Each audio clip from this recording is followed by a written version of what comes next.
Chapter 1. Roya felt a deep sense of melancholy. She had merely stolen a moment of slumber in class, and upon reopening her eyes, found herself inexplicably transported to another realm. Before her lay a hall that was both foreign and familiar, with floating candles illuminating the ceiling overhead. The 4 long tables in the great hall were filled with students, while a venerable old wizard with a white beard and hair, seated at the professor's table, was delivering a lecture. This man was none other than Albus Dumbledore, the headmaster of Hogwarts School of Witchcraft and Wizardry, and widely regarded as the greatest white wizard in the magical community. To her astonishment, she had crossed over into the magical world of Harry Potter. Though she had only caught glimpses of the Harry Potter series on television during her childhood, her memories of it had become exceedingly faint over the years.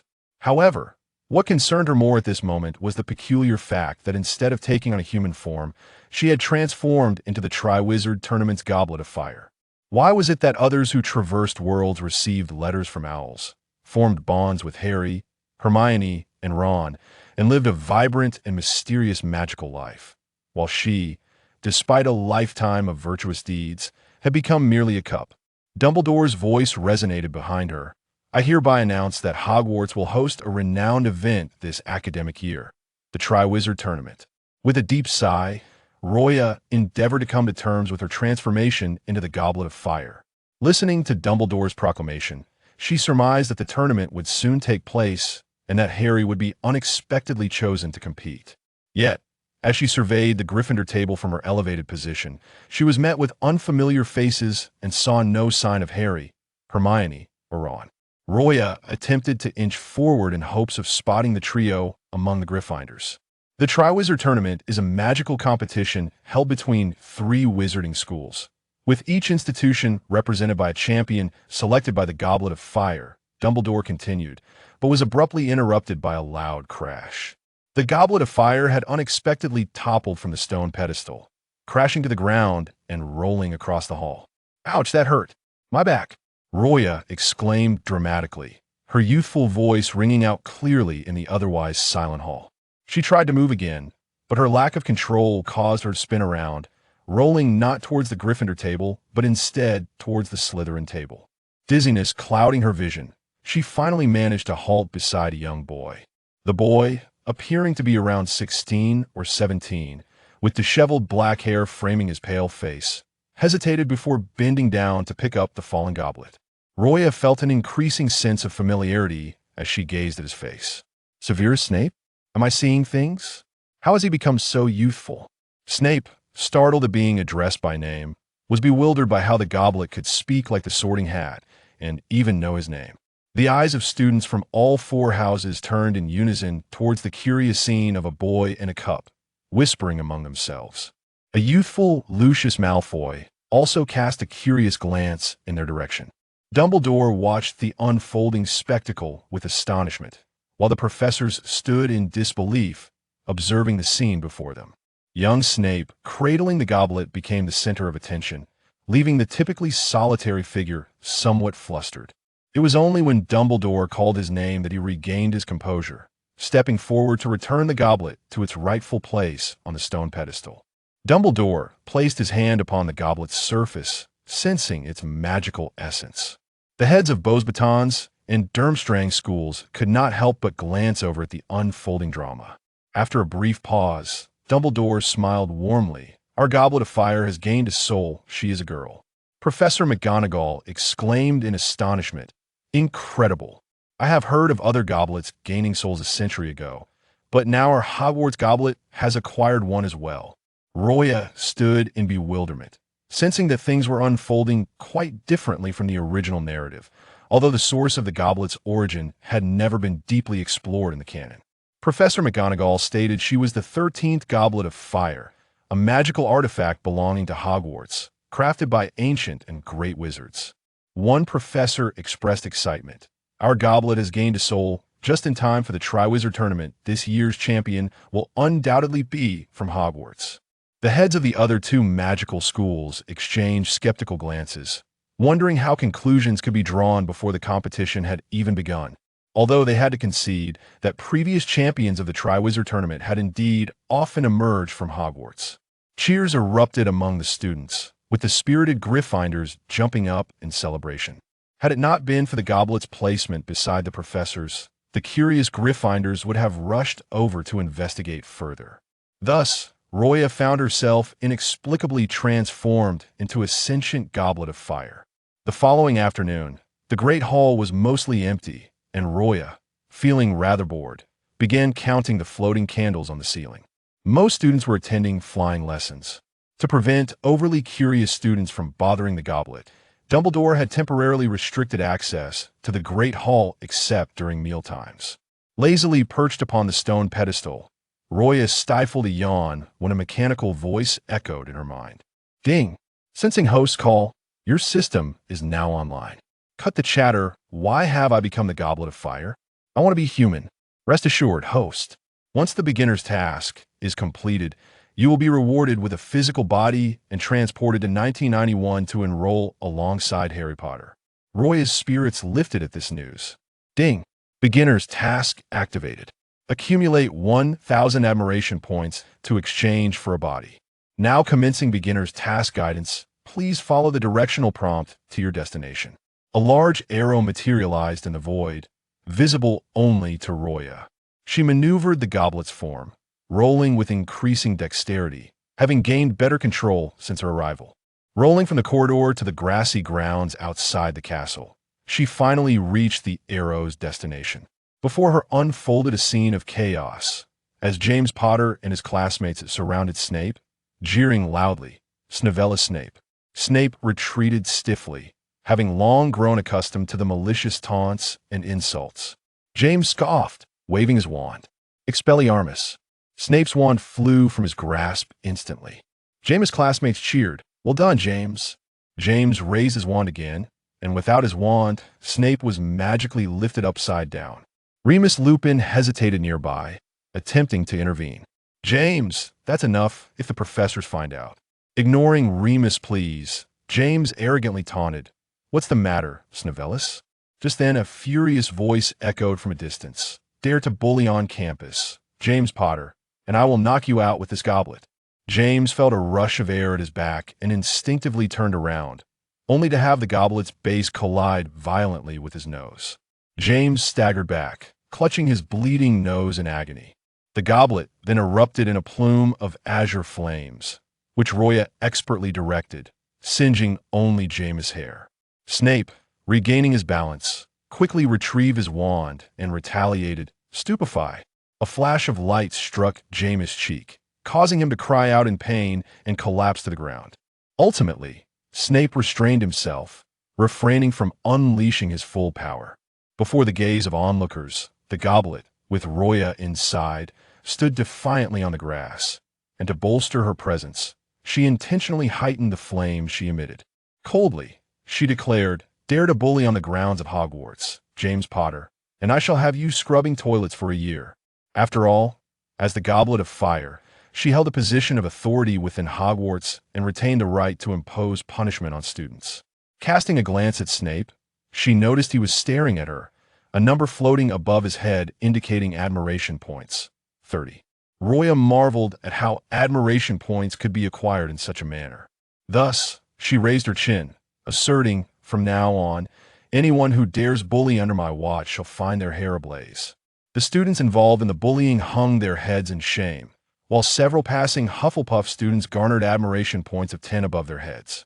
With admiration points accumulating so swiftly, Roya's excitement grew, and she increased the height of her flames, feeling that her goal of obtaining a body was within reach. A delayed Lily rushed over from a distance, anxiously approaching James' side. James, are you all right? Let me see your injury. Upon seeing James' bloodied nose, Lily's expression contorted with concern as she drew her wand and pointed it at his wound. Episky. Before their eyes, James' injury healed at an astonishing rate. Turning in fury, she confronted Snape. Snape, how could you do such a thing? You actually used magic to harm James. You have deeply disappointed me. Evidently, the tardy Lily was oblivious to the circumstances surrounding the incident. She mistakenly believed that Severus had initiated the attack on James, resulting in the latter's broken nose. With his head bowed, Snape clutched the hem of his robe tightly, concealing a flicker of indignation and anger in his eyes, yet he had no intention of offering an explanation. Loya felt a twinge of headache. It seemed she had exacerbated the situation, allowing Snape to bear the brunt of her troubles without cause. In a blink, James had transformed from aggressor to victim. Loya hastily attempted to clarify to Lily Evans, "You are mistaken, it was James who used magic to hang Severus upside down first." Before she could finish her sentence, Snape strode forward, seizing the Goblet of Fire and turning away with her in tow. "Hey, Snape, I haven't finished explaining. Lily has misunderstood you. There's no need. After all, he had always been the one ostracized and oppressed at Hogwarts." The final outcome was that James was dutifully punished with the task of cleaning the toilets for an entire academic year, while Snape was sentenced to 3 days of confinement by the professors. Within the headmaster's office, the irate Goblet of Fire leapt onto the desk, sending Fawkes fluttering in alarm, scattering parchment across the floor. "James, is the bully why must Severus face confinement? I am the one who broke James' nose, so it shouldn't be counted against Severus." Dumbledore surveyed the chaos on his desk without displaying anger, gazing at the irate goblet and blinking slowly. "Hogwarts forbids students from using dark magic within its grounds. Since Severus has broken the rules, he must face the consequences. Moreover, given that the Goblet of Fire is an ancient artifact of a great wizard, it would be absurd to punish it due to the injury of a student. However, Severus was different. He was merely a half-blood wizard without any notable background." Loya found herself at a loss for words, yet she could not refrain from saying, "Severus will be your double agent against the Dark Lord in the future." Dumbledore paused, narrowing his eyes as he scrutinized Loya through his glasses for an extended moment. "Child, do you possess the power of foresight?"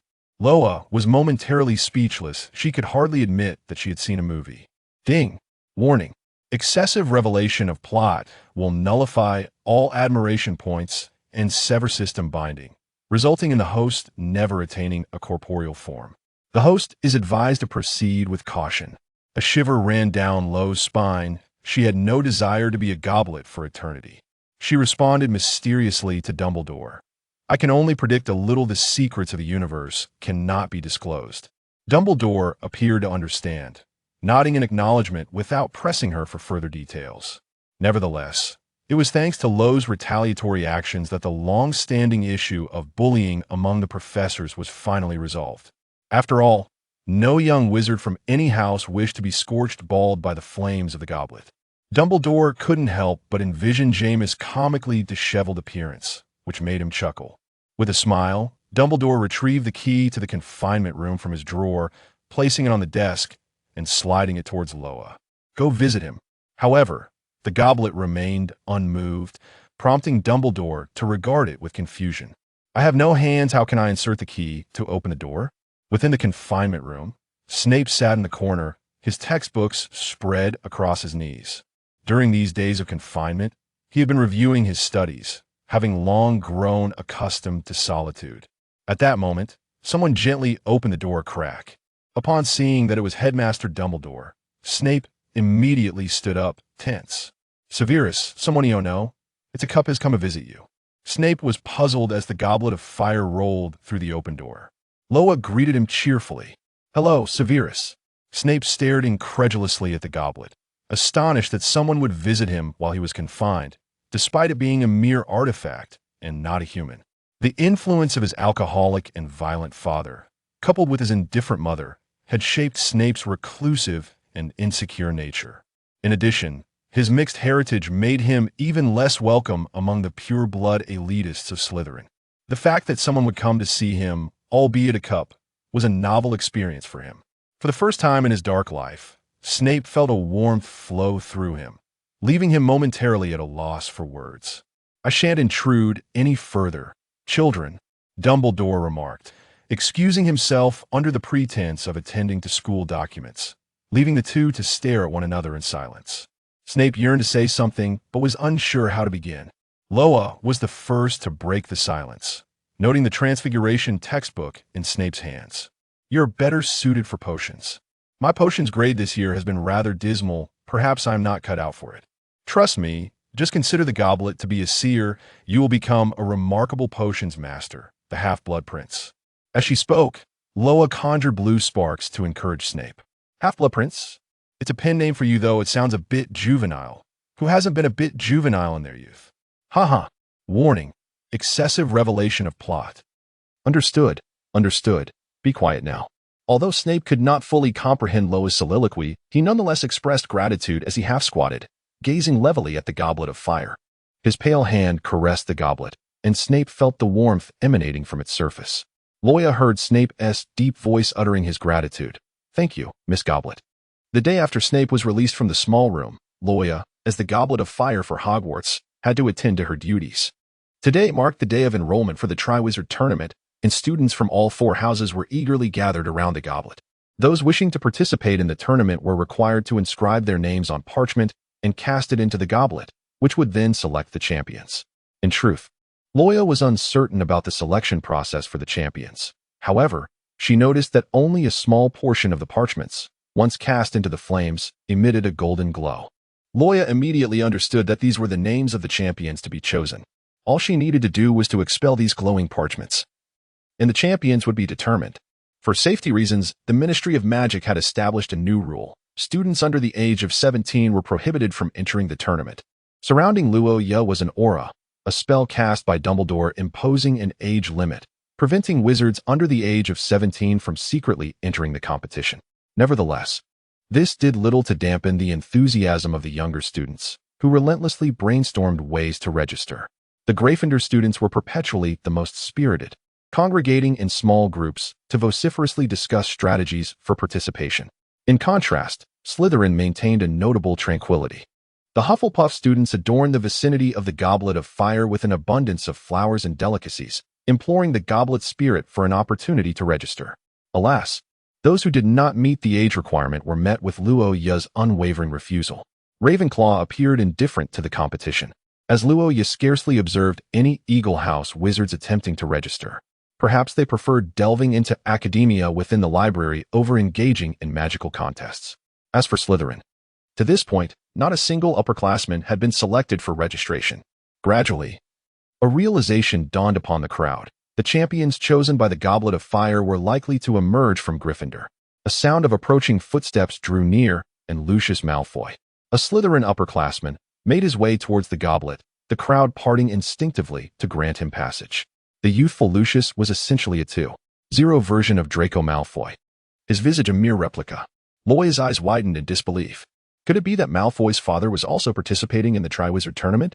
Lucius, disregarding the onlookers, elegantly crossed the age boundary, casting the parchment inscribed with names into the Goblet of Fire.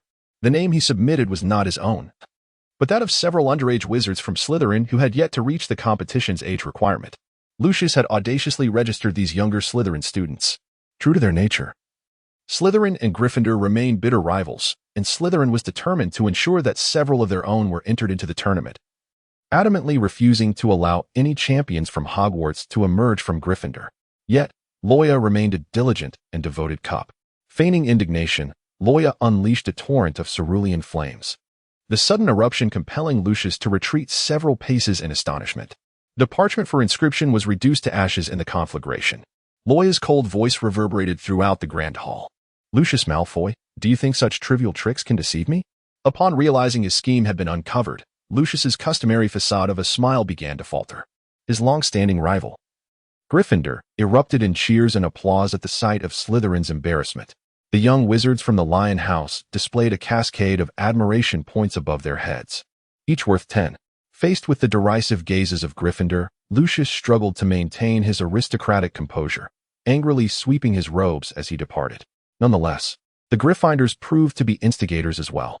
A young wizard named Ailey rushed over, excitedly brandishing a vial of potion.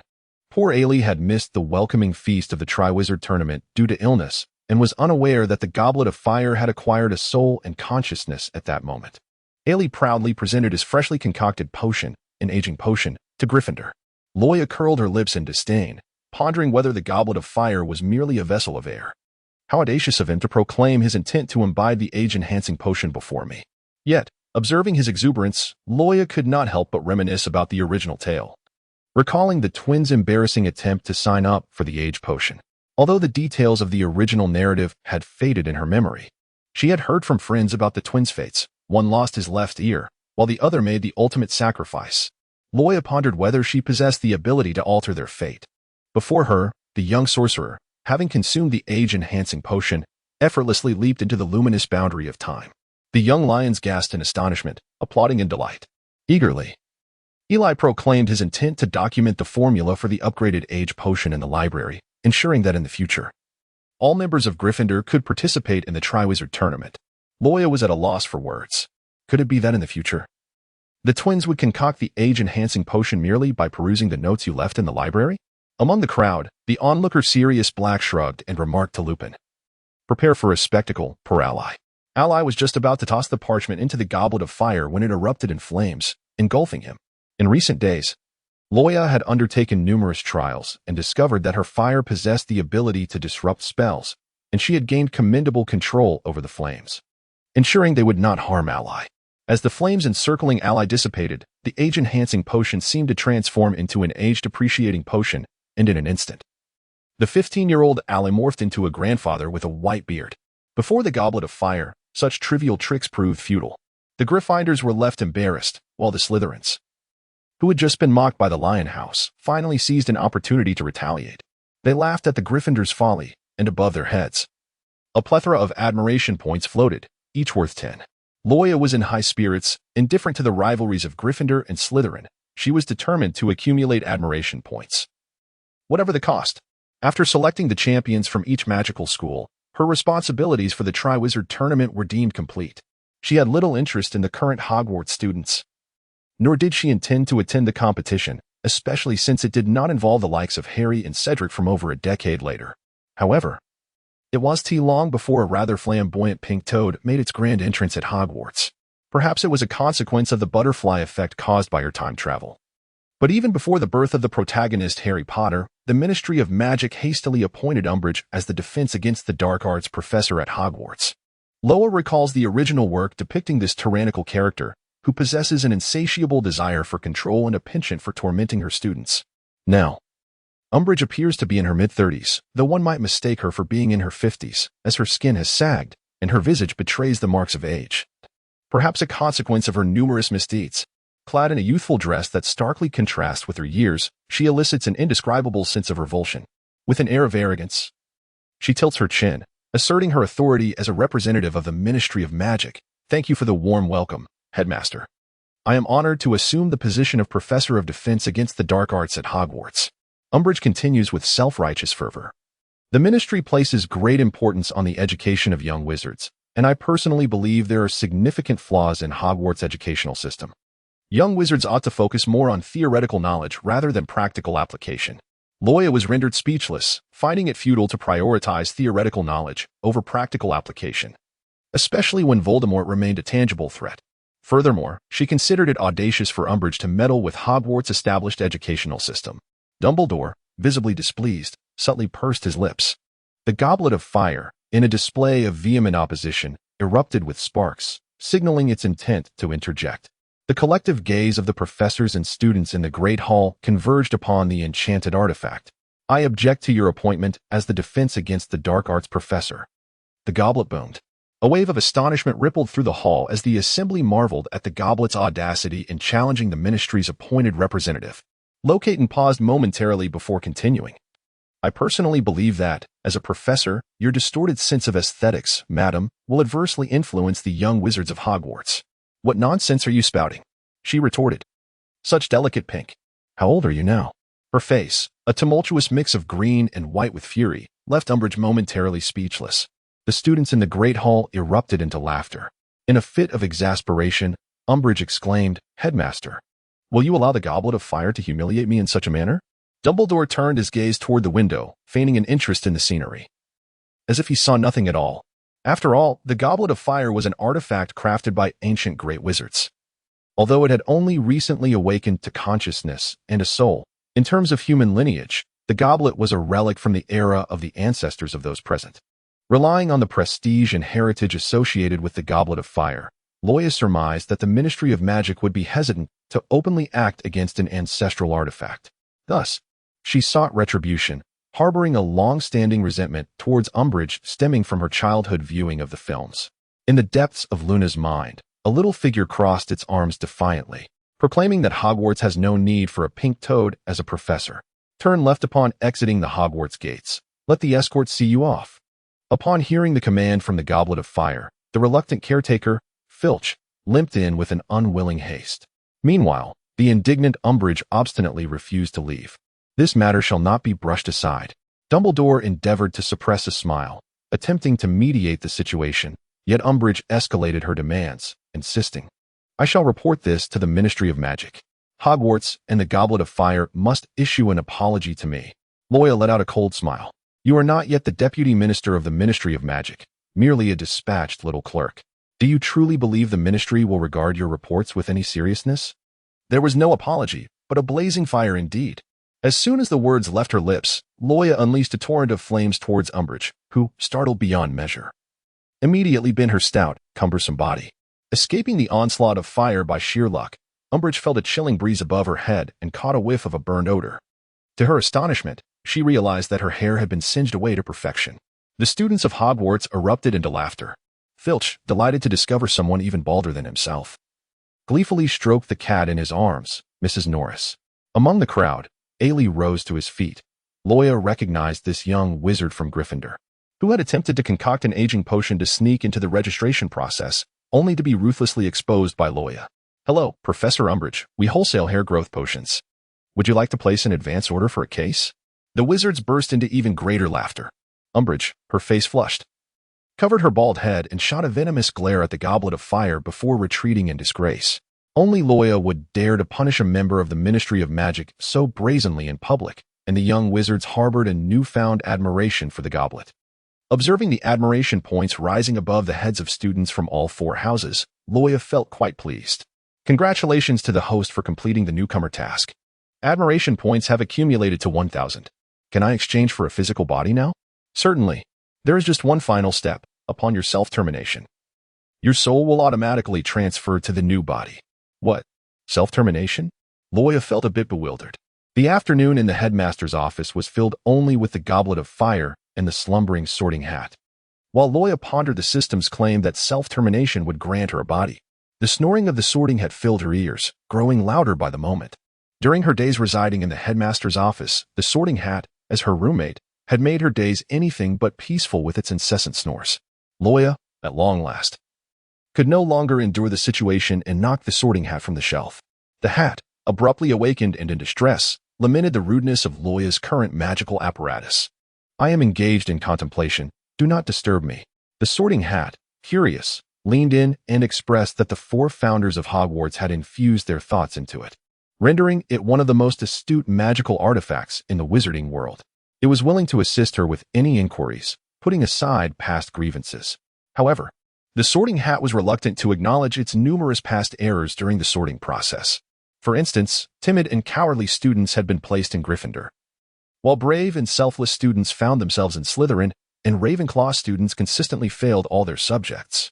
Yet, it was during the time when Dumbledore brought the Goblet of Fire back to the headmaster's office that the Sorting Hat realized its mind-reading abilities did not extend to the goblet. It could discern the thoughts of others, but this particular artifact remained impervious to its insight. API call failed with status code 429. Error. Code 429. Message. Resource has been exhausted, e.g. check quota. Status. Resource exhausted. API call failed with status code 429. Error. Code 429. Message. Resource has been exhausted, e.g. check quota. Status. Resource exhausted. API call failed with status code 429. Error. Code 429. Message. Resource has been exhausted, e.g. check quota. Status. Resource exhausted. Loya stood atop the astronomical tower, gazing downwards. It would be a lie to claim she was unafraid of heights. However, the thought of soon inhabiting a corporeal form filled her with encouragement. Taking a deep breath, she leaped into the abyss. Clearly, she had underestimated the durability of the ancient sorcerer's craftsmanship in the creation of the fire cup. The cup spun gracefully through the air before striking the unsuspecting dwarf star, Peter, with unerring precision. The sudden descent of this celestial object rendered Peter unconscious. suffering from a concussion, while Loya's vessel remained unscathed, as resilient as a wall of iron and bronze. Loya stood up, casting a guilty glance at the student sprawled on the ground. However, upon realizing that it was the diminutive Peter who had been struck, her sense of remorse dissipated in an instant. After all, Peter was destined to betray the Potter family in the future. As more individuals began to notice the commotion, Loya promptly abandoned her plan to leap from the astronomy tower and seized the opportunity to flee the scene. With her initial scheme thwarted, her kind-hearted roommate suggested an alternative solution. Why not jump into the Black Lake behind Hogwarts? Perhaps your flames will be extinguished. This notion seemed to carry a certain logic. Lois found this idea quite appealing, so she rolled over to the edge of the Black Lake. In the Slytherin common room, Snape was engrossed in the Daily Prophecy, his brow furrowed in contemplation. The Daily Prophecy proclaimed, "The birth of the Hogwarts Goblet of Fire has sent shockwaves through the magical community. However, its demeanor is arrogant and disrespectful. Its temper is volatile. The Ministry's Umbridge has been rendered permanently bald by the goblet's flames, losing her regenerative abilities forever. What an impudent goblet! What a malevolent soul!"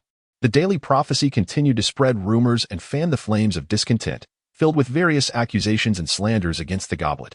Snape's fingers, gripping the newspaper, turned pale and knobby. He could not tolerate the disparagement directed at the goblet. In a fit of rage, he crumpled the article and tossed it into the fireplace. As he stared at the ashes in the hearth, he involuntarily recalled that he had not seen the goblet since their encounter in the detention room.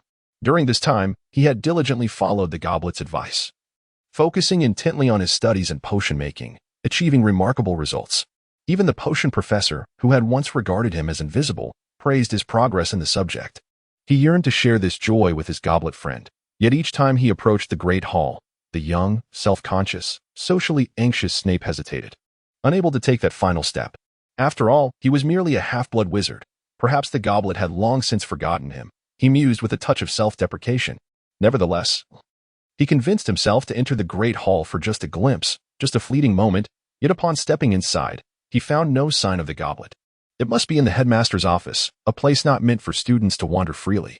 Deflated, he aimlessly roamed Hogwarts until, quite fortuitously, he arrived at the Black Lake, where he spotted the goblet standing by the water's edge. A subtle smile finally graced his typically indifferent lips as he greeted her from a distance. However, Lois, intoxicated by the impending joy of gaining a corporeal form, was utterly oblivious to Snape's presence. 3, 2, 1. Lois completed her countdown and resolutely leapt into the Black Lake. Snape froze in horror, his eyes filled with trepidation. He dropped his textbooks and plunged into the water after her. API call failed with status code 429. Error. Code 429. Message. Resource has been exhausted, e.g. check quota. Status. Resource exhausted. As Loya contemplated, he closed his eyes, until a slender arm enveloped the Goblet of Fire. Although Snape was not particularly adept at swimming, the moment he witnessed the goblet plunge into the depths of the Black Lake, he was struck by the sudden realization that he was on the verge of losing this friend. Overwhelmed by emotion, he leaped into the lake. He grasped the sinking goblet tightly, and at the instant his fingers made contact, the goblet radiated a dazzling light. The silvery glow beckoned the merfolk from the depths, who circled around Loya and Snape. Snape soon discerned that the mermaids had no intention of attacking them. In his arms, the goblet gradually softened, and as the halo faded, Snape was astonished to discover that the goblet had transformed into an Eastern girl with black hair and dark eyes. Loya was utterly incapable of swimming, desperately clutching onto Snape. Without a moment to ponder, Snape firmly embraced the slender waist of the girl and pulled her to the water's surface. Cough, cough. API call failed with status code 429. Error. Code 429. Message. Resource has been exhausted, e.g. check quota. Status. Resource exhausted. API call failed with status code 429. Error. Code 429. Message. Resource has been exhausted, e.g. check quota. Status. Resource exhausted. API call failed with status code 429. Error. Code 429. Message. Resource has been exhausted, e.g. check quota. Status. Resource exhausted. Lois turned her head in confusion, feeling the slight tremor of the hand that held hers. Snape's dark hair clung to his forehead, and his obsidian eyes glimmered with a hint of moisture and an unmistakable concern. He feared that if he were to loosen his grip, the young lady of the Goblet of Fire would plunge down once more. Loya regarded the anxious Snape, finally realizing that she was still the Goblet of Fire. Her previous act of leaping into the lake had startled him. Snape was concerned that she might attempt to take her own life once more, and she found herself unable to elucidate the reasons behind her earlier plunge. With a gentle smile gracing her features, she soothingly patted Snape's hand. "Fear not," she reassured him. Under the gaze of the Eastern Maiden's enchanting eyes, Snape momentarily lost his composure, diverting his gaze and releasing her hand. Loya trotted to the edge of the Black Lake, bending down to observe the reflection upon the surface. Without a shadow of a doubt, the visage staring back was her own. This body was indeed the one she had once possessed. A sense of confusion washed over her. The system had stated that upon completing the novice task, she would acquire a corporeal form and be transported to 1991 to encounter the savior, Harry Potter. Yet, she found herself still at Hogwarts, standing before the youthful Severus Snape. With Harry Potter yet to be born, she closed her eyes, attempting to consult the system. "System, you have completed the novice task, yet you have not achieved self-termination. I distinctly leapt into the lake just moments ago. API call failed with status code 429, error, code, for 29, message, resource has been exhausted, e.g. check quota. Status, resource exhausted." Loya's thoughts were plagued by a relentless headache, revealing that she had not successfully concluded her own existence and had been rescued by Snape at the precipice of death. Then what is the condition of my current body? It is a one-day experience card, a reward for completing the host's novice tasks. API call failed with status code 429, error, code, 429. Message, resource has been exhausted, e.g. check quota. Status, resource exhausted, API call failed with status code 429, error, code, 429. Message, resource has been exhausted, e.g. check quota. Status, resource exhausted. Loya cast a fleeting glance at Snape. Should she leap into the lake before him once more, it would undoubtedly leave a considerable mark on the young man's psyche. Moreover, it was likely that he would follow suit. Thus, the plan to jump into the lake was momentarily set aside. Loya resolved to wait for an opportunity when Snape would be gone. Snape, observing Loya's despondent demeanor, crouched down and sat opposite her, gazing at her countenance. Loya was lowering her head, and Snape easily caught sight of her delicate, fan-like eyelashes. An unusual silence lingered between them, and Snape found himself pondering deeply, yet at a loss for words. Typically reticent, he strained to conjure a topic of conversation. He recalled his top score in potions class and yearned to share this joy with Loya. Just as he was about to speak, he noticed Loya suddenly raise her pale arm. In the sunlight, her right hand appeared somewhat translucent. "Your hand," Snape exclaimed, taken aback.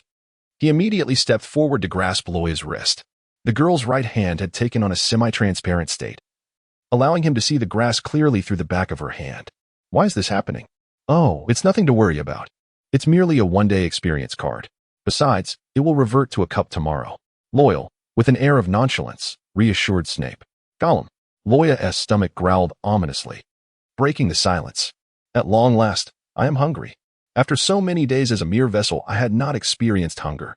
The long-lost sensation of hunger feels delightful," Loya exclaimed with unrestrained excitement, utterly devoid of any sense of shame. Suddenly, she recalled that today marked the day of the Hufflepuff Ball, a convivial gathering welcoming young wizards from all houses. It is well known that Hufflepuff is renowned for its exceptional prowess in food-related spells, and the ball would undoubtedly be replete with a plethora of delectable treats. She intended to indulge in the culinary delights to her heart's content. In her enthusiasm, she entirely overlooked the reclusive Severus Snape's aversion to crowded places, tugging at his sleeve with determination to set off. "Wait, Miss Goblet of Fire. API call failed with status code 429, error, code, for 29, message, resource has been exhausted, e.g. check quota. Status, resource exhausted." Loya finally realized that, as a time traveler from 2022, her attire was rather avant-garde, starkly contrasting with the traditional atmosphere of Hogwarts, making it all too easy for others to discern that she was not a student of this esteemed institution. Moreover, Loya had no desire to publicize the transformation of the Goblet of Fire into a sentient being, a revelation that would undoubtedly cause quite a stir. What should she do? She simply yearned to attend the Hufflepuff Ball and indulge in the delightful feast. API call failed with status code 429, error, code, 429. Message, resource has been exhausted, e.g. check quota. Status, resource exhausted. Loya suddenly enlightened, clapping her hands together. "Thank you, Snape. What a rare opportunity to be a Slytherin wizard for a day." She donned Snape's serpent house robes, which had been thoroughly cleaned by a spell, though a faint aroma of herbs still lingered. Just as they were preparing to head to the ball, a Gryffindor girl approached them slowly. The girl had a mane of fiery red hair. It was none other than Lily Evans. "Snape, may I speak with you in private?" Lily said with anticipation. Loya cautiously peered out, whispering if it might be better for her to withdraw. "There's no need," Snape replied coolly. Lily pressed her lips together, seemingly disapproving of Snape's words. After a moment, she took a breath and said, "Snape, I apologize. I mistakenly blamed you for hurting James. It was he who provoked first." Snape remained silent, unresponsive. With a smile, Lily extended her hand. "May I invite you to the ball?" However, Snape's response was a gentle refusal. "I am sorry, Lily, but I already have a dance partner." Lily gazed at Snape in disbelief, her eyes drifting to the Slytherin girl behind him. This unfamiliar Serpent House student was someone she had never encountered before, as they belonged to different houses, making it quite common to be unacquainted. She quietly scrutinized Loya, whose dark curls cascaded over her shoulders, and whose clear eyes brimmed with vitality. Yet, the Slytherin robes she wore were evidently ill-fitting, far too large for her petite frame. Recognizing Snape's robes, Lily felt a pang of unease. The realization that Snape had another friend besides her was unsettling. Moreover, their bond appeared to be close, making her feel as though something was slipping away from her grasp. Lily attempted to mask her discomfort, suppressing a hint of grievance, and calmly said, "I hope you both enjoy yourselves. James is waiting for me." With that, Lily turned to leave, and Snape watched her retreating figure in silence. Loya gently patted Snape on the shoulder. "Are you going to pursue her? This is a splendid opportunity to spend time alone with Lily. You should dance to strengthen your bond while I indulge in a feast." Moments later, Snape, unusually amused, unwrapped his Slytherin scarf and delicately draped it around the girl's fair neck. Now, she epitomized a true Slytherin. "Let us proceed, Miss Goblet of Fire." The two moved briskly towards the Hufflepuff ball. True to its reputation, the Badger House's celebration was adorned with an abundance of delectable dishes and cakes. She casually picked up a piece of dessert and savored it, relishing the way it melted on her tongue. Loya had no intention of dancing. Her sole desire was to indulge in the exquisite delights of culinary creations. However, the delicate beauty of this faux Slytherin maiden soon captivated the attention of numerous wizards present at the ball. "Beautiful lady, may I have the honor of inviting you to dance?" Lucius Malfoy gracefully performed a gentlemanly bow. "Not at all. I wish to feast," she replied. API call failed with status code 429. Error. Code. For 29. Message. Resource has been exhausted. E.g. check quota. Status. Resource exhausted as Roya finished her pumpkin juice. A band of Slytherins burst in, each one exuding an aura of menace, forcefully pushing aside anyone who dared to obstruct their path. This group of wizards brushed past Roya, traversing through the opposite side of the enchanted tent. Despite their tender years, their demeanor and manner of speaking bore the weight of seasoned adults. Loya was engulfed by an ominous premonition as she set down her pumpkin juice, intent on following suit. Suddenly, a pair of hands gripped her with force. She turned to find a Ravenclaw which rising abruptly, her hands tightly clutching Loya's shoulders. The crystal ball tumbled to the ground, shattering into countless fragments. Her eyes, clouded and bloodshot, were filled with a manic intensity as she clung to Loya, her bizarre demeanor instilling fear in many young witches nearby. In a disjointed manner, she uttered warnings against venturing to the tower, declaring the Dark Lord as the greatest obstacle. After her incoherent pronouncement, the Ravenclaw witch convulsed and collapsed, only to be swiftly attended to by a group of well-meaning Hufflepuffs who carried her to the infirmary. API call failed with status code 429. Error. Code. For 29. Message. Resource has been exhausted. E.g. check quota. Status. Resource exhausted. Loya recalled that the young man before him often accompanied James. There seemed to be a character like that in the original story, who transformed into a werewolf on the night of the full moon. What was his name again? Loya pondered carefully about Remus Lupin. Lupin, with wide eyes brimming with curiosity, inquired, "Do you know me?" Snape cast a sidelong glance at Lupin, who had always been at odds with Gryffindor, and being one of James's marauding quartet. He had no desire to engage with Lupin. Suddenly, a cacophony of thunder and lightning erupted outside, and a blood-soaked professor burst into the ballroom, his voice trembling with terror as he shouted, "Death Eaters! Death Eaters have infiltrated!" The professor, battered and bruised, collapsed onto the floor, his bloodied hands clutching the trouser leg of a nearby student as he weakly moaned, "Go find Professor Dumbledore." With that final utterance, he fell silent.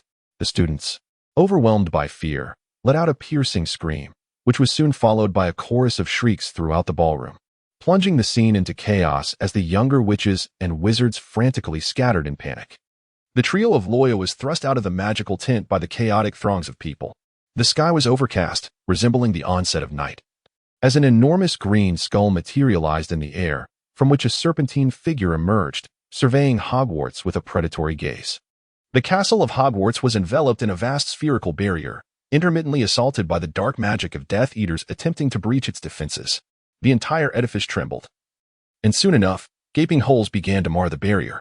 A horde of Death Eaters surged through these breaches with fervor. Several professors brandished their wands, engaging in fierce combat with the assailants as brilliant flashes of magic illuminated the surroundings. With formidable protective armor, they stood resolute against the onslaught. Professor McGonagall and her colleagues were diligently casting spells to mend the breaches in the barrier. Dark magic struck nearby buildings, causing walls to collapse with a thunderous roar, compelling Loya and her companions to seek refuge in a safer area. Some professors were orchestrating the evacuation of students, urgently imploring them, "Severus, Remus, it is perilous here. Return to your dormitories at once."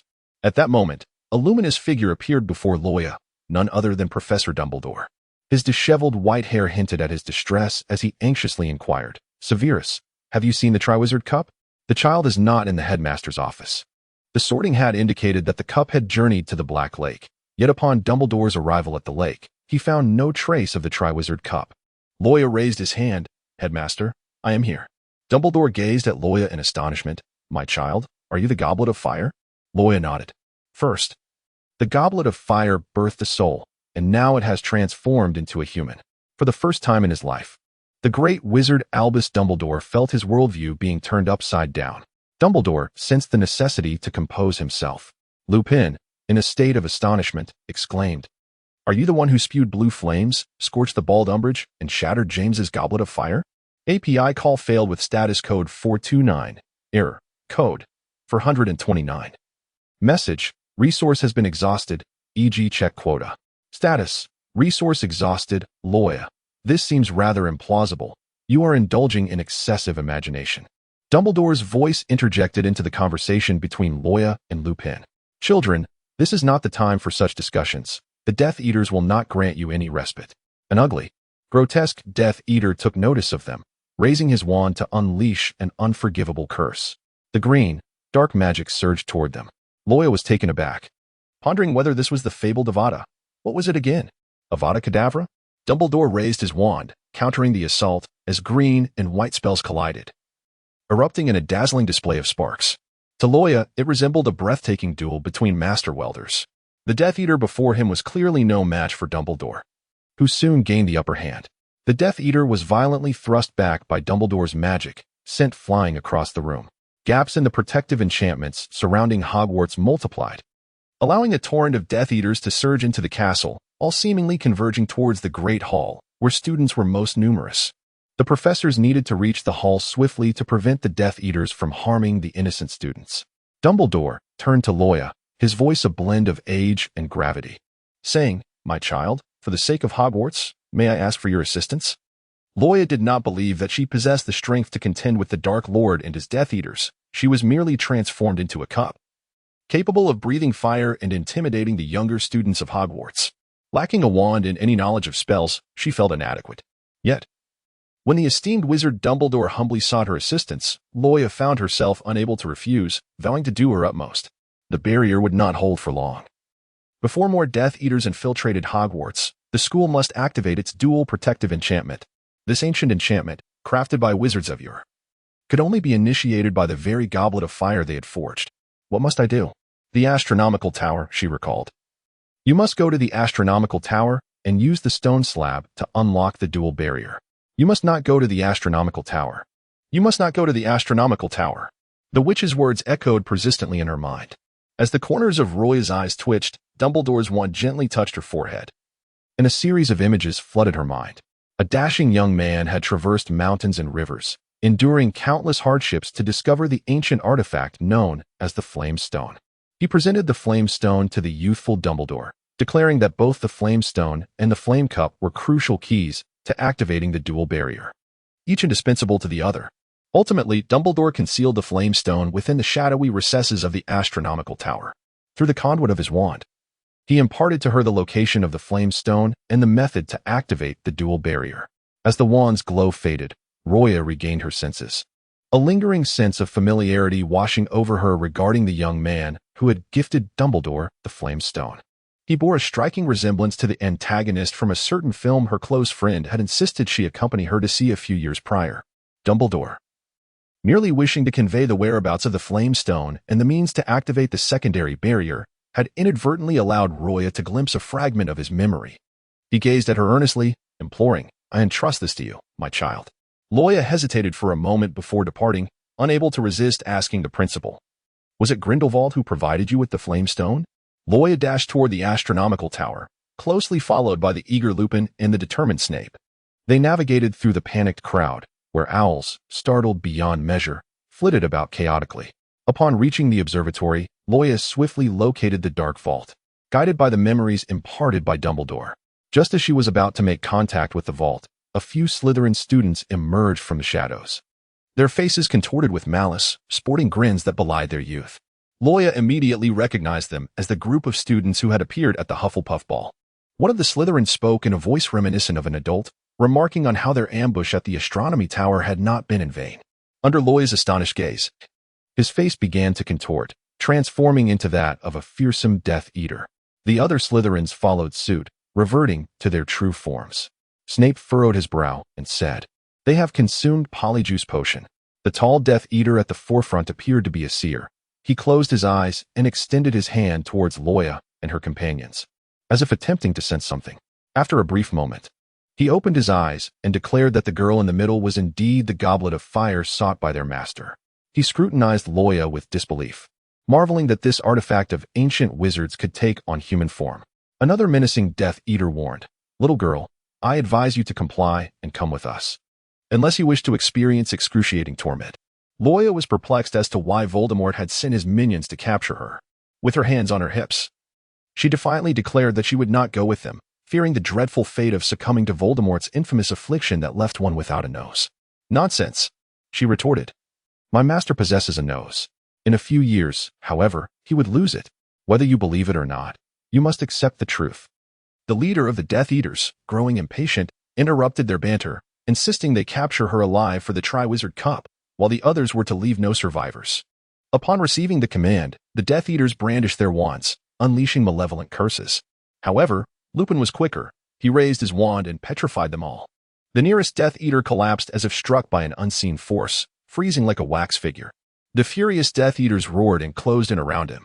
Loya did not believe that the still student Snape and Lupin could defeat the throngs of Death Eaters surrounding them. She had to take action.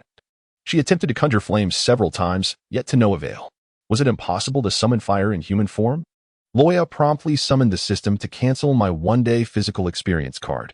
I wish to revert to the Goblet of Fire. System, host acknowledged.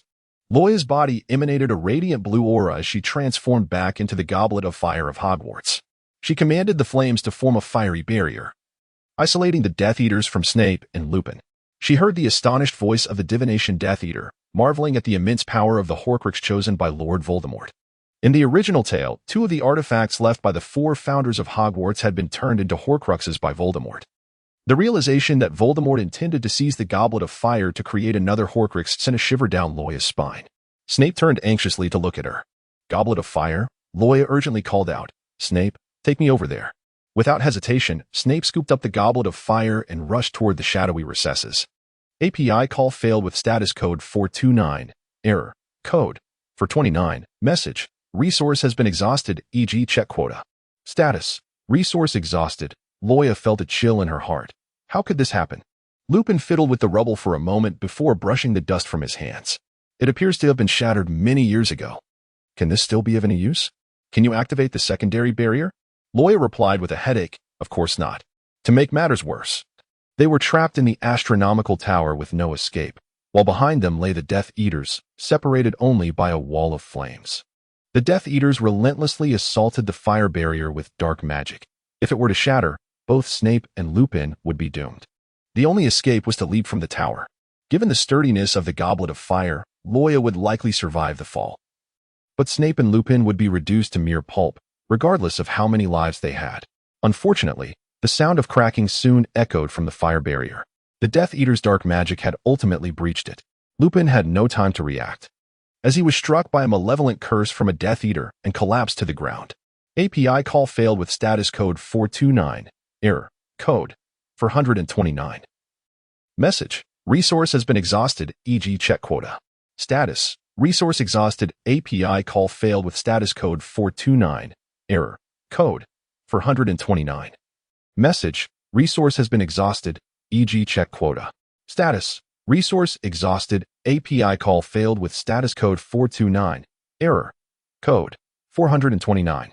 Message. Resource has been exhausted, e.g. check quota. Status. Resource exhausted. Loya recalled that in the original work, Neville's parents were forced to spend the remainder of their lives in a hospital due to the Cruciatus curse. Those afflicted by such a curse faced either death or devastating injury. The Cruciatus curse struck Severus Snape mercilessly. Never before had he endured such excruciating torment. Every bone and drop of blood within him felt as though it were ablaze. His complexion turned ghastly pale, yet he clenched his jaw and remained utterly silent. The astronomy tower reverberated with the cruel laughter of the Death Eaters. The curse lingered for several agonizing seconds, but Snape clung desperately to the Goblet of Fire. Refusing to let go, the seer impatiently urged the Death Eaters to dispose of these wizards, and upon receiving the command, one of them raised his wand, casting the green light of the Avada Kedavra curse towards Snape. API call failed with status code 429. Error. Code 429. Message. Resource has been exhausted, e.g. check quota. Status. Resource exhausted. Loya's vision was becoming increasingly blurred, yet she marveled at the remarkable sturdiness of the ancient wizard's flame chalice. To withstand a direct hit from the Avada Kedavra and remain intact was nothing short of astonishing. However, in her current state, she was perilously close to death. Most importantly, at the moment she was struck by the curse, a torrent of unfamiliar memories surged into her consciousness. Within these memories, the ancient wizards had endowed the flame chalice with a formidable secret, a spell that served both as a shield for others and as an aggressive self-detonation magic. Should the flame chalice willingly absorb a lethal curse meant for humanity, this self-destruct spell would be triggered, incinerating all nearby dark wizards in a fiery embrace centered around the chalice itself. Loya finally comprehended why Dumbledore repeatedly emphasized the necessity of her visiting the astronomy tower. She also understood why that young Ravenclaw wizard cautioned her against going there. In truth, the ability to open the dual barrier was of little consequence. After Dumbledore's rift with Grindelwald, the flame cup shattered, rendering the completion of the dual barrier impossible, a fact Dumbledore was acutely aware of. The astronomy tower was ambushed by Death Eaters, a detail Dumbledore also knew. His decision not to prevent Snape from accompanying Loya to the tower was merely a gamble, hoping the flame cup might self-destruct in an attempt to save Snape. Oh, old Dumbledore, you truly are a master of strategy. Snape stumbled towards the shattered remnants of the flame cup, his eyes reddened as he picked up the fragments. Several Death Eaters strode forward, intent on seizing the remnants of the cup. The cup of flame was instantly adorned with ancient crimson patterns, revealing its latent power. In the astonished gaze of the Death Eaters, the shattered chalice erupted into a blinding light, which transformed into silver flames encircling the astronomical tower. The Death Eaters shrieked in agony, struggling as the flames consumed them. The radiance gradually spread across Hogwarts, incinerating countless Death Eaters. Before her consciousness faded, Loya beheld Severus Snape clutching a pile of her fragments, his face a portrait of grief as he repeatedly uttered futile healing spells, his eyes brimming with pain and despair. This was the final image she witnessed as the cup of flame. System ding. Congratulations, host, on successfully concluding your existence. Teleportation mode is now initiating. Destination, 1991, Surrey, London. Privet Drive. At number 4, Privet Drive, Surrey, London. The day was bright and pleasant, perfect for an outing. Early in the morning, Harry was jolted awake by Aunt Petunia's piercing screams. Get up. Hurry up. Aunt Petunia banged forcefully on the cupboard door. Groggy, Harry rubbed his eyes, donned ill-fitting clothes, and slipped on his tattered glasses, squeezing out of the cramped cupboard. Hurry and fry the bacon, or I swear you'll regret it. Aunt Petunia barked. Little Harry obediently lowered his head and made his way to the kitchen. Uncle Vernon was watching television, unusually silent. As he did not bellow at Harry to fix his hair, as was his custom, Harry placed the fried eggs on the dining table. Catching a glimpse of Uncle Vernon fixated on the news, an uncommon flicker of fear in his eyes. Harry had never seen his large, rotund uncle display such an expression. Curious, he stole a glance at the television. A reporter was covering a mysterious attack that had occurred in the Northwest District the previous day. The footage was shaky. Buildings appeared to explode as if struck by an invisible force, the pavement cracked, and even trees were uprooted. For safety's sake, the reporter advised citizens to minimize outdoor activities in the near future. Uncle Vernon muttered an expletive.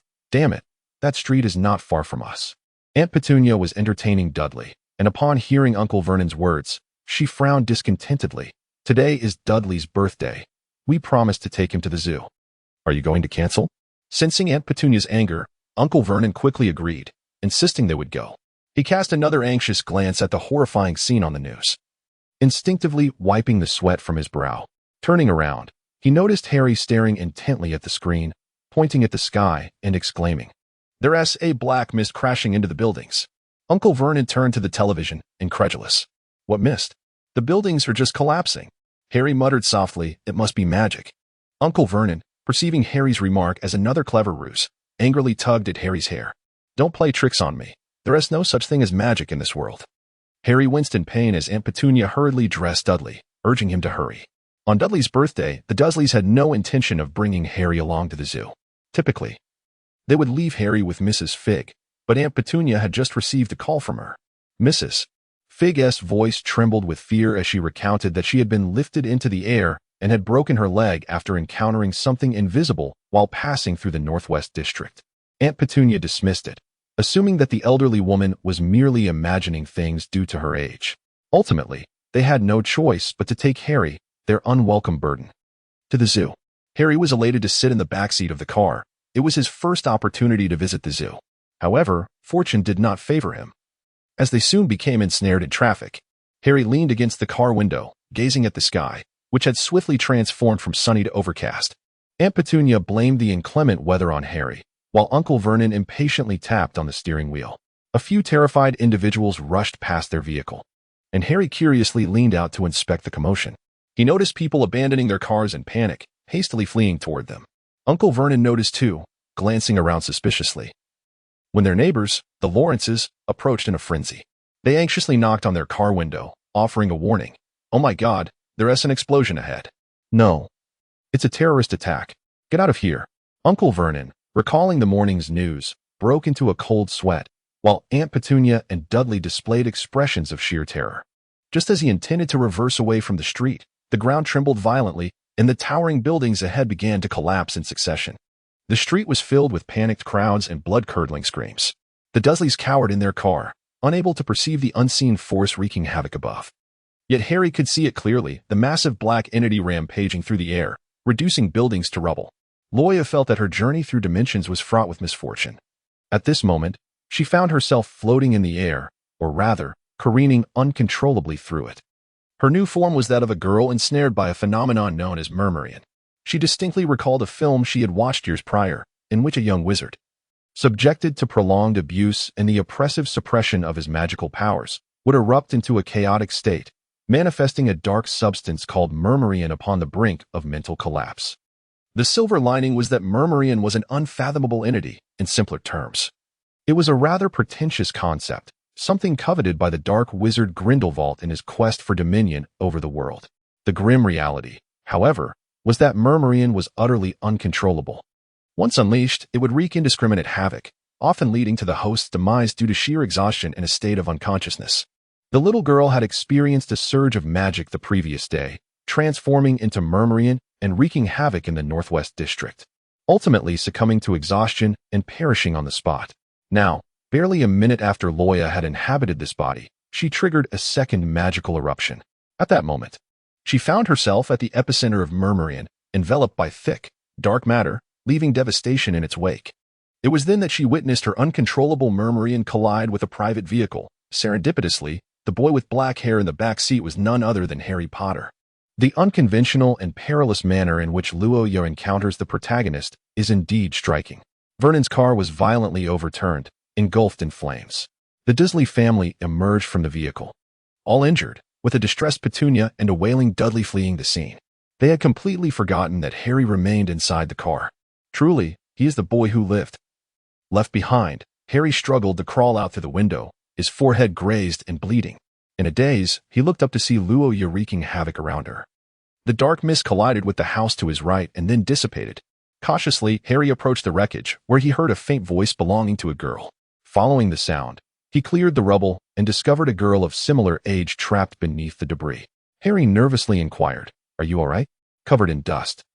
Loya looked up at him and replied, "Not so well. My leg is trapped." Her leg was ensnared by a fallen beam, already bleeding, and any movement sent sharp pangs of pain coursing through her. Harry reassured her, "Stay still. I will help you." The slender Harry grasped Luoya's arm, attempting to pull her free, but despite several efforts, her leg remained firmly wedged in the ruins. API call failed with status code 429. Error. Code 429. Message. Resource has been exhausted, e.g. check quota. Status. Resource exhausted. Loya felt that she should concoct a reason to cleverly deceive Harry away.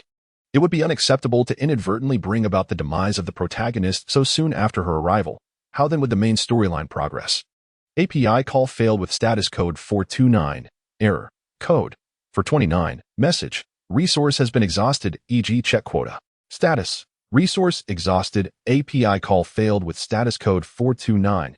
Error. Code 429. Message. Resource has been exhausted, e.g. check quota. Status. Resource exhausted. API call failed with status code 429. Error. Code 429. Message. Resource has been exhausted, e.g. check quota. Status. Resource exhausted. Loya adjusted her forehead, realizing that Harry had yet to receive his acceptance letter from Hogwarts and remained oblivious to the existence of magic. Moreover, after her recent transformation causing a stir in the city, it was likely that Harry was utterly bewildered by her presence. The thought of him wanting to stay at the Dursleys was preposterous. In truth, she had underestimated the pure and kind-hearted nature of the Savior. To her surprise, Harry returned and crouched beside her, intently examining her injuries. Aside from the bleeding knee, which appeared quite severe, the rest were merely superficial wounds resulting from her reckless antics. "Are you all right?" Loya perceived the present moment as a fortuitous opportunity. In pursuit of her system task, she sought to elicit Harry's empathy. Loya swiftly filtered through the memories of her new body in her mind. The original owner had been abandoned at an orphanage from birth. At the age of 6, her magical powers manifested, and she was subsequently adopted by a couple. Her adoptive father was a muggle, while her adoptive mother was a witch. Unfortunately, their happiness was short-lived. Not long after, her adoptive parents divorced. Her adoptive mother fell into despair, succumbing to alcoholism, and soon after, she fell ill and passed away, having never imparted any magical knowledge to the original owner. Her remarried adoptive father refused to take her in, leading to her being cast back into the orphanage. It is indeed a sorrowful tale, and the original owner is pitiable. Are your family members nearby? I shall seek them out to escort you to the hospital. Loya feigned tears, lamenting, "Mom is gone, and Dad no longer wants me. I do not wish to return to the orphanage." Observing Loya's sobs, Harry could not help but recall his own parents, believing that Loya and he were akin to each other, both solitary and forlorn souls. Loya discreetly stole a glance at Harry, whose eyes were filled with sorrow and compassion. To her surprise, her awkward performance had indeed touched him. Consequently, she feigned unconsciousness. Remaining utterly still, Harry, in a state of panic, sought assistance from the adults around him who were hastily fleeing the scene, but his pleas went unheard. In London, apart from the Dursleys, Harry had no relatives to turn to. Ultimately, he had no choice but to carry Loya on his back and return to his uncle's house. Loya lay upon Harry's slender back, utterly exhausted, her eyelids growing heavy until she unknowingly succumbed to slumber. When she regained consciousness, she found herself nestled within a cramped cupboard. Her body bore numerous wounds, haphazardly bandaged, suggesting that the person who tended to her injuries lacked skill. As she sat up, she inadvertently collided with a hard object. A sharp pain shot through her, prompting Harry to groan in agony as he cradled his head, while Loya pressed her palm against her forehead. "Are you awake? How did I end up here? Did you carry me back?" Loya inquired, feigning ignorance. "My name is Harry Potter," he replied, "and Petunia has kindly permitted you to stay here for the time being. You needn't return to the orphanage just yet." Loya feigned a joyful expression while pondering how the Dursley family could be so kind as to take her in.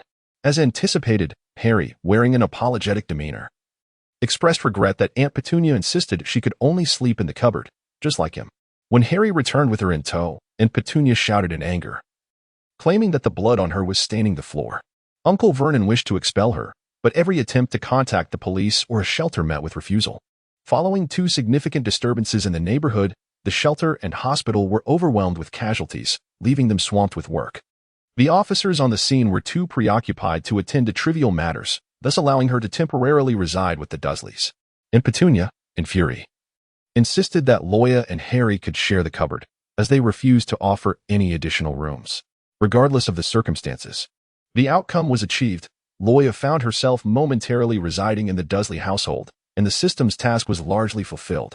System, congratulations, host, on completing the task. A random spell reward is being issued. A spell surged into Luoya's mind.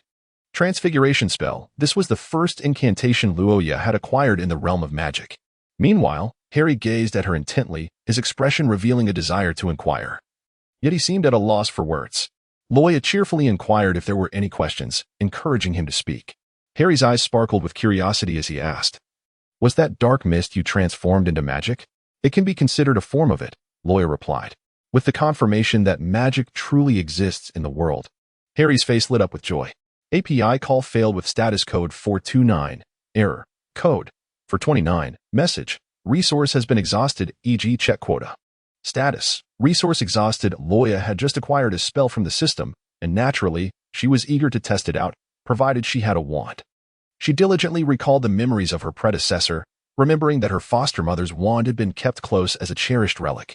Loya immediately rummaged through the pockets of his overcoat and finally discovered the wand sewn into the inner pocket. Unfortunately, the wand had been ravaged during the silent turmoil and was now broken in 2. Its usability was uncertain. Is there any tape? The poor wand seemed salvageable. Wait for me, he thought, hoping Aunt Petunia would remain oblivious to his actions. Harry quietly emerged from the cupboard and, seizing the opportunity while Aunt Petunia was distracted, stealthily retrieved some tape from the storage room. Loya meticulously wrapped her wand with tape, weighing it thoughtfully in her palm, convinced it still held some utility. In the future, she vowed to select a unique one of her own at Ollivanders. Under Harry's eager gaze, Loya shook the wand, cleared her throat, and prepared to test her spell. Suddenly, a loud bang echoed as the cabinet door was forcefully struck. Dudley, Harry's cousin, had just returned from outside, holding a basketball and intentionally slamming it against the cabinet door with a mocking grin. "Hey, Harry, why don't you come out?" Dudley taunted, as the ball thudded heavily against the cabinet once more. "Ignore him," Harry muttered, retreating further into the room, having endured Dudley's bullying throughout his life. Luo's lips curled into a smile as he earnestly gazed at Harry. "Pay close attention, future Auror Potter," he said. "Allow me to present a live demonstration. This is how magic is wielded." Loya opened a narrow gap in the door, extending his wand. Dolly looked on in bewilderment as a pair of chopsticks suddenly emerged from the cupboard, pointing directly at him. Transfiguration spell. A beam of light shot forth from the tip of the wand, causing Dolly's ears and nose to grotesquely enlarge, transforming into those of a pig. In sheer terror, Dolly let out a blood-curdling scream. Hearing his anguished cries, Aunt Petunia rushed over, and upon seeing Dolly morphed into a creature with a pig's head and a human body, she shrieked, "Ah, my Dolly, sweetheart, what has happened to you?" By the time Uncle Vernon lumbered over, his rotund figure barely making haste, he was met with the sight of Dolly, now sporting a curly pig's tail protruding from his rear, and promptly fainted on the spot. Meanwhile, Harry and Loya crouched by the door, stifling their laughter, and Harry felt a newfound admiration for Loya. Turning to him, Harry scratched his head awkwardly and said, "You still haven't told me your name." Lost in thought, Loya realized just how careless she had been. She strained to recall the name of this body, Loya Grindelwald. "Just call me Loya from now on." "Wait, Grindelwald? This body bears the surname Grindelwald? Is she a descendant of the first dark wizard, Grindelwald?" In recent days, Dudley, having been subdued by a transformation spell, had been unusually well-behaved, refraining from throwing basketballs in front of the cupboard or dancing on the stairs. He even seemed to avoid Harry, as if he wished to hide 1,000 miles away upon encountering Loya. Nevertheless, Aunt Petunia and Uncle Vernon continued to treat both Harry and Loya with disdain. During her stay at the Dursleys, Loya discovered that the couple's cruelty towards Harry was far more severe than she had imagined. Harry wore Dudley's ill-fitting hand-me-downs, his pant legs perpetually sagging over his shoes. Moreover, he was only permitted to eat the cold leftovers after the family had finished their meal, leading to prolonged malnutrition that rendered him noticeably thinner than his peers. At night, she typically squeezed into the cupboard with Harry, her body still bearing wounds, while he generously relinquished most of the bed space to her. Perhaps due to the Grindelwald bloodline, Loya found her injuries healing at a remarkably accelerated rate compared to an ordinary person, although they were both young and innocent. Sharing the cramped cupboard and the same bed with Harry felt rather awkward. Furthermore, it would not be long before Harry received his acceptance letter to Hogwarts. Lily had left Harry a vault full of gold coins, ensuring he need not worry about tuition fees. Yet, Loya found herself utterly destitute. She urgently required a job to earn money for the impending tuition costs. Loya wandered through the nearby streets several times, discovering that many establishments refused to employ child labor. Given her current age, she could at most distribute flyers. Fortunately, she ultimately secured a position at a quaint bakery. The proprietors, a kind elderly couple in their 60s, donned reading glasses and exuded warmth. They were in search of a cashier and were willing to offer daily wages. Loya, with her endearing visage and a fabricated tale of woe, having lost her parents and seeking refuge with distant relatives who subjected her to frequent mistreatment, ultimately found solace in the compassionate embrace of a benevolent shopkeeper couple. The couple, the Covals, meticulously crafted the pastries sold in their modest establishment. Although the shop was small and devoid of additional staff, and the clientele was sparse, it sufficed to meet their living expenses. Each evening, as the workday drew to a close, the Covals would generously bestow upon Loya the unsold cakes from that day. Loya gratefully brought back nourishment for Harry. She recalled the first time Harry tasted cake, when he emotionally remarked that he had never experienced such exquisite delicacy before. Loya gently patted his head. Over the course of the past 2 weeks, Harry had been nourished by her care, becoming plump and robust, no longer resembling the emaciated stick figure he had been upon their first encounter. As time passed, their relationship blossomed to the extent that they could address each other by their names. On this particular day, Loya gazed at the cake shop alone when she discovered a letter left for her by the Coval couple. They had gone on an outing and anticipated returning in a week, feeling completely at ease and trusting the shop to Loya's stewardship. Loya glanced at the wall clock. It was nearly time to close. As she prepared to tidy the counter, the wind chimes at the door chimed, prompting her to turn and greet the newcomer with a professional smile. A man, clad in a tattered cloak and leaning on a cane, limped towards her. His face bore a ghastly, slanted scar, and one of his eyes appeared to be mechanical. The cold gaze of the mechanical eye swept over Loya's face, inducing an unsettling sensation within her. The man inquired about the horrific attack that had transpired in the neighborhood a fortnight ago. His peculiar mechanical eye fixated on her, as if it could penetrate her very essence. "I beg your pardon, sir, but I am not well informed," she replied. He took a swig from his water flask and rasped, "You are not a resident of this street? API call failed with status code 429. Error. Code 429. Message. Resource has been exhausted, e.g. check quota. Status. Resource exhausted. Loya, attempting to maintain composure, stated, "Sir, we are about to close."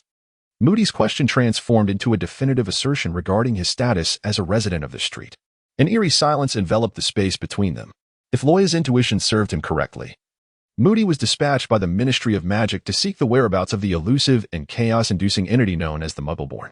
The Ministry regarded her as the most perilous of beings, and for centuries, their stance towards her had consistently been one of immediate eradication.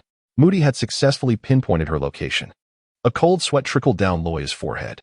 One was an Auror who had spent decades apprehending dark wizards for the Ministry of Magic, while the other was a young girl whose wand was shattered in two, having never even laid eyes on a first-year Hogwarts textbook. It was evident, without a moment's contemplation, the odds of these two engaging in combat. Suddenly, Moody grasped her arm with a fierce grip, his magical eye swirling wildly as it fixated on Loya. His voice rising in intensity. "You are the little monster who wreaked havoc across 2 city blocks." Loya gazed unwaveringly at him. Before Moody could draw his wand, Loya swiftly extracted his own wand from his apron. Misty Veil. The tip of his wand swiftly emitted a dense fog that enveloped the entire shop and street in an instant. Seizing the cover of the mist, Loya made a hasty escape, not forgetting to leave a piece of cake for Harry before his departure. Moody, filled with rage, paused momentarily, muttering about the cursed staff and how someone could learn magic on their own. Where had he gone? In the dimly lit cupboard, Harry lay on the blanket, savoring the toasted bread that Loya had just brought back. He lifted his gaze and inadvertently caught sight of Loya's troubled expression. "Loya, What troubles you? Is something amiss? Loya rested his chin on his hand, remaining silent for a moment before speaking. Harry, I can no longer stay here. I must leave. Upon hearing Loya's words, Harry was momentarily taken aback, but quickly regained his composure, rising abruptly and colliding with the top of the cabinet. He let out a soft whimper, shook his head to dispel the throbbing pain, and anxiously inquired about Loya's reason for departing. Well, you could say that a one-eyed giant is pursuing me, and I need to find a place to hide. Loya continued, rest assured, we shall meet again after your birthday. After all, on that very day, Hagrid will personally escort you to Hogwarts, and we will be alumni together. Harry, feeling dejected, replied, you must promise to write to me. Loya returned a smile. A promise made. The door of the Dursley residence was met with a resounding, fierce knocking, as if the uncouth individual outside were a marauder. Uncle Vernon was so terrified that he scarcely dared to breathe. He brandished a gun at the door, while Aunt Petunia cowered behind him in fear. The visitor, impatient, forcefully kicked the door open. Alastair Moody seized Vernon by the collar, his voice taking on a dangerous tone. Where is that girl? Trembling, Petunia pointed towards the cupboard. Moody yanked the cupboard door open. The dim yellow light flickered, revealing only Harry inside. Cursing under his breath, Moody rudely lifted Harry off the ground and barked. Where has that girl gone? Harry, gazing into Moody's fierce face, replied, I don't know. Moody instantly discerned that the boy was lying. Known for his foul temper, he was about to teach the deceitful boy a lesson when his eye inadvertently caught the lightning-shaped scar on Harry's forehead. In an instant, he recognized the boy's identity and decided to spare Harry further trouble. He surveyed the hall, noting the corridor windows wide open, the curtains billowing ominously in the night breeze. With purposeful strides, he approached the window, his magical eye swiftly scanning the darkness, soon locating the fleeing figure of the girl. API call failed with status code 429. Error. Code. For 29. Message. Resource has been exhausted, e.g. check quota. Status. Resource exhausted. The ethereal mist released by Loya was inexplicably dispersed in a fleeting moment. The deranged-eyed Moody, determined to capture her, had meticulously prepared for this eventuality. She had no desire to be seized and subjected to the execution chair of the Ministry of Magic. A gust of wind howled past Loya from behind. Swiftly, she sought to ensnare. API call failed with status code 429. Error. Code. For 129. Message. Resource has been exhausted, e.g. check quota. Status. Resource exhausted. Loya struggled with all her might, but to no avail. A broom descended from above, and Mad-Eye Moody obstructed her path. You truly are wasting my time, girl. Though unable to defeat him, Loya resolutely refused to submit, defiantly raising her middle finger at Moody. He, however, had no intention of engaging with her sarcastic demeanor. API call failed with status code 429. Error. Code. For 29. Message. Resource has been exhausted, e.g. check quota. Status. Resource exhausted. Loya kindly inquired of the elderly gentleman, do you have health insurance? What nonsense is this girl spouting? Moody's words were not yet finished when a tendril of dark substance erupted from Loya's hair, enveloping her form. Under the astonished gaze of Mad-Eye, Loya uncontrollably transformed into a mere shadow. The Dursley family was left in a state of severe shock, once again entangled with terrifying and mysterious occurrences.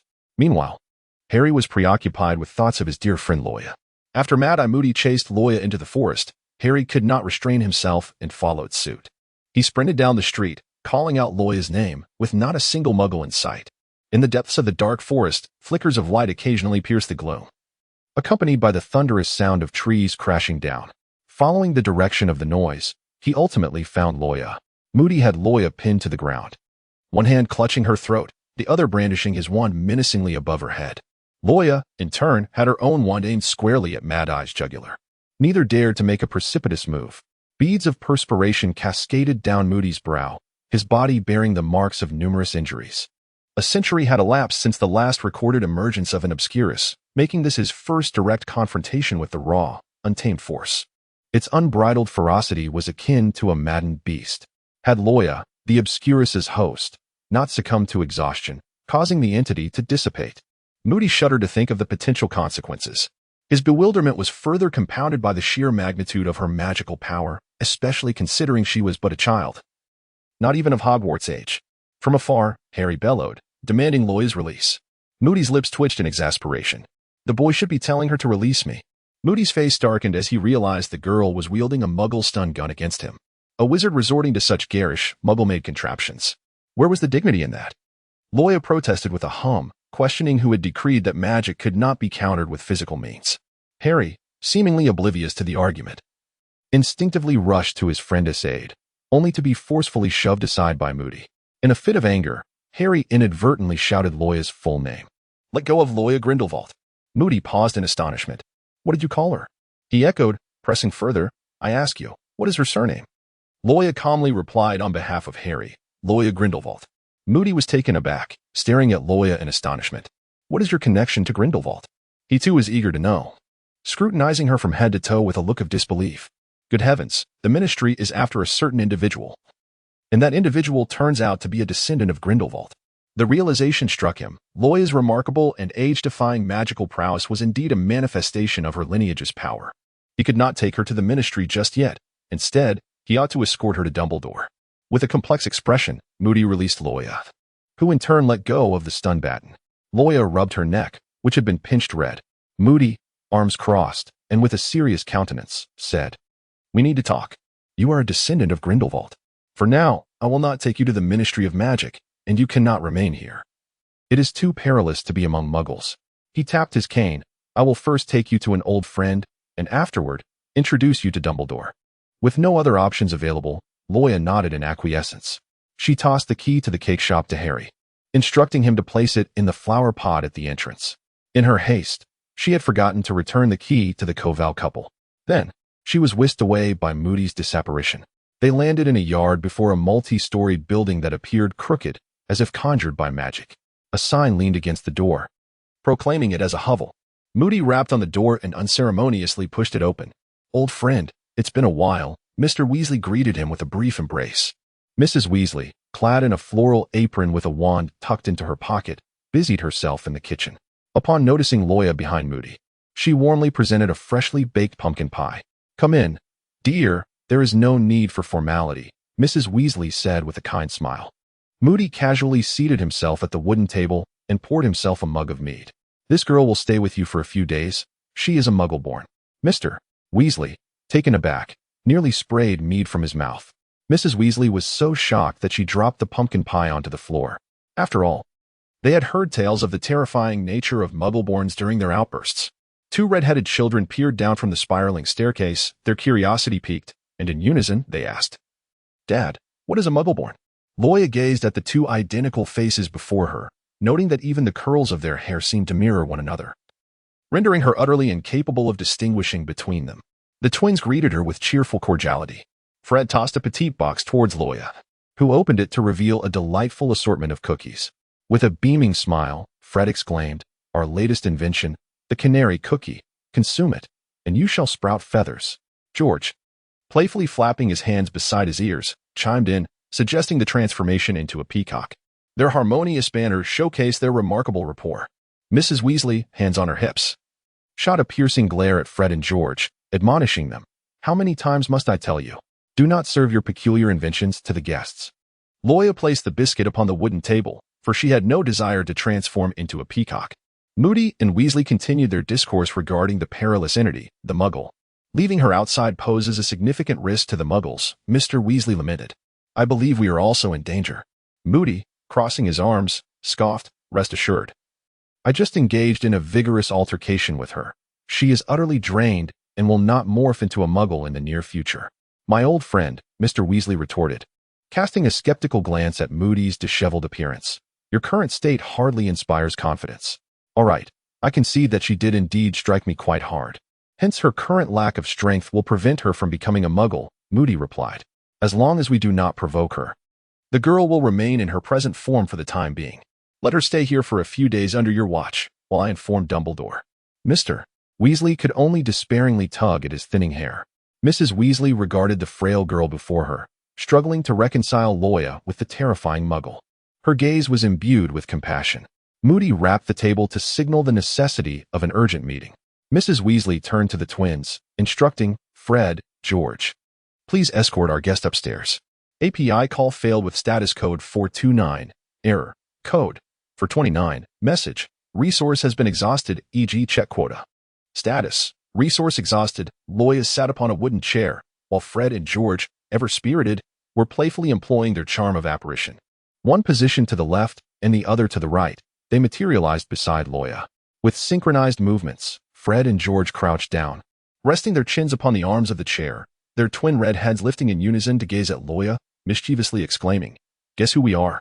They relished in this whimsical manner of teasing friends and guests, delighting in the perplexity that ensued as others pondered their identities.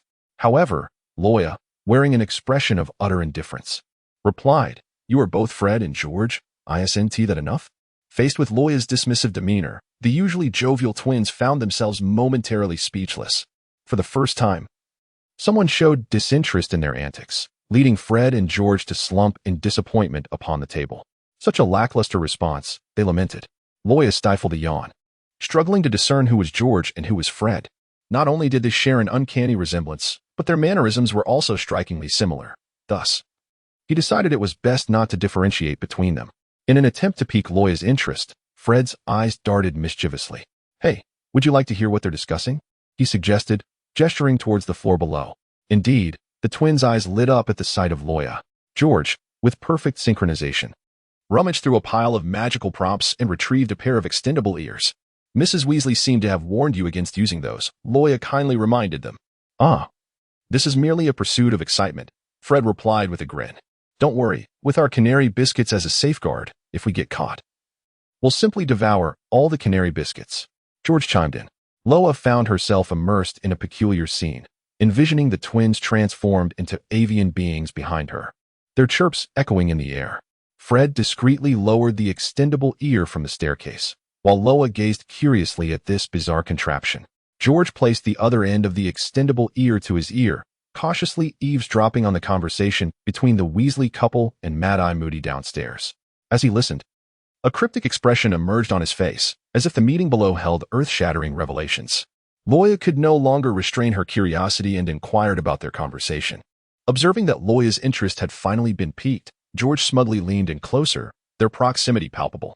They were deliberating whether you were, in fact, the daughter, granddaughter, or great-granddaughter of Grindelwald. Loya's expression darkened.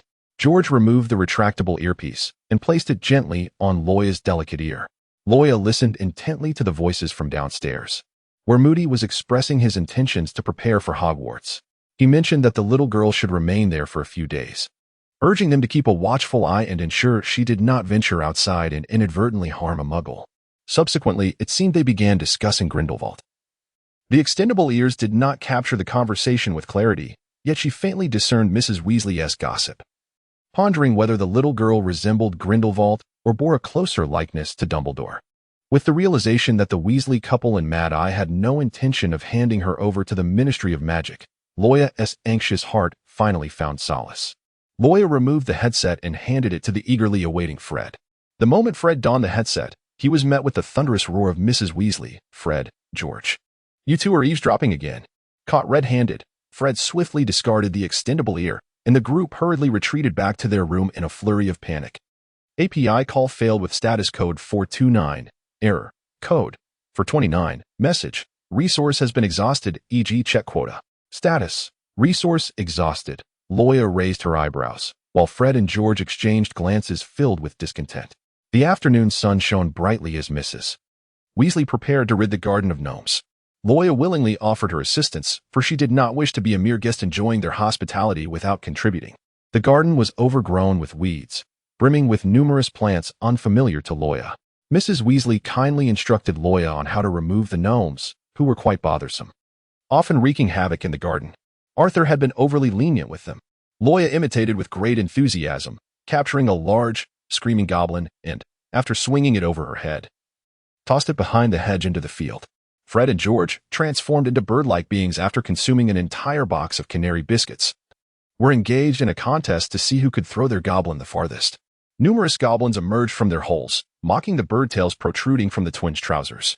The canary biscuits, when consumed, caused feathers to sprout all over one's body, reverting to their original form after a minute, perhaps due to their indulgence in an entire box.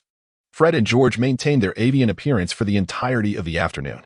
Mrs. Weasley cast a stern glance at the twins, believing they had brought this upon themselves. as it was necessary for Fred and George to learn a lesson. She then turned her gaze gently towards Loya. Just as Mrs. Weasley intended to suggest preparing some sweet treats that the girls would enjoy, she noticed Loya's sudden pallor, standing motionless as if lost. "Child, what is the matter?" Mrs. Weasley asked with concern, discovering that one side of Loya's nose was bleeding. Mrs. Weasley gasped in shock. Fred and George stood nearby, their expressions filled with worry. Coming to her senses, Loya took a handkerchief to wipe away the blood, calmly assuring them that she was fine. Since her first silent outburst, she had experienced symptoms of a nosebleed, which Loya had dismissed. However, it was evident that she had underestimated the toll that silence had taken on her body. The following morning, Mrs. Weasley had prepared breakfast and was about to call the children downstairs. She noticed Loya already standing in the living room, her eyes bewildered, asking in a tone reserved for strangers, "Excuse me, why am I in this humble abode? I remember being in the cupboard on Privet Drive." Mrs. Weasley gasped. Calling up the stairs, "Arthur, George, Fred, come down quickly." As the twins, still dressed in their pajamas and half asleep, descended, they found Mr. and Mrs. Weasley surrounding Loya, their faces etched with concern. Mr. Weasley remarked, "So, you have no recollection of what transpired yesterday, or why you are here?" Loya pondered carefully. "I only recall my time at the Dursleys, alongside my friend Harry, when suddenly a one-eyed man attacked me." George and Fred hurried over, anxiously inquiring, "Do you not recognize us?" Loya gently shook her head. While she was familiar with the Weasley family from the films, she had no recollection of how she knew the Weasley family in this world. George and Fred dramatically clutched their hearts, exclaiming, "Merlin, is our friendship over before it even began?" Mr. Weasley seemed to have an epiphany and dashed into the bedroom, rummaging through a box of old belongings for quite some time. At last, he unearthed a yellowed, antiquated prophecy newspaper. The publication contained a paper by a seasoned magical scholar regarding the effects of the Silent One. Mr. Weasley read aloud. "The Silent One can inflict severe long-term effects on the body, such as frequent hemorrhaging and sporadic memory loss." "That cannot be true," Loya attempted to counter. Loya inexplicably experienced a nosebleed in the garden yesterday. Though she had previously used a product called MOMO, she had encountered similar symptoms before, but did not pay them much mind. Mr. Weasley sighed and continued, "Child, you may have truly forgotten many things, even those of which you were unaware." Loya inhaled sharply, beginning to strain her mind to recollect and organize her fragmented memories. From her transition into the persona of MOMO Rand to her acquaintance with Harry, it seemed she had only forgotten how she arrived at the humble abode and how she came to know the Weasley family yesterday. The remainder of her memories remained intact, which she hoped would not pose a significant hindrance. Yet, in the next moment, she recalled the peculiar circumstance of her arrival in this magical realm, where she had embodied the Goblet of Fire during the Triwizard Tournament and inadvertently fractured James's nose. Wait, why had she attacked James, and for whose sake? This eluded her. The subsequent memories were equally murky. All she could recall was being struck by the killing curse from a Death Eater in the Astronomy Tower. Why she had been in the Astronomy Tower, what transpired during her time as the Goblet of Fire, whom she had encountered, these thoughts escaped her entirely.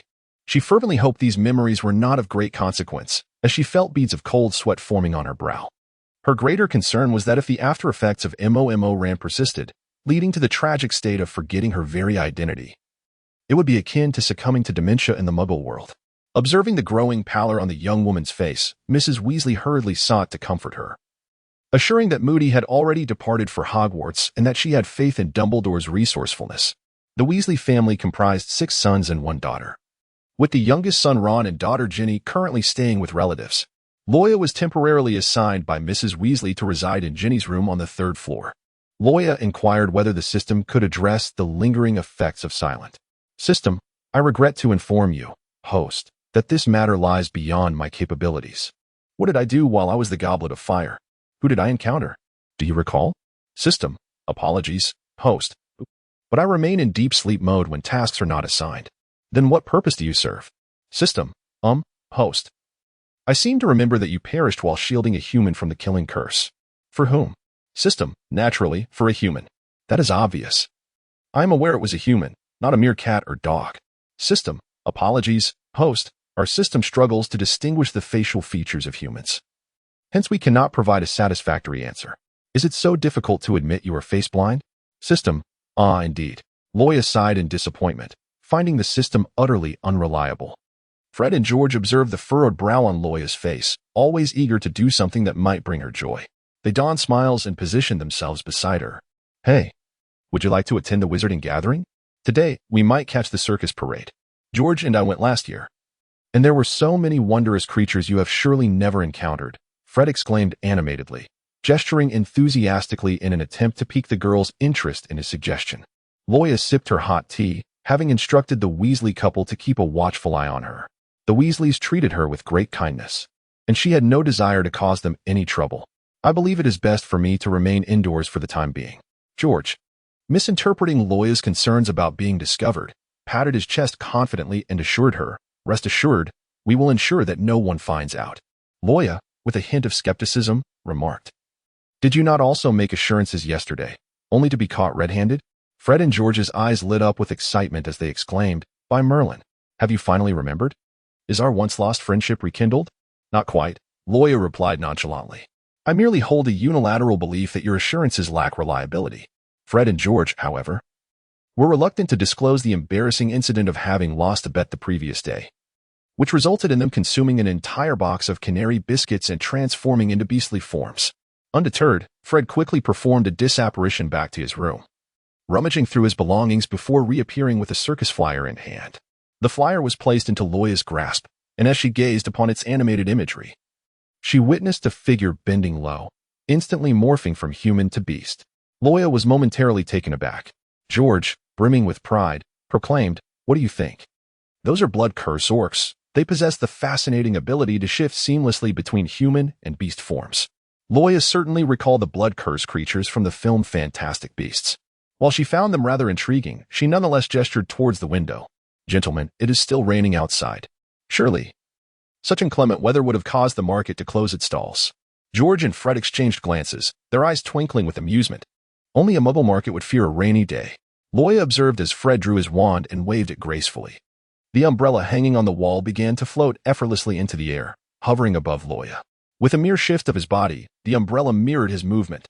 It was undeniably convenient to have the umbrella hovering without needing to hold it, just as Loya contemplated whether to attend the wizard gathering. A mechanical voice echoed in his mind. "System, ding. Task initiated. Location, Wizard Market. Successfully triggered a hidden event. Reward, 1 random spell." Loya was immediately invigorated.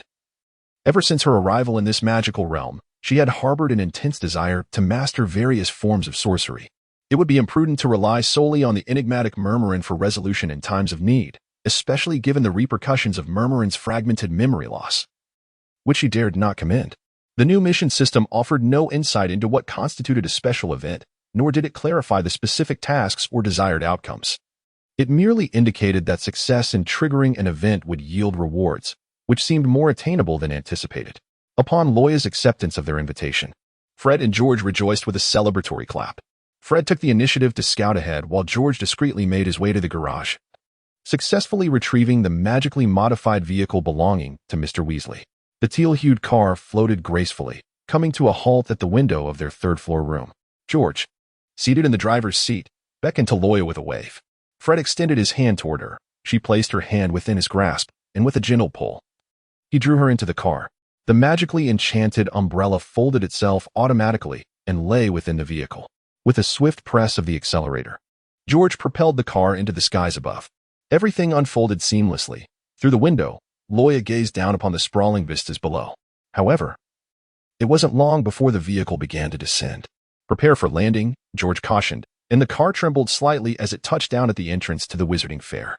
The gathering was bustling with life. A protective barrier spell enveloped the marketplace, ensuring that despite the torrential rain outside, the streets within remained dry and unaffected. Wizards clad in flowing robes traversed the fair, indulging in an array of intriguing magical treats and spectacles. In her quest to trigger a random event, Loya meandered through the thoroughfare, occasionally picking up a few magical candies from the stalls to examine. The twins patiently flanked her, one on each side. After a thorough exploration, yet failing to activate any of the random events the system had mentioned, Loya found herself unwittingly at the entrance of a large tent at the end of the street. Fred informed her that this was the circus. They entered the tent and settled into the audience seats, while George busily acquired an assortment of magical snacks. Loya gazed at the peculiar snacks presented by the Gemini, resolutely declining the offer. unwilling to taste anything that might be revolting. A considerable audience surrounded them. As Loya and her companions had arrived late, just in time for the grand finale of the circus. At the center of the spectacle stood a colossal birdcage draped in white cloth, while the ringmaster proclaimed, "Ladies and gentlemen, prepare yourselves for our monstrous display." With a flourish, he unveiled the cloth, revealing a boy curled up on the ground, clutching his knees. His complexion was an eerie shade of ashen, lips tinged with a ghastly blue, and his bloodshot eyes exuded an unsettling strangeness. System, congratulations, host. You have successfully triggered a random hidden event. Rewards are being dispensed. Water prison technique. Wait a moment. She hadn't even done anything yet, and rewards were being granted. Could this system truly be so benevolent? Nevertheless, Loya couldn't suppress her inner exultation. She had stumbled upon an unexpected stroke of luck, as the random reward was none other than the water prison technique. This advanced water magic was one of Dumbledore's signature spells. As her excitement gradually subsided, she noticed that the boy in the cage was fixated on her. His terrifying gaze laced with animosity. A dark mist faintly enveloped him. He was API call failed with status code 429. Error. Code. 429. Message. Resource has been exhausted, e.g. check quota. Status. Resource exhausted. Loya felt a chill run down her spine as she sprang to her feet. At that moment, the ringmaster proclaimed that this was a once-in-a-century phenomenon. The boy in the cage was suddenly enveloped by a dark substance, transforming into the colossal entity known as the Silent One. Gasps of astonishment erupted from the audience, while the wizards eagerly gazed upon the legendary magical creature that had vanished for a century. API call failed with status code 429. Error. Code. 429. Message. Resource has been exhausted, e.g. check quota. Status. Resource exhausted. Loya was unaware of the source of her strength as she forcefully pushed the twins aside. The Weasley couple found it peculiar, today. Fred and George's room was unnaturally silent, devoid of the usual cacophony of bizarre magical inventions and their explosions. The twins in usual compliance left, Mrs. Weasley feeling uneasy. Just as she contemplated ascending to their room to investigate, a knock echoed through the house. Mr.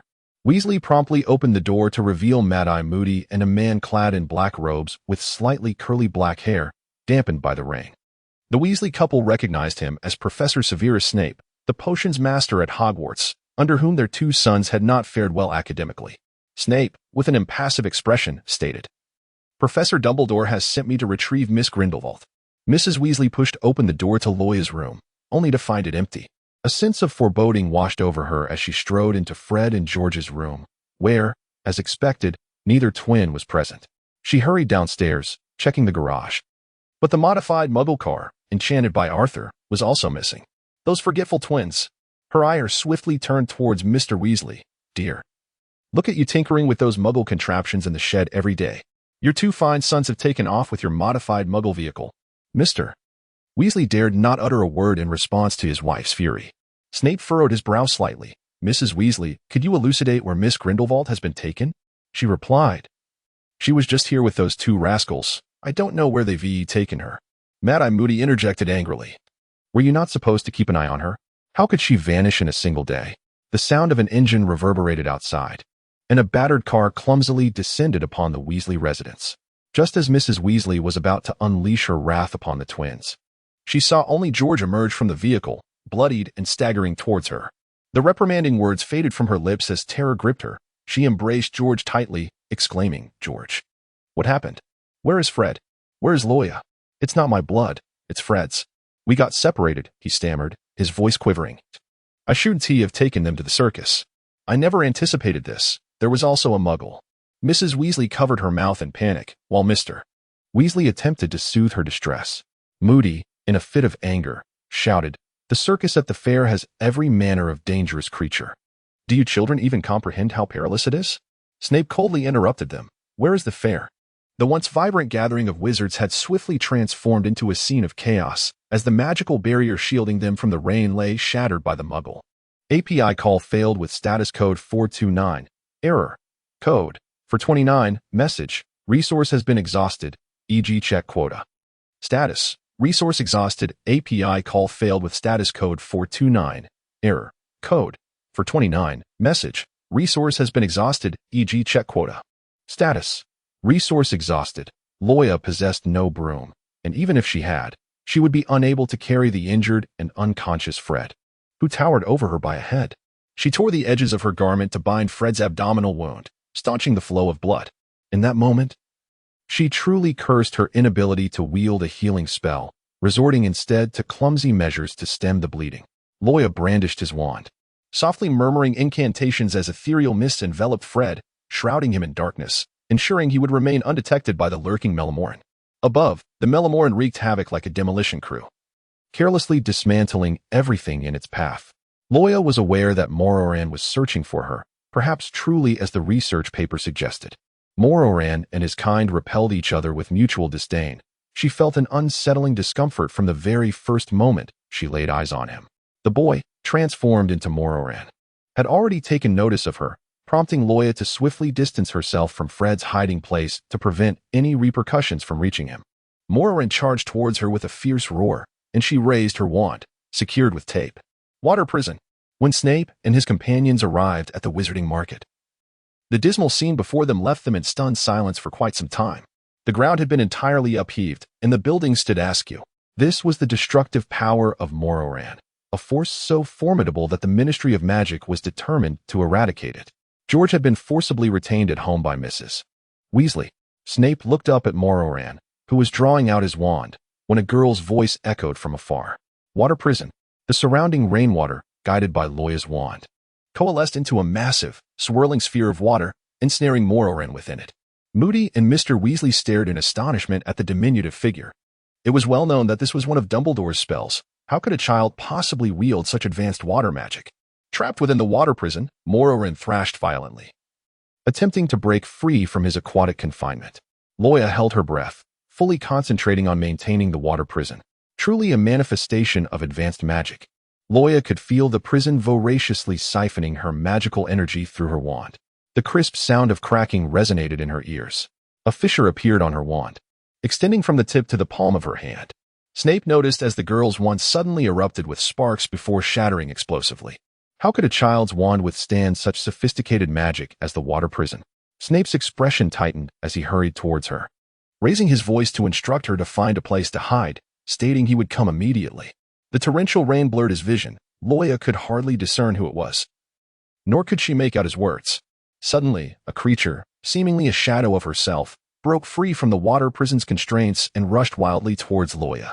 The girl, unwilling to be outdone, transformed into her own version of the creature and lunged at the other, the two shadows roaring as they clawed at one another. In the aftermath of their fierce collision, Snape's robes whipped about, and he could barely open his eyes. No one could have anticipated the situation escalating to this point. One creature was already a headache, and now there were two, engaged in a tumultuous struggle. More critically, which of the two was Loya, the one linked to Grindelwald? The only one who had ever faced off against Loya's shadow was Moody, who was now questioning Mr. Weasley. Moody, unusually flustered, anxiously exclaimed, "These two blobs of mist look identical, dark as night. How am I to know which one is that girl?" Mr. Weasley replied, "What do we do now? We must find a way to subdue them and separate them before Fudge's men arrive. We need to get her out of here. How do we subdue them? How do we separate them? It's easier said than done. Are we supposed to attack both at once? That girl is linked to Grindelwald, and she may very well be connected to Dumbledore as well." While Moody and Mr. Weasley argued, Snape remained intensely focused on the movements of the two shadows. He observed that after their initial fierce struggle, both creatures were gradually losing speed and power, indicating that their hosts were becoming increasingly fatigued. As the two creatures, blinded by rage, collided once more, Snape recognized it as a prime opportunity to separate them. After a moment's hesitation, he raised his wand. Stupefied, several beams of light flashed as Snape's spell struck both creatures simultaneously. In the midst of their violent clash, the two shadows remained oblivious to Snape's actions, taking the full brunt of the attack. Mr. Weasley and Moody looked at him in disbelief. "Snape, are you mad? How could you do that? Since you were too hesitant to act, then be quiet, unless you wish to see her delivered to the Ministry's execution chair." The two creatures crashed heavily to the ground, the dark substance enveloping them beginning to dissipate. API call failed with status code 429. Error. Code 429. Message. Resource has been exhausted, e.g. check quota. Status. Resource exhausted, Loya, transfiguration spell. Subsequently, according to eyewitnesses, Snape was transformed into a magical creature known as a Niffler. Miss Grindelwald exhibited remarkable talent in transfiguration, while Mr. Weasley and Moody spent a considerable amount of time restoring Snape to his original form. At St. Mungo's Hospital for Magical Maladies and Injuries, a nurse opened the window, allowing sunlight to pour in. The young girl in the hospital bed had her right arm and leg encased in plaster, with layers of bandages wrapped around her neck. Loya felt as though she had been swathed like a mummy during her days in the hospital. She had done little else but eat and sleep, resembling a salted fish more than anything else. The doctor, wielding his wand, inspected her thoroughly. Her recovery was progressing well, and Professor Snape was scheduled to visit in the afternoon for another examination. This was a unique patient, although she resided in St. Mungo's. Her primary care was entrusted to the potions master of Hogwarts, with the hospital staff merely assisting in her treatment and daily needs. The doctor earnestly remarked, "Should you require anything, do not hesitate to call upon us. Please, could you arrange a wheelchair for me?" She responded, her voice hoarse and unrecognizable due to her throat injury. Loya arrived at the reception desk in a wheelchair and inquired, "Excuse me, could you please tell me in which ward Fred Weasley is located?" The new nurse, Mary, appeared somewhat unfamiliar with the hospital and nervously responded, "Please hold on a moment." Loya observed as Mary placed her hand above the patient ledger, casting a spell to search for information. The pages began to turn of their own accord, fluttering without a breeze. However, she was interrupted by another elderly nurse. "No need to search. Weasley is not at St. Mungo's Hospital." The Weasley family could hardly bear the financial burden of St. Mungo's medical expenses. Loya gazed at her in astonishment. The elderly nurse continued, "Miss, do you realize that you are residing in the finest ward of St. Mungo's? Are you aware of the exorbitant costs associated with your medical care? The average wizard could scarcely bear such expenses. Professor Dumbledore has graciously covered all of your fees." Both nurses perceived a profound connection between Loya and Dumbledore, treating her with remarkable warmth and kindness. Loya harbored a tinge of concern for Fred. If only she possessed an owl, she could send messages effortlessly. Observing her furrowed brow, the elderly nurse offered her solace, reassuring her that there was no need for worry, as she could place her faith in the Weasleys to manage the situation adeptly. Upon her return to the ward, she discovered a man clad in black robes and possessing raven-black hair had been awaiting her arrival for quite some time. Severus Snape addressed her in a grave tone, "Miss Grindelwald, I believe I previously indicated that you are still in recovery and should refrain from wandering about. You merely stated I could not walk. You never mentioned that I could not glide about in a wheelchair," she retorted, fully aware that this would provoke him further. Recognizing her intent to spar with him once more, Snape opted for silence. Ever since he had simultaneously unleashed a magical attack upon the two Muggleborns, Miss Grindelwald had developed a pronounced grievance against him, continuously seeking to challenge him at every turn. As Snape opened the medical cabinet and unwrapped the bandages from her throat, he lifted her chin gently with his palm, tilting his head to examine her wound with utmost caution. Even he could not help but marvel at the remarkable resilience of Grindelwald's bloodline. The speed at which her injuries healed was nothing short of astonishing. API call failed with status code 429. Error. Code. For 29. Message. Resource has been exhausted. E.g. check quota. Status. Resource exhausted. Loya accepted the potion, the purple liquid within the vial still bubbling. She pinched her nose and gulped it down. It was utterly dreadful. At that moment, Nurse Mary entered with dinner. The nurse who usually tended to Loya had been called away, and Mary had been asked to deliver the meal. Unacquainted with Professor Snape, Mary mistakenly assumed he was Loya's guardian. Seeing Loya's sweet and delicate appearance, she felt a surge of indignation at the sight of such a lovely child suffering grave injuries. "Sir, as a parent, how could you let your child endure such pain?" Snape was taken aback. Sensing a prime opportunity for vengeance, he had yet to respond when Loya, with tear-filled eyes and a pitiful expression, clutched at his sleeve. "Daddy, I miss you so much."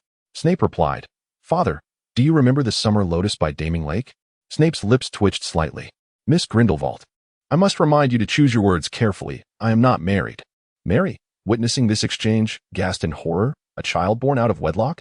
With a darkened expression, Snape retorted, "I am neither married nor do I have any offspring." API call failed with status code 429. Error. Code. For 29. Message. Resource has been exhausted. E.g. check quota. Status. Resource exhausted. API call failed with status code 429. Error. Code. For 29. Message. Resource has been exhausted. E.g. check quota. Status. Resource exhausted. Loya released his grip, a look of triumph adorning his face. Snape, having tidied his medical kit, observed Loya reclining like a landlord, with one leg crossed over the other. He gestured to his arm encased in plaster and then pointed towards the food container on the bedside. His expression conveyed a clear message. I am the patient. Your magic has caused me harm. Hurry and attend to my needs. Snape forced himself to maintain an air of calm, lacking experience in caring for the ill. He picked up the utensils and awkwardly offered a small spoonful of pumpkin porridge towards Loya's lips. Loya ejected a mouthful of the concoction. Scorching, she exclaimed. Professor, this is unequivocally an act of retribution. Snape's visage darkened further. He ladled another spoonful, gently exhaling upon it before presenting it to her lips. This time, Miss Grindelwald refrained from lodging any complaints. With forced stoicism, Snape persevered, administering the entire bowl of pumpkin porridge. He had seldom perceived time to elapse with such glacial slowness. Having stowed away the medical kit, Loya waved a dismissive hand, signaling his departure. An unbidden disquietude stirred within Snape's breast. He crossed his arms and articulated with earnestness. Miss Grindelwald, I am cognizant of your considerable displeasure towards me. I implore you to comprehend the exigencies of the situation. The tumult precipitated by you and the other obscurists had already attracted the attention of the Ministry of Magic. Had I not intervened to separate you promptly, upon the Ministry's arrival, you would have been condemned to the executioner's chair. Loya turned her head, reluctant to acknowledge the validity of his words, leaving her momentarily speechless. At that moment, Severus Snape, compelled by circumstance, resorted to attacking both creatures stealthily to separate them, hastily ensuring her transport to St. Mungo's hospital. He opened another trunk and extracted a squirming, fluffy creature, placing it on Loya's bed. This is the niffler that Professor Dumbledore gifted you. It shall accompany you as your pet once you reach the appropriate age for enrollment. Snape held little affection for the creature, as he could not forget being transformed into a niffler by Loya's transfiguration spell just days prior. Psyduck, Loya exclaimed, embracing the niffler and enthusiastically petting it. She had always adored nifflers while watching the Fantastic Beasts films and had yearned for one since her arrival. However, she felt the niffler resembled Psyduck from her childhood animated series, Pokémon. Snape sighed. It is a niffler, not a poultry. During her hospital stay, Loya sometimes mused that Snape was better suited to be a Muggle instructor, governing every aspect of her life with strict oversight. You cannot go outside. You must drink every drop of the potion. This is prohibited. That is prohibited, he dictated, leaving no room for leniency. Loya, undeterred, often challenged him, and a palpable tension lingered between them. At times, she suspected that Snape still harbored resentment over her earlier use of the transfiguration spell against him. Oh, and there was the matter of her publicly portraying him as a neglectful father, which caused several nurses at the hospital to regard him with unusual scrutiny during his visits. In short, their initial interactions were far from harmonious, until one fateful day. At midnight, Loya felt a burning sensation in her throat, and the wound itched unbearably. She resisted the urge to scratch at it. Early the next morning, she removed the bandage herself, and to her astonishment, the wound on her throat had healed, and her voice had returned. This uplifted her spirits, prompting her to greet Snape, who had come to change her dressings, with a cheerful, "Hello, Professor, my voice is back." Snape's eyes widened in shock. "Why your voice?" His words trembled, and he suddenly grasped her shoulders, his hands shaking. Memories long sealed away were stirred. As the image of the Eastern girl conjured by the Goblet of Fire spoke to him, "Trust me, you will become an extraordinary master of potions." Snape gazed into Loya's eyes, searching for even a trace of the Goblet girl within. Yet, aside from her voice, this body bore no resemblance to her past self. Her appearance was utterly different. He lowered his eyes in disappointment, mocking himself for clinging to impossible hopes after more than a decade. He watched helplessly as the goblet was destroyed by the unforgivable curse, its flames gradually extinguishing. In his youth, he had stumbled into the headmaster's office, clutching the shattered remnants of the goblet, pleading for Dumbledore to save it. Dumbledore merely sighed and shook his head, his aged voice declaring that the soul of the goblet was already lost. As he emerged from his reverie, he found Loya looking at him, her face a canvas of confusion, questioning, "What is wrong with my voice?" Loya unexpectedly discerned a flicker of unmasked anguish on Severus Snape's typically impassive countenance. "It's nothing. Your voice bears an uncanny resemblance to that of a long-lost friend of mine. I apologize for startling you." That friend was no longer among the living. As Loya pondered the identity of Snape's companion, she couldn't help but question, did Snape even have friends? Could it be Lily? On that very day, Snape sat by the cupboard in Spinner's End for an entire night, his palm pressed painfully against his forehead, as haunting memories replayed before his eyes. It was since that day that Snape's demeanor towards her underwent a dramatic transformation. She, confined to a wheelchair, whimsically roamed the hospital garden, clandestinely persuading nurses to procure the muggle snacks that Snape had once strictly forbidden. Snape, fully aware, chose silence, permitting her whims, even as he maintained his customary air of aloofness. With no one to rein her in, Loya grew increasingly audacious, often neglecting to return even during the time Snape was scheduled to change her dressings. Snape, in turn, quietly awaited her return, choosing not to chastise her for her behavior. In light of Snape's abrupt shift in attitude, Loya felt a sense of hesitation in provoking him further, and thus, a semblance of amicable coexistence blossomed between them. Freshly discharged from the hospital, Loya stood at Spinner's End, her prophetic words proving true once more. To facilitate the development of a potion to counter the silent affliction, Dumbledore had entrusted Snape to temporarily assume the role of her guardian. Loya and Snape were engaged in a silent stare-off. "You can't possibly intend to be my father?" Loya queried, skepticism evident in her tone. The house elf perched on Loya's shoulder also cast a dubious glance. "Miss Grindelwald, you are overthinking this," Snape patiently elucidated, asserting that once Loya's silent turmoil was quelled, he would have no further ties to her. Lacking experience in childcare, Snape was an enigma to Loya, who wondered from where he had acquired a house elf to oversee her daily needs. On that particular day, Snape was preoccupied in his chamber, diligently brewing potions, while a cacophony of clattering sounds emanated from Loya's room next door. Snape's expression remained impassive until the noise escalated, spilling from Loya's quarters into the living room, ultimately encroaching upon the threshold of his own chamber. Upon opening the door, he tilted his head slightly, narrowly avoiding a barrage of flying plates and cutlery. The entrance and living or Loya grasped the leg of the Niffler, attempting to wrest the candlestick away. The pair, one human and one creature, awkwardly fixed their gaze upon Snape. Loya's imagination spiraled into a vivid scenario where she and the Niffler were cast out by Snape, forced to roam the streets, enduring the elements and relying on the Niffler's street performance to survive. Meanwhile, the house elf trembled in the background, having diligently tidied the room. Yet this Niffler's destructive antics had rendered it a chaotic mess once more. Snape's eyes swept over the duo before he stepped over the debris strewn across the floor, making his way to the study. There, he retrieved the potion ingredients he required, returning to close the door behind him, executing the task with seamless efficiency. As if he were oblivious to the commotion outside, the house elf finally exhaled in relief. During her stay at Snape's residence, Loya had discovered that Snape had adopted a rather laissez-faire approach towards her. She lived unencumbered, free to awaken at her leisure, even indulging in a day of lounging in bed, while the house elf would respectfully prepare her meals at any hour. In essence, as long as Loya refrained from demolishing the roof or setting the woods ablaze, Snape remained indifferent. He frequently ventured out, sometimes disappearing for days, resembling more of a mere ornament than a temporary guardian. Upon realizing that the master of the house had adopted a similar hands-off policy towards him, the Niffler grew increasingly audacious. His mischief extended to the neighbors, digging holes in their yard, leveraging his superior intellect to torment the local cats and dogs, causing a trail of chaos. This continued until one fateful day when an irate neighbor knocked forcefully on Snape's door.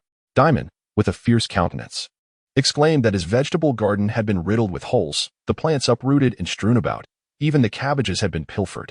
Loya stealthily peered out from behind Snape. Diamond, filled with indignation, pointed a finger at Loya, accusing her that the little creature resembling a hedgehog she nurtured was responsible for the chaos. Snape cast a cold, piercing glance at Diamond, causing him to involuntarily take a few steps back. Upon hearing the neighbor's accusations, Loya lowered her gaze towards Sniffles. Sniffles had an affinity for shiny objects. Surely, it couldn't be the case that Sniffles had pilfered vegetables. However, Sniffles' tiny paw delved into the bag, and before the eyes of all present, it extracted a glistening green cabbage, promptly taking a hearty bite. Loya, taken aback in shock, angrily seized Sniffles and shook it vigorously, causing an avalanche of cabbages and various glittering treasures to tumble out from Sniffles' bag. Loya was utterly speechless. Had the allure of glittering treasures ceased to satisfy you? You have resorted to pilfering even the vegetable scraps from your neighbors.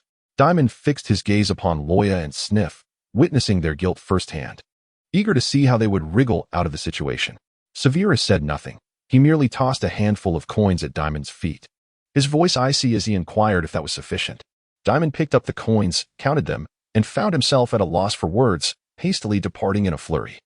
Severus cast a sidelong glance at the instigator, Sniff, who trembled and clung tightly to Loya's leg, exuding an air of defiance bolstered by the presence of his master.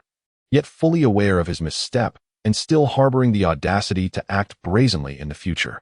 Severus, disinterested in the creature's antics, returned to his potion lab, engrossed in concocting elixirs. However, even Severus had his limits. One fateful day, Sniff ventured into Severus's potion chamber and shattered a new formula that had consumed much of Severus's time and effort to create for Loya.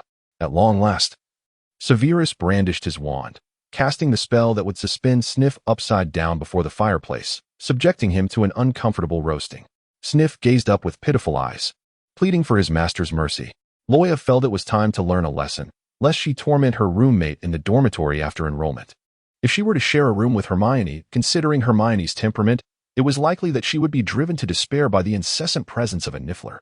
Months passed, and Loya had grown taller. Snape never skimped on her food, clothing, or living arrangements. Overall, as a temporary guardian, Snape fulfilled his responsibilities commendably. The long-awaited day of receiving the Hogwarts admission letter finally arrived, albeit somewhat differently than she had envisioned. To her surprise, she received 2 letters of acceptance, one from Hogwarts and another from Durmstrang. Durmstrang? Wasn't that the wizarding school infamous for teaching dark magic? Just as 2 owls were about to deliver the letters through the window, they collided mid-air. The narrow window could hardly accommodate both owls fluttering their wings simultaneously. The 2 clumsy owls struggled to rise, each clutching a letter, and attempted to pass through the window once more, only to crash into one another again. Enraged, the Durmstrang owl was the first to peck at the Hogwarts owl, and the 2, forgetting their duties, immediately began a scuffle. The windowsill erupted into chaos, feathers strewn about as the nifflers scuttled around collecting them. Curious neighbors leaned out their windows to witness the commotion.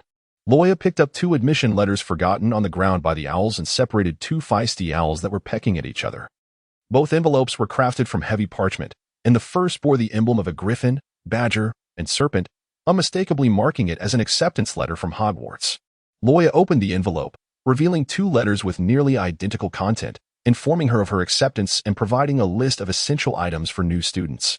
Being admitted to 2 magical academies left Loya in a brief state of indecision.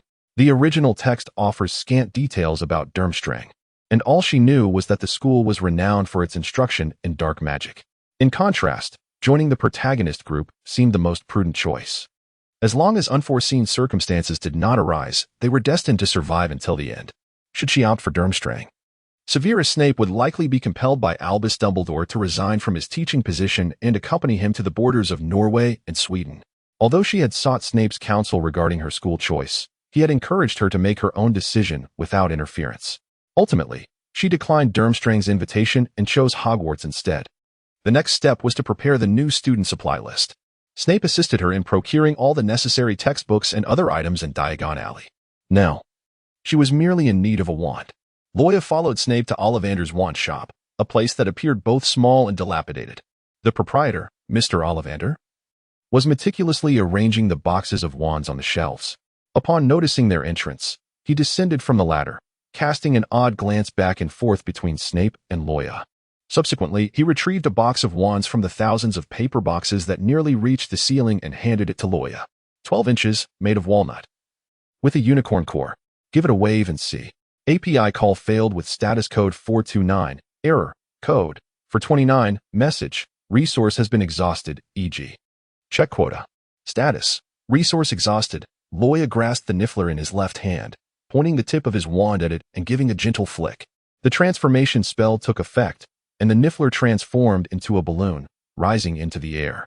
Although the spell was successfully cast, Loya experienced an uncomfortable sensation as the magical energy flowed through the wand, akin to a sluggish internet connection.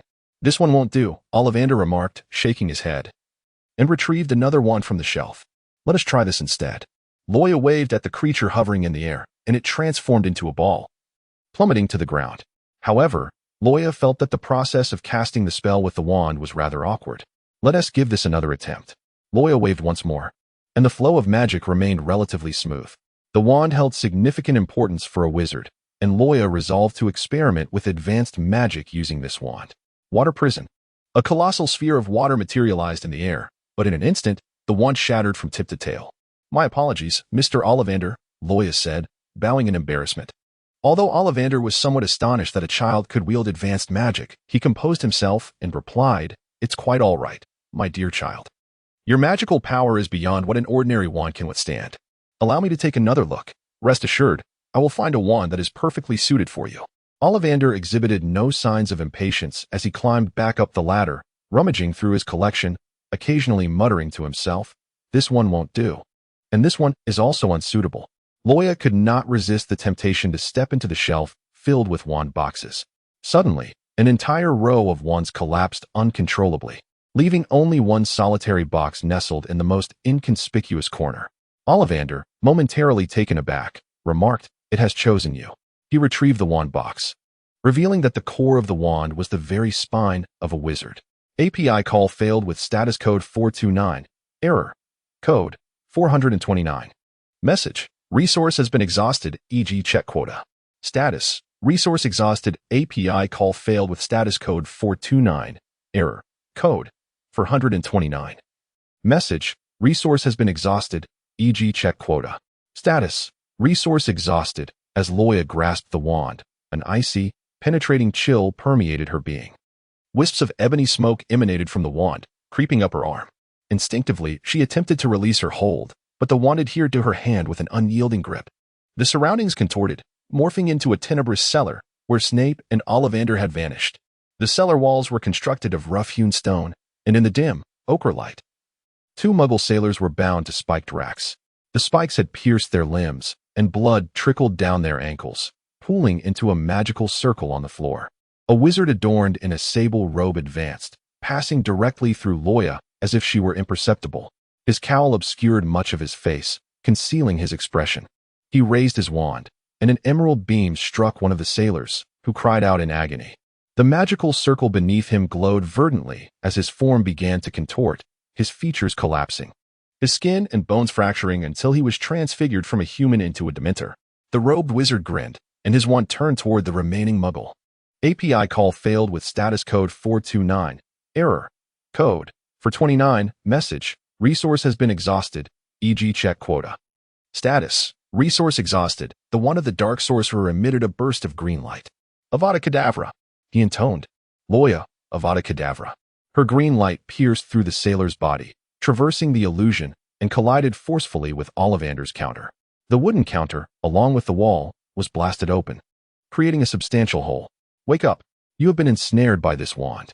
The surrounding illusions vanished in an instant, and Loya gazed vacantly at the face before her. Snape, anxiously cradling her head, implored her to awaken, warning that it was tempting her to employ the unforgivable curse. As the room bore the evidence of the Avada Kedavra's impact, Ollivander's voice resonated with excitement. "How marvelous, truly marvelous. You are perfectly attuned to it." Snape felt a surge of irritation the moment Loya grasped the wand. Her eyes became hollow, as if her soul had departed. No matter how he called out to her, she remained unresponsive. Moreover, she had summoned the curse with the wand, a feat beyond the capacity of a mere child. Snape stepped forward, his cold gaze fixed on Ollivander, demanding, "Whose spine constitutes the core of this wand?" Ollivander's demeanor shifted from his usual amiability to a somber intensity. "Ectus, the creator of the Dementors. You dare to select such a perilous wand for a child. The wand chose her. It has lain dormant here for centuries." A quarrel ensued between the two, while Loya curiously inquired, "Who is Ectus?" Snape cast her a glance. A dark wizard who resided on Azkaban Island in the 15th century, known for abducting passing Muggle sailors, torturing them with instruments of suffering and dark magic, ultimately transforming them into Dementors. "You cannot wield this wand. It is far too dangerous for you." Snape seized the wand from Loya's hand and hurled it back to Ollivander. Yet, Loya felt an undeniable connection to the wand. Despite her inability to cast Avada Kedavra, the mere touch of it allowed her to effortlessly conjure the killing curse. Though fraught with danger, her desire for it persisted. "No," Snape declared with evident disapproval. API call failed with status code 429. Error. Code 429. Message. Resource has been exhausted, e.g. check quota. Status. Resource exhausted. Loya suddenly lunged towards Snape, exclaiming, "Father, buy this for me." Oddly Fan was taken aback, his face reflecting disbelief. "So this is the nature of your relationship?" Sniff joined in the commotion, raising his hand in a gesture of demand. Snape, feeling a headache coming on, pushed Loya's head aside and gritted his teeth, conceding to buy it. Ultimately, under Snape's insistence. He purchased a rather common dragon heartstring wand for Loya. He then solemnly established 3 rules with her. She was forbidden to use magic with the bone wand. She could not take the wand to Hogwarts, and she must use the dragon heartstring wand for her studies. However, Loya merely let his words pass through one ear and out the other, as she concealed the bone wand within her suitcase. Loya was roused from her slumber by a persistent knocking at the door. Severus Snape had long departed for his lectures at Hogwarts, dressed in her nightgown and still bleary-eyed. Loya made her way to the entrance. Standing outside was a tall, slender man clad in an incongruously seasonal silver fur coat, his goat-like beard curling at the ends. He scrutinized Loya from head to toe and exclaimed eagerly, "Igor Karkaroff, Headmaster of Durmstrang Institute. You must be Miss Grindelwald, am I correct?" API call failed with status code 429. Error. Code. For 29. Message. Resource has been exhausted, e.g. check quota. Status. Resource exhausted. Loya discerned that although Karkaroff wore a smile upon his face, his eyes betrayed a complete absence of mirth. Karkaroff took a sip of tea, revealing his yellowed teeth. "We have received a response from Miss Grindelwald. You have declined the invitation to attend Durmstrang. I regret to inform you that I am prepared to enroll at Hogwarts. Miss Grindelwald, we believe that compared to Hogwarts, Durmstrang offers a plethora of courses in dark magic, which would be more suitable for a student of your exceptional talent, allowing you to fully harness your powers." Loya was perplexed. It was rather surprising that Karkaroff would personally make the journey for the sake of recruitment. Karkaroff wielded a minor spell, causing a series of diminutive black tomes to emerge from his sleeve, fluttering through the air. The volumes descended onto the table before Yame, gradually expanding in size before neatly stacking themselves. These were the textbooks of dark magic from Durmstrang, presented to Miss Grindelwald. You may peruse them at your leisure before contemplating whether to accept our school's invitation. Loya cast a glance at the books, their covers fashioned from black sheepskin parchment. Intrigued, she casually flipped through the pages. Among them were titles such as Fundamentals of Dark Magic, Self-Cultivation for Dark Wizards, and a collection of extracurricular readings penned by the professors of Durmstrang, detailing 100 ways to defeat white wizards and vanquish Dumbledore. The latter volumes were rather mundane, mere self-indulgent works of their authors. Loya did not believe that any wizard at Durmstrang could possibly triumph over Dumbledore. Eventually, she opened a textbook on alchemy, where the recipes alone would terrify timid young wizards, ingredients like the nails of a female corpse and the entrails of a black goat. The illustrations were equally macabre. The page she turned to depicted the process of extracting corpse oil from a body using fire magic. API call failed with status code 429. Error. Code. For 129. Message. Resource has been exhausted, e.g. check quota. Status. Resource exhausted. API call failed with status code 429. Error. Code. For 129. Message. Resource has been exhausted, e.g. check quota. Status. Resource exhausted.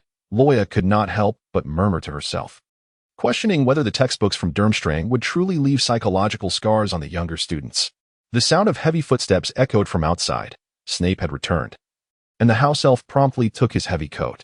Upon entering, Snape was greeted by the unexpected presence of Karkaroff and noticed Loya, clad in her pajamas, lounging in the living room, engrossed in reading a book on dark magic. He gently furrowed his brow and, with a flick of his wand, summoned the black cloak hanging in the room, enveloping Loya like a bundle. In the dimly lit chamber, a shadow of discontent crossed Loya's face.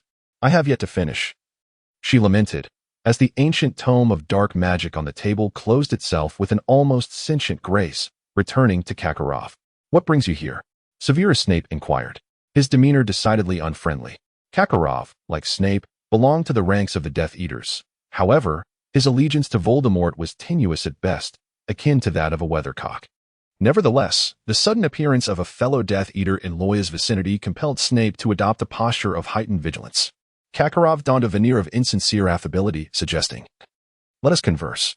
The two men turned, making their way toward the study, while Loya watched their silhouettes fade from view. A house elf approached with utmost reverence, stating, "Miss, it would be prudent to change out of your nightgown, as it is rather impolite." In her previous life, Loya was a boarding school student from 2022.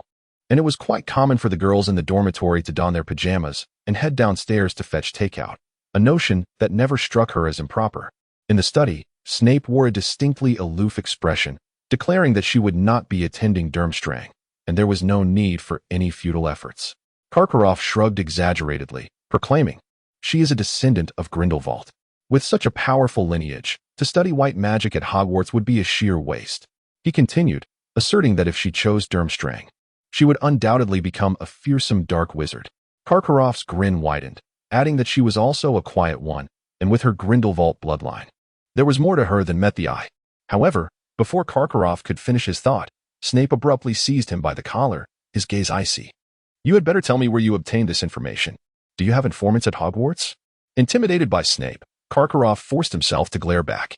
"Miss Grindelwald shall neither attend Durmstrang nor become a dark wizard. You should not interfere with her choices. Her parents and relatives may decide her school. But you are merely her temporary guardian, and it is not your place to choose for her." Karkaroff seemed to misunderstand Loya's rejection of Durmstrang's invitation as a directive from Snape. Snape released his grip. "If you wish to inquire about Miss Grindelwald's relatives, you may visit Nurmengard and consult with Gellert Grindelwald." Karkaroff clicked his tongue in displeasure. Even though Gellert Grindelwald was imprisoned in Nurmengard, the former Dark Lord, feared by the Ministry of Magic, was not someone Karkaroff dared to approach. With his arms crossed, Snape's voice was deep and commanding. "Your attempts to win over Miss Grindelwald are merely efforts to secure a tool for your own survival. As someone who has already given up the names of the Death Eaters upon capture, you are understandably fearful of their retribution."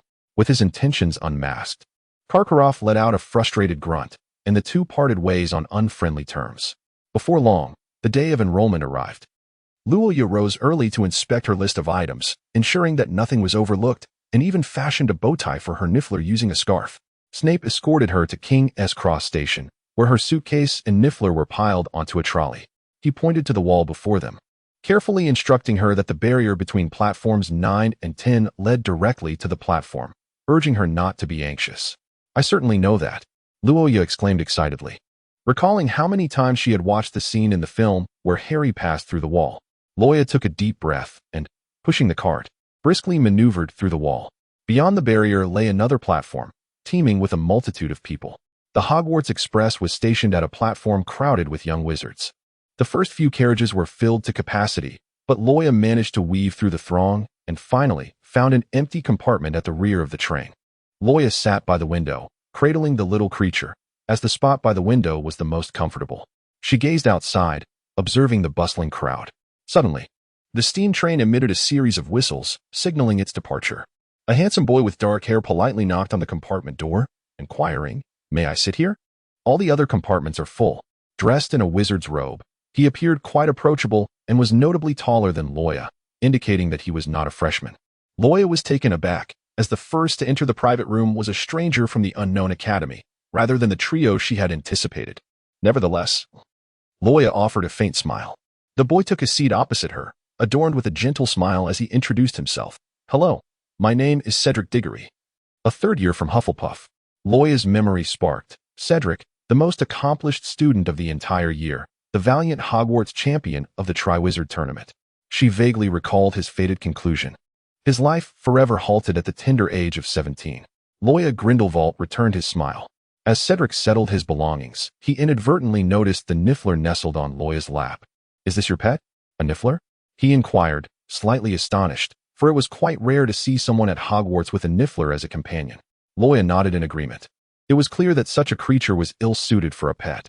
Cedric continued with a jest, remarking on their mischievous nature, boundless energy, and propensity for destruction, capable of turning a room into utter chaos, leaving the girls utterly helpless. The creature, Sniff, had learned its lesson after being hung upside down by our professor in front of the fireplace for an entire day, and now it behaved impeccably. Cedric endeavored to envision the amusing sight of Sniff dangling by the fireplace, unable to suppress a chuckle. A charming woman pushed a cart brimming with snacks past them. The saleswoman inquired if the children wished to purchase some treats. Cedric bought a few snacks and generously shared them with Loya. Loya gazed at the snacks in her arms, compelled to acknowledge Cedric's impeccable sense of gentlemanly decorum. He deliberately bypassed the more grotesque treats, such as Bertie Bott's every flavor beans, which could evoke flavors reminiscent of earwax or boogers.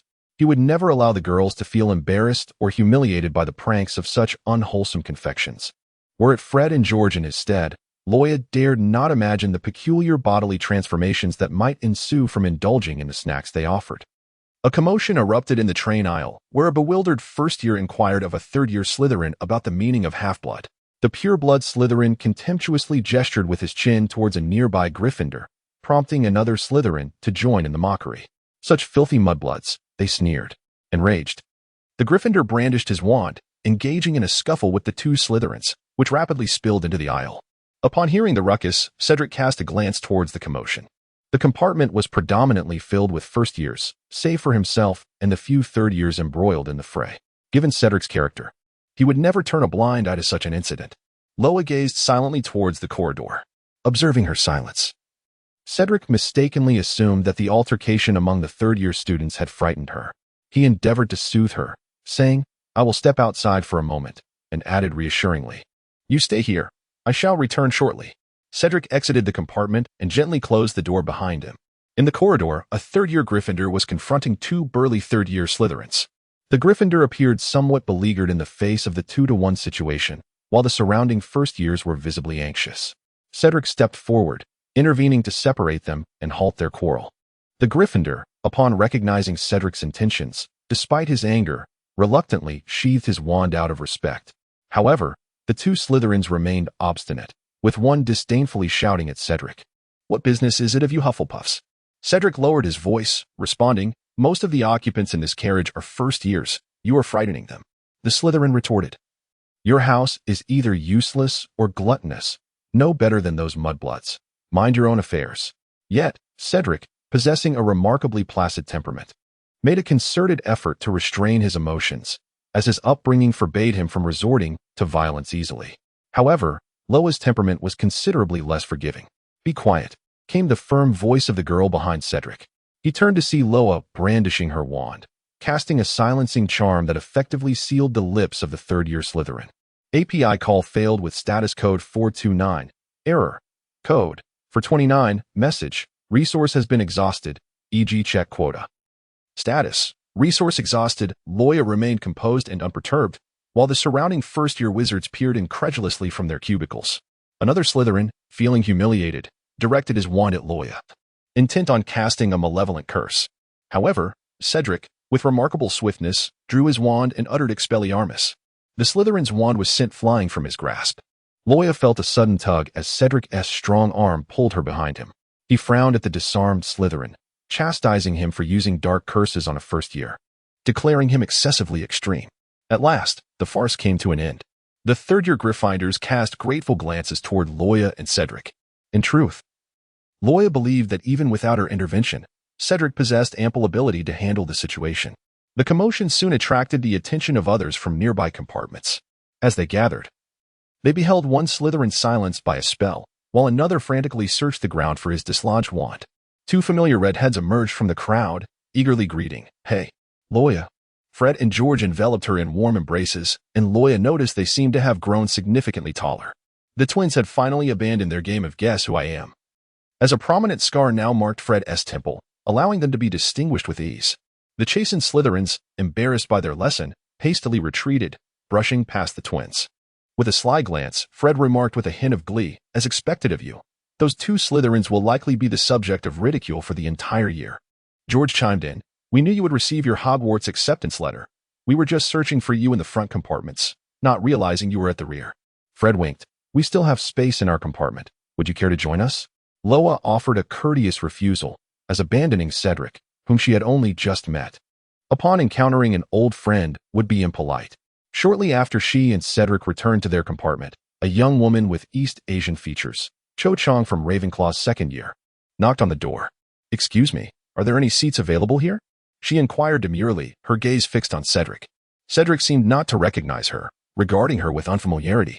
As an outstanding student renowned for his striking looks, courteous demeanor, and humble nature, Cedric had garnered the affections of many female students, Cho Chang among them. Cho Chang blushed as she smiled at Cedric. At that moment, two small figures dashed down the corridor, compelling Cho Chang to step aside and make way for them. Harry and Ron burst in, exclaiming with delight, "Loya? It's been so long.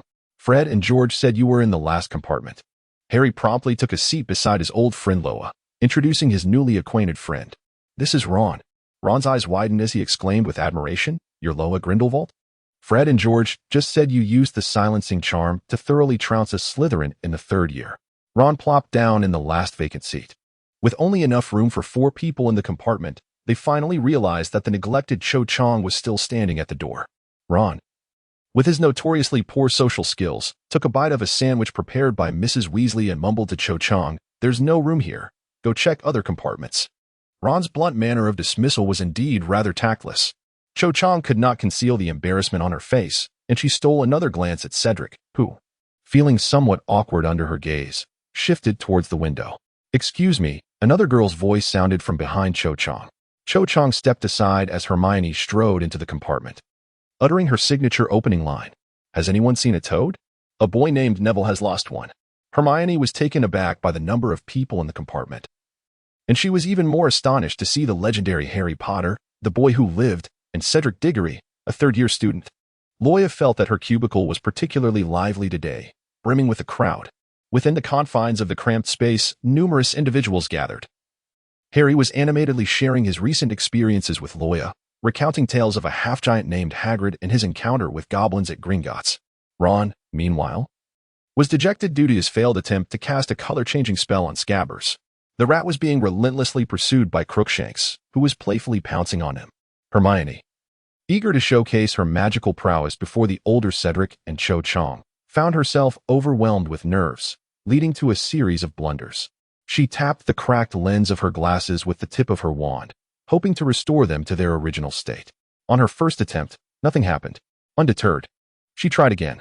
On her second attempt, the glasses sprouted 8 legs and leapt from Harry's nose, scuttling about like spiders.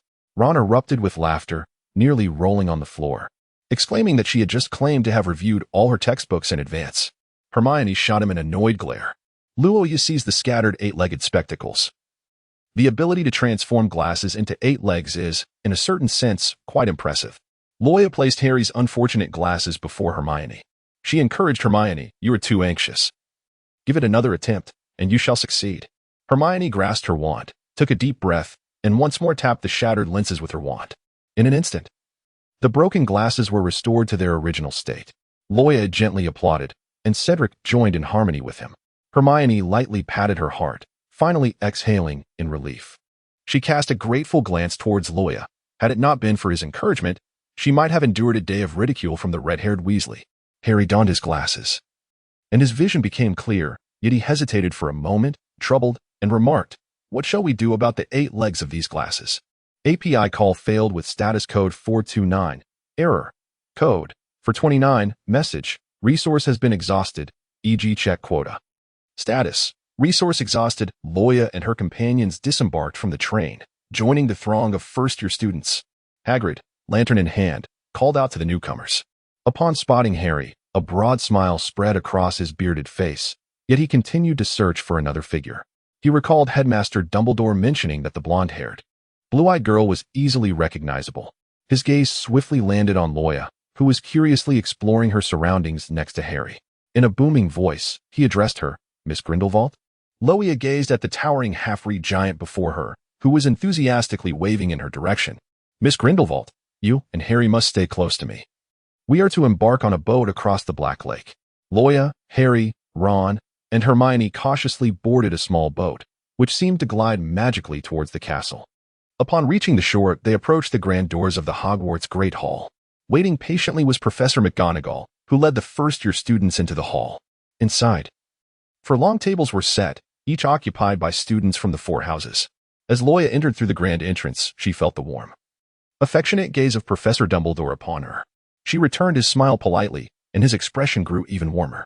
Harry noticed a dark-haired professor at the staff table who was observing them intently.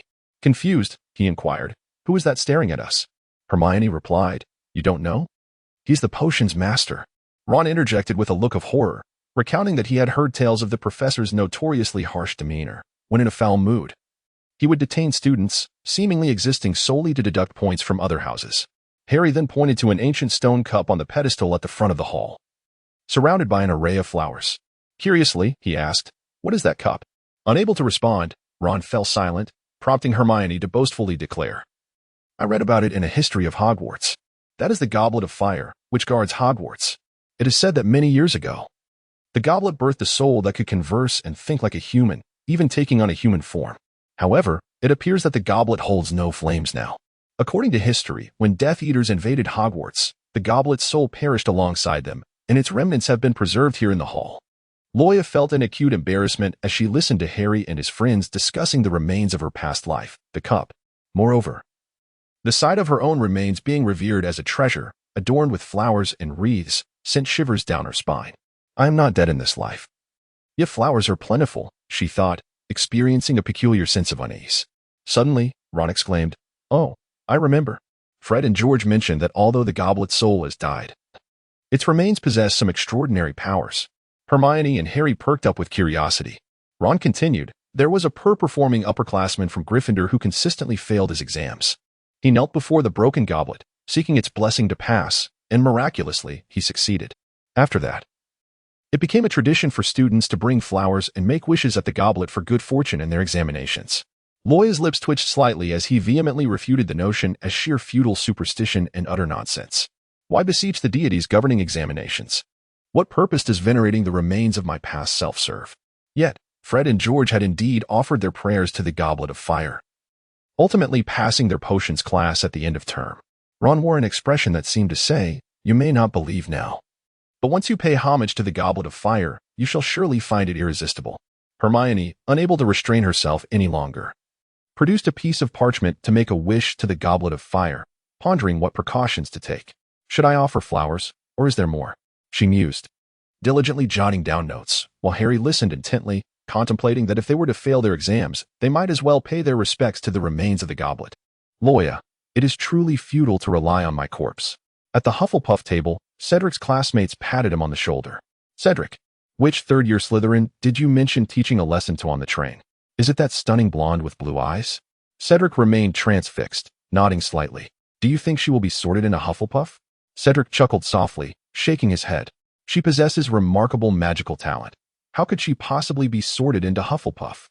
I suspect she will be placed in Gryffindor." His classmates murmured in disappointment. After Dumbledore's lengthy speech, he cautioned the newcomers about the Forbidden Forest, declaring it off-limits, and announced the commencement of the sorting ceremony. Professor McGonagall stepped forward, holding a scroll of parchment. "When I call your name, step forward. I shall place the sorting hat upon your head to determine your house. Hermione Granger." Hermione whispered a nervous prayer, and Loya comfortingly patted her shoulder. As expected, Hermione was sorted into Gryffindor. Next was Ron, who was also placed in Gryffindor. Loya Grindelwald. In an instant, all eyes in the Great Hall were upon her. For these students born in a time of peace, the name of the first Dark Lord, Gellert Grindelwald, was scarcely known. To them, the truly terrifying Dark Lord was Voldemort, and they exhibited no reaction upon hearing the unfamiliar surname of Grindelwald. Conversely, the professors were visibly unsettled.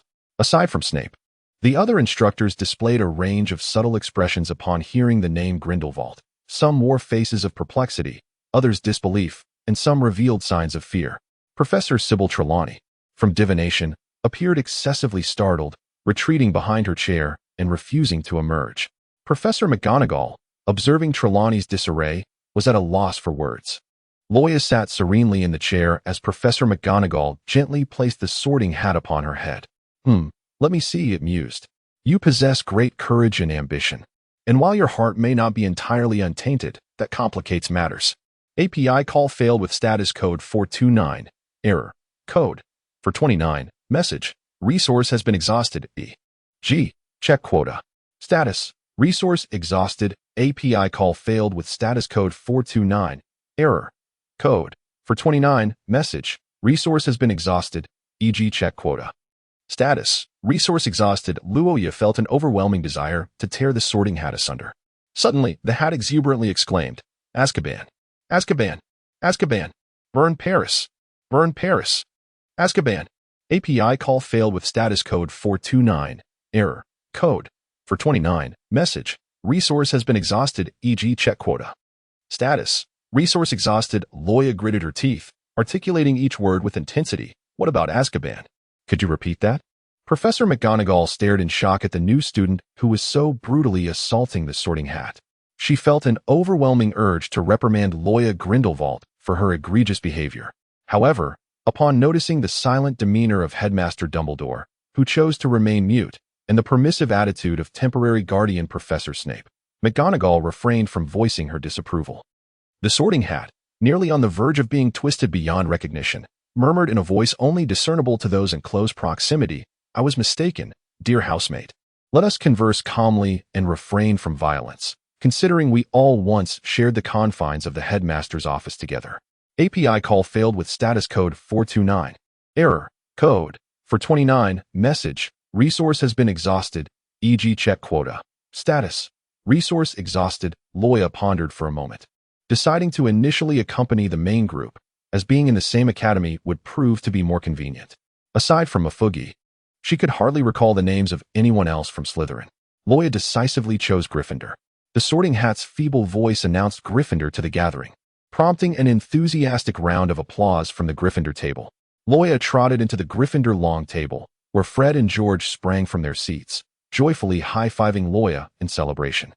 Dumbledore finally breathed a sigh of relief. When the Sorting Hat announced Azkaban, he nearly suffered a heart attack, fearing that the child might stray onto a dark path. The sorting ceremony continued. Professor McGonagall, holding a parchment, proceeded to call the next name, Harry Potter.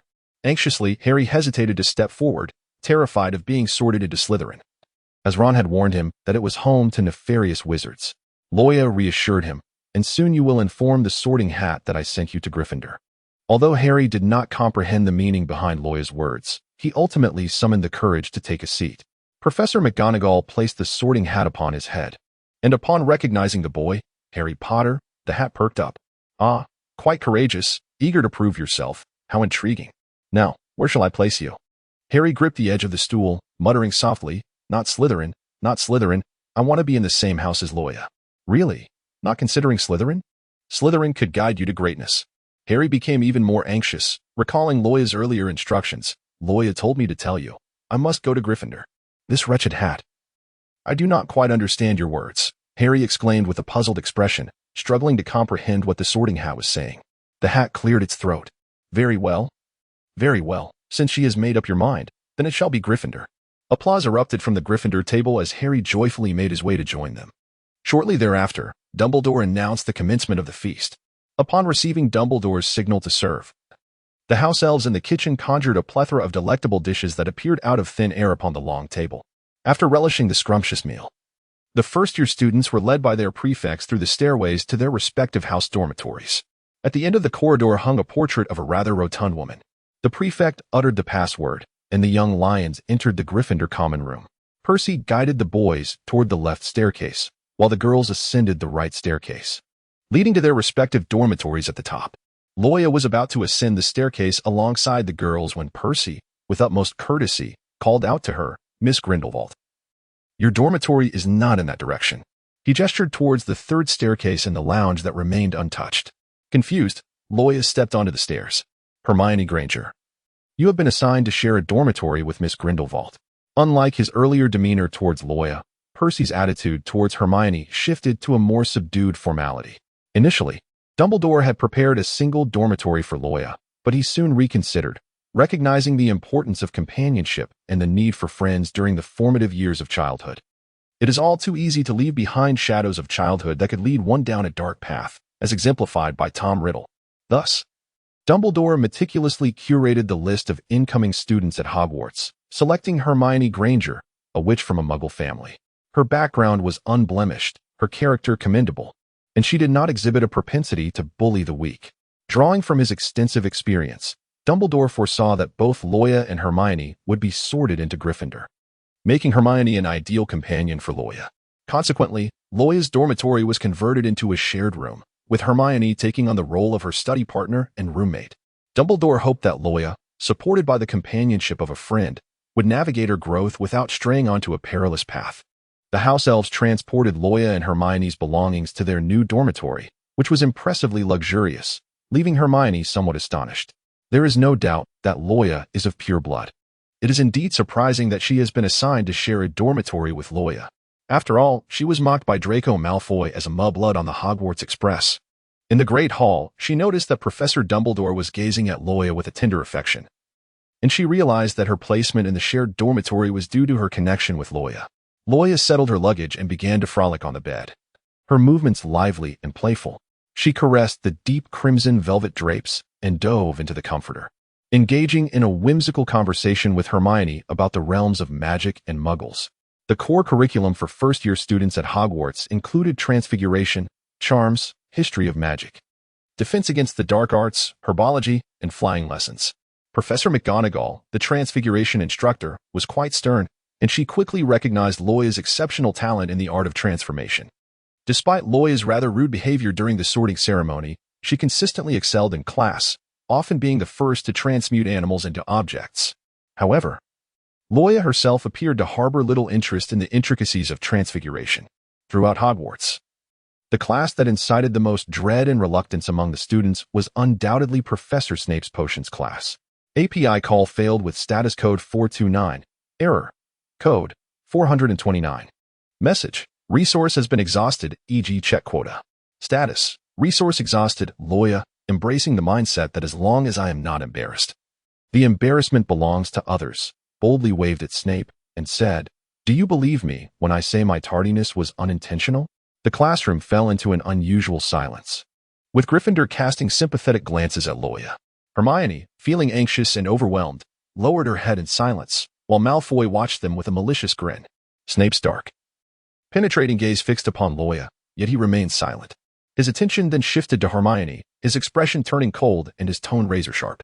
"Miss Granger, do you require a reminder to enter the classroom promptly, or shall you continue to stand there in a daze?" Hermione, caught off guard by the apparent inequity of Snape's reprimand, hastily clutched her bag and hurried to her seat. Yet, a more pressing issue loomed at hand.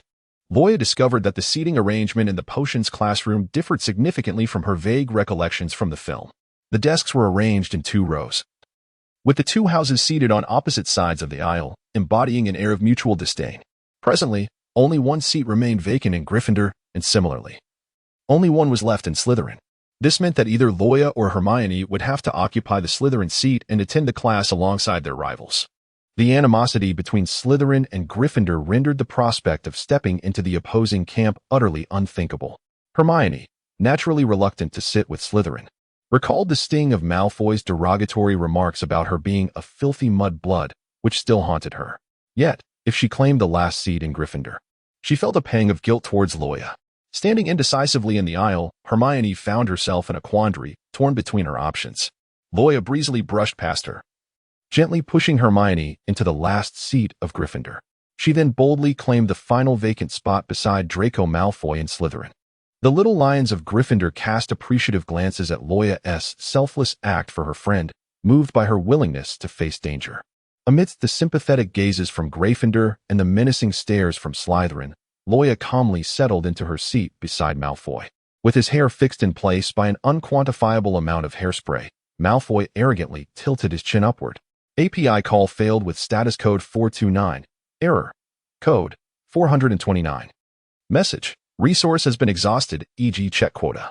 Status. Resource exhausted. Loya opened his backpack and discovered an issue far more grave than tardiness. His bag had been torn at some point, and his textbooks were nowhere to be found. All that remained were a few bags of snacks.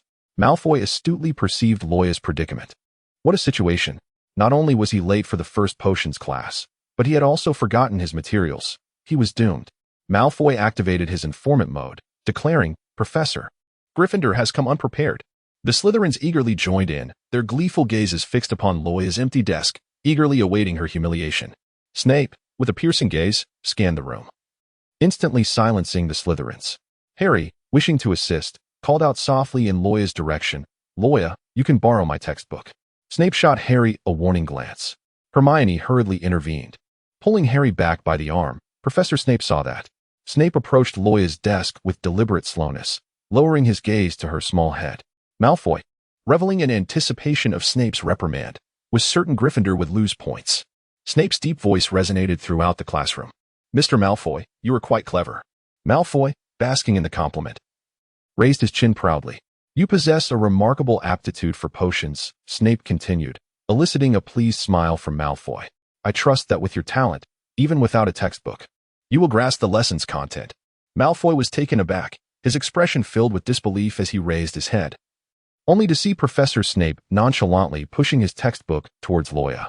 Malfoy exclaimed in shock, unable to comprehend the turn of events. Snape disregarded Malfoy's incredulous gaze and turned back to the blackboard, instructing, "Turn to page 94.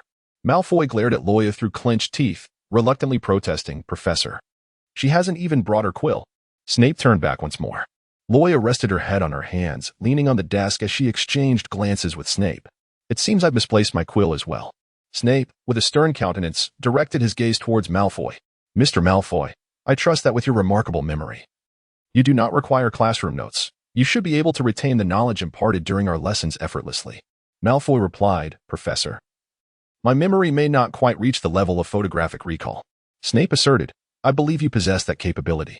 Malfoy responded, "Is there any doubt?" Snape pressed on. "Do you have any further questions?" Malfoy answered, "None." Desperate and feeling powerless, Malfoy clutched the last vestige of dignity his quill offered him. Snape gradually extracted the quill from his grasp and placed it upon Loya's textbook. Loya followed up with a remark, "Malfoy, you possess an extraordinary memory and an exceptional ability to recall details. I believe you no longer require ink. Please hand it over." Loya stealthily appropriated the ink right under Malfoy's nose.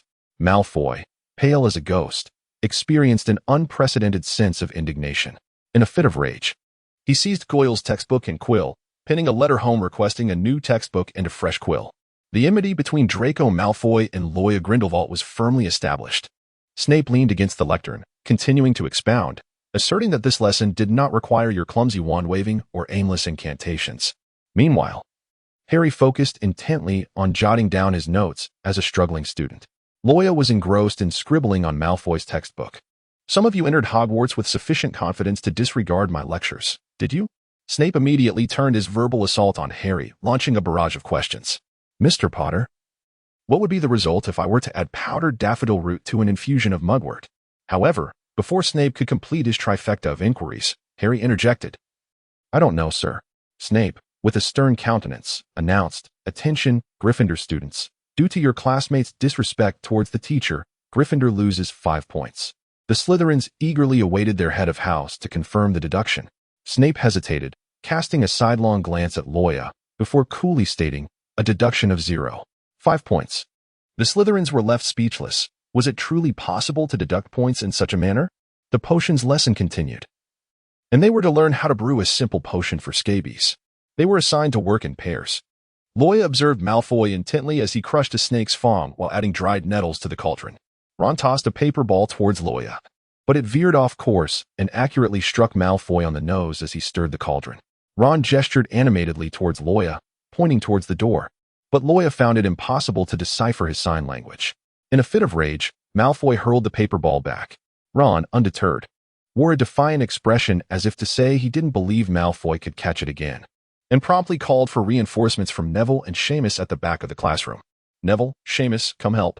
Neville and Seamus paused their stirring, picking up quills to replicate the contents of Ron's paper ball. 3 paper balls soared towards Slytherin, one tragically falling into Malfoy's meticulously concocted scabies potion. At last, Malfoy could endure no longer. His day had never been so wretched, and he seized the paper ball from the ground and hurled it back with great force. Loya bent down to observe the cauldron forgotten by Malfoy, from which wisps of black smoke emerged. With a furrowed brow, Loya cautioned, "Malfoy, if you do not attend to your pot, it will explode before Neville's does." Snape, who was responsible for maintaining classroom order, had just turned around when a flurry of paper balls swiftly descended upon Slytherin from a group of Gryffindors. "What are you doing?" Snape inquired sternly, noticing the commotion. As Gryffindor, led by Ron and Neville, brandished their paper projectiles, one Slytherin sitting behind Malfoy sighed as he glanced at his cauldron, now caught in the chaos of paper balls with one already boiling over. He read the barely legible handwriting and turned to Loya, saying, "The Gryffindors inform you that there is a Hufflepuff at the door looking for you. It seems to be your friend." Loya gazed in astonishment towards the classroom entrance, where Cedric stood in the corridor, his face adorned with a cheerful smile as he waved the first-year potions textbook in his hand. By a stroke of luck, Cedric had discovered an unclaimed first-year potions textbook on the main staircase, the cover inscribed with Loya Grindelwald's name. He had inquired among the new students in the corridor and learned that the first-year Gryffindors were currently attending potions class. As Cedric arrived at the classroom door, he found himself unable to enter due to the ongoing lesson, so he lingered outside for a moment, soon attracting Ron's attention. Within the classroom, both Gryffindors and Slytherins cast curious glances in his direction. Severus Snape also noticed Cedric standing outside. With his robes billowing, he strode out of the classroom. Before Cedric could utter a word, Snape launched into a barrage of biting sarcasm. Mr. Diggory, what brings you here so eagerly to learn about the first-year curriculum? Or is there something within the classroom that compels you to flaunt your knowledge? If you find yourself with time to spare, perhaps you should consider a visit to the library. You misunderstand me. I merely found this. My potions class is not a sightseeing tour. As a third-year student, you should not be loitering at the entrance of a first-year classroom, disrupting the attention of new students. 5 points from Hufflepuff. Professor, this is Loya's drop textbook. Cedric finally found an opportunity to explain. Snape's expression darkened as he crossed his arms and scrutinized Cedric with a discerning gaze, before snatching Loya's textbook from his hands. With a resounding bang, he slammed the classroom door shut, leaving Cedric on the outside. Simultaneously, the classroom erupted with the explosive sounds of Neville's cauldron and Malfoy's cauldron going off at once. Malfoy had added an urgent note for Narcissa, requesting a new cauldron. In the Hogwarts Great Hall, Loya and Hermione sat at the Gryffindor table, savoring their breakfast. Loya surveyed the hall, but found no sign of Harry and Ron. It seemed these two had once again overslept. Hermione, slicing her food with a dinner knife, attempted to articulate a question that had puzzled her for quite some time. I sense that Professor Snape treats you in a rather special manner. In truth, Hermione wished to express that his kindness toward you seemed excessive, yet stating it so bluntly felt rather awkward. Loya was intently perusing the newspaper delivered by the owl, and she replied absent-mindedly, "Is there?" Observing Loya's lackadaisical demeanor, Hermione could not help but exclaim, "Merlin's beard." If it were anyone else who attended potions class without even bringing their textbook or quill, I dare say they would face a year of detention and would be forever barred from entering the potions classroom. API call failed with status code 429. Error. Code 429. Message. Resource has been exhausted, e.g. check quota. Status. Resource exhausted. Loya rested his chin on his hand, straining to recollect the moments when he and Snape engaged in daily banter at St. Mungo's Hospital for Magical Maladies and Injuries, where the air was thick with tension. It seemed that after her voice returned, Snape's demeanor towards her underwent a profound transformation. It comes to mind. I recall him mentioning that her voice bore a striking resemblance to that of his friend. What was her name? Lily. Perhaps it was precisely because her voice echoed Lily's that Snape's attitude shifted, allowing her to wreak havoc at home alongside the Niffler. Hermione, recalling a best-selling Muggle novel on the theme of doppelgangers she had read a few days prior, cast a sympathetic glance at Loya. Because your voice resembles that of his cherished one, oh, you poor child. Loya was entirely engrossed in reading an article on how to properly care for one's wand. Oblivious to Hermione's words and entirely unaware of her intricate inner musings, Hermione kindly passed her a glass of juice. Regardless, it is rather inappropriate to address Professor Snape by his first name in school. Other professors might perceive it as a lack of respect. Oh, it's fine. I call him that at home, Loya remarked, taking another bite of cake and marveling at how delicious the cakes at Hogwarts were. You call him that at home? Wait, are you two living together? Hermione suddenly exclaimed, slapping the table. Curious glances from fellow students in the dining hall turned toward them. Nearly headless Nick even poked his head up from the table, eager for the latest gossip. Hermione quickly glanced around, relieved that Harry and Ron had yet to arrive. What are you imagining? He is my temporary guardian, Loya replied, putting down the newspaper, almost wanting to tease Hermione about her first-year novet and her peculiar train of thought. Yet, Hermione was not entirely mistaken. She had always addressed Snape by his first name, seemingly never treating him as an elder. It would indeed be better to add a title like Professor in front of his name in school, or even Professor Snape would roll off the tongue quite nicely. Neville's owl delivered a memory orb, swiftly drawing the attention of nearby classmates. The orb gradually turned red in Neville's hands. However, the memory orb merely indicates that there is something forgotten. It does not reveal what that something is. Loya kindly reminded, Neville, your memory orb has turned red. Neville, holding the memory orb, smiled innocently, but I cannot recall what it is that I have forgotten. Loya, with an expressionless demeanor, remarked, Have you not noticed that you are the only one in the entire auditorium not wearing a school robe? Indeed, it appeared so. Goyle had stealthily infiltrated the Gryffindor table, eavesdropping on the conversation between Loya and Hermione from a distance. Several Gryffindors cast disdainful glances in his direction, puzzled as to why a Slytherin would surreptitiously occupy a seat among them. After gleaning some useful information, Goyle hurried back to the Slytherin table. Malfoy's hair today glistened with the sheen of hair gel. His owl had just delivered new textbooks, quills, and cauldrons, putting him in exceptionally high spirits. Did you uncover any intriguing intel? Malfoy elegantly lifted his afternoon tea. Ever since the day of his most humiliating experience in potions class, Malfoy had vowed to redeem himself. Goyle, struggling to engage his less-than-stellar intellect, pondered over what Hermione Granger had just said. Did she mention that Loya Grindelwald was cohabitating with someone? After considerable contemplation, it struck him. Hermione Granger had indeed said that Loya Grindelwald was living with, oh yes, it must be Harry Potter. Malfoy, taken aback, sprayed Goyle with tea in shock. During the first flying lesson of the afternoon, students stood on the flat lawn, their broomsticks neatly arranged on the ground. Madame Hooch addressed them sternly. Everyone, stand beside a broomstick. Loya cast a glance at the tattered and worn-out broomstick, pondering whether Hogwarts was truly in such dire financial straits. As she raised her gaze, she noticed Malfoy hastily averting his eyes. This was not the first instance today, since the morning in the Great Hall. She had observed Malfoy casting peculiar glances in her direction, only for her to respond with an impatient glare, prompting him to quickly shift his gaze elsewhere. Madame Hooch extended her right hand above the broomstick and commanded, "Up." Everyone shouted at their broomsticks. Loya extended her hand and gently spoke. As her broom gracefully leapt into her grasp, Mrs. Hockey cast a surprised glance, and shortly thereafter, Harry Malfoy's broom also effortlessly soared into his hand. Hermione's broom rolled several times on the ground before finally coming to rest in her palm. However, Ron's broom seemed to encounter some inexplicable issue, rolling a few times yet refusing to rise. With a furrowed brow, Ron anxiously inquired of Loya, "What should I do? My broom simply won't budge." "Loya, if it doesn't rise, simply pick it up." "Ron, is such an action even possible?" "Loya, this is indeed such a maneuver." Enlightened, Ron picked up the broom, while Madame Hooch shook her head. Madame Hooch was in the midst of instructing the students on how to utilize the flying broomsticks. A mechanical voice echoed in Luoya's mind. "System, ding. Task activated. Successfully joined the Gryffindor Quidditch team alongside Harry Potter. Reward, 1 random spell, limited to 20 minutes. Countdown begins." This unreliable system, which had vanished for an indeterminate number of days, had finally reappeared.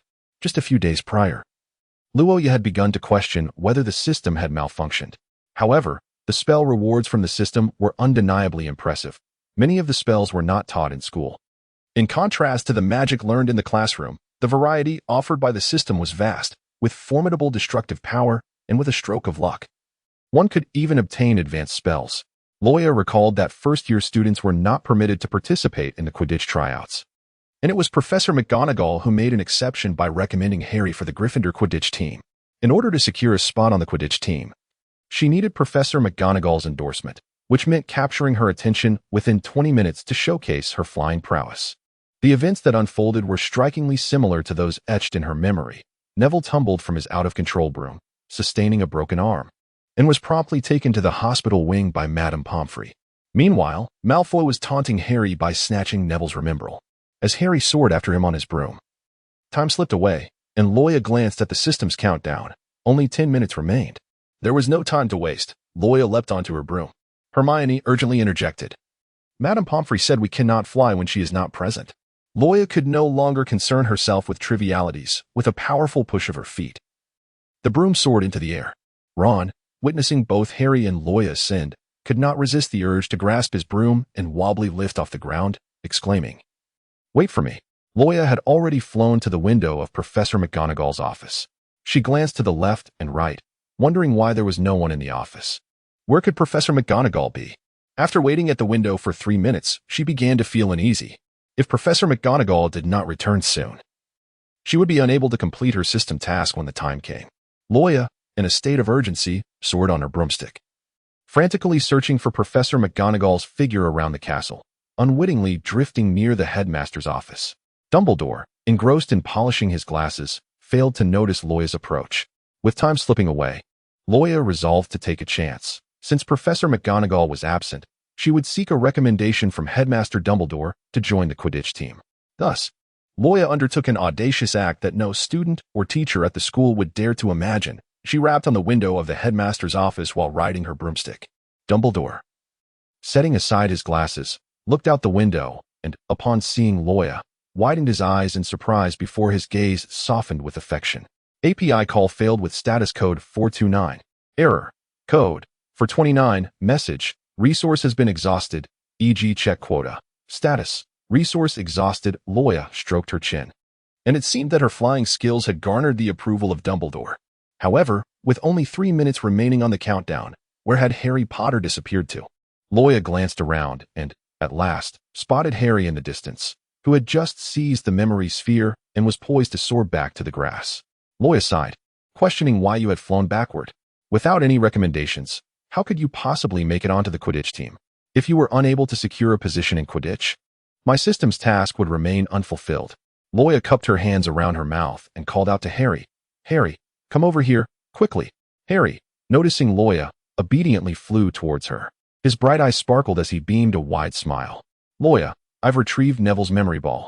It was then that Harry realized he had somehow soared to the headmaster's office, where Dumbledore was observing them through the window.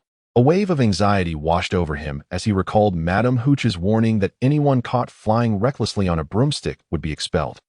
Not only had he been flying recklessly, but he had also ventured right outside the headmaster's window. Loya gently patted his shoulder, reassuring him, "It's quite all right, Harry. Please, spin around a couple of times here, will you?" Although Harry was uncertain about the purpose of this request, he obediently complied. Excellent, excellent, Harry. Now, execute a vertical 360-degree rotation in midair. Hurry, hurry. Harry dutifully performed the aerial maneuver. Through the office window, Dumbledore nodded in satisfaction, indicating that Harry had gained his approval. Suddenly, a frantic shout echoed from a distance. Harry, Loya, my broom is out of control. Ron's voice pierced the air as he careened toward them on his broomstick, swaying unsteadily. Harry quickly tugged Loya aside to avoid the impending collision. Ron, along with his broom, crashed headlong into the headmaster's office, causing Fawkes to flap his wings in alarm. Dumbledore gazed down at Ron, who was sprawled on the floor, and remarked with a touch of exasperation, "Mr. Weasley, you possess quite a remarkable talent for shattering windows." Loya was uncertain whether it was the ripple effects of her time travel, but it seemed that Ron in this world had perpetually suffered from misfortune. Just then, Professor McGonagall entered the headmaster's office and was taken aback to find Ron sprawled on the floor, while Harry and Loya hovered on their broomsticks by the window. Rendered speechless by the absurdity of the scene, with a hint of indignation in her voice, she exclaimed, "How dare you ride broomsticks into the headmaster's office?" Dumbledore interjected, a smile playing on his lips as he addressed McGonagall. "You previously mentioned that Gryffindor was in need of a seeker and a chaser. It appears we have suitable candidates now." Ron, however, was in a foul mood. During Charms class, he had vigorously waved his wand at the feather on his desk several times, yet it remained stubbornly motionless. Hermione couldn't help but mock him, correcting his pronunciation. "It's Leviosa, not Leviosar." Seated to the right of Roya was the explosive genius, Seamus, fervently gesturing with his wand while brandishing a quill. In the interest of personal safety, Roya discreetly shifted away from him. After class, they navigated through the bustling corridors, and despite searching the throng twice, Roya could not locate Hermione. The incessant complaints from Ron about Hermione filled her ears. She truly found it unbearable. No wonder Hermione had no friends, aside from Roya. No one seemed inclined to engage with her.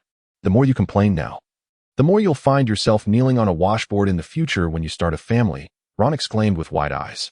"How could I possibly kneel on a washboard?" As evening fell, Roya remained in the dormitory awaiting Hermione, while Harry and Ron were dining in the Great Hall. Suddenly, Professor Quirrell burst into the hall, his face a mask of panic, stammering, "A troll in the dungeons," before fainting. Meanwhile, Roya was in search of Hermione within the castle. Truly, the absence of mobile phones made everything inconvenient. Upon arriving at the Great Hall, she discovered it was already deserted, devoid of any presence. Loya was oblivious to the unfolding events around her when a foul stench wafted through the corridor. Following the sound of heavy footsteps dragging across the floor, she made her way to the washroom. There, she discovered a colossal creature collapsed on the ground, while Harry and Ron stood their ground against another giant. Hermione, curled up beneath a splashing sink, called out to her, "Be careful." Just then, the giant swung a massive wooden club in her direction. She ducked just in time to evade the blow, as the wall above her shattered into fragments, sending a tremor throughout the entire washroom. Loya finally recalled the current narrative, wherein Harry and Ron encounter a troll while searching for Hermione. However, why were there two trolls in the lavatory? One of them had been rendered unconscious on the ground by Ron's levitation spell. In contrast, the other troll was larger and more robust, its head nearly brushing the ceiling. As Harry and Ron rushed over to provide assistance, they found themselves ensnared by one of the troll's hands, suspended upside down. The other hand brandished a wooden club, poised to crush Harry and Ron's skulls at any moment. API call failed with status code 429. Error. Code. For 29. Message. Resource has been exhausted, e.g. check quota. Status. Resource exhausted. API call failed with status code 429. Error. Code. For 29. Message. Resource has been exhausted, e.g. check quota. Status. Resource exhausted. Loya gritted her teeth and rose with determination. Ron, what on earth is the matter with your wand? I accidentally broke it while eating, so I glued it back together. API call failed with status code 429. Error. Code. For 29. Message. Resource has been exhausted, e.g. check quota. Status. Resource exhausted. Loya felt a wave of frustration. Her wand had chosen the most inconvenient moment to malfunction. Now, deprived of her wand and lacking the ability to perform wandless magic, how was she to confront the looming threat of the troll? Just as despair threatened to engulf her, a diminutive figure darted out from the corridor. Sniffing and clutching the spine-like wand, it leaped into Loya's embrace. API call failed with status code 429. Error. Code. For 29. Message. Resource has been exhausted, e.g. check quota. Status. Resource exhausted. Loya casually tossed Ron's wand aside. Her spine-bone wand aimed at the troll as she took a deep breath. She dramatically exclaimed Avada Kedavra, yet nothing transpired. Loya tapped his wand, incredulous. Could it be? Fumbling at such a critical moment. Hermione, clutching the hose, shouted, "What are you doing? Think of a solution quickly." Loya wished to cast a levitation spell or a transformation incantation to alleviate the current embarrassment, yet nothing transpired. System. Gentle reminder. The vertebral wand is incapable of wielding any white magic. Loya pressed her forehead, realizing that the vertebral wand could not wield white magic. Yet she had yet to master any form of dark magic. Only when she grasped the wand in Ollivander's shop did a fleeting thought cross her mind. But her recent attempts had yielded no results. The situation was dire, as the troll advanced towards her with relentless determination. Hanging upside down, Harry shouted at the peril of his own safety, "Loya, run!" As the troll loomed before her, brandishing its club, and the next moment, she found herself ensnared within a cellar constructed of stone, with Harry, Hermione, Ron, and the troll vanished from sight. Before her stood a bloodied muggle. Suspended by instruments of torture, his flesh grotesquely torn, his eyes reflecting terror and desperation as they pleaded with Loya. The dark-robed wizard reappeared, the creator of the Dementors, Axtis. This was a phantasm born from the vertebral wand, or perhaps a resurrection of the memories of its master from centuries past. And there was nothing she could do to intervene. Axtis passed through her, resuming his torment of the unfortunate muggle, filling the cellar with the echoes of the muggle's anguished cries and Axtis's maniacal laughter. API call failed with status code 429. Error. Code. For 129. Message. Resource has been exhausted, e.g. check quota. Status. Resource exhausted. API call failed with status code 429. Error. Code. For 129. Message. Resource has been exhausted, e.g. check quota. Status. Resource exhausted. API call failed with status code 429. Error. Code. 429. Message. Resource has been exhausted, e.g. check quota. Status. Resource exhausted. Loya. A piercing agony. Her emerald light pierced through the illusion, colliding with the behemoth.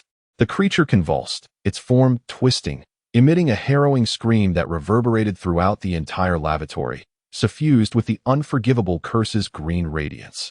When Cedric burst in, he witnessed the giant collapsing in response, while Harry and Ron stumbled to regain their footing. Amid the chaos in the Great Hall, he had led a group of younger Hufflepuffs back to the common room, only to encounter a Niffler scurrying wildly, clutching a wand on the main staircase. He recalled it to be Loya's pet, and he pursued the creature until he reached the lavatory. What transpired? Cedric inquired with concern. Yet Loya's gaze was hollow and frigid, offering him no reply. Noticing her unsettling demeanor, Cedric was about to speak when another giant on the floor suddenly stirred, roaring as it charged toward them. Cedric prepared to cast the disarming charm. However, Loya was the first to raise his wand, his voice chilling and piercing, resonating with a coldness Cedric had never heard before. The green light brushed past Cedric, nearly ensnaring him and the giant in its lethal embrace. In an instant, the giant was lifted off the ground, its eyeballs bulged rapidly. exploding from within, while its anguished screams echoed throughout the corridor. Cedric turned to see Loya's indifferent gaze, a sinister smile curling at the corners of his mouth, as if he had transformed into a different being altogether. The onlookers, their faces ashen, witnessed the terrifying spectacle, feeling as though Loya was deriving pleasure from the one-sided torment and slaughter of the giant. Concerned, Harry approached Loya and whispered, "Loya?" Loya stood frozen, completely oblivious to his voice, her vision consumed by the writhing, wailing prey. "Loya!" Harry called again, and in an instant, she snapped back to reality, hastily ceasing her torment of the corpse with the Cruciatus curse. The corridor echoed with hurried footsteps, and Professor McGonagall burst into the room, followed closely by Snape and several other professors, drawn by the monstrous cries. McGonagall surveyed the horrific sight of the two slain giants before her. "You had better explain what you have all done." Professor Quirrell trembled as he leaned down to examine the giants' bodies. Stuttering, the corpses bear traces of dark magic. "It's astonishing. The curse is ancient, akin to a primordial spell. The one who killed these giants employed dark sorcery." McGonagall stared incredulously at the group of children before her, unable to fathom that one among them had already dabbled in the dark arts, even resorting to such malevolent means to slay two adult giants. Snape cast a sidelong glance at Loya, who quickly concealed her spine-bone wand. He silently approached McGonagall's side and murmured, "Let them leave this place." Quirrell, perceiving Snape's intent, was determined not to grant Loya the opportunity to escape first. He deliberately interrupted, ensuring that all present heard his words. "The Cruciatus curse is unforgivable. This particular variant of the curse is not the same as the current one. It is an ancient form of the Cruciatus." Loya found herself perplexed. Had she not merely vanquished two colossal beasts with precision? Why, then, was she subjected to such bias? As if she were an imminent threat? Professor McGonagall was convinced that she would inevitably become a dark wizard akin to Grindelwald, and thus deemed it imperative that she be expelled from Hogwarts. Stepping forward, Professor McGonagall subtly drew her wand from beneath her cloak. Severus Snape immediately intervened, positioning himself between McGonagall and Loya, gripping her wand arm firmly. His gaze implored McGonagall to reconsider, a gentle shake of his head conveying a silent plea for restraint.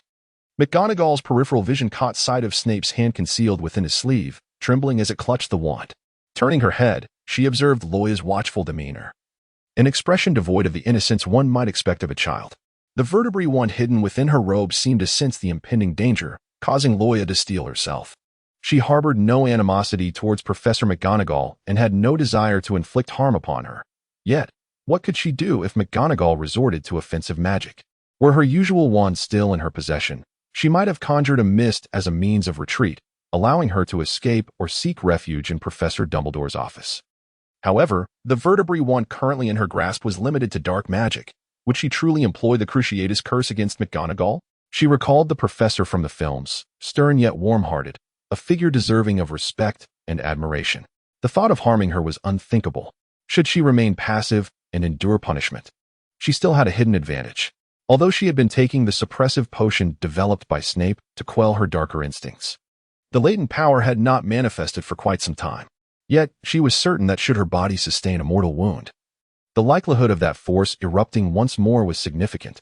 API call failed with status code 429, error, code, for 29, message, resource has been exhausted, e.g. check quota. Status, resource exhausted. Loya was taken aback. It turned out that Grindelwald was indeed her father. She had always believed that Grindelwald belonged to her grandfather's generation. Confident and arrogant, he was particularly adept at captivating minds. As she uttered the final words, she cast a disappointed glance at Snape, as if to say he had been beguiled by her, and remained blissfully unaware. Snape lowered his gaze, remaining silent. Loya found herself pondering whether she should spring forth as a dutiful daughter and vehemently protest against any disparagement of her father. Yet, she couldn't help but feel that the critique held a semblance of truth. Professor McGonagall's words echoed in her mind. Hogwarts would inevitably be thrown into disarray by his actions. A subtle twitch in the corner of Loya's eye betrayed her recollection of the film where Hogwarts faced numerous invasions. It was well known that, even in her absence, Hogwarts was perilously dangerous. McGonagall's expression darkened instantaneously, leaving the other professors visibly uneasy. "It was I who did it. I used the unforgivable curse to slay the troll," Harry suddenly declared, raising his hand. Professor McGonagall regarded this as an utter absurdity. Harry's gaze flitted about, his innocent nature betraying him as he lacked the composure to lie convincingly. Anyone could see through his ruse. McGonagall approached him directly. "Mr. Potter, can you enlighten me on the nature of the unforgivable curses?" At a loss for words, Harry struggled, having only been at school for 3 months. He had yet to encounter such knowledge in his classes and was unaware of the specifics of the unforgivable curses. "You need not fabricate a tale about Miss Grindelwald using a forbidden curse," McGonagall advised earnestly. Hermione, realizing the gravity of the situation, hurriedly interjected, "It's not their fault. It's all because of me. They came looking for me and stumbled upon the troll. Without them, I would have—" Ron, at a loss for words, nearly nodded in agreement. However, McGonagall cast a fleeting glance at Hermione, her patience wearing thin. "The unforgivable curses are the killing curse, the cruciatus curse, and the imperious curse." Cedric's voice resonated in the air. All eyes turned to him, and several professors sighed in exasperation. McGonagall found it hard to believe that the typically honest and admirable Cedric would resort to a forbidden curse. "I happened upon a dark wizard using one in Knockturn Alley," Cedric fabricated with remarkable flair, and Loya gazed at him in astonishment. "Senior, you are truly a good person." McGonagall, unable to awaken someone so willingly assuming the role of a scapegoat, shook her head in disappointment. "You have profoundly disappointed me, Mr. Diggory." Ultimately, as long as it was not Loya who employed the unforgivable curse against the troll, the matter was not dire. However, should she be the one wielding the bone-crushing curse, McGonagall would undoubtedly oppose her continued presence at Hogwarts. In a fit of anger, McGonagall declared, 10 points from Hufflepuff and 5 points from Gryffindor. The unfortunate outcome was that the ever-accommodating Cedric found himself sentenced to detention. "You all return to your respective dormitories." Professor McGonagall and the other professors turned to depart. Severus Snape extended a hand towards Loya, softly beckoning, "Come here." Loya harbored suspicions that Snape intended to confiscate her dark magic wand. In a bid to safeguard her precious possession, she resolutely refused to comply, turning her head aside as if to feign ignorance. Hermione gently prodded her arm. "Professor Snape is calling for you." "Loya, I didn't hear." Snape furrowed his brow, taking 2 steps forward to firmly grasp her wrist, leading her toward the office. With a single motion, Snape lifted Loya and placed her upon the desk. Seated on the desk, Loya realized that for the first time, she could meet Snape's gaze at eye level, no longer needing to tilt her head upward. Thus, Loya confidently crossed her arms, swinging her legs, exuding an air of defiance. Snape withdrew his wand and conducted a thorough examination of her, confirming she was uninjured before his furrowed brow finally relaxed. Thereafter, Snape spoke with grave seriousness. "Hand it over." "Hand over what?" Loya blinked innocently, feigning ignorance. "API call failed with status code 429. Error. Code 429. Message. Resource has been exhausted, e.g. check quota. Status. Resource exhausted, Loya." He cast aside the sniffler, his hands braced on either side of her desk, gazing into her eyes. Articulating the word wand with deliberate precision, Loya pursed her lips. She held a deep fondness for this wand, as it allowed her to witness the various ancient dark magics of Ectus through its illusions. It was akin to a live demonstration. Despite Ectus being a notorious and sadistic dark wizard who reveled in the torment and murder of muggles, it did not hinder her desire to learn his magic. To safeguard her beloved wand, Loya resorted to a potent tactic effective against Snape. A child must learn to be endearing to protect their cherished toys. Suddenly, she leaned forward, reducing the distance between them to the point where she could discern the details of his eyelashes. Snape stiffened, instinctively recoiling a step back. Loya smiled sweetly, her voice trailing off as she called out to Professor Snape, a name that seemed to carry no weight. "Old bat." Loya huffed, her cheeks puffed in indignation. Ultimately, her wand, a spine of magic, was confiscated. It was as if she could see Ectus waving her goodbye, grateful for the 3 months they had spent together, during which she had been the sole audience for his B-grade blood plasma production. The following day, Professor McGonagall knocked on the door of Professor Trelawney's office. McGonagall, recalling Trelawney's disdain for imprecision, particularly in the realm of divination, was taken aback to find her at the door. Without preamble, McGonagall delved straight into the matter. "What did you truly see on the day of the sorting ceremony?" She vividly remembered Trelawney's peculiar behavior that day. As Loya had cowered behind a chair, refusing to emerge, Trelawney trembled slightly as she replied, "I saw her future, and it is too dreadful for you to comprehend." Placing her hands upon the crystal ball, she began to mutter incantations. Moments later, a vague illusion began to materialize within the orb. The vision was indistinct. making it difficult for McGonagall to discern clearly. You might try placing your hands upon the crystal ball, Trelawney suggested. McGonagall, with her aged hands, gently touched the orb, and darkness enveloped her swiftly. Suddenly, her vision was ignited by a sea of azure flames. She was compelled to close her eyes and reopen them, only to find Trelawney had vanished, leaving her standing in an underground venue. Around her surged a throng of countless wizards from every corner of the globe. A young girl stepped forward into the center of the crowd, and the wizards parted like waves, allowing her passage. The crowd erupted in fervent cries, Grindelwald, Grindelwald, Grindelwald, Grindelwald. As the girl turned, the fervent throng fell silent. McGonagall's eyes widened in disbelief. Loya Grindelwald. Her features had matured, and her once golden hair had faded to nearly silver. API call failed with status code 429. Error. Code. 429. Message. Resource has been exhausted, e.g. check quota. Status. Resource exhausted. Loya raised her finger, and the devotees immediately fell silent. Auras, she declared. You are presented with a choice. Either pledge your loyalty to me or be consumed by flames right here. The auras turned pale, and one youth gazed unwaveringly at Loya. His eyes were a tumultuous blend of emotions, concern, sorrow, and a yearning for what was lost, intertwined in a complex tapestry. He struggled to call out her name, to rush to her side and speak, yet was firmly restrained by two saints. In response to his defiance, one of the saints unleashed a vicious curse upon him. The commotion quickly captured Loya's attention. With a cold indifference, she approached him, her shoe mercilessly pressing down on his wounded, bleeding shoulder. Leaning closer, she whispered in an unfamiliar, icy tone. I am quite curious to know who bestowed upon you the audacity to intrude upon my domain in Paris with a few imbeciles from the Ministry of Magic? A French woman standing behind her, with a heavy accent, respectfully addressed her. He is a Gryffindor. Loya raised an eyebrow. A cryptic smile playing at the corners of her mouth, her light voice laced with palpable disdain. Gryffindor? Quite audacious. The venue fell into silence once more as Professor McGonagall observed a brazen man entering, causing the saints to instinctively lower their heads in reverence. She heard Loya address him as father. The man reached out, ruffling her hair. Then, as if he had sensed something amiss, he lifted his sharp, unique eyes to scan the crowd. His voice turned ominously chilling. It seemed there was an uninvited guest. A piercing gaze fixed on Professor McGonagall, and a surge of magical pressure bore down upon her, forcing her to the ground, gasping for breath. The saints collectively glared at McGonagall, drawing their wands.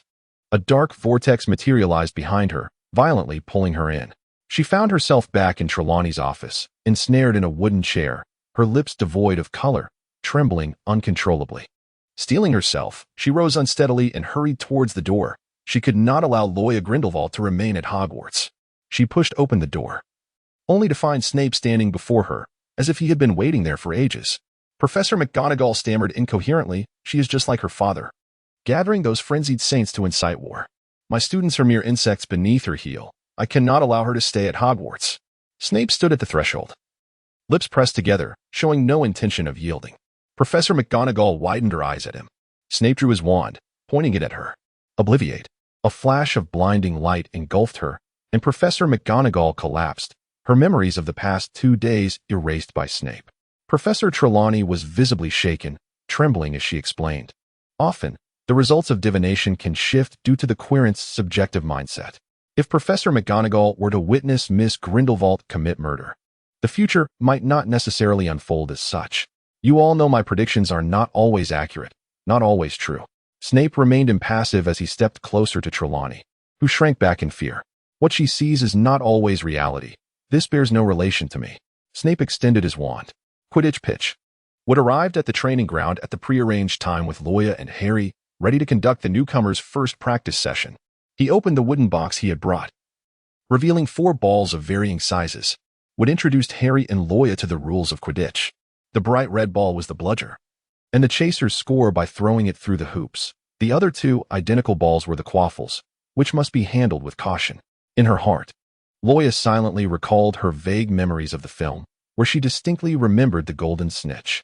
Wood released the strap of a rogue bludger, which soared into the sky and then hurtled toward Harry's face. Swiftly, Wood used his bat to send it flying away. Do you see? They dart about, attempting to knock the chasers off their brooms. However, we have the Weasley brothers, the beaters, who are responsible for protecting you by sending the bludgers away. Wood, perplexed, remarked, I'm having difficulty understanding.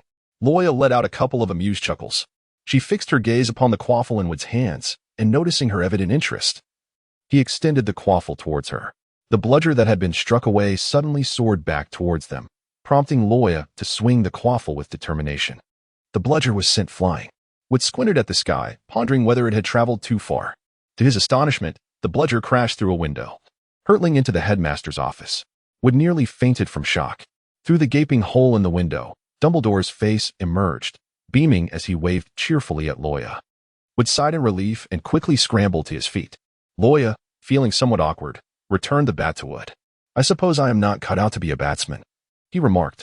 Wood, in turn, retrieved the golden snitch from the box. The task of the batsman was to seize it, and whichever team captured the golden snitch first would earn an additional 150 points.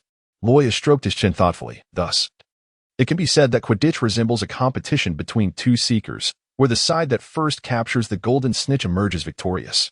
It is also accurate to state that we are currently in need of a seeker and a chaser. In truth, both of you possess a lithe physique, making you well suited for the role of seeker. However, only one seeker can exist at a time. Loya gently patted Harry on the shoulder and said, "You are responsible for pursuing the golden snitch. I will take on the role of the chaser." Harry nodded obediently, with the positions assigned. Wood led them onto the Quidditch pitch for practice. In the Hogwarts Great Hall, Hermione busily filled Loya and Harry's plates with food like a diligent caregiver. Just as Ron reached for a chicken leg, Hermione swiftly jabbed his hand with a fork. Ron yelped in pain, cradling his swollen hand. "I merely wish to have a chicken leg," Hermione, brandishing her fork with determination, declared. "Loya and Harry are about to compete against Slytherin in Quidditch. They need to replenish their energy. You are forbidden to touch the chicken leg. You shall eat vegetables." Ron had no choice but to comply as Hermione poured a heap of greens onto his plate, leaving him in despair. "I truly cannot consume this much," he lamented. Loya, noticing her own plate piled high with meat by Hermione's insistence, felt a headache coming on. Observing Ron's pitiful gaze fixed upon the chicken leg, Loya kindly picked up an unused fork and placed a chicken leg onto Ron's plate. Ron, touched by her gesture, remarked, "Loya, you are truly wonderful." As Harry watched Loya serve Ron the chicken leg, he couldn't help but feel a strange sensation rising within him, as though he was being overlooked by Loya. Suddenly, Harry exclaimed, "I want one too." Loya cast a glance at the pile of food on Harry's plate, similarly heaped by Hermione, and exclaimed in astonishment, "Are you certain you can still manage to eat?" Harry vigorously nodded in affirmation. "Very well," Loya replied, serving him a chicken leg. She couldn't help but remind him, "Harry, do take it easy. You are our seeker for Gryffindor, the hope of our entire village. We cannot have you choking on a chicken leg instead of catching the golden snitch during the match." Afterward, they engaged in a light-hearted discussion about trivial matters, and eventually, Harry inexplicably brought up Severus Snape. Listening to this, I suspect that the troll that night was a diversion orchestrated by Snape, as he sought to gain access through the three-headed dog. But why would Snape need to go through the three-headed dog? The item Hagrid retrieved from Gringotts must surely be guarded by it. Snape desires to obtain it. Upon hearing Snape being unjustly blamed once again, Loya could no longer contain herself and interjected, "In truth, Snape is quite a decent person. You are all misunderstanding him." Hermione frowned in response. "Loya, you cannot be biased just because he is your temporary guardian." Ron chimed in, echoing Hermione's sentiment. "Absolutely, indeed. API call failed with status code 429. Error. Code 429. Message. Resource has been exhausted, e.g. check quota. Status. Resource exhausted." Loya took a sip of juice and lamented that communicating and explaining things to children is indeed a formidable challenge. Severus Snape shared this sentiment. The long table of Gryffindor fell abruptly into silence, with the lions engrossed in their meals, refraining from conversation. It is well known that this silence heralds the arrival of a notorious individual from the Gryffindor list of dangerous persons. Loya cast a glance towards the door, where Snape was approaching them, carrying a parcel. Loya hastily turned her back, propping her chin on her hand, feigning an air of displeasure that signaled her desire for solitude. Leaving Snape to gaze at the back of her head, standing behind her, Snape discreetly cast a sidelong glance at the towering stack of dishes before Loya. A barely perceptible sigh of relief escaped him. Miss Grindelwald appeared to have a healthy appetite today, perhaps indicating her temper had cooled. Ever since he confiscated the perilous vertebra wand capable of casting unforgivable curses due to the troll invasion incident, Miss Grindelwald had unilaterally declared a cold war. Encountering him in the corridors, she would turn away as if he were mere air. and potions class. She had concocted a myriad of bizarre excuses for Hermione to excuse her absence, effectively avoiding attendance. According to the accounts of Gryffindor and Slytherin students present, the atmosphere in potions class during her absences was unusually oppressive, and Professor Snape Loya feigned disinterest in the parcel, her fingers idly tapping the surface of the table in a languid manner. In any case, as long as Snape refused to return her wand, she was prepared to engage in this stalemate indefinitely. She possessed an abundance of patience. Ron, intrigued by the sizable package on the table, could not resist asking Loya, "May I open it for you?" Snape shot Ron a silent glare. Loya stifled a yawn and graciously nodded. Under the ominous shadow of Snape's demise, Ron eagerly unwrapped the parcel that Snape had bestowed upon Loya. The Gryffindors cast sympathetic glances, for it seemed that Ron's prospects of passing his first-year potions class were bleak indeed. As Ron unveiled the contents, he exclaimed in astonishment, "This is the latest model of the Firebolt 2000. It is currently the swiftest version available. I have never even touched one before." Loya languidly remarked, "Do you like it? Then it's yours for free." Ron's eyes sparkled with excitement. "Really?" Snape took out his wand, but Ron quickly replied, "I think I'll pass." To Loya, the Firebolt 2000 merely resembled an oversized paintbrush. The thought of soaring through the skies atop such an object was undeniably absurd. Professor Snape presented Loya with the Firebolt 2000, causing the Gryffindors at the adjacent table to lean in with envy. Marcus Flint, the captain of the Slytherin team, gaped in astonishment, revealing his crooked teeth. They were set to compete against Gryffindor shortly. How could the Slytherin head come to bestow a Firebolt 2000 upon a Gryffindor player? Was this a ploy to bolster the enemy's morale? To undermine his own team's prestige? Wood could hardly resist the temptation to touch the firebolt, which seemed to exist solely in his dreams, but Snape's piercing gaze compelled him to retract his hand hastily. Throughout the encounter, Loya did not cast a single glance at Snape, who sighed silently and merely reminded them to stay safe during the match before striding away. Once Snape had distanced himself, Loya dropped the pretense and eagerly examined the Firebolt 2000 from every angle. With the primary threat having departed, the Gryffindors could no longer contain their excitement, surrounding Loya as they each took turns admiring the firebolt. Meanwhile, Harry also received his own Firebolt 2000, sent by Professor McGonagall. Loya and the players have donned the crimson Quidditch robes of Gryffindor. Fred is vigorously swinging his bat in preparation for the match. Loya engaged in casual conversation with the other two seekers, Angelina and George, when George poked his head out of the tent, exclaiming, "You will not believe it, but Professor Dumbledore has also come." Upon hearing that the headmaster was attending the match, Wood became noticeably anxious, as Dumbledore rarely graced Quidditch matches with his presence. He took a deep breath and declared, "All right, lads and ladies, this is the most crucial match." Wood's nerves rendered him incapable of recalling his usual opening remarks. Angelina warned the newly joined Loya and Harry to be wary of the Bludgers and Slytherin. With a bat slung over his shoulder, Fred assured, "With George and me as your beaters, we will protect you. No bludger shall touch you." George demonstrated an impeccable swing with his bat in agreement. Loya cast a skeptical glance at them, reflecting, "Since the day I met you two, your assurances have proven rather unreliable." "Not a chance. Just watch," the twins insisted, promising to surround her during the match. They casually tossed a remark to Harry, "Take care of yourself." Wood felt a headache coming on, wishing to remind the Weasley brothers that the key to victory lay in the Seekers, as catching the golden snitch was worth 150 points. Ultimately, Wood reluctantly devised a plan, instructing Harry to remain hidden until the golden snitch appeared, in an effort to avoid early assaults on the Seekers. Outside, the voice of Quidditch commentator Jordan resonated. "Let us welcome the players of Gryffindor and Slytherin onto the field." 15 broomsticks soared into the air, with Loya and Harry following their captain into the roaring stadium. Madame Hooch released the quaffle into the sky, and the match officially commenced. Angelina seized the quaffle, skillfully dodging Slytherin players, and swiftly scored 10 points for Gryffindor. A few Slytherins closely pursued her, and Angelina signaled Loya, quickly passing the ball to her. Loya swiftly propelled the ball towards the goalpost. Fred and George converged towards Loya from either side. The rogue ball zipped towards Loya, but Fred immediately struck it away with his stick.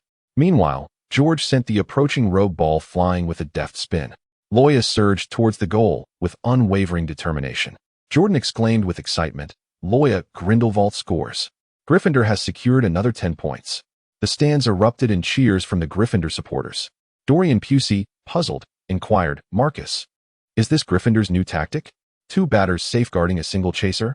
Marcus, grinning broadly, commanded, "You two follow me to intercept them," oblivious to the approaching danger. The twins turned, proudly puffing out their chests towards Loya, boasting, "Look, your knights are protecting you splendidly. Perhaps you should focus on what lies ahead instead of showing off," Loya retorted, glancing at the sudden shadow that loomed closer. Fred turned just in time to see Marcus fiercely launching the bludger towards him.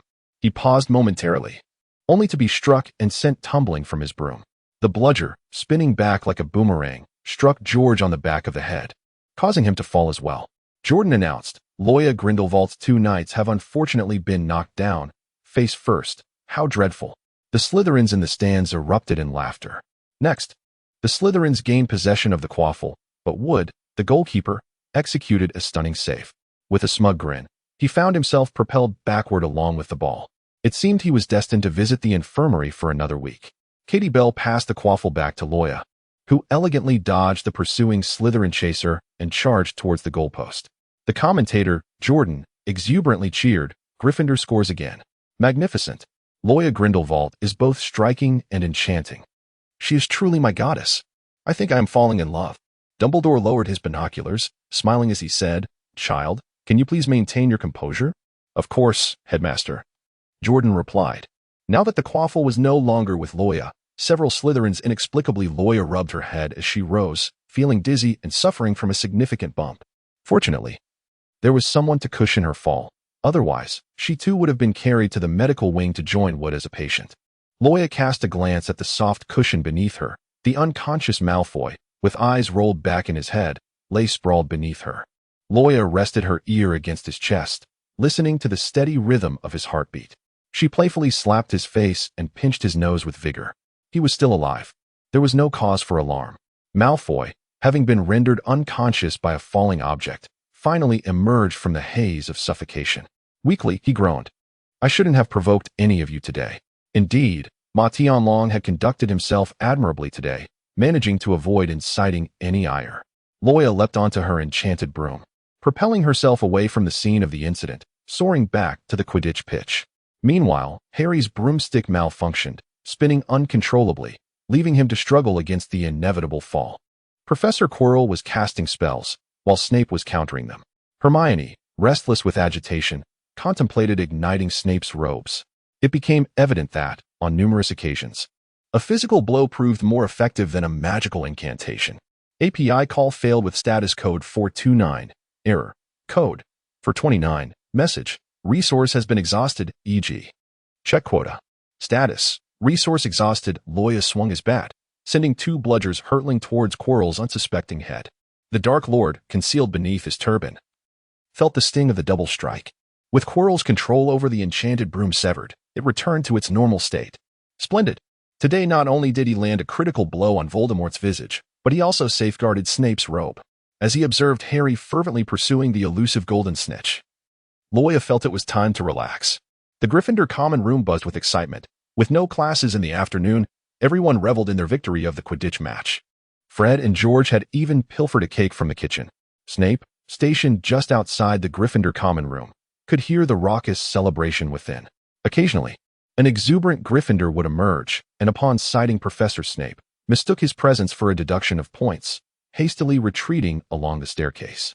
The twins continued to boast to their fellow lions about how they had sent the bludgers flying, safeguarding their fragile teammates. Meanwhile, a Niffler tugged at Loya's pant leg, persistently pulling towards the door. "What exactly do you wish to achieve, little one?" API call failed with status code 429. Error. Code. For 129. Message. Resource has been exhausted, e.g. check quota. Status. Resource exhausted. As soon as Roya caught sight of Snape, she promptly turned her head, feigning an air of discontent. Snape's gaze scrutinized Roya intently as he contemplated how to initiate the conversation. Loya cast a sidelong glance at Snape's empty palm. Good heavens. He didn't even bring my spinal wand, yet he dares to seek reconciliation? Farewell. API call failed with status code 429. Error. Code. For 129. Message. Resource has been exhausted, e.g. check quota. Status. Resource exhausted. Loya's footsteps came to an immediate halt. She was indeed intrigued by the enchanting sights of Hogsmeade Village depicted in the film, the Honeyduke Sweet Shop, the Three Broomsticks pub, and the ever-popular Butterbeer. She feigned nonchalance, casually inquiring about when they might go. A barely perceptible sigh of relief escaped Snape's heart, and a subtle smile graced his lips. Whenever you wish, it is always possible. Could it be now? API call failed with status code 429. Error. Code. For 29. Message. Resource has been exhausted, e.g. check quota. Status. Resource exhausted. Loya glanced down at her light shirt. The fireplace in the Gryffindor common room burned brightly, providing a comforting warmth throughout the day. So much so that the young wizards felt no chill, even in their pajamas. Outside the castle, however, the situation was quite different. The temperature had dropped abruptly in recent days. Mornings were pleasant, but by afternoon, an unexpected cold settled in. So wait for me. Loya hastily returned to her dormitory. Traversing the bustling lounge, donned her coat, and tossed the sniffles to Hermione. Loya looked up at Snape, who towered over her by several heads, and asked, "Do you have no classes this afternoon?" Snape replied that he had just exchanged lessons with some of the other professors, although wrapped in her cloak. Loya shivered as the cold air hit her upon stepping out of the castle gates. Snape produced his wand and cast a warming charm for her. It wasn't too long before they arrived at the pub. The establishment was bustling and noisy, filled with swirling smoke, where a statuesque woman was tending to a group of rowdy wizards at the bar. They found an empty seat by the window and settled down. A young waiter approached them with warmth, inquiring about their needs. Loya immediately reached out and called for 2 mugs of butterbeer. Snape interrupted her, stating, "1 butterbeer and 1 glass of milk." The waiter replied, "Very well, sir. 1 butterbeer and 1 glass of milk." API call failed with status code 429. Error. Code. For 29. Message. Resource has been exhausted, e.g. check quota. Status. Resource exhausted. Loya took a displeased sip of milk. After considerable contemplation, Snape ultimately pushed the box containing the wand towards her. It was Loya's spine wand. Following the incident of the troll invasion at Hogwarts, he had confiscated her perilous spine wand. Subsequently, he made a special trip to a wand shop in Germany, where the proprietor, Grigovich, frequently supplied wands to the students of Durmstrang. Grigovich examined the wand, and to his astonishment, the core was crafted from the spine of a dark wizard from centuries past, a practice strictly forbidden in the wizarding community. Moreover, the wand was enveloped in a barely perceptible dark aura. It was truly remarkable that the core was made from the spine of Extich. Its creator was undoubtedly mad, as this wand was designed for the sole purpose of wielding dark magic. Snape recalled Loya's vacant expression during her initial encounter with the wand and uneasily inquired whether it would harm its owner. Grigovich pondered for a moment and replied, "While I cannot guarantee it will not cause harm to the wielder, I can assure you that as long as the wielder's will is resolute, the wand will not affect their mental state." Snape's anxious heart found some solace. He cautioned Loya, "Do not wield it recklessly. The unforgivable curse is perilous." API call failed with status code 429. Error. Code. For 29. Message. Resource has been exhausted, e.g. check quota. Status. Resource exhausted. Loya gazed through the window at Snape conversing with the Death Eaters outside. After a brief moment of idleness, she summoned a waiter. "Another glass of butterbeer, please." The waiter hesitated, glancing at her, and then at Snape outside. "You are too young. Your guardians would not approve." API call failed with status code 429. Error. Code. For 29. Message. Resource has been exhausted, e.g. check quota. Status. Resource exhausted. Loya never forgets to remind us to keep account of Snape. Loya took a sip of the butterbeer. Its flavor reminiscent of a Muggle world fizzy drink, yet undeniably delightful. She set down her cup and, by chance, caught sight of Professor Quirrell in the corner, his head bound in bandages, conversing furtively with a shadowy figure clad in black. Loya could only hear them discussing the first-grade league. After Professor Chilo finished conversing with the other party, he turned and immediately noticed Loya, his expression darkening at once, even causing him to touch the bandage as if his head throbbed anew. Loya harbors no fondness for Kylo, not to mention the fact that he bears a resemblance to Voldemort on the back of his head. During the giant invasion, she employed a technique called piercing the heart, and Kylo deliberately manipulated Professor McGonagall to direct her ire towards Loya, knowing well that McGonagall held a bias against her due to her surname. Kylo approached her desk, a potent stench of garlic emanating from him, nearly making her retch. "Miss Grindelwald, students below the 3rd year are not permitted in Hogsmeade. I believe it is necessary to inform Professor McGonagall." Indeed, this insufferable individual was seeking trouble. Whether due to Loya's ghostly bludger that struck him directly or the grudge held by Voldemort's manifestation on the back of his head from a close encounter with a quaffle, He resorted to the childish tactic of reporting her to Professor McGonagall. To resort to such cowardice when unable to prevail in a confrontation, how shameless. Voldemort on his scarf sneezed. Snape, who had accompanied her, swiftly approached from behind, his expression dark as he regarded Professor Kylo. Kylo merely pursed his lips, choosing not to utter another word, and departed with a semblance of awareness. Snape turned to see Loya hurriedly attempting to conceal a beer cup beneath the table, a frown creasing his brow. Yet he chose to ignore the scene entirely. After settling the bill, Snape led her to Honeyduke's, a popular confectionery among Hogwarts students, renowned for its diverse array of sweets, including various soft candies and chocolates. With Christmas approaching, Loya selected a large jar of chocolates for Harry and purchased numerous candies for Hermione and Ron.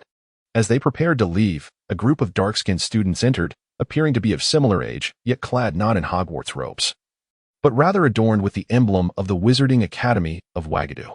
She overheard them discussing their first visit to Hogsmeade and speculating on what Hogwarts Castle would be like, declaring, "We simply must win. They seem to be here for a competition. Could it be a Quidditch match?" Loya tilted her head in confusion. Snape, perceiving her perplexity, provided clarification. The Wizarding Academy of Wagadu was set to compete against Hogwarts in a first-year spell competition, exclusively for first-year witches and wizards.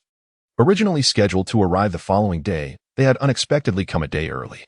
Hogwarts was on the cusp of engaging in this inaugural spell competition with the Wizarding Academy of Wagadu, with Dumbledore passionately addressing the gathering. "Wagadu?"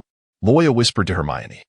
"It is a magical institution located in the Moon Mountains of Uganda, Africa, the largest magical academy in the world. I have heard that students are informed of their acceptance through dreams." Loya marveled at Hermione, the living encyclopedia, who seemed to possess knowledge of everything. "Now, let us extend a warm welcome to the students from the esteemed Ilvermorny School of Witchcraft and Wizardry, along with their headmaster." As the words left the speaker's lips, a group of young wizards clad in Ilvermorny robes, accompanied by their headmaster, entered the hall. Most of them had dark skin, and the girls, in particular, possessed exquisite features that exuded an exotic charm. For instance, Ron was so taken aback that he nearly had his ear tugged off by Hermione, causing Harry to instinctively shift away in alarm. Once the Ilvermorny students settled into their seats, the hall appeared significantly more crowded than usual. Professor McGonagall tapped her spoon against her goblet and commenced the announcement of the competition rules.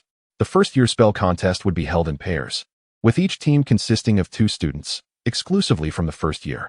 Partners would be assigned through a draw, ensuring that only students from the same school would be paired together, alleviating any concerns regarding mixed teams of Hogwarts and Ilvermorny students. These first-year newcomers had only studied magic at Hogwarts for 3 to 4 months, and their skills were largely comparable, barring a few overachievers who may have delved into additional magical studies within the library. Loya mentally organized the spells she had currently mastered, given her present abilities. Although she was uncertain about the circumstances at Wagadu Magic Academy, she could confidently place herself among the upper echelon of first-year students at Hogwarts. If her teammates were Harry or Hermione, Loya believed that securing a victory all the way to the finals would pose no significant challenge.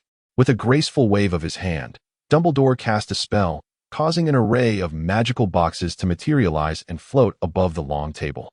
These enchanted boxes seemed to possess a life of their own, gliding through the air as the students freely selected their magical partners.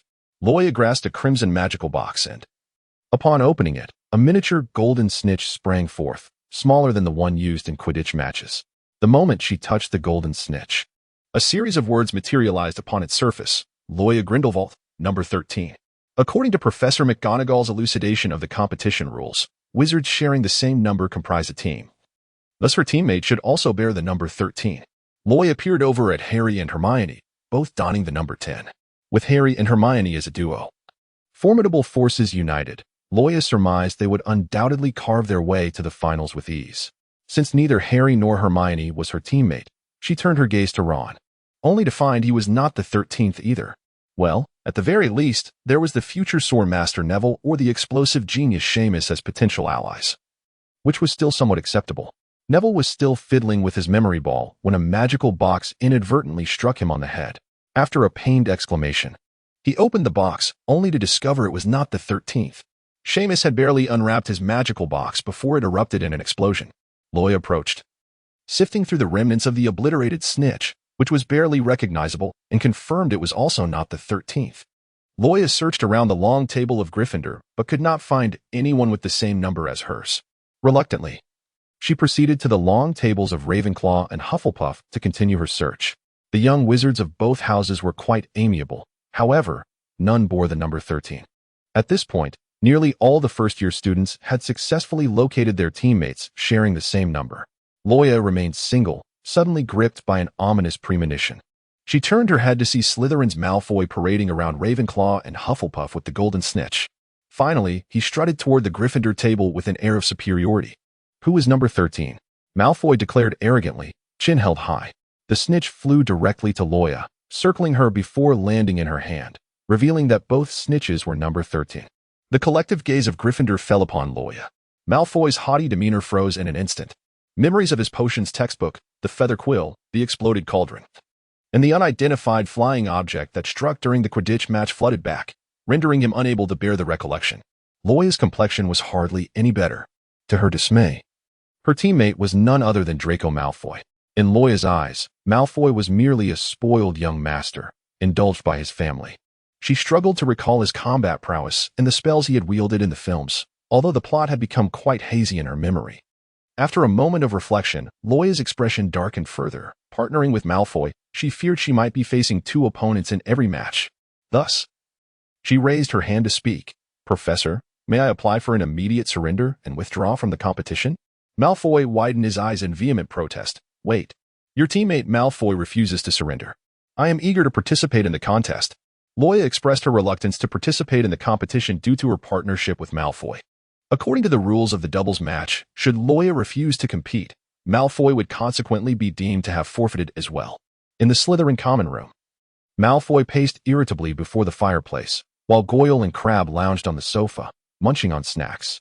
Observing their indifferent demeanor, Malfoy erupted in frustration.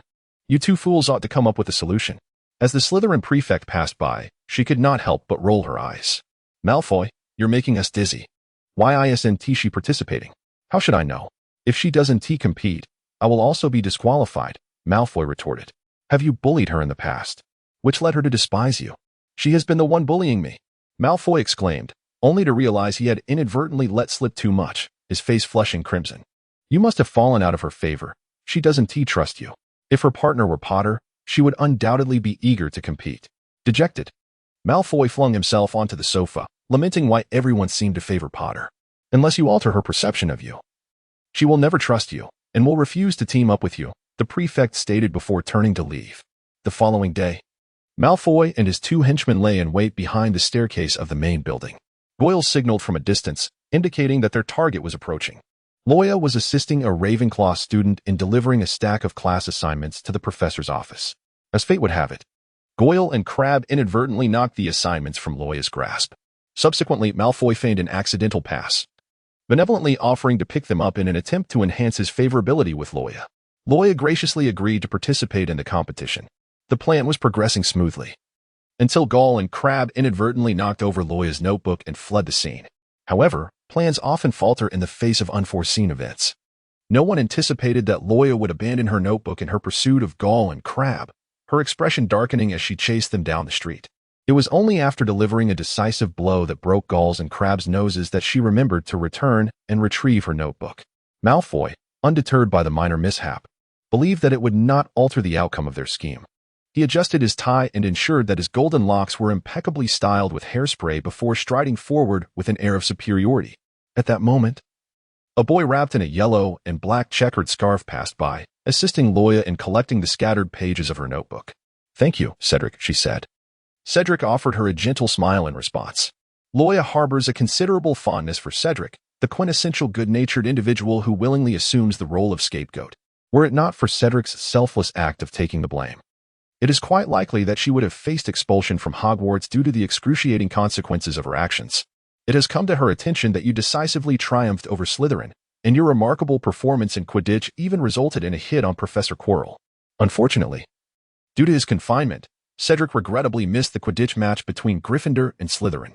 He listened intently as his roommates vividly described the prowess of Gryffindor's new seeker, which left Marcus seething with frustration.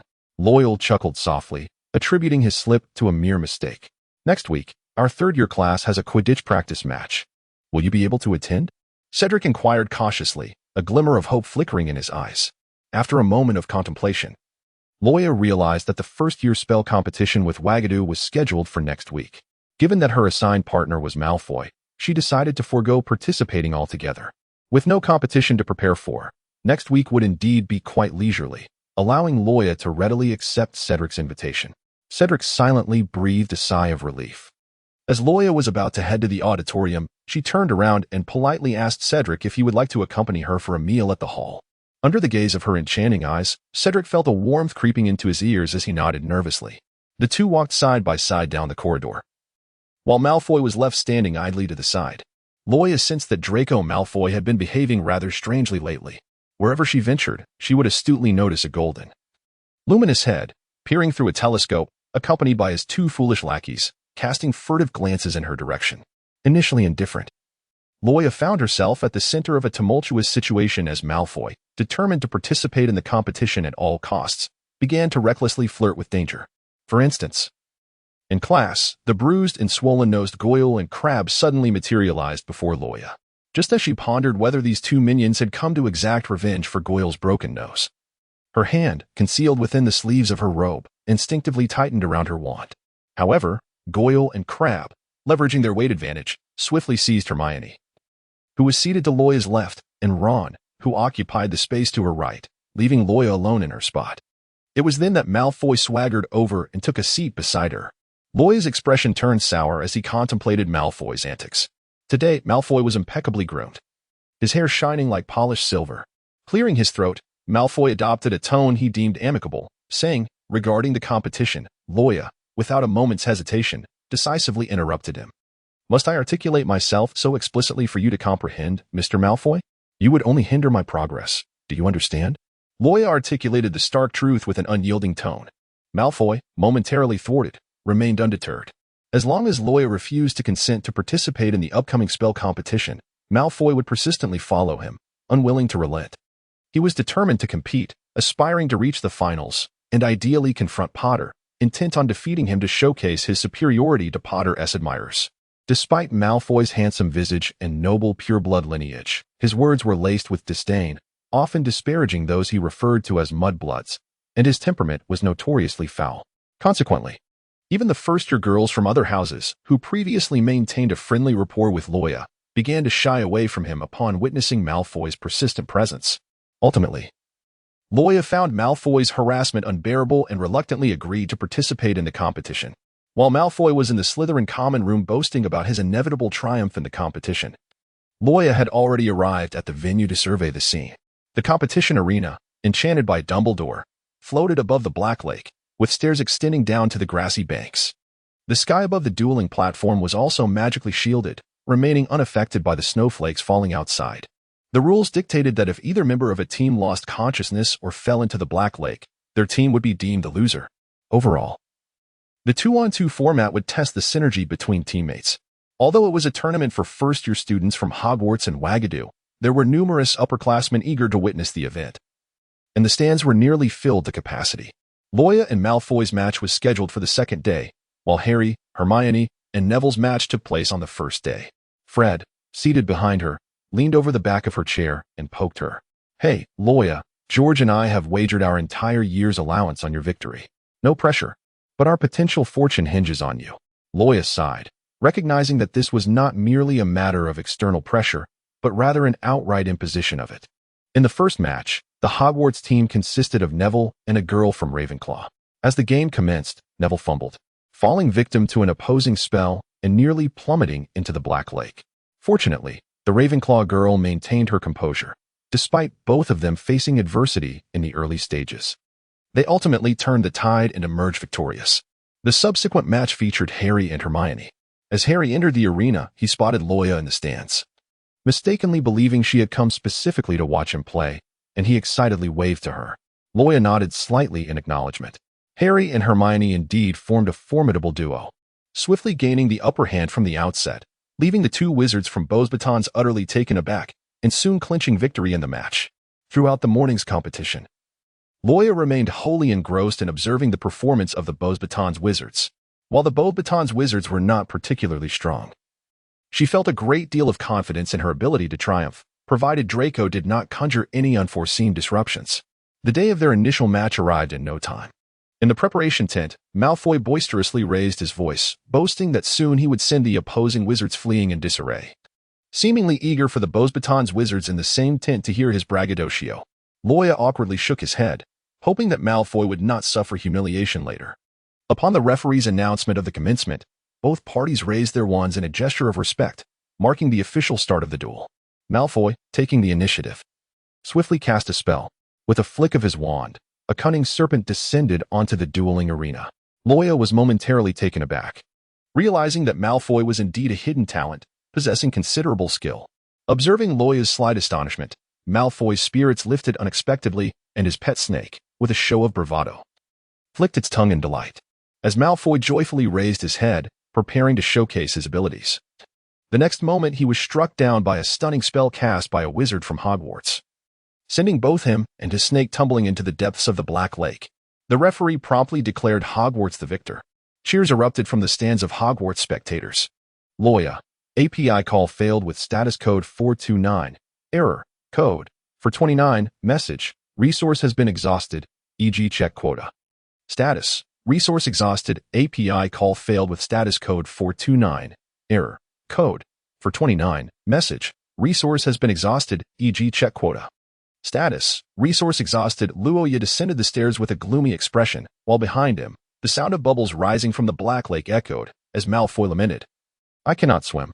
With a tempestuous gait, Loya traversed the corridor, her countenance crestfallen after a swift defeat in the inaugural round, compounding her chagrin. Fred and George had wagered their entire allowance, plunging Loya's spirits into the nadir. The drenched Malfoy trailed behind, imploring for another chance, his pursuit relentless. His garments were saturated. His once immaculate golden hair now clung haphazardly to his face. Foregoing a scourgified charm, he hastened to keep pace with Loya, apprehensive that the Gryffindor might, in a fit of pique, withdraw from the competition. Malfoy clutched at her sleeve, his voice subdued. "Loya Grindelwald, grant me another opportunity, I assure you. Victory shall be mine this time." "Malfoy," Loya retorted, her tone laced with ire, "I caution you to maintain your distance from me forthwith, lest I succumb to the temptation of plucking your golden locks bare. I was incautious in the previous bout, in the next I shall certainly teach those with complexions darker than mudbloods a lesson." Malfoy hastily defended himself. Loya crossed her arms and cast a sidelong glance at him. Alas! The little golden-haired boy ultimately lowered his noble head. The ever-arrogant Malfoy, surprisingly, found himself resorting to a tone of subservience to plead for assistance. Loya remained silent for a moment. She had never intended to withdraw from the competition. Fortunately, the rules stipulated that a single defeat did not result in total elimination. And with a series of consecutive victories, reaching the finals was still within the realm of possibility. She was determined to participate in the second match, not only to salvage her reputation, but also to reclaim the pocket money from Fred and George. As several Slytherins brushed past her, they regarded the disheveled Malfoy, who was relentlessly pursuing a Gryffindor while uttering bewildering pleas for another chance. One Slytherin could no longer contain his curiosity and inquired what Malfoy was doing. What else could it be? Rejected in his courtship, of course. He truly was tenacious. In the end, Loya devised a new strategy. She planned to keep Malfoy positioned at the back, ensuring he was mindful of his movements to avoid being plunged into the lake. Meanwhile, she would draw the opposing team's fire from the center line while taking on the role of primary attacker. Malfoy's task was simply to cast a few spells from the rear, tidying up the mess and avoiding any further calamity.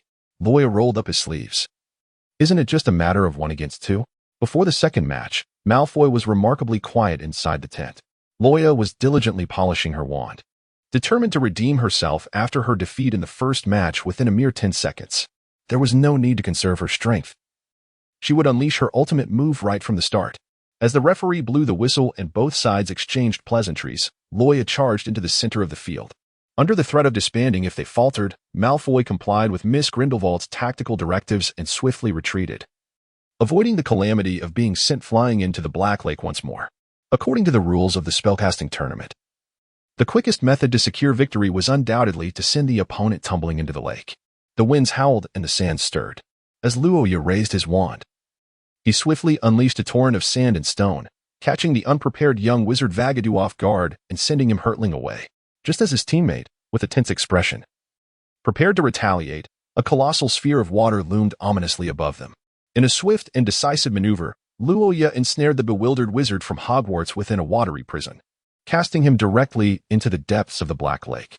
The confrontation concluded in a mere 10 seconds, leaving Malfoy, who was visibly astonished, utterly speechless. The headmaster of Hogwarts, seated among the audience, rose with a furrowed brow, his expression grave as he regarded the scene before him. Was this truly the caliber expected of a first-year student? How could a novice wield such advanced magic? The ease with which the victory was achieved can, in part, be attributed to the lackluster performance of the opposing team in the subsequent match. Strikingly intimidated by Loya's impressive display, Malfoy remarkably refrained from his usual antics, forgoing his time in the Slytherin common room with his usual companions and abstaining from provoking Potter.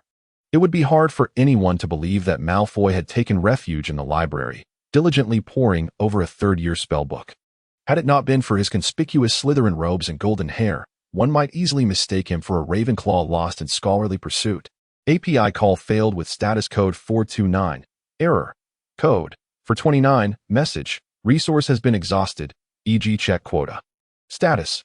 Resource exhausted. Loya believes that the stunning spell is perfectly suited for the occasion. It is also the very spell that enabled him to defeat Malfoy in their initial confrontation. Unlike Hogwarts, where students are introduced to the stunning spell only in their third year, Wagadu incorporates it into the curriculum as early as the first year. Following Loya's counsel, Malfoy is diligently striving to master this new incantation. Loya had to concede that Malfoy truly embodied the essence of pure blood, with his innate talent. He swiftly mastered one of the third-year spells through self-study. The following day, devoid of any matches, Loya and Malfoy arranged to meet in the yard of Hagrid's hut. In reality, it was Malfoy who had unilaterally summoned Loya early in the morning to accompany him in practice. Malfoy was entirely engrossed in observing the movements of Loya's wand. Loya cast a spell that sent a flurry of sand and stones towards Malfoy, who narrowly evaded the attack. Not bad, not bad. Your agility has certainly improved. Loya Grindelwald praised, a rare compliment from a teammate. Malfoy felt a surge of satisfaction and began to stretch his sore shoulders. In recent days, Loya has been honing Malfoy's evasion skills. Even when she finds herself alone on the front line facing two opponents, she remains apprehensive about the possibility of Malfoy being unexpectedly knocked into the water from the rear. Malfoy has made considerable progress compared to her initial performance. Loya recalls the first day of training when Malfoy endured countless blows, resulting in a battered visage from the relentless barrage of flying sand and stones. Loya tossed Malfoy's wand to him. Now it's your turn. Cast a stunning spell on me. Malfoy grasped the wand, holding his breath and concentrating. He waved the wand to cast the spell, but unfortunately, Loya dodged with remarkable agility. Malfoy pouted in frustration. Yaya, sprawled in the yard, echoed with a couple of calls. Hagrid poured freshly boiled water into 2 cups filled with tea leaves. Being the epitome of hospitality, he also produced homemade biscuits to share with them.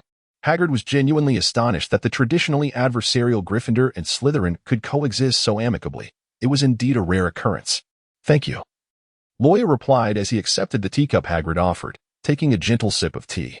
Malfoy, accustomed to luxury and servitude, cast a disdainful glance at Hagrid's biscuits. Who would eat such filthy biscuits? Only a muggle-born would. Before Malfoy could finish his remark, Loya slammed the teacup down on the table with a resounding thud, prompting Malfoy to promptly fall silent. After all, having trained vigorously all morning, he had indeed depleted a fair amount of energy and was feeling hungry. Reluctantly, Malfoy huffed and, with a sulky expression, picked up a biscuit. Loya raised an eyebrow and elevated his voice to address him. Malfoy, have you perhaps forgotten what you ought to say first? Reluctantly, Malfoy uttered a thank you to Hagrid before taking a bite of the biscuit, which, to his surprise, was quite delectable. Hagrid, however, seemed unfazed by Malfoy's temperament. He merely chuckled heartily, finding it utterly astonishing that Lucius Malfoy's son could be so obediently managed by Loya. With rare leisure time in the afternoon, Loya borrowed a book from the library's living area and nestled into his dormitory bed, preparing to weave a scarf for the Niffler using the tutorial from the book. Have you been getting too close to Slytherin lately? Hermione inquired, setting her book down and gazing at Loya earnestly. She felt that her association with Malfoy had grown too intimate, but after some contemplation, she opted for a more ambiguous expression. In recent days, whenever Malfoy found a spare moment, he would train new spells alongside Loya. The two would attend matches together to scout opponents and share meals while discussing potential adversaries. leading outsiders to perceive them as inseparable companions. That morning, when Harry and Hermione encountered Hagrid, he was blissfully unaware that he had inadvertently revealed that Loya and Malfoy had been practicing spells in his yard over the past few days. Loya was certainly aware that Hermione's insinuations pointed towards Slytherin, particularly Malfoy. Given Malfoy's incessant use of the derogatory term mudblood, Hermione's disdain for him was entirely understandable. When time permitted, she truly ought to rectify this vile habit of his. Moreover, as he was her teammate, she believed there was nothing amiss in assisting Malfoy with his spell practice in the shared pursuit of victory. Loya turned a page, and according to the teachings, she subtly moved her wand towards the ball of yarn. With an indifferent tone, she remarked that he was her teammate, and if he lost, she would inevitably lose as well. Was it not natural for her to assist him? The others would undoubtedly gossip upon seeing her in the company of a Slytherin. Loya set down the ball of yarn and raised her gaze to Hermione. Why should I act according to the whims of others? It is impossible to please everyone with every action. Why should I concern myself with their opinions? Deep down, she possessed a fierce competitive spirit. Once she committed to a goal, she would see it through to the end. Having entered the competition, she was determined to reach the finals, even aspiring to claim victory. Not even the prospect of facing Harry and Hermione in the final would deter her from her resolve. Meanwhile, Hermione, sensing Harry's recent unhappiness, hesitated before addressing the matter. She wanted to convey her concern about Harry's evident distress over her frequent companionship with Malfoy, but after much contemplation, she opted for a different approach. Loya, in a state of confusion, tilted her head and asked, "What's wrong with Harry? Did you not lose just one match after a series of victories?" Losing one match does not preclude reaching the finals. Tell him not to worry. Your record is impressive, and securing a place in the finals is a certainty.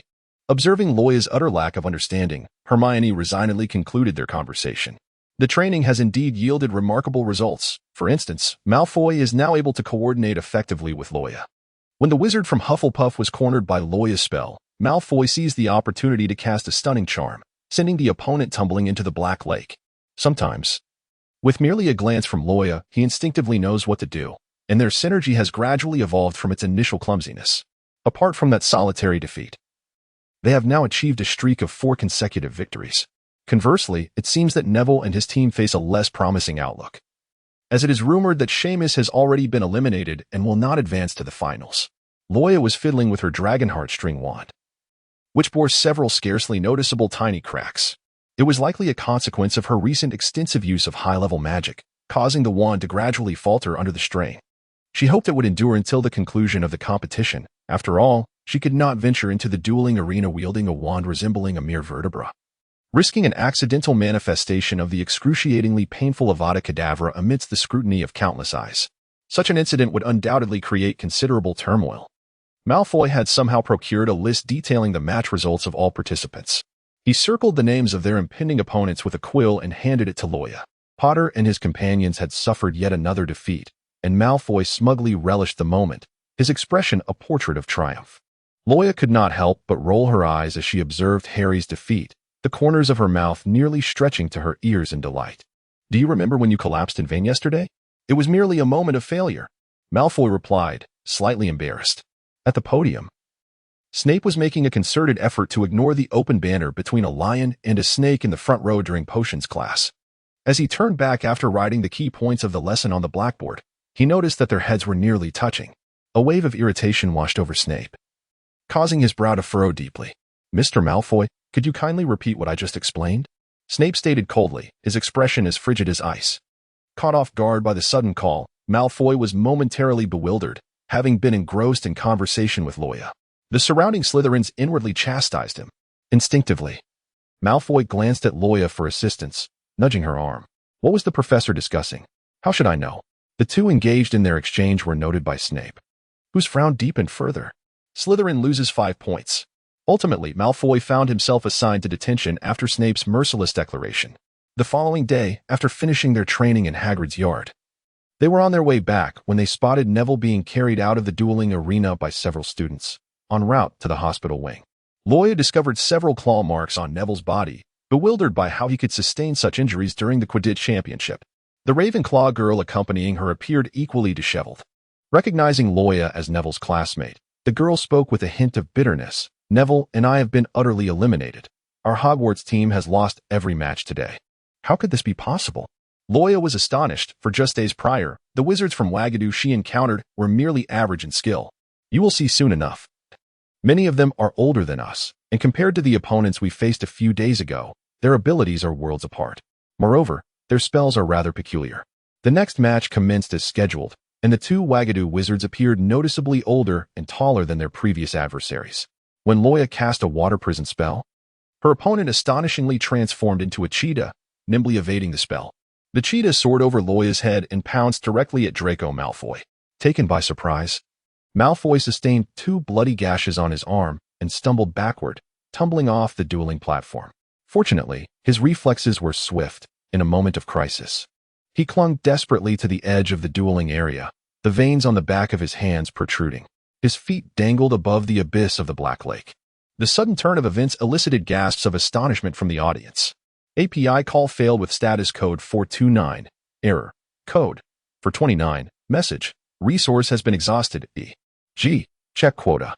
Status. Resource exhausted. Loya's eyes widened in astonishment. Transfiguration? She had witnessed Professor McGonagall transform into a cat during their transfiguration class.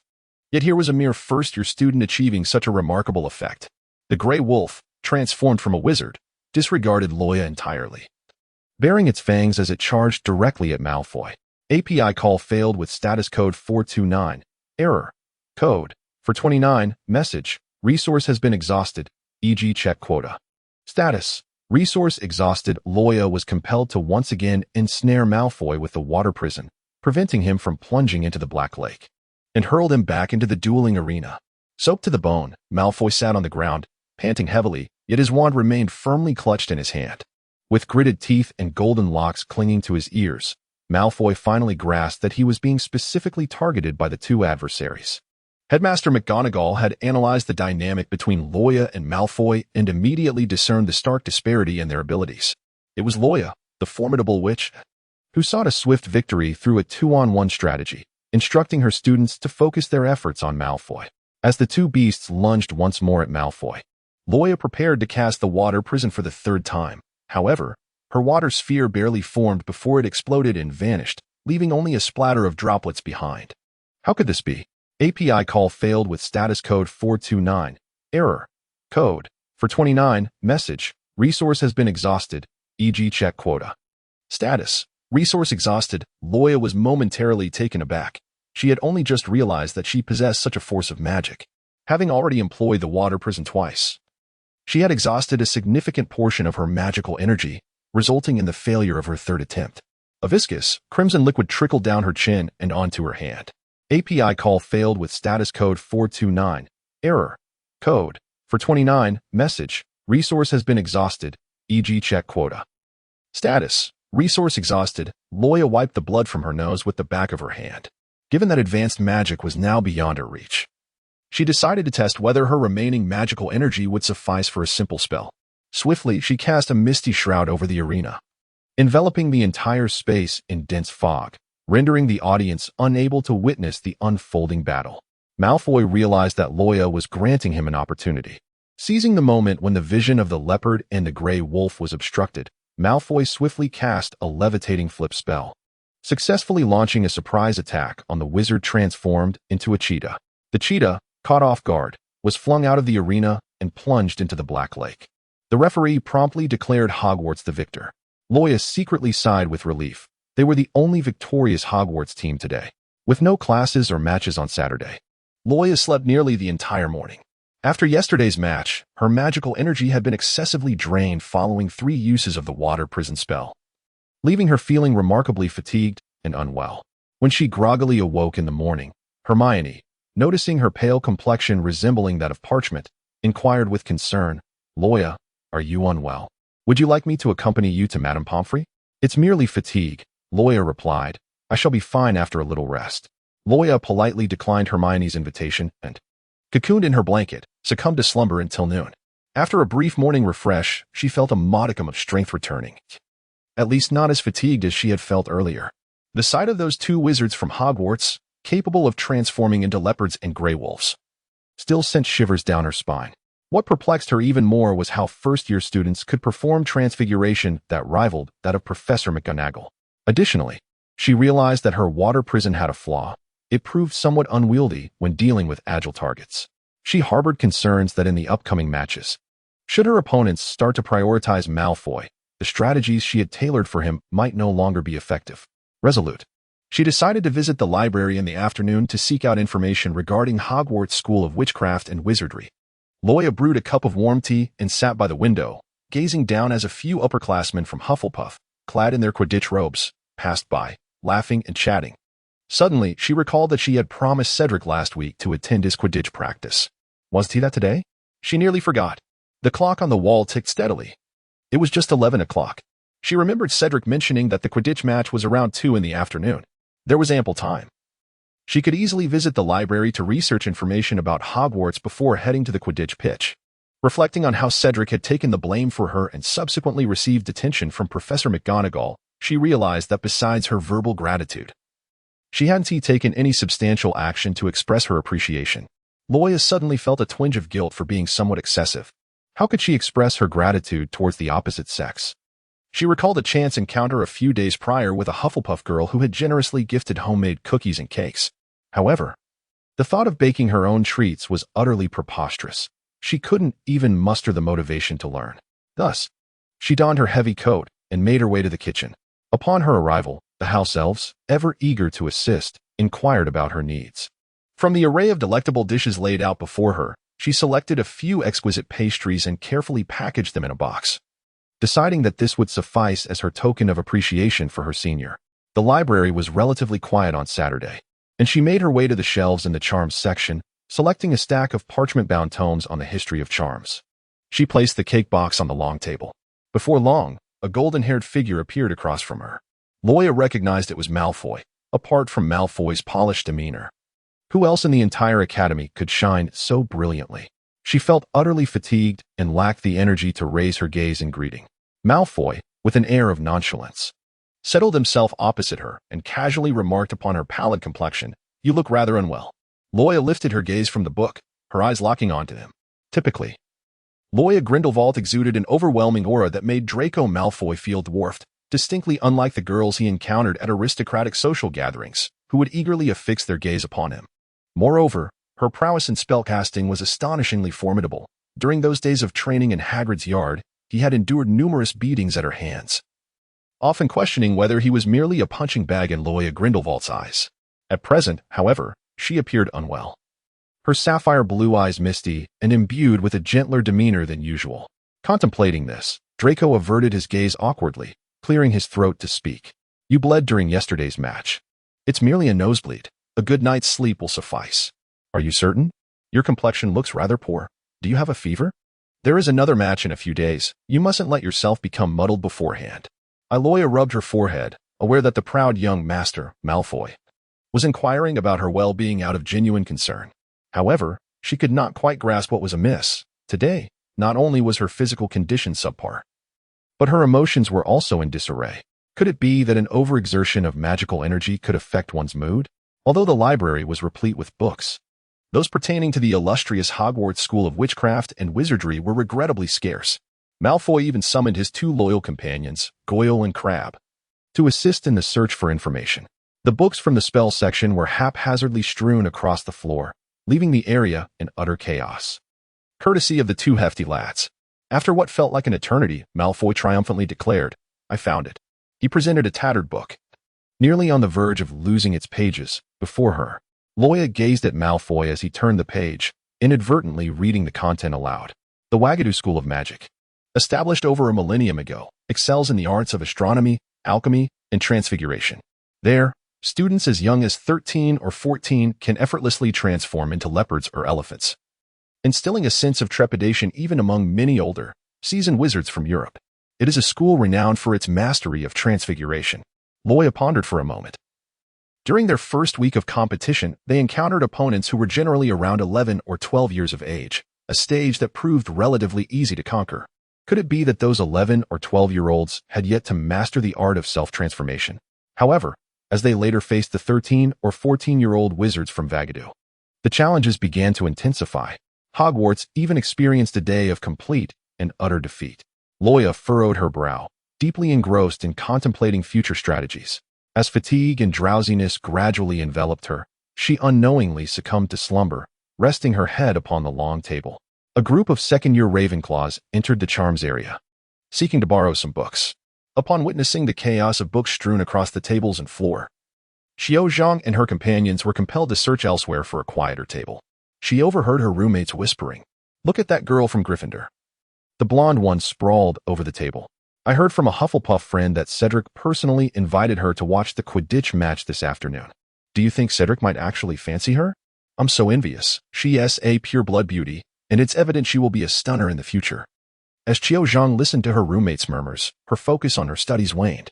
She found herself gripping the parchment tightly, crumpling it in her grasp. The blonde girl was named Loya Grindelwald. They had met on the Hogwarts Express, where Cedric had shared a compartment with her. Approaching nearly 2 o'clock, Qiao Zhang gathered her books, preparing to attend Cedric's Quidditch practice. As she passed the bookshelves in the charms area, she noticed that Loya appeared to be asleep. She hesitated by the table, contemplating whether to awaken her and remind her about the match. Seated opposite Loya was another blonde pure-blood boy who noticed Qiao Zhang. With an unkind tone, he inquired, "What do you want?" The words of her roommates echoed in her mind. "Do you think Cedric might actually fancy her?" Qiao Zhang stood frozen, a sense of jealousy, surprising even herself, slowly blossoming within her. "Are you looking for her?" he pressed. "No, nothing," she replied hastily. "Then keep your distance. Can't you see someone is trying to sleep?" Draco Malfoy, indifferent to Loya's slumber, resumed his haughty demeanor. He took a bite from the cake he had extracted from a box, casting a disdainful glance at Qiao Zhang. The box was nearly emptied of its contents. Qiao Zhang remained silent for a moment before ultimately choosing not to respond, hastily fleeing the library. Meanwhile, Cedric stood upon the Quidditch pitch, scanning the audience for that familiar figure. As the match approached, he still could not find Loya among the spectators. The Hufflepuff players had donned their uniforms. Yet Cedric lingered on the grass, a look of disappointment etched upon his face, until a teammate could no longer refrain from urging him. "Cedric, the match is about to begin. Why are you still standing here? Everyone is waiting for you." His teammate patted his shoulder, curiously asking, "Are you waiting for someone?" Cedric nodded silently. "Are you waiting for a girl?" His teammate surveyed the crowd and spotted a familiar Ravenclaw girl, recalling that Qiao Zhang attended every one of Cedric's matches. With a smile, his teammate teased, "Are you waiting for Qiao Zhang? She comes to every match. You two must be together, right?" "No," Cedric exclaimed almost loudly. The typically polite Cedric suddenly raised his voice, momentarily startling his friend. "I'm sorry, the person I'm waiting for hasn't arrived," he said. Suppressing the bitterness within him, his tone laced with regret. Another Hufflepuff player nudged his impetuous teammate, muttering softly, "Cedric is waiting for that Gryffindor girl. And it seems she stood him up. Can't you tell?" His teammate awkwardly scratched his head, realizing he may have crossed a line with his question. Lois felt as though she had been slumbering for an eternity. All day, she had been enveloped in a haze of drowsiness. And it was only when she gazed out the window that she realized the sun had set. Oh no, she had overslept. Cedric's Quidditch practice match must have long concluded. Frustrated, she tapped her head lightly and turned back, only to find that nearly all the cake on the table had been devoured by Malfoy. This cake was meant for Cedric. Malfoy, with his cheeks puffed up, was relishing the last piece of cake. "What's the matter?" "Oh well." Lois reminded herself that her mental age did not align with her physical form, and she endeavored to dismiss any annoyance with the child. A group of third-year Hufflepuffs passed by, clutching their parchment, engrossed in a discussion about the afternoon's Quidditch match. "What happened to Cedric? He performed so poorly today. We had all prepared thoroughly, expecting a certain victory against the opposing team. Alas, it was just him who was off his game, dragging us down with him." Even 2 hours after the match had concluded, she had just heard the captain mention that Cedric was still standing foolishly on the field. Loya listened to the voices of several people discussing, quickly closing her book and slinging her backpack over her shoulder. "Hey, where are you going?" Malfoy asked, observing Loya anxiously racing down the stairs with her bag. Loya ascended the staircase, acknowledging that oversleeping and leaving Cedric waiting was indeed her fault. She felt compelled to check if he remained at the Quidditch pitch. Behind her, Malfoy's voice echoed, remarking on the snowfall outside. Cedric had waited at the Quidditch field for 2 hours, until both teammates and spectators had departed. Snowflakes cascaded from the overcast sky, leaving the once bustling arena in a profound silence, with Cedric standing alone. With his head bowed, he stood there, hands reddened and swollen from the cold, his frail frame appearing precariously close to collapsing, as if he might falter at any moment. He heard the crunch of footsteps in the snow drawing closer. Clinging to a flicker of hope, he turned, only to be met not by the figure he yearned for. Instead, it was Cho Chang who approached him, her gaze taking in the sight of him frozen in the flurry for a full 2 hours. Disheartened, Cedric averted his eyes. "Diggory, you should go back," she gently urged. He offered no reply, and a profound silence enveloped them. "I just saw Loya Grindelwald with a Slytherin boy in the library. She may have forgotten." "I'm sorry. I should have woken her." Cho's voice dwindled, becoming almost inaudible by the end. Cedric's shoulders trembled ever so slightly, a dull ache spreading within his chest. When he lifted his gaze again, he found Cho staring at him, taken aback. Never had she anticipated that Cedric's gentle eyes could convey such sorrow. Carefully, she retrieved a scarf she had knitted herself from her bag, which she had intended to gift him after the Quidditch match. Seeing Cedric's frostbitten cheeks pained her, and she moved closer, wishing to wrap the scarf around him. Yet, he stepped back, evading her hand, denying her even a glance. "Thank you," Cedric rasped, before turning away. By the time Loya arrived at the Quidditch pitch, it was already deserted. The snow-covered ground bore the faint impressions of 2 pairs of footprints, suggesting that Cedric had not departed long ago. In this era devoid of mobile phones and messaging apps, contacting someone proved to be an inconvenience. As snowflakes landed on her, Loya shivered involuntarily. Behind her, Malfoy trudged through the snow, muttering his discontent about her apparent folly in coming to the pitch on such a wintry night. As the snow fell upon her, Loya could not suppress another shiver. Malfoy awkwardly removed his school robe and offered it to her. Loya gazed at him in astonishment. "Aren't you cold?" Malfoy scoffed, dismissing the chill with an air of superiority. However, the next moment, a gust of frigid wind swept through, and Malfoy could no longer maintain his facade. He sneezed several times in quick succession, turning his gaze away in embarrassment and irritation. Loya could no longer contain her laughter at her teammate. "Well, you can freeze if you like. Let us go to the dining hall." "Today I crave a steaming bowl of potato soup," she urged as she nudged her companion, Malfoy. It seemed she would have to wait for an opportunity after the match to apologize to Cedric, after Loya secured yet another victory. Her dragon heartstring wand finally shattered into 2 pieces, unable to withstand the immense power of its master. She placed the borrowed wands upon the wooden table. Neville and Seamus had long been eliminated from the competition and would not be advancing to the finals, so Loya had borrowed a wand from them for the time being.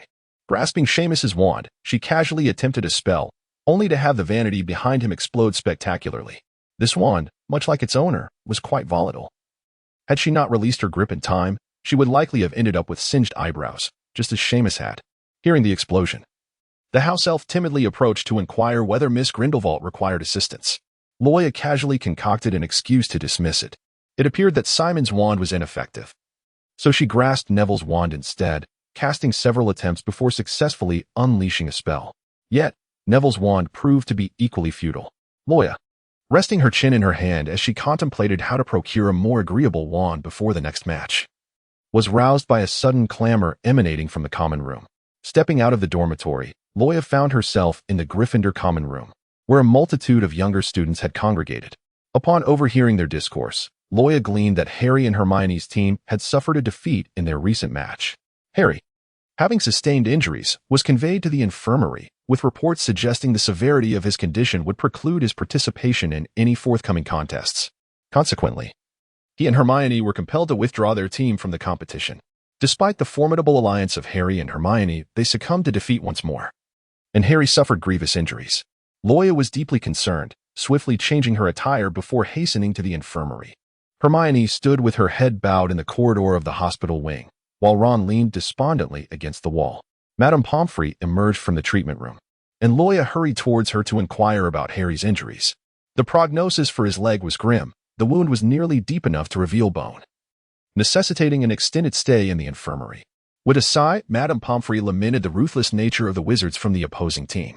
She recalled how Harry had been brought in by Gryffindor, his body drenched in blood, and she even suspected that the other side intended to take his life. In the ward, Harry lay in a deep slumber. In truth, his condition was not conducive to visitors.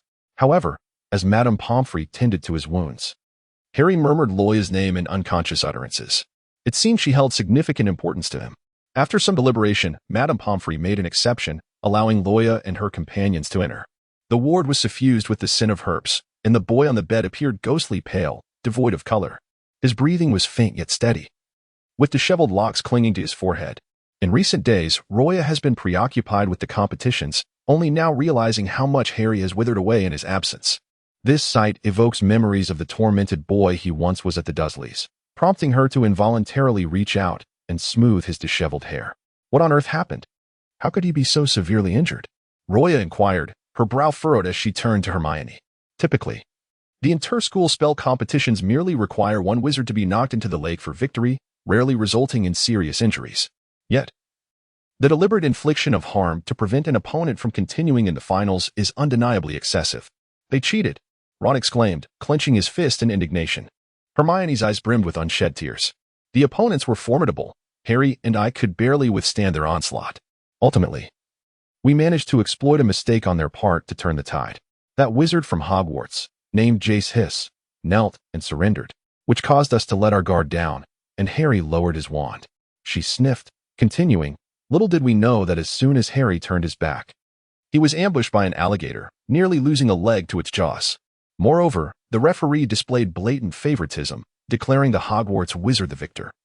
Despite having heard Jace explicitly concede, Loya vaguely comprehended the sequence of events. Such tactics are indeed despicable. Hermione, with her nose flushed, wiped the damp corners of her eyes and exclaimed, Loya, you have been preoccupied with training your teammates these past few days. Do you still remember us? Loya pressed her lips together. In her pursuit of victory and advancement to the finals, she had indeed neglected her friends in recent days. She felt a pang of regret.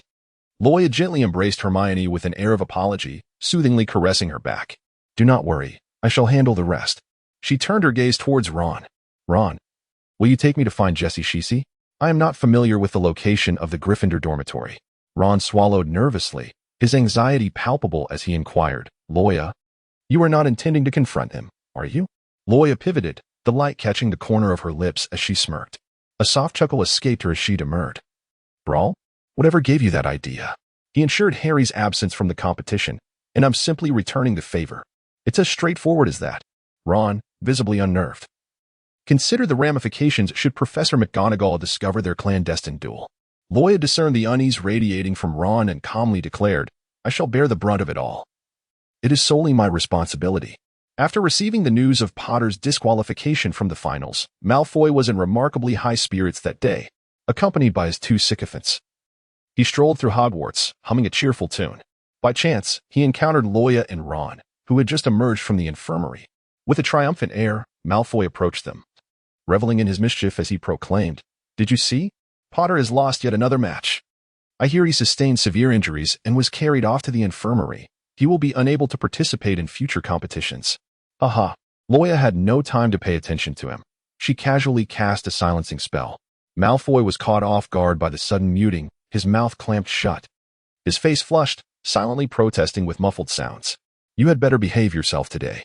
Loya's battered wand shattered completely after casting its final spell, rendering it unusable for the time being. By the way, Goyle, Crabbe, come here, Loya commanded, gesturing with her chin toward the two dimwits. The summoned Goyle and Crabbe exchanged a hesitant glance with the silenced Malfoy. After a moment of silent communication, they ultimately chose to comply with Loya's command. For this Miss Grindelwald was far more formidable than Malfoy. Under Ron's guidance, they soon located the magical tent serving as a temporary dormitory for Hogwarts. Loya instructed Ron to summon him. Where's the golden-haired, blue-eyed Gryffindor? The captain of Hufflepuff's Quidditch team murmured to himself while scanning the surroundings for a Gryffindor girl with those distinctive features. Captain, isn't that one up ahead? One of his players pointed forward. The captain turned his gaze in the indicated direction. Loya, flanked by two Slytherins, stood menacingly before the magical tent that served as the Wagadu dormitory. He immediately ascertained that Loya was indeed the individual they sought, the young lady for whom Cedric held affection. As Loya inadvertently glanced this way, the captain of Hufflepuff finally understood why Cedric was so enraptured. Even after 5 years at Hogwarts, he had never encountered such a breathtakingly beautiful girl. So much so that he felt a certain awkwardness and nervousness while attempting to greet her. Loya did not recognize him, and he gazed curiously at the stranger before him. Greetings, I am the captain of the Hufflepuff Quidditch team, he began, but before he could complete his sentence, he was interrupted by Ron's distant shout. Loya, the deceitful Jexy Sis has emerged. Ron rushed back, panting heavily. Loya squinted, clearly impressed by the audacity of those who dared to approach. She turned to the captain of Hufflepuff and said, "I apologize, but I have urgent matters to attend to. We shall converse later." At that moment, a tall, dark-skinned wizard emerged from the magical tin of Wagadoo, his stature surpassing Loya's and his age suggesting greater experience. Jexy Shisi inquired impatiently, "What brings you to seek my presence?"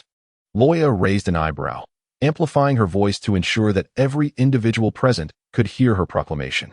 "I, Loya Grindelwald, challenge Jexy Shisi to a wizarding duel, an equitable contest." The last phrase she elongated with a hint of mockery, successfully witnessing a change in Jexy's demeanor. The surrounding wizards gasped in astonishment at this sudden private showdown. The captain of Hufflepuff was equally taken aback, rendered speechless. Their seeker, Cedric, had been indisposed ever since he inexplicably succumbed to a peculiar ailment after foolishly enduring the biting cold for 2 hours in the snow, resulting in a fever that lasted 2 days. He appeared utterly listless and despondent, and despite the persistent encouragement from his roommates, Cedric stubbornly refused treatment from Madame Pomfrey. With a high fever and frostbitten hands, he stubbornly pressed on, leaving his friends feeling helpless. Since they could not persuade him, the captain conceived the idea of enlisting the aid of a Gryffindor girl whom Cedric admired. Surely he would heed her words. However, this very girl was currently preparing for a private duel. The Hufflepuff captain anxiously observed Loya's slender figure as she boldly challenged a wizard a head taller than herself. She was someone Cedric held dear, and if she were to sustain any injury or misfortune, how could they, as Cedric's friends, stand idly by? Yet, the imminent start of their upper-year potions class loomed over them. The mere thought of Professor Snape's fearsome countenance, coupled with his inexplicable bias against Hufflepuff this academic year, left the captain feeling profoundly powerless. Regardless, they could not allow the girl Cedric cherished to be harmed. Resolved to act despite the potential loss of points from a tardy arrival, the Hufflepuff captain decided to intervene. However, this duel had captivated many onlookers, drawing a crowd that encircled the scene in layers, rendering him unable to push his way through. Jexy, visibly displeased, clicked his tongue, well aware of Loya's association with Draco Malfoy from Slytherin. Their duo was currently the most formidable in Hogwarts, boasting a record of 6 victories to 1 defeat, securing their place in the finals. He understood that the true threat lay not with her Slytherin partner, who was merely a burden, but with the witch before him. Their headmaster had confidently predicted her advancement to the finals and had meticulously analyzed all of Loya Grindelwald's matches. Her specialty was advanced water magic, specifically the water prison. Yet, this technique was not without its flaws. It lacked agility and was vulnerable to interruption during its sustained use. The headmaster noted that she rarely executed the water prison more than twice in any given match. If one could transform into a nimble beast, there was a significant chance of evading her watery trap. The wizards from Wigadoo were renowned for their prowess in self-transformation into animals, posing challenges even for seasoned European wizards. Nonetheless, expending magical energy unnecessarily before the next match was not a prudent strategy. Meanwhile, the fellow wizards surrounding Jexy were inciting him. If he declined the duel, he would be ridiculed as a coward. Although he was reluctant to admit it, facing Loya Grindelwald, with her record of 6 wins and 1 loss, instilled a degree of apprehension in him about the prospect of defeat and becoming the subject of mockery. Jexy recalled the competition's regulations and deliberately shifted the topic. "I trust you are well versed in the rules of the competition. Participating wizards are prohibited from engaging in private duels." Loya scoffed at his words, noting his composure. "However, if you refuse to engage, I shall insist on a duel." She turned and beckoned. Upon receiving the signal, Gower and Crabbe procured a stretcher from an unknown location and brazenly placed it at Jace's feet, their expressions mischievous. "What is the meaning of this?" Jace inquired, his countenance darkening. A sardonic smile curled at the corners of Luoya's lips as she slowly remarked, "Of course, this is all prepared for you." The onlooking wizards erupted into uproarious laughter. "You are humiliating me," protested Jieshi. "I, with the utmost goodwill, have arranged a stretcher for our overseas guest, secured a registration, and booked a hospital room.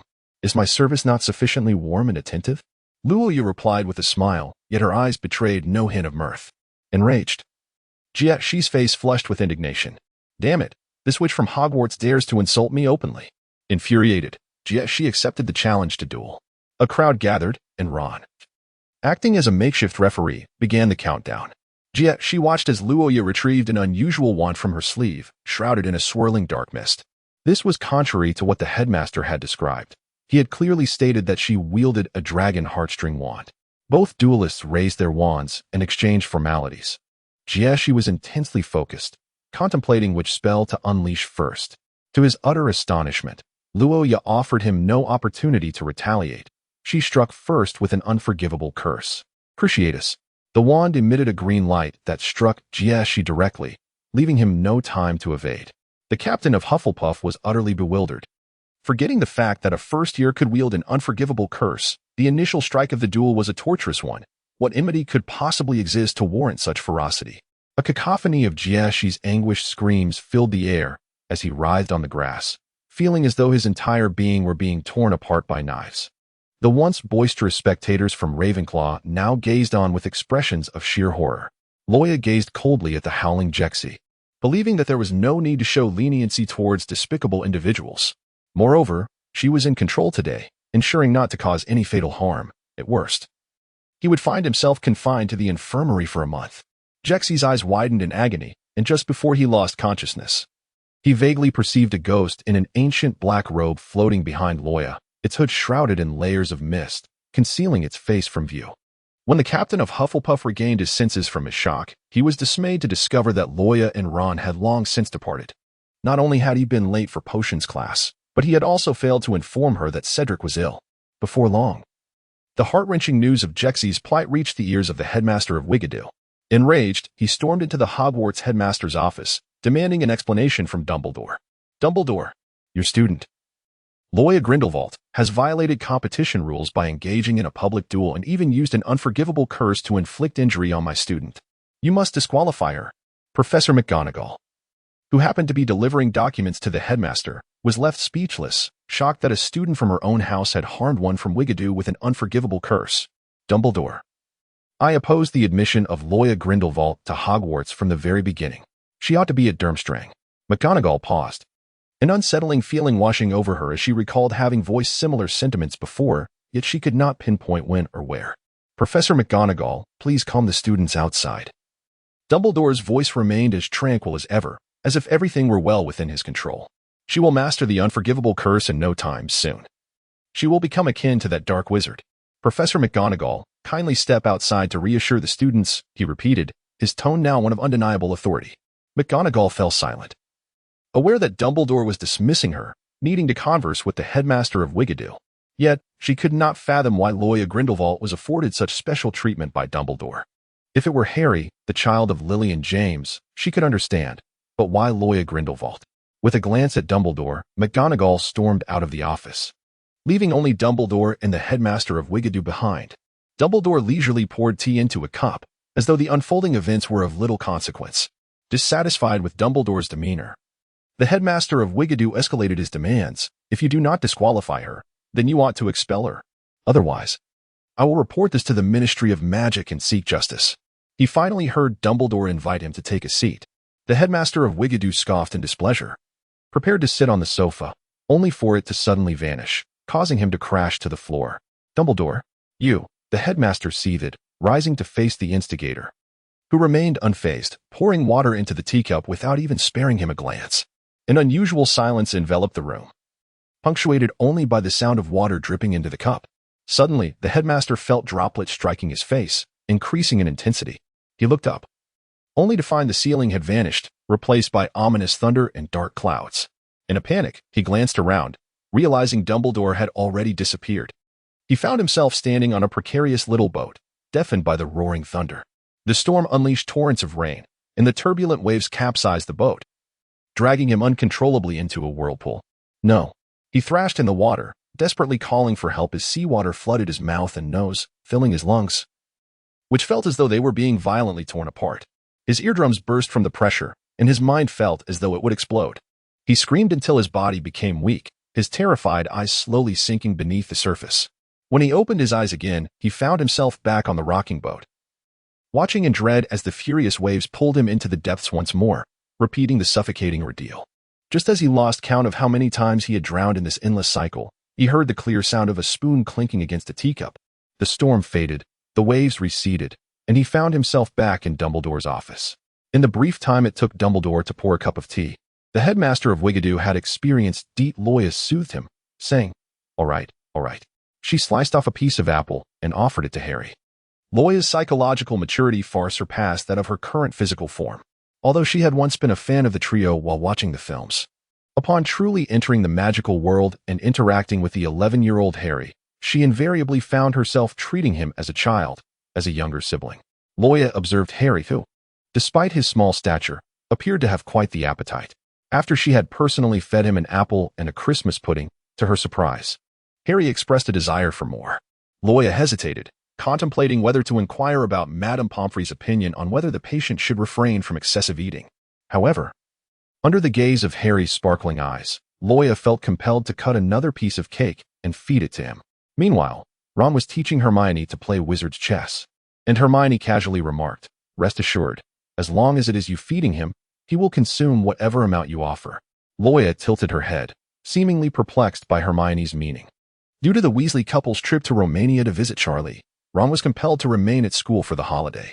Loya chose to remain behind to care for Harry, who could only rely on a cane. Most of the professors were staying at school, including Snape. She found spending the holiday with her house elf at home rather dull. So she decided it was better to stay and look after Harry. On Christmas Day, Harry's bedside was piled high with an abundance of snacks brought by Loya and Ron. While Hagrid entered the room carrying a fir tree, startling Madame Pomfrey in the corridor, they adorned the tree with ribbons and ornaments, transforming the hospital room into a festive haven. Harry received an anonymous gift, an invisibility cloak, and to Loya's surprise, Mrs. Weasley had also sent her a hand-knitted sweater. Reflecting on her brief stay with the Weasleys before starting at Hogwarts, when the warm-hearted Mrs. Weasley had taken such good care of her, she promptly wrote a letter of gratitude to Mrs. Weasley. At the corner of the staircase, Quirrell collided with a group of laughing Gryffindors, causing the parchment and a gilded black leather book he was holding to scatter across the floor. As if fearing discovery, Quirrell hurriedly gathered the books and tucked them under his arm. Loya happened to witness this scene in the corridor. Quirrell's frantic demeanor suggested he was concealing something illicit within the pages, and most of his actions were influenced by Voldemort's directives.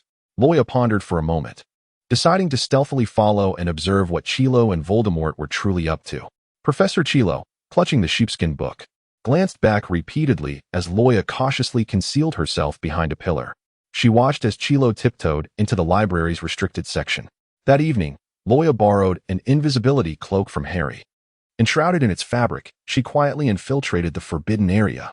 What irked her was the utter lack of security. The restricted section didn't even have a lock, allowing anyone to wander in. She searched among the rows of shelves in the restricted section. The renowned praise of the fire drinker, Veil of Evil, Human Skin Record, none of these were what she sought. Randomly, she pulled out an unnamed book and opened it, only to be met with a blood-curdling scream as a face resembling one made of paper sprang forth from its pages. The incessant shrieking became an unbearable nuisance for Loya. It was utterly deafening. With a single punch, Loya sent the person's face back into the book, finally silencing their cries. She turned a few pages back, only to find an incomprehensible script, compelling her to close the book in defeat. On the shelf, she then discovered a tome from the 15th century concerning demons. A 15th century demon?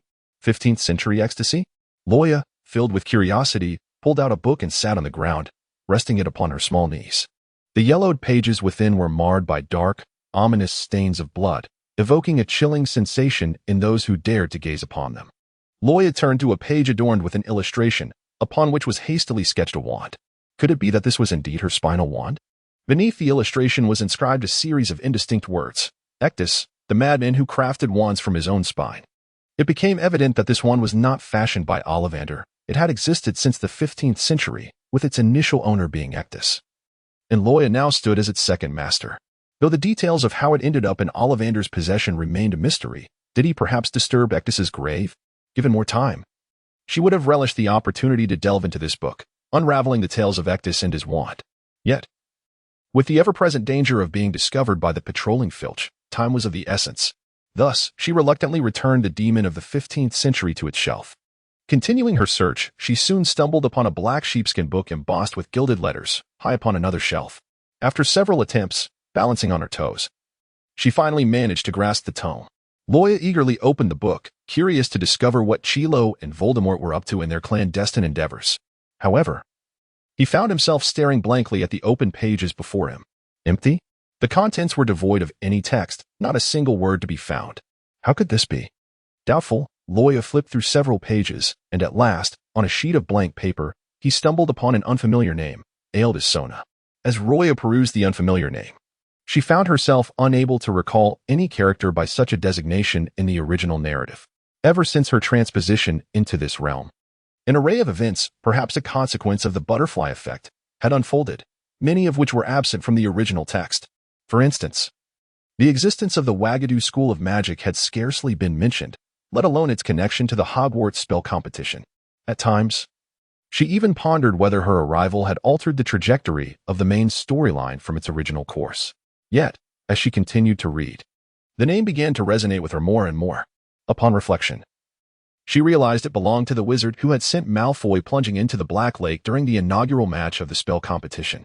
Following that incident, they had not been assigned to compete against one another again, leaving her uncertain of his capabilities and his true connection to Quirrell and Voldemort. Just as Loya was lost in contemplation, the name in the book suddenly distorted. Loya, uncertain, rubbed her eyes, and in an instant, the string of names transformed into a black serpent that slithered out from the pages of the book, sinking its fangs into her wrist. Loya cast aside the book, her teeth clenched tightly. With one hand pressing down on the serpent's head, she exerted all her strength to hurl the creature aside. Her wrist bore 2 puncture wounds, and her invisibility cloak slipped to the ground, along with the wand borrowed from Hermione. Loya promptly drew her spare spinal bone wand from her waist. The wand emitted a verdant light, launching a piercing attack at the black serpent. At this moment, she longed to seize the wretched creature and roast it over a fire. The dimly lit library flickered with green luminescence. After the serpent was struck by the piercing force, instead of vanishing, it convulsed violently and astonishingly split into 2 serpents. Slithering towards her, Loya gazed in astonishment at the 2 serpents that had split apart, and she continued to wave her wand. The black snake, under assault, kept dividing, and with each strike, more serpents emerged. She now found herself encircled by a throng of snakes, their fangs bared, poised to attack. Cursed be the circumstances. Loya was compelled to retreat, gripping her wand tightly. The shadows of the serpents dissipated into black smoke. Upon hearing a familiar male voice behind her, Loya witnessed the serpentine throng engulfed in flames, swiftly dissolving into wisps of ebony smoke.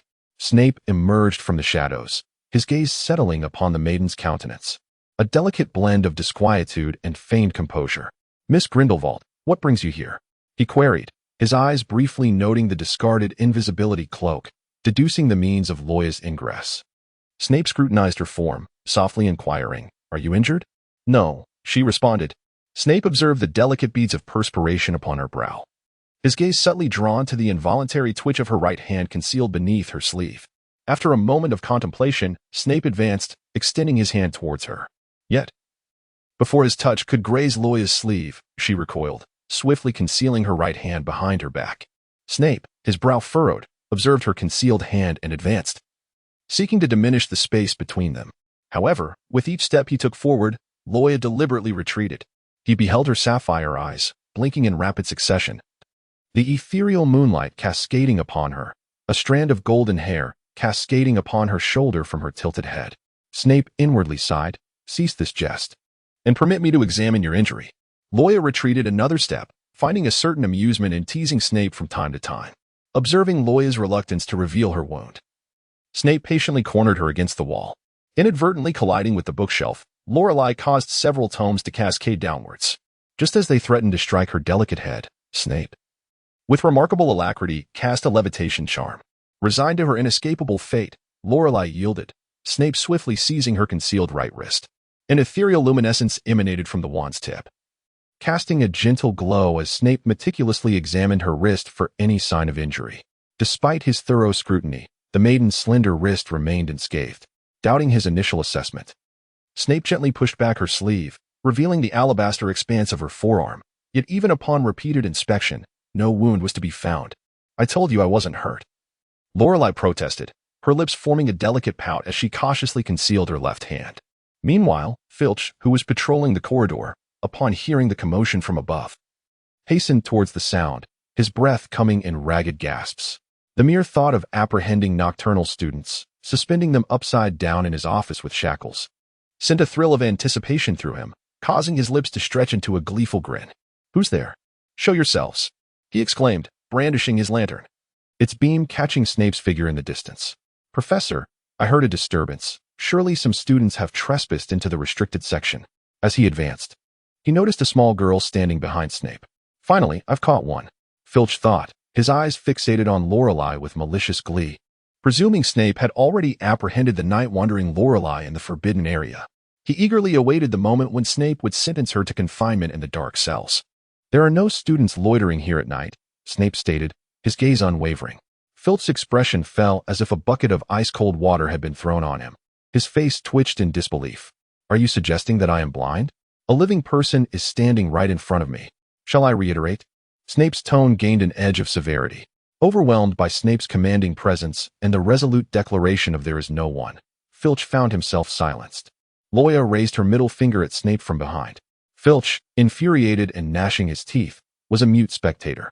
Out of jealousy, he often clashed with the young wizards, always seeking various reasons to punish students for any minor disturbances. However, he lacked the audacity to question Professor Snape's authority, not even daring to express his impotent rage.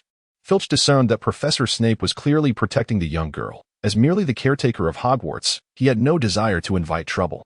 Meanwhile, Loya, still grasped by Snape at her wrist, broke the atmosphere with an unexpected remark. "Professor, how long will you hold my hand? I am still just a child." Snape paused, realizing he was still holding her wrist, and he released her with a hint of fluster, sensing his palm growing warm. Whenever Miss Grindelwald addressed him as Professor, he knew she was up to some mischief, and at that moment, he felt utterly powerless against her antics. Filch was stunned, as if struck by a petrification curse, his bewildered gaze darting between the two. "Let me escort you back to the common room," Snape said, picking up an invisibility cloak from the corner and draping it over her. Outside, the heavy snowfall blanketed the ground in silver. If anyone were to pass by, they would witness the peculiar sight of Snape, seemingly alone in the snow, yet leaving behind two distinct footprints. As Snape walked ahead, Loya followed closely, carefully stepping in his footprints. "I truly despise Filch," Loya muttered. Not only Loya, but all the students at Hogwarts shared this sentiment, a fact Snape was well aware of, as he also knew those same students trembled at the mere sight of him. During potions class, when he called on students, a girl might even burst into tears from fear. I once watched a television series called Game of Thrones, where the protagonist's father-in-law ambushed soldiers at a wedding and slaughtered the protagonist, his wife, and everyone present, which infuriated me greatly. Snape acknowledged the existence of films in the Muggle world, but he had never taken an interest in visiting a Muggle cinema. He remained patient, listening to Loya's incessant chatter from behind him. The actor who played the father-in-law bore an uncanny resemblance to Filch in Loya's world. They were indeed portrayed by the same individual. "The Red Wedding, my favorite protagonist died just like that." As Loya rambled on, Snape, though he did not comprehend fully, refrained from interrupting until he heard her mention her favorite character. He frowned and asked, "Your favorite protagonist?" "The protagonist is Robb Stark. I was quite the fan of his. But alas, he died in the second season. It broke my heart. I thought he was the main character." Snape abruptly halted, turning to meet Loya's blue eyes. His voice, unusually muffled, asked, "It pains you? He was stabbed to death at the wedding. How could it not hurt?" Snape pursed his lips, turning away from her, his robes swirling as he quickened his pace. Was Snape actually angry? The old bat was genuinely upset? As her temporary guardian, Loya had lived with Snape for quite some time, and despite her shenanigans with the Niffler, she had never seen him lose his temper. "Snape, you walk so quickly. Do you think I have legs as long as yours? I can't keep up." The snow was deep, and the young Loya struggled to navigate through it, only to stumble and fall face-first into a snowbank. As Snape's figure grew more distant, Loya rose, rubbing her reddened nose and shaking the snowflakes from her golden hair. Hearing the commotion, Snape could no longer resist turning back. He bent down, extending his hand to Loya, who grasped his hand in return, feeling the roughness of his calloused fingers from years of handling potion ingredients. With ease, Snape lifted her, and she shook off the snow covering her. Determined to investigate who this Robb Stark was, the subject of Miss Grindelwald's fondness and pity, Snape knew he could never find answers in this world. After all, there was no Martin's Game of Thrones here, nor an actor portraying Robb Stark. What spell did you use for that shadowy transformation into smoke?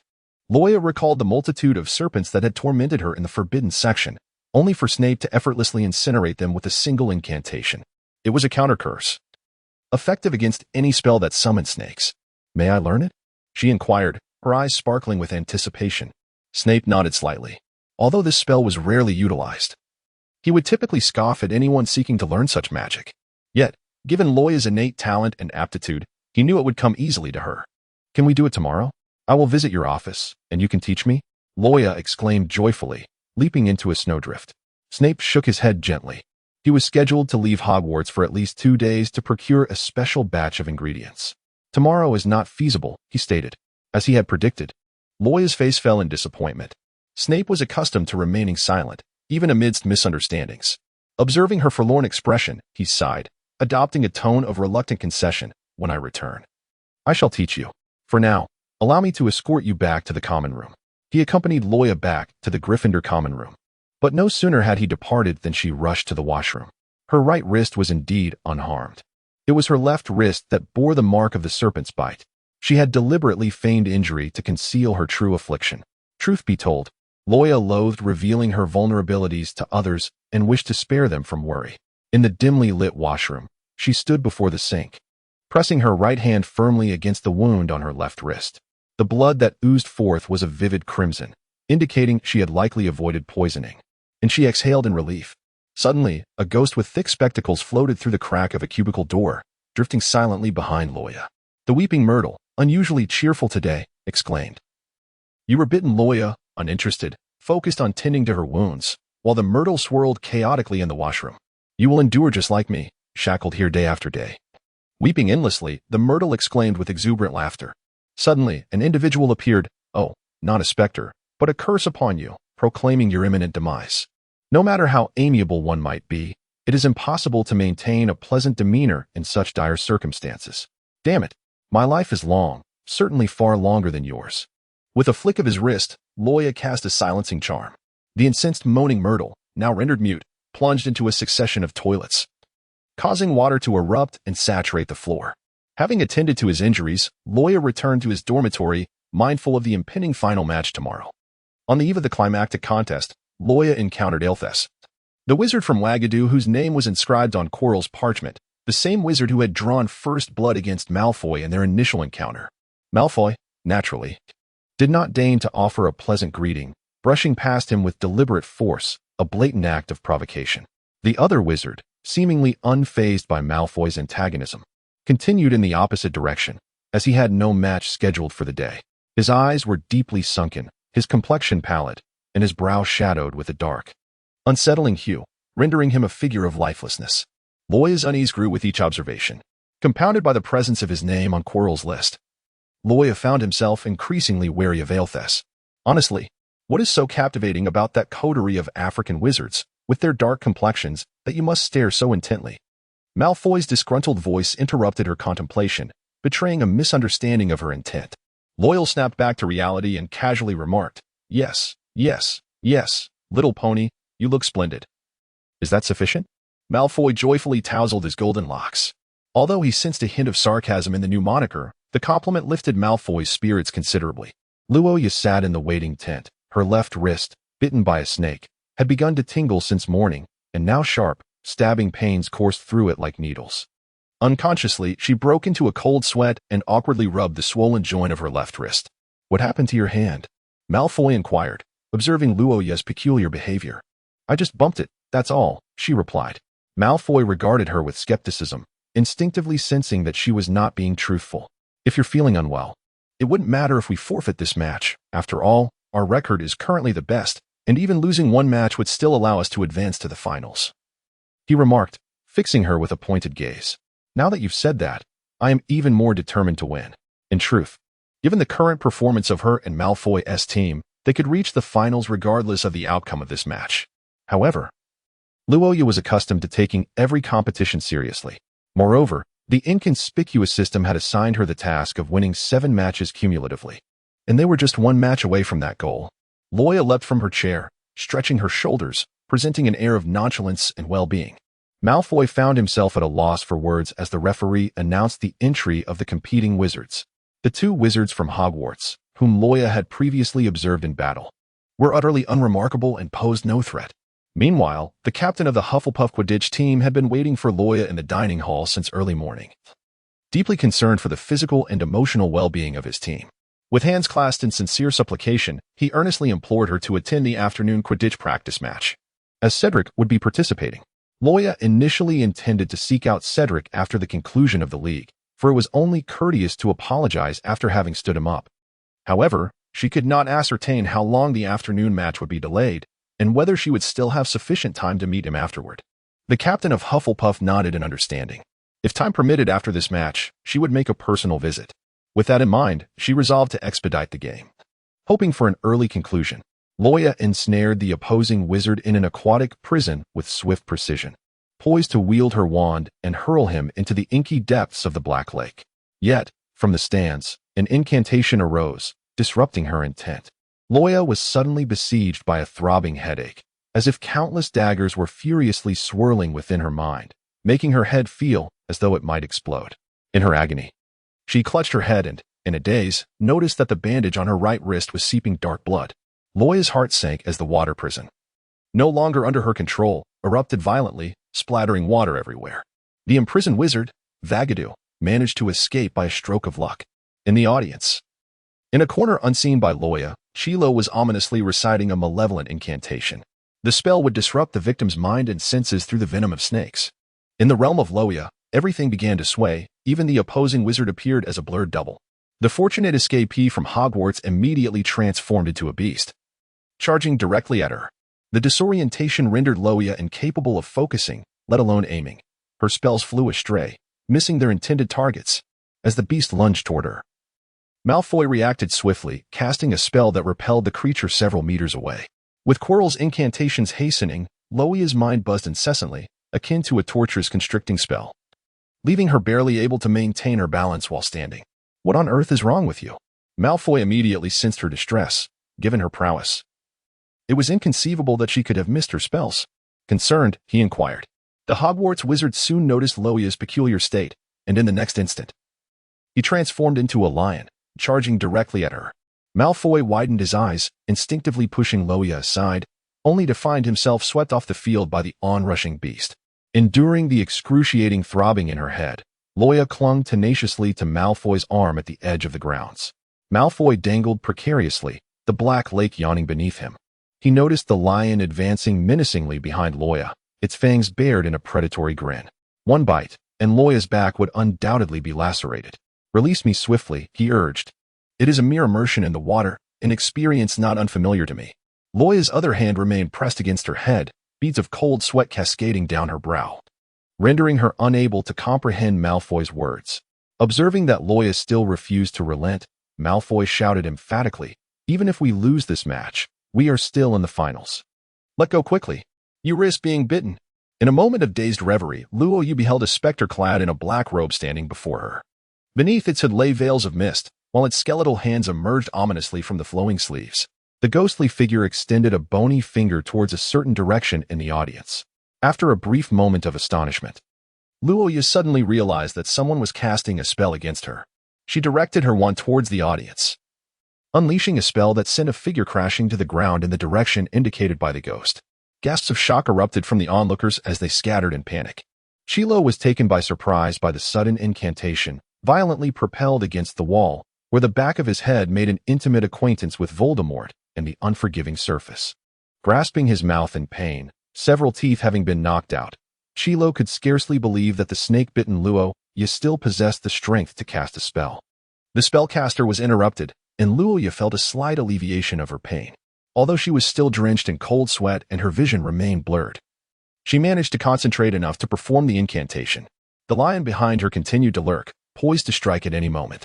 Loya raised the corner of her mouth, thinking it impossible to seize an advantage and triumph. In an instant, as the lion pounced upon her, she countered with a spell, casting her adversary into the depths of the Black Lake. When the referee declared their victory, Loya found herself utterly exhausted. Gasping for breath, she turned to Malfoy and said, "I truly cannot carry you any longer. Take care."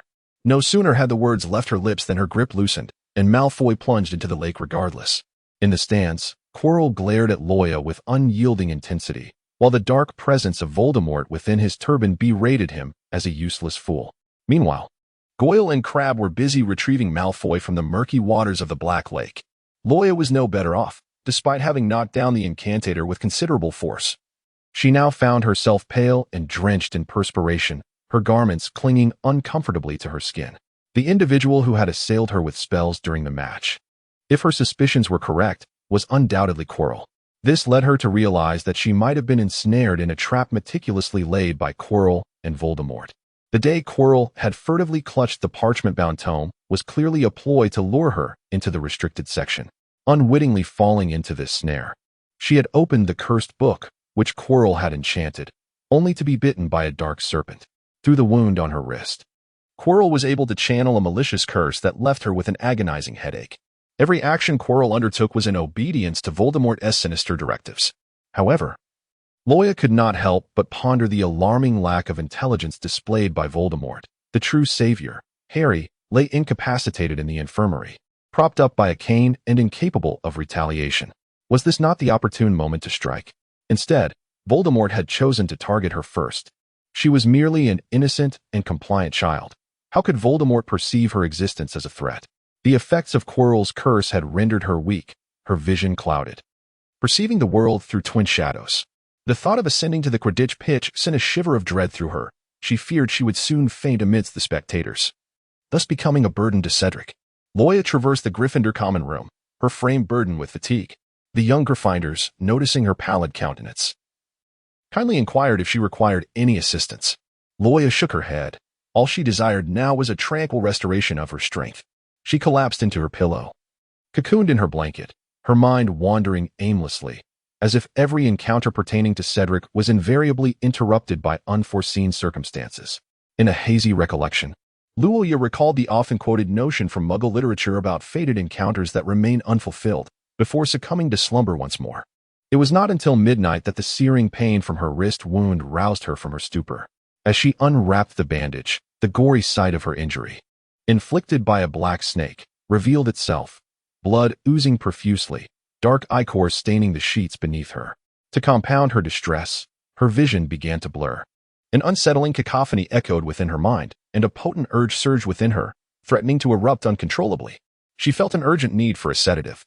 The finals loomed just a week away, the decisive match that would determine everything. She had to find a way to address this injury.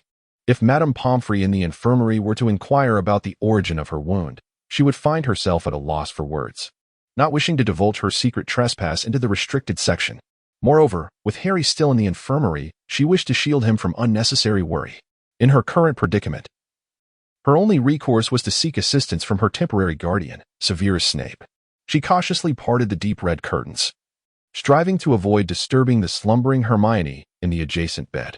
Clad in her coat, Loya stepped out of the lounge, her physical condition deteriorating further. In her wavering vision, she traversed the corridor for what felt like an eternity before finally reaching Snape's office. Leaning against the door, she slid down to the floor and weakly rapped on the door. No response. She knocked again, more forcefully this time, yet still, there was silence. Filch, carrying an oil lamp and accompanied by his assistant, Mrs. Norris, was, as usual, patrolling the corridors, hoping to catch a wayward student to send to detention. Upon hearing the knocking from upstairs, he excitedly limped up the stairs in a sprint. However, the moment he laid eyes on the small witch leaning against the door, his initial enthusiasm faded into despair. Not you again, Filch's face, once animated, now twisted in disappointment. He had hoped to catch a disobedient student to reprimand, but alas, it was merely this girl. She was under Professor Snape's protection, untouchable and beyond punishment. Filch glared at Loya, seated on the floor, and impatiently urged, "Return to your lounge." "Have you seen Snape?" "Professor Snape has gone out to grade potions. He won't be back for several days." Lois tapped her head in frustration. Realizing why Snape had claimed he was unavailable to teach her spells the following day, he had gone out to procure herbs. Filch observed her slumped against the door, appearing utterly wretched and on the brink of collapse. For once in his life, he exhibited a rare flicker of kindness, suggesting that if she was unwell, she should seek Madame Pomfrey instead of languishing here and being a nuisance. Loya softly inquired, "Sir, do you possess any tranquilizers?" "How could I possibly have such items?" he retorted. After a moment's contemplation, he recalled that Mrs. Loris had utilized a tranquilizer intended for animals during her illness. With the memory of the tranquilizers Mrs. Loris had used lingering in his mind, Loya felt a sense of conflict. She recalled some apocalyptic novels and films from her past life, in which, amid dire resource shortages, individuals were compelled to resort to animal medications, seemingly without significant adverse effects. "Could you kindly lend me a few vials of Mrs. Loris's tranquilizers?" Furk grimaced in displeasure, but, out of respect for Snape, begrudgingly retrieved several vials of the tranquilizers from the office and tossed them to Loya. Loya, with a slight grimace, down the vial of ebony potion. Filch, spraying spittle with each word, urged him to depart swiftly lest he impede his pursuit of nocturnal students. Loya, with her eyes closed and leaning against the door, adjusted her breathing as she awaited the onset of the medication's effects. Furky, observing the young lady's stubborn silence and unwillingness to leave, vented his frustration with expletives before departing in a huff. After a brief interlude, the medication began to take effect. Loya felt a significant alleviation of her discomfort. The cacophony in her mind diminished, and her vision stabilized, allowing her to walk back to her dormitory with relative ease. The tranquilizers proved effective, and she tucked away the remaining vials into her pocket. Having recuperated for several days with the aid of Lady Loris's tranquilizers, Loya's discomfort did not go unnoticed by Hermione, who compassionately brought her meals daily to the dormitory. With the finals swiftly approaching, Loya felt compelled to consult Malfoy regarding the strategies for the final battle. Malfoy had been waiting early in the Great Hall, having made the effort to come over the past few days, yet he had not caught sight of Loya. When he inquired with the red-haired Muggleborn, he was met with a less than amiable response. Loya held her utensils, poking at the food on her plate with a half-hearted effort. The sedative had been effective only for a couple of days. Now its potency seemed to have waned entirely. Her vision was engulfed in a crimson haze. She endeavored to soothe herself, reminding that a brief period of color blindness was inconsequential. She just had to endure until the return of Master Potion Maker Snape. Malfoy, observing her dilated pupils, waved his hand in front of her eyes. "What are you doing?" "I'm not blind," Loya snapped, swatting his hand away. Malfoy, sensing her discomfort, was about to speak when a mocking voice interrupted from behind. "Is there no room for you in Gryffindor?"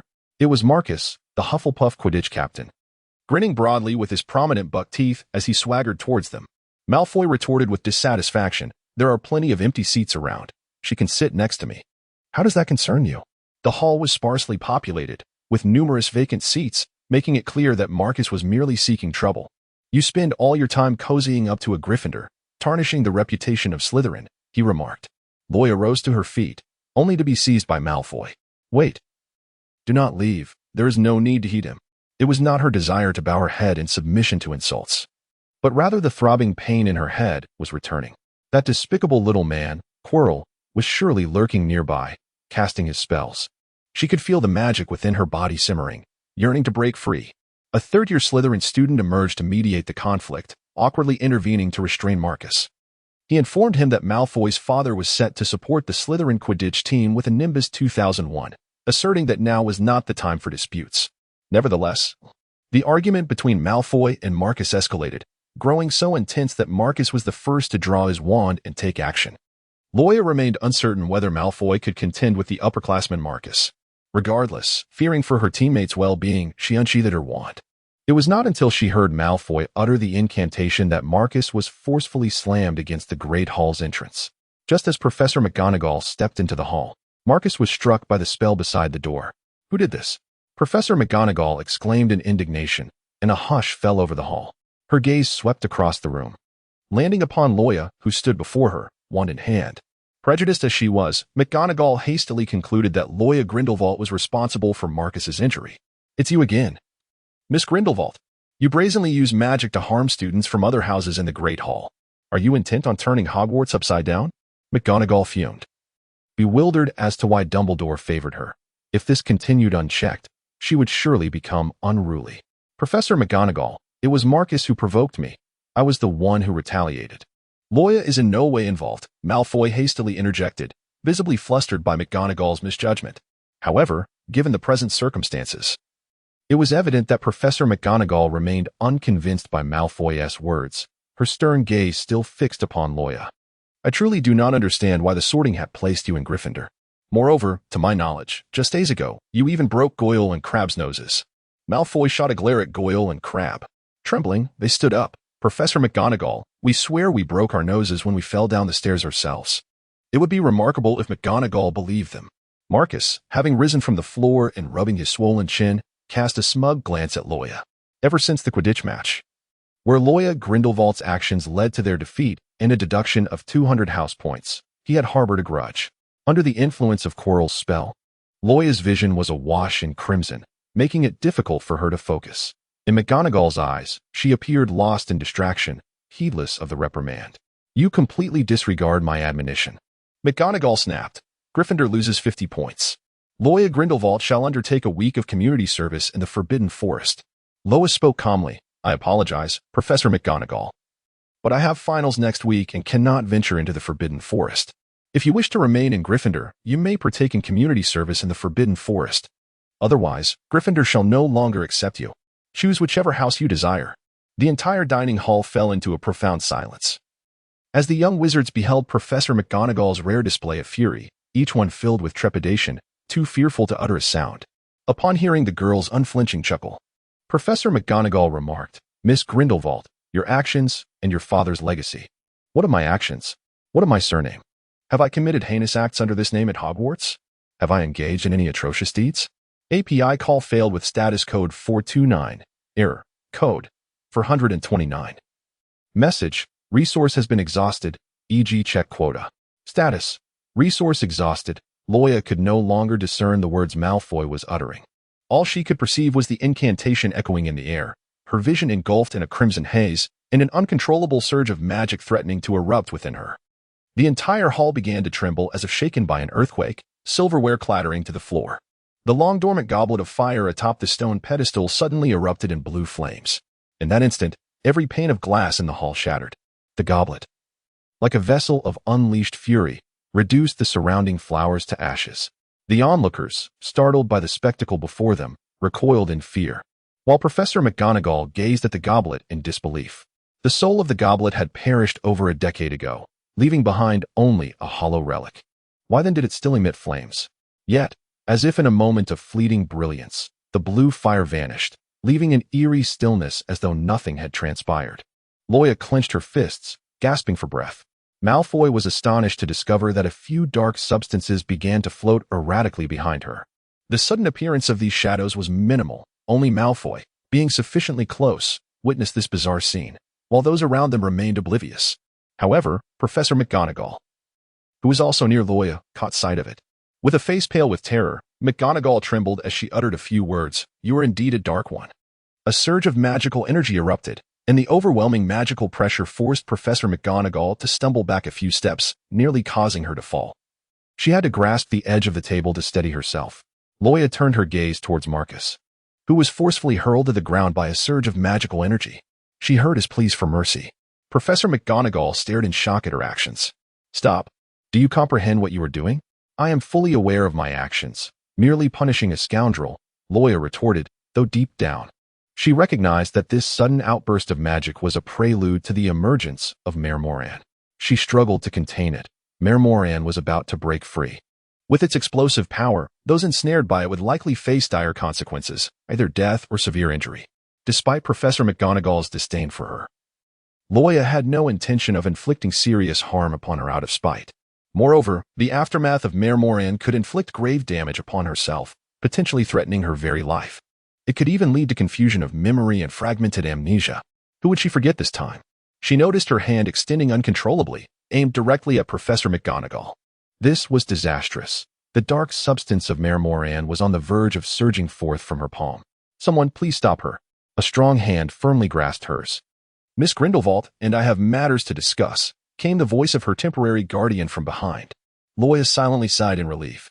Snape gently placed his other hand on her shoulder in a soothing gesture. His cloak enveloped her partially, easing her taut nerves. "Control yourself," he whispered, leading Loya away from the hall. Professor McGonagall, recovering from her fleeting panic, attempted to intercept them. "Wait. You cannot take her away. She is a Mayor Moran." Snape interrupted her, his tone turning cold and grave. "McGonagall, if you have any concerns, address them directly with Professor Dumbledore." He paused, fixing her with a steady gaze, and refrained from targeting her again. Professor McGonagall stood frozen, bewildered at the relentless protection surrounding Loya Grindelwald.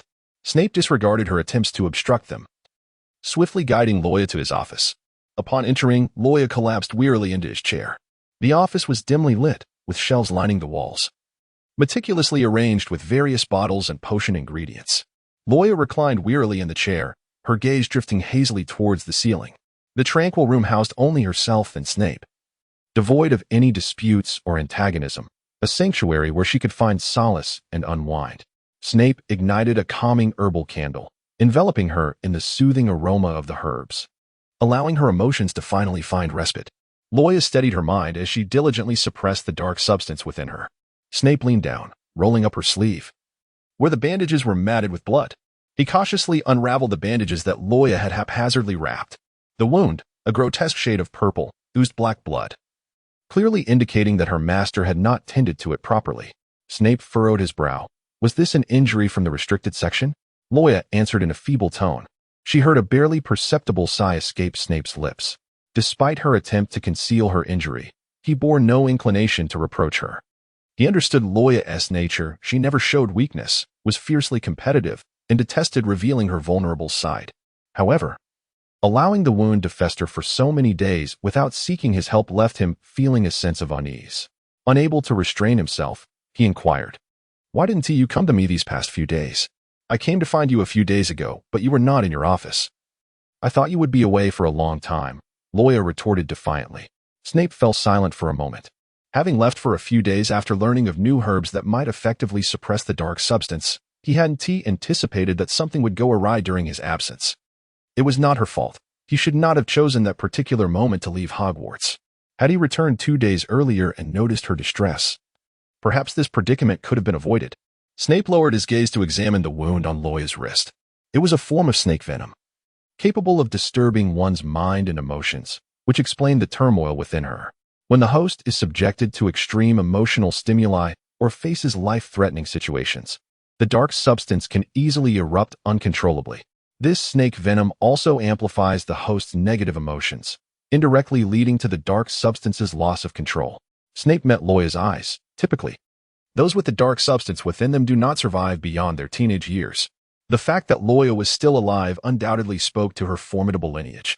He retrieved some herbs from his apothecary, crushed them, and applied the mixture to her wrist, carefully rewrapping it with bandages to avoid causing her pain. As the herbs made contact with her wound, a soothing coolness enveloped it, and Loya felt no discomfort. He then turned to rummage through a collection of bottles on the wooden cabinet, ultimately finding a vial containing a potion. Loya gazed at Snape's busy figure, murmuring, "It's fortunate that you returned early. I can hardly fathom the chaos I would have wrought upon the hall had you not appeared in time to escort me away." She sighed, lamenting, "I feel as if I am a ticking time bomb." Snape, methodically pouring powdered ingredients into a vial, maintained his focus primarily on the girl behind him. It was only when he noticed Loya's sudden silence that he turned around to find her with her head bowed, her gaze vacant and devoid of life, as though her spirit had departed. Kneeling before her, Snape gently lifted Loya's chin. "Miss Grindelwald, can you hear me?" The girl, still with her head lowered, remained unresponsive. The serpent venom was impairing her cognitive faculties. Though her eyes were open, her consciousness was nearly extinguished. Snape positioned the vial of potion near her lips. Yet Loya stubbornly kept her mouth shut, making it impossible for him to administer the remedy despite several attempts. After a moment of hesitation, he ultimately resorted to prying open her lips with his fingers, forcing the potion into her mouth. The bitter liquid slid down her throat, provoking a cough from Loya as she momentarily regained lucidity, the excess potion escaping from the corner of her lips. Snape gently soothed her back, repeating his question, "Can you hear me?" Now somewhat restored, Loya nodded, accepting the handkerchief Snape offered to wipe her mouth. Snape retrieved another vial of purple potion from the shelf. "Must I drink more?" Loya asked, her expression one of dismay. The previous potion had been an antidote for the serpent's venom, while this vial contained a new concoction designed to suppress the turmoil within her. The potion she held was crafted with novel ingredients and formulas, rendering it significantly more effective than those she had previously consumed. With a profound sense of ennui, Loya imbibed the potion in one swift draught. Its bitterness was excruciating. Severus, in taciturn acknowledgement, opened a drawer and presented her with a box of confections. He reminisced about their days in Spinner's End prior to Loya's enrollment at Hogwarts, when she would invariably protest about the acerbity of his concoctions, prompting him to procure an assortment of Muggle sweets as a palliative. This habit had, almost imperceptibly, persisted. He realized that his office drawer had become replete with sugary treats. Although, since her matriculation, Loya would typically collect her potions and depart without lingering. The candies within the drawer remained untouched, awaiting an opportunity that never seemed to materialize. Loya consumed a piece of candy, feeling the bitterness in her mouth dissipate significantly. The antidote to the serpent's venom was proving effective. Snape observed her steady breathing and noticed that her complexion had improved considerably since earlier. The effects of the suppressed potion would require some time to fully manifest. He instructed her to remain there until he could ascertain that the tumultuous effects of the potion had been entirely quelled. Only then would he feel secure in allowing her to leave. With nothing to occupy her time, Loya settled into the office chair of her host, indulging in candy one after another. Meanwhile, Snape meticulously measured and added various newly acquired ingredients into the cauldron, then ignited it with a flick of his wand to commence the heating process, intending to brew a larger quantity for Loya to keep in reserve. Feeling a sense of boredom, Loya initiated a casual conversation with Snape, though it was predominantly her voice filling the air, while Snape maintained a stoic demeanor as her audience. Did you know, Mr. Weasley once showed me an old edition of the Prophecy Daily? It contained scholarly articles regarding the potion's effects. As the candy box neared its end, Loya, having regained some strength, began rummaging through Snape's drawers. He allowed her to explore freely, and she soon uncovered several more boxes of candy. It mentioned that the potion could induce memory confusion and fragmented amnesia. Mr. Weasley is convinced that I must have forgotten something. Snape's stirring of the cauldron faltered momentarily. Yet, I have no idea what I have forgotten. I try to recall it but cannot. I can only hope that I do not succumb to dementia. The thought alone is quite terrifying. Loya continued, had you not intervened just now, if I had been unable to restrain myself, perhaps by the following day I would have entirely forgotten you. She paused, then donned a mischievous grin, elongating her words as she added, who knows? We might have known each other before, and I could have erased you from my memory completely. Snape's hand stiffened. He abruptly turned away, inadvertently toppling several potion vials from the wooden table. The scene of the Goblet of Fire ablaze with blue flames resurfaced in his mind. Instinctively, he glanced at her, while Loya returned his gaze with a look of confusion. Snape set down the glass stirring rod, hurriedly approached her, and stood before her, scrutinizing her eyes intently. The dark depths of his gaze met her jewel-like blue for what felt like an eternity, as if time had come to a standstill. Loya felt an inexplicable sensation under his gaze. Her jest had been merely a casual remark. How could she possibly have known Snape in the past? His reaction was decidedly peculiar. Snape's Adam's apple bobbed as he opened his mouth, seemingly eager to articulate something, yet apprehensive of the potential for a negative response. With great caution, he inquired, are you her? Loya could even perceive the unmistakable tremor in his voice. Ah? Who? Lily Evans? In what way does she resemble Lily? She has blonde hair and blue eyes, while Lily possesses red hair and green eyes. There is nothing similar at all. Loya's expression darkened in an instant. My surname is Grindelwald, not Evans. Snape stiffened momentarily, then withdrew his gaze in disappointment. He bitterly mocked himself for being so foolish. Overwhelmed by nostalgia for the past, that he momentarily entertained the absurd notions of reincarnation found in Muggle literature. Moreover, she was merely an 11-year-old child. Loya, in distress, bit into another piece of candy, contemplating the chaos her recent surge of magical energy had wreaked upon the auditorium. As thoughts of how to face Professor McGonagall's stern visage filled her mind, she found that the sweetness of the candy had all but vanished. Loya tossed the candy wrapper into the trash bin and, in a fit of frustration, remarked that had she known, it would have been better to attend Durmstrang, thus sparing herself from the unwarranted disdain of others here. Snape gazed at Loya's visage, hesitating for a considerable time. If you truly wish to transfer, Professor Dumbledore would assist you with the necessary arrangements. Yet, he sincerely hopes you will remain at Hogwarts. Loya understood that the white-bearded elder was exceptionally kind and attentive towards her. It would be rather excessive for her to simply shake off her robes and depart for Durmstrang. I merely spoke in jest, yet Snape took my words earnestly. Furthermore, were you not entrusted with the task of concocting the potion for suppressing the Silent One? Naturally, I cannot venture to Durmstrang. Snape gazed into her cerulean eyes, and after a prolonged moment, he pressed his lips together. If you wish to journey to Durmstrang, I shall accompany you. Snape was acutely aware that the invitation from Durmstrang was merely Karkaroff's misguided attempt to exploit her. Karkaroff, like himself, was a Death Eater, and his words were far from trustworthy. Yet, as Karkaroff had remarked, with Loya's aptitude and talent, she would undoubtedly excel as a formidable dark wizard at Durmstrang. Nevertheless, The thought of her going alone left him feeling uneasy. Upon hearing Snape's words, Loya slowly lifted her head, looking at him with confusion. Why? Why go to such lengths? API call failed with status code 429. Error. Code. For 29. Message. Resource has been exhausted, e.g. check quota. Status. Resource exhausted. Loya gripped the armrest of her chair with great intensity. Snape, your new potion seems to have an exceedingly sluggish effect. I can scarcely contain myself, and the silence is unbearable. Your office may soon be lost. I can only hope that Snape had the foresight to ensure his office in advance. The entire room trembled as objects began to shatter one after another. Dangerous black tendrils emanated from Loya's form. Her body bent unnaturally, prompting Snape to swiftly press down on her shoulders, forcefully guiding her back into the chair. You must regain control. I have warned you before. The after effects of silence can be dire, and may even threaten your very life. Loya struggled to restrain the overwhelming force within her, her nails clawing at the armrest in a fit of turmoil, applying such pressure that several of her nails split. Snape was compelled to grasp her hand, feeling the chilling coldness of her fingertips. The prophecy daily had warned that the elixir would induce memory confusion and fragmented amnesia. Had you not intervened just now, and had the elixir taken hold, I might have awakened tomorrow with no recollection of you. API call failed with status code 429. Error. Code. For 29. Message. Resource has been exhausted, e.g. check quota. Status. Resource exhausted. API call failed with status code 429. Error. Code.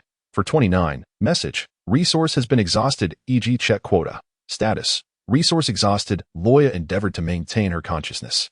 She pondered whether it was possible for the silent chaos to cease if the host were to unexpectedly fall into a state of unconsciousness prior to the uprising.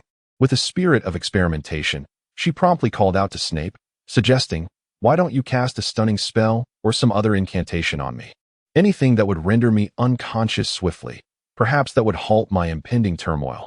Snape regarded her with a look of astonishment, his expression a tapestry of conflicting emotions. "If you do not render me unconscious, your office shall bid you farewell. At this moment, I feel akin to a nuclear device. I would rather not see Hogwarts Castle. A monument of 1,000 years reduced to rubble by my own inner turmoil." "Enough of this," he said, reluctant to take action. Observing Snape's indifference, Loya, in her mounting frustration, exclaimed, "Are you capable or not? If you're not, I shall take matters into my own hands. I will stun myself." Loya, having spoken, seized Snape's wand from the desk with her right hand. Regardless of its ownership, in a moment of urgency, it would suffice to use it. She gripped the wand's tip and pointed it directly at her temple. Before she could succumb to unconsciousness, Snape immediately wrested the wand from her grasp, preventing her from harming herself. His mind was in turmoil. He had invested considerable time acquiring the new potion ingredients. Yet this damned formula had not yielded the results he had anticipated. The potion's effects were significantly slower than those of the concoctions Loya had previously consumed. Regret washed over him as he berated himself for even considering this new elixir. A storm of dark energy began to coalesce around Loya, ruthlessly ravaging any object it encountered. The vials on the wooden rack exploded one after another, shards scattering in all directions. The ceiling, unable to withstand the overwhelming force, began to crack and splinter, with large chunks of debris poised to fall. In a state of panic, Snape half-knelt, one hand weaving through Loya's disheveled hair to shield the back of her head, pressing her firmly against his chest to protect her from the impending chaos. Loya's forehead rested against his chest. It was only when the falling debris struck him with considerable force that Loya heard Snape emit a muffled groan. Fortunately, the effects of the newly concocted potion manifested just in time, preventing the imminent eruption of the silent entity. Nonetheless, the chaos left the office in utter disarray. The master of the silent entity had lost consciousness due to excessive magical exertion. Snape, gasping for breath, looked down at Loya. He brushed the dust and debris from her golden hair, calling her name in a tone filled with concern. Loya kept her head down, offering no response. A gasp and the sound of books tumbling to the ground echoed from the doorway. Snape turned his gaze towards the source of the commotion. 2 Ravenclaw and Hufflepuff female students stood frozen in shock behind the door, which had been violently flung open by the surge of chaotic magic. Qiu Zhang, clutching a stack of potions assignments, had just approached to knock when she was startled by a series of explosive sounds emanating from within. She instinctively stepped back. The office door burst open, flung wide by the residual magical energy, revealing a disheveled room in disarray. Amidst the swirling dust, Qiu Zhang discerned 2 figures. Professor Snape knelt on the ground, cradling a girl in his arms. Qiu Zhang stood in stunned silence. Taken aback by the sight of their usually frost-like potions, Professor now displaying a visage of deep concern for the girl. The golden-haired, blue-eyed Gryffindor girl was instantly recognizable to Qiu Zhang. Loyal Grindelwald, the girl secretly enamored with her senior, was easily recognized by the blonde-haired, blue-eyed Gryffindor girl, Qiu Zhang. Loya Grindelwald, the object of her senior's affections. Qiu Zhang inadvertently blurted out, "Loya Grindelwald? Out." Severus Snape's voice suddenly turned stern, causing Qiu Zhang to tremble in place. Snape rose, with Loya concealed behind his dark robes, his expression darkening as he glared at the two individuals behind the door. "Who permitted you to enter?" A second-year Hufflepuff, visibly panicked, stammered, "Professor, we did not mean to intrude. We merely came to deliver our homework." Snape's countenance darkened further. The young Hufflepuff hastily apologized. "I truly did not intend to disturb you." Qiu Zhang, at a loss, stood frozen. With a forceful flick of his wand, Snape slammed the wooden doors shut, barring them from entry. The small witch bent down to pick up the scattered homework on the floor, frowning as she pondered why she and Qiu Zhang had chosen this moment to deliver their assignments. The mere thought of Professor Snape's ominous and fearsome visage sent chills down her spine. Surely, he was furious, so much so that he forgot to deduct points. Having seen something she ought not to have, she resolved never to deliver homework again, even fearing a 0 on her final exam. She dusted off the homework, neatly stacking it. Turning back, she noticed Qiu Zhang still dazed, the assignments sprawled at her feet, her gaze contemplative as she stared at Snape's office. A kind-hearted badger helped her gather the homework, and Qiu Zhang snapped back to reality, hastily thanking the badger. Observing Qiu Zhang's furtive glances towards the office, the badger inquired, "Do you know the Gryffindor inside?" "Yes, Loya Grindelwald, a first-year student. We met on the Hogwarts Express, but we are not very acquainted." A group of upperclassmen, laughing and joking, brushed past them. Qiu Zhang mused, why are Loya Grindelwald and Professor Snape so close? The upperclassmen, intrigued by the mention of Snape's closeness to someone, cast curious glances, seemingly eager to inquire further. The badger quickly nudged her, whispering, "Don't speak recklessly, others might overhear." However, Qiu Zhang insisted. "But I clearly saw Professor Snape and Loya." The upperclassman perked up. The badger instantly interrupted, patting her shoulder and gently urging her to leave the corridor. "Qiu, let us go before Professor Snape emerges and deducts points." The disheveled office finally returned to silence, occasionally disturbed by the sound of falling dust from the cracked ceiling. The impending explosion had reduced the office to ruins. Snape crouched down to check Loya's condition. A soft glow emanated from the tip of his wand. He observed Loya's fingers twitch slightly as she slowly opened her eyes. Snape's taut heart finally eased a fraction, and he reached out to help her rise. The young girl gradually raised her head, her cold, mocking yell, "Please, I beg you, spare her." Snape's voice trembled with helplessness. Voldemort sneered disdainfully, surveying Snape from a position of power. "What are you willing to sacrifice, Severus?" The author wishes to clarify, there is truly no cruelty here. Voldemort's malevolent laughter echoed. "What are you willing to sacrifice, Severus?" Snape, weakened, pressed his hand against the wound, the blood seeping away his strength. His consciousness began to blur. Yet his gaze remained fixed on the girl ensnared by Voldemort's control.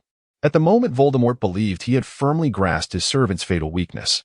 Ready to coerce and utilize him to fulfill his sinister plans, everything seemed to unfold contrary to his desires. The office, now reduced to ruins, welcomed an unexpected visitor. A shroud of darkness enveloped the room, and Voldemort's eyes widened in shock. The swirling black veil surged into the body of the girl he controlled. The essence of the uninvited guest followed, merging with the dark fabric as it entered her form. Centered around her, magical energy coalesced into a tempest, wreaking havoc and exacerbating the already devastated room.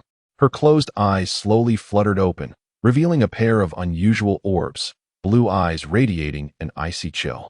The voice of Loya emerged, infused with the arrogance and defiance foreign to her host. "Get out of her body." Two opposing magical forces clashed violently. Voldemort's consciousness emitted a piercing shriek as the uninvited guest's overwhelming magic forcibly expelled him. When tranquility returned, Snape beheld the girl's contemptuous smile as she critiqued Voldemort. Just a petty village terrorist. Loya's gaze fell upon her bloodied palm. She furrowed her brow at the crimson stains, and after a moment, her tense expression softened with a hint of compassion. It was only then that Loya noticed Snape, slumped amidst the debris, a figure of little significance and value, barely clinging to life. Raising an eyebrow, her tone brooked no dissent. What are you waiting for? Tend to my daughter's wounds. Gellert Grindelwald's consciousness had taken residence within his daughter.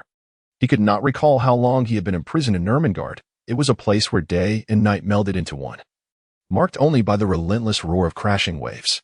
As he sat in the dim corner of his cell, he suddenly felt a blinding light enveloping him. When the radiance dissipated, he found his essence floating like a specter in an unfamiliar room, recently ravaged by violence. In the center stood a girl with golden hair and blue eyes. The bloodline beckoned him. He instantly recognized her as the child he shared with Albus Dumbledore. That summer in Godric's Hollow, their youthful hearts had intertwined, bound by shared ideals. Their blood had mingled, giving rise to two children, a boy and a girl, through the life-forged magic of a forbidden spell.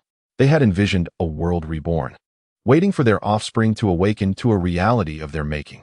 Grindelwald and Dumbledore had chosen to temporarily encase the slumbering infants in magical stasis, hidden within a desolate mountain, protected by layers of enchantments. Little did they know, years later, their children would be stolen by those with ulterior motives. In a fit of rage, Grindelwald nearly razed the entire mountain forest, his followers trembling in his wake. Even after their schism, he and Dumbledore relentlessly sought their progeny, yet remained empty-handed. Now, his daughter stood before him, her consciousness ensnared by a vile entity, who dared to invade his dominion. He unleashed his formidable magic, expelling the foul presence. Grindelwald now inhabited his daughter's form, aware that he had but a fleeting moment of autonomy before her consciousness fully awakened. He longed to see his beloved Albus, Loya toyed with a wand entwined in dark mist. True to her lineage, her wand was unlike any other, crafted from the spine of a dark wizard. With an air of supremacy, Loya strode towards the headmaster's office, hands clasped behind her back. As she stood there, portraits shrieked in terror and scrambled to escape, some even squeezing into the canvases of others. In truth, Loya was quite well liked at Hogwarts, her sweet visage and formidable prowess earning her affection, particularly outside of Slytherin. Yet now, an aura of intimidation emanated from her, one that belied her tender age, sending shivers down the spines of those who crossed her path. A mere glance from her sharp, upturned eyes silenced the corridor. Passers-by instinctively recoiled, none daring to greet her. What 11-year-old possessed such piercing gaze? In Grindelwald's eyes, these Hogwarts students were nothing more than bumbling children. Loya turned to confront a brazen boy with golden hair, flanked by two timid companions. The boy anxiously inquired about his daughter. Draco Malfoy, entranced by Loya's mismatched eyes, blurted out a question regarding their peculiar nature. Grindelwald regarded Malfoy with a disdainful glance, taking in the boy's meticulously groomed hair. Malfoy shivered involuntarily, his companions turning pale with fear. Grindelwald huffed dismissively, sweeping past them. His senses were keen. He easily overheard the two Slytherins whispering, questioning why Loya was not serving her punishment in the Forbidden Forest. Grindelwald's expression darkened, silencing the Slytherins with a mere glance. With a swift motion, he seized one by the collar and hurled him out of a window before striding boldly towards the Forbidden Forest. There, he encountered a half-giant, Hagrid, who bore a massive crossbow on his back and a quiver brimming with arrows. The affable Hagrid greeted Loya, but Grindelwald could not muster even a glance in his direction. Hagrid, having heard of McGonagall's punishment, intended to offer comfort to Loya. Filch, passing by, cackled with schadenfreude, relishing the spectacle of justice being served upon the girl. Yet, as she stood before them, unfazed, she waved her hand, igniting blue flames in the Forbidden Forest. In shock, Hagrid and Filch watched, jaws agape, as Grindelwald departed with an air of nonchalance. Turning a corner in the corridor, Grindelwald encountered an elderly woman, Professor McGonagall, who regarded her with a complex expression. Following the debacle in the Great Hall, Dumbledore had sought her counsel. She struggled to comprehend that Dumbledore had a daughter, and now here she was before her, seemingly at a loss for words. Filch hobbled towards McGonagall, smoke emanating from his attire, complaining about Loya's incendiary actions in the Forbidden Forest. "How could you?" McGonagall exclaimed in disbelief. Grindelwald's eyes flashed with impatience. "Are you teaching me how to conduct myself?" McGonagall stood speechless, unable to respond. Suddenly, Grindelwald felt a tug at his daughter's pant leg. He looked down, his expression twisting in shock. A Niffler? His daughter owned a Niffler? Where had Dumbledore procured such a creature? It must have been that infernal Newt Scamander. His Albus had certainly been meeting with his beloved student, Newt Scamander, behind his back. The mere thought made Grindelwald's temples throb. He seized the Niffler, and, with a pitying glance, tossed it into a nearby trash bin. If he were to encounter Albus again, still conscious and unbound to his former prison, He would ensure his daughter received a more suitable pet, one that certainly was not a creature from Scamander's menagerie. The grievous wound throbbed painfully, and the blood seeping from it gradually soaked the ground. Severus Snape was administering urgent care to the injury. Fortunately, this office, ravaged by the tumult of magic, concealed a little-known underground chamber. Within that chamber, some potions remained unscathed, dragging his increasingly numbed body. Each step sent jolts of pain through the wound. Sweat trickled down his brow as he struggled to retrieve a healing potion from the shelf. After Snape had bandaged the wound on his daughter, Gellert Grindelwald swaggered off to seek out Dumbledore. If the entity possessing Loya was indeed the true Gellert Grindelwald, Snape felt a sense of relief. This Dark Lord would undoubtedly safeguard his lineage. While tending to Loya's injury, the Dark Lord made a casual gesture with his left hand. To an ordinary wizard, it might have gone unnoticed. Yet, in that fleeting moment, Snape discerned it as a silent, wandless spell, an incantation of protection. In his youth, he had encountered a similar magic within the forbidden tomes of the library, a spell designed to shield the consciousness and soul of another from any forces of control. Grindelwald had cast a protective spell over his daughter's consciousness. As long as the spellcaster, Grindelwald, remained alive, the enchantment would endure, impervious to interference from Voldemort or his magical dominion. The protective charm bestowed by Grindelwald could not be easily shattered. Snape was certain that even spells intended to extract thoughts or truth would be rendered ineffective under the Dark Lord's safeguard. During this period, Loya is expected to remain quite safe. However, Severus Snape's condition is far from optimistic. He manages a wry smile. Just days ago, he had promised to take the time to teach Loya the spells she wished to learn, but given his current physical state, such an endeavor seems unlikely in the near future. After tending to his wounds, he still feels a pervasive chill and, leaning against the wall, he inadvertently loses consciousness. In this world of peculiar coincidences, after tossing the Niffler into the trash bin, Grindelwald encounters the very person he despises most, Newt Scamander. Oh, but that cannot be right. The Newt Scamander confined within the walls of Azkaban for half a century should have become a frail old man, toothless, and with thinning hair, shuffling about. The diminutive figure before him, resembling a younger Newt Scamander, must surely be his grandson. With the mere fact of being a Scamander, Newt's grandson immediately becomes the target of Gellert Grindelwald's persecution. The boy, anxious and apprehensive, gazes at the Loya who has suddenly blocked his path. He does not recognize this first-year Gryffindor. Yet the fierce aura radiating from her causes the already timid Hufflepuff boy to shrink back. He observes Loya's increasingly menacing expression. What reason could there be for Albus Dumbledore to hold such affection for your grandfather? I truly do not know. How could he possibly know? The grandson of Newt is drenched in cold sweat, his instinct for survival compelling him to explain that his father was likely not even born at that time. Hence he remains oblivious to the connection between his grandfather, Dumbledore, and the figure before him. For Grindelwald, it matters not. He bears the surname Scamander. And if he cannot capture the grandfather, he shall seize the grandson instead. Grindelwald narrows his eyes dangerously. The Hufflepuff youth is intimidated by the dark glint in his opponent's eyes and promptly faints. Grindelwald, hands clasped behind his back, casts a cold glance at the unconscious boy. His gaze chilling. Mr. Scamander, do you believe Dumbledore would mourn for your grandson? Ultimately, the unfortunate grandson of Newt is hoisted away by two well-meaning badgers. Grindelwald regards their hasty retreat with disdain. He then keenly overhears a few youngsters whispering that Dumbledore had just visited the hospital wing to see Harry Potter, who had injured one of his legs. Harry Potter? Grindelwald belatedly realizes he may be out of touch with the current times. Dumbledore's favorite student has shifted from Newt Scamander to Harry Potter? Jealousy distorts one's visage, and the fire of rage blazes fiercely within him. The European Dark Lord resolves that, although he knows not who Harry Potter is, he will address the matter concerning the other leg of the boy Dumbledore cares for after meeting with Albus. As his ire simmers, it dissipates entirely upon finally encountering his Albus, who stands with his back turned, engaged in discussion with several professors. Grindelwald observes his figure. They have not seen one another in half a century.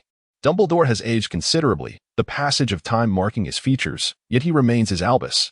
Just before Dumbledore turns, Grindelwald contemplates whether to first attend to his unruly hair, which now crowns his daughter's head. Considering that his consciousness currently inhabits her form, he decides against it. Realizing that his daughter's wild hair may not be the most presentable, Dumbledore senses a gaze upon him and looks over. Their eyes meet.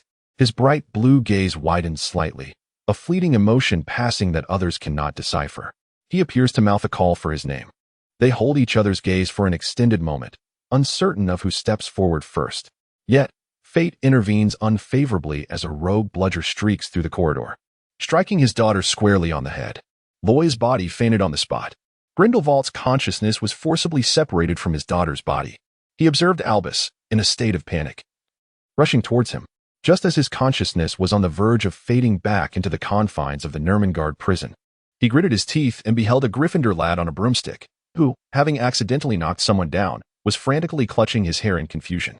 Wood, not far away, was introducing the rules of Quidditch to several new young wizards, explaining how to strike the bludger. As he rode his flying broomstick, he swung his bat, sending the bludger soaring far into the distance, far beyond expectation. Squinting towards the direction of the flying bludger, he sensed something was amiss. Fred and George, ever the troublemakers, poked their heads out from the corridor and shouted at Wood. "Wood, your bludger has knocked Loya out." Headmaster Dumbledore's expression darkened as he exclaimed, "Wood, you're finished. Brace yourself." Hearing the twins' gleeful remarks, Wood felt a wave of despair wash over him. The newcomers rushed to steady the wobbling Gryffindor Quidditch captain. This reckless hit indeed left Loya confined to the hospital wing for an entire day. Fortunately, in consideration of Loya's hospitalization, Dumbledore unilaterally proposed to Professor McGonagall that the final of the spell competition be postponed for a few days, allowing Loya to recuperate in peace during this time. The author has something to say. The next chapter will return to our protagonist's perspective. Loya reclined partially upon the pristine white sheets, as the snow outside bestowed a silvery sheen upon the castle of Hogwarts. She was recovering remarkably well. Just 2 days apart could only be described as lively and vibrant, devoid of any semblance of a patient. Eagerly, she wished to request her discharge, yet Madame Pomfrey sternly denied her appeal. Although Madame Pomfrey was astonished by Loya's miraculous healing speed, she firmly believed that Loya required additional days of observation and rest in the infirmary. Left with no alternatives, the idle Loya entrusted Hermione with the task of bringing her unfinished scarf for the Niffler. Her bedside was piled high with an abundance of snacks and flowers presented by visiting little lions. Hermione sliced a small plate of cake for her throughout her hospital stay. The kind-hearted Hermione tended to her with great care, eliciting envy from the solitary patients in the adjacent beds. Ron, surrounded by a mountain of snack wrappers, indulged without hesitation, as Loya, known for her generosity towards friends, willingly shared her treats. He unwrapped yet another chocolate frog and stuffed it into his mouth, mumbling with his cheeks full, "Loya, what is this hideous thing you've knitted?" "It's a scarf for the Niffler," Loya replied. Ron wrinkled his nose in disdain. "I thought it was a tattered sock. It might not be very successful, indeed." Loya found herself, as a girl, woefully inadequate in the domestic arts of cooking and household chores, whether in her past life or the present.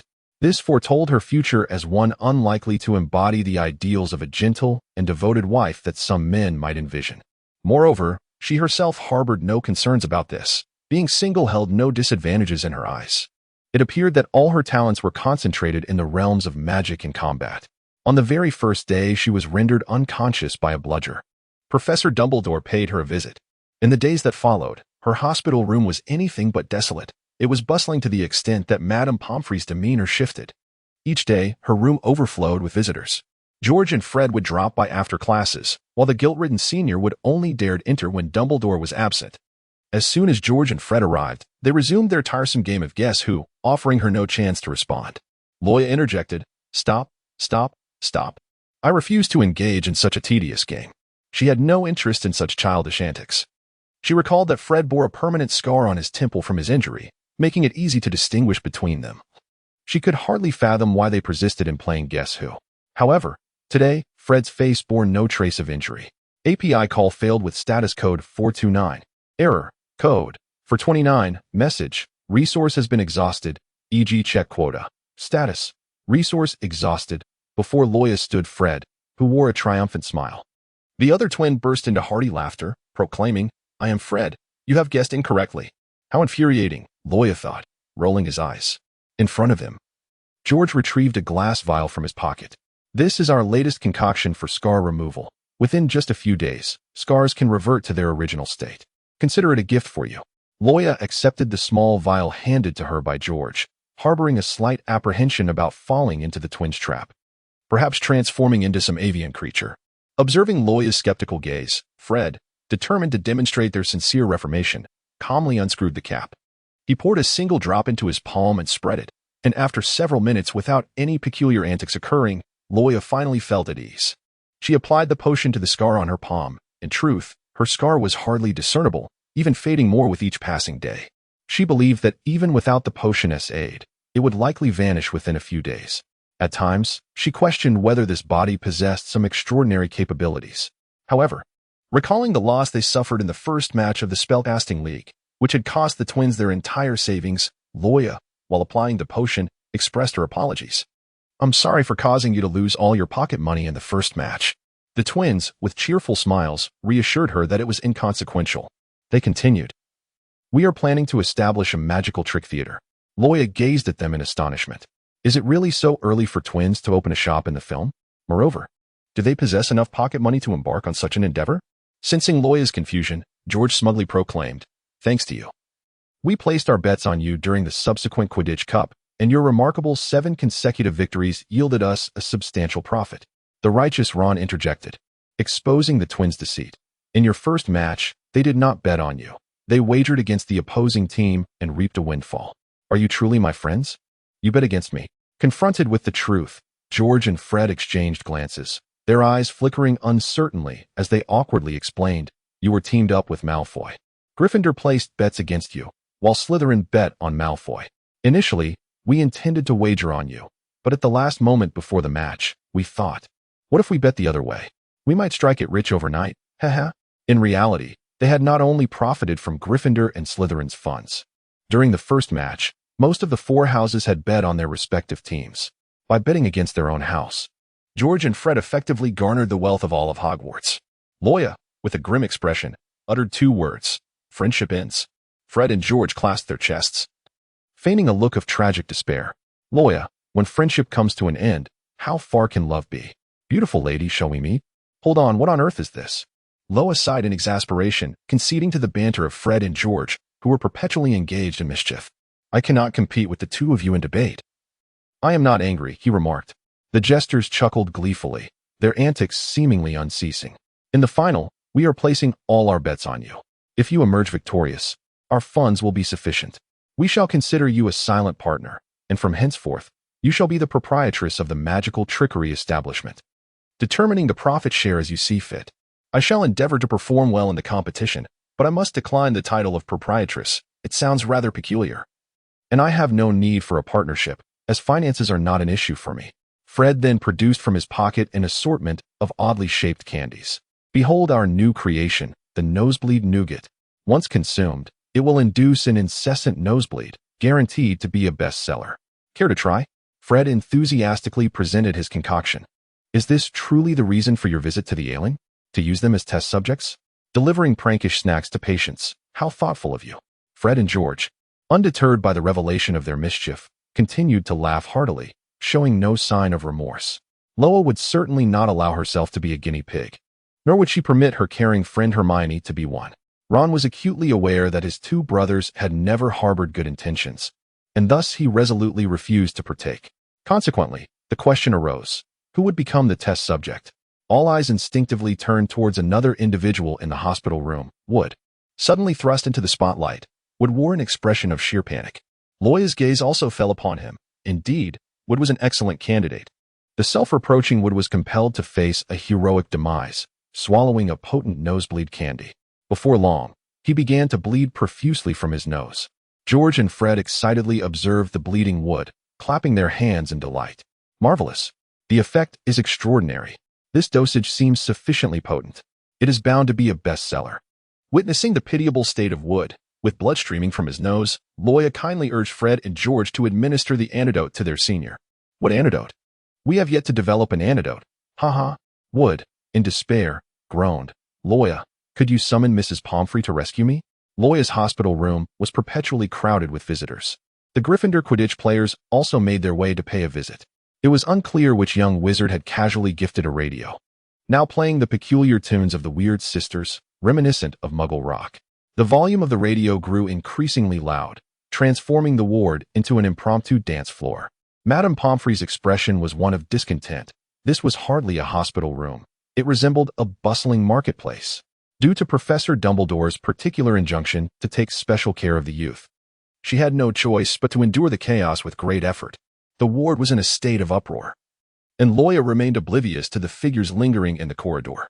Cedric from Hufflepuff stood hesitantly outside the door, unsure whether to knock. The news of Roya's hospitalization spread swiftly among the boisterous Gryffindors. Upon learning that she had fallen into a coma due to a severe injury from a quaffle, Cedric hurried to the hospital wing, his forehead damp with perspiration. He stood in the corridor, hesitant to step into the ward.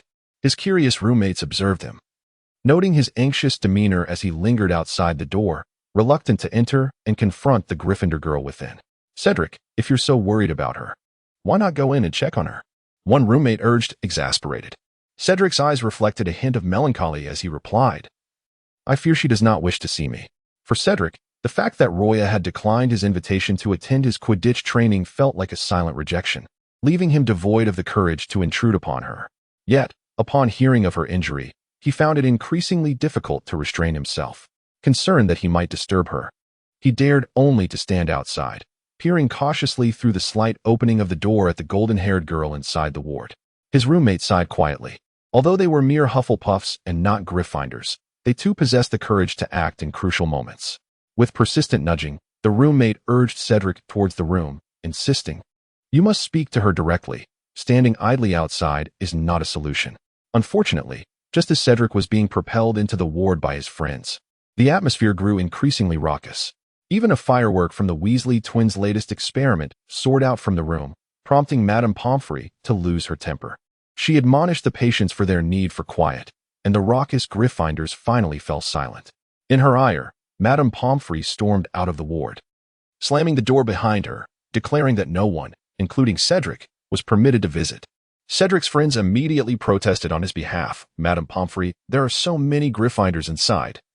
Why can't we go in?" "Miss Grindelwald requires rest. She needs tranquility," came the firm reply. Ultimately, it was a refusal. Dejected, Cedric lowered his head. After a brief silence, he entrusted Madame Pomfrey with a gift he had intended for Roya. Satisfied with Cedric's restraint and not disturbing the patient, Madame Pomfrey accepted the gift. With one last lingering glance at Roya in the ward, Cedric reluctantly turned to leave. Meanwhile, several young wizards, injured by a quaffle during practice, were brought into the hospital wing, crying out in pain, causing Madame Pomfrey to become overwhelmed. She hastily placed Cedric's gift on a bench in the corridor and rushed to attend to the new patients. Fred and George emerged from Roya's room, their attention immediately drawn to the unclaimed gift on the bench. Curiosity piqued, George opened the box to reveal a romantic gift that had recently become a sensation in Diagon Alley, a delicate music box fashioned as a crystal globe, featuring a rotating Hogwarts castle inside.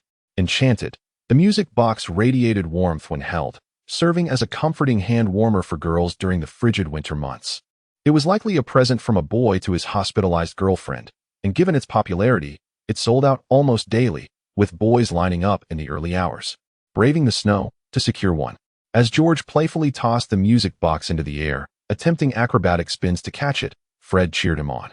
However, when George repeated the risky stunt, the box fell to the floor, shattering the castle within. The twins quickly realized the gravity of their mistake. They glanced around furtively, and upon ensuring no one was watching, they hastily cleaned up the remnants of their blunder before making their escape. Once Madame Pomfrey completed her duties, she remembered the gift Cedric had asked her to deliver to Roya. However, by the time she returned, the box had vanished from the bench. She thought little of it, assuming perhaps that Roya had already taken it, given that the bench was directly opposite her room. As night fell, the ward finally settled into a tranquil silence. With two of Roya's roommates having been discharged earlier that day, API call failed with status code 429, error, code, for 29, message, resource has been exhausted, e.g. check quota. Status, resource exhausted. Loya rested her chin in contemplation, pondering the recent whispers that a blue flame of hers had incinerated the Forbidden Forest, earning her praise from the twins for a job well done. The mischievous students expressed their gratitude, relieved that they would no longer be subjected to community service in the Forbidden Forest for their misdeeds this term. However, the incident of setting the Forbidden Forest ablaze was, truth be told, a consequence of Gellert Grindelwald's possession of her. Such a remarkable feat left Loya somewhat apprehensive about encountering Professor McGonagall again. She could only imagine how dark her expression would become upon learning the truth, as McGonagall would surely assume Loya was responsible. With a resigned shrug, Loya recalled that the last time she completed a 7-win streak, her reward had yet to materialize. System, oh dear. Surely, you haven't run out of stock? System, nonsense. How could I possibly be such a destitute system? Loya listened to its increasingly faint voice, filled with skepticism. The system coughed discreetly. During your time under Voldemort's control, I summoned the consciousness of Gellert Grindelwald to save you. Consider this your reward. Thus we are even. The system coughed a few more times.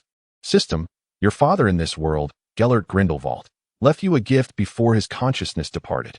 Could it be that the Grindelwald had indeed left her a present? API call failed with status code 429. Error. Code. For 29. Message. Resource has been exhausted. E.g. check quota. Status. Resource exhausted. API call failed with status code 429. Error. Code. For 29. Message. Resource has been exhausted. E.g. check quota. Status. Resource exhausted. Loya attempted to touch the flames, her delicate fingertips passing through the fire without experiencing any burning pain. The blue fire bore no indication of harm to her. The fire shield, one of Gellert Grindelwald's formidable spells, although easily misconstrued as a protective incantation, is, in fact, a synthesis of offense and defense.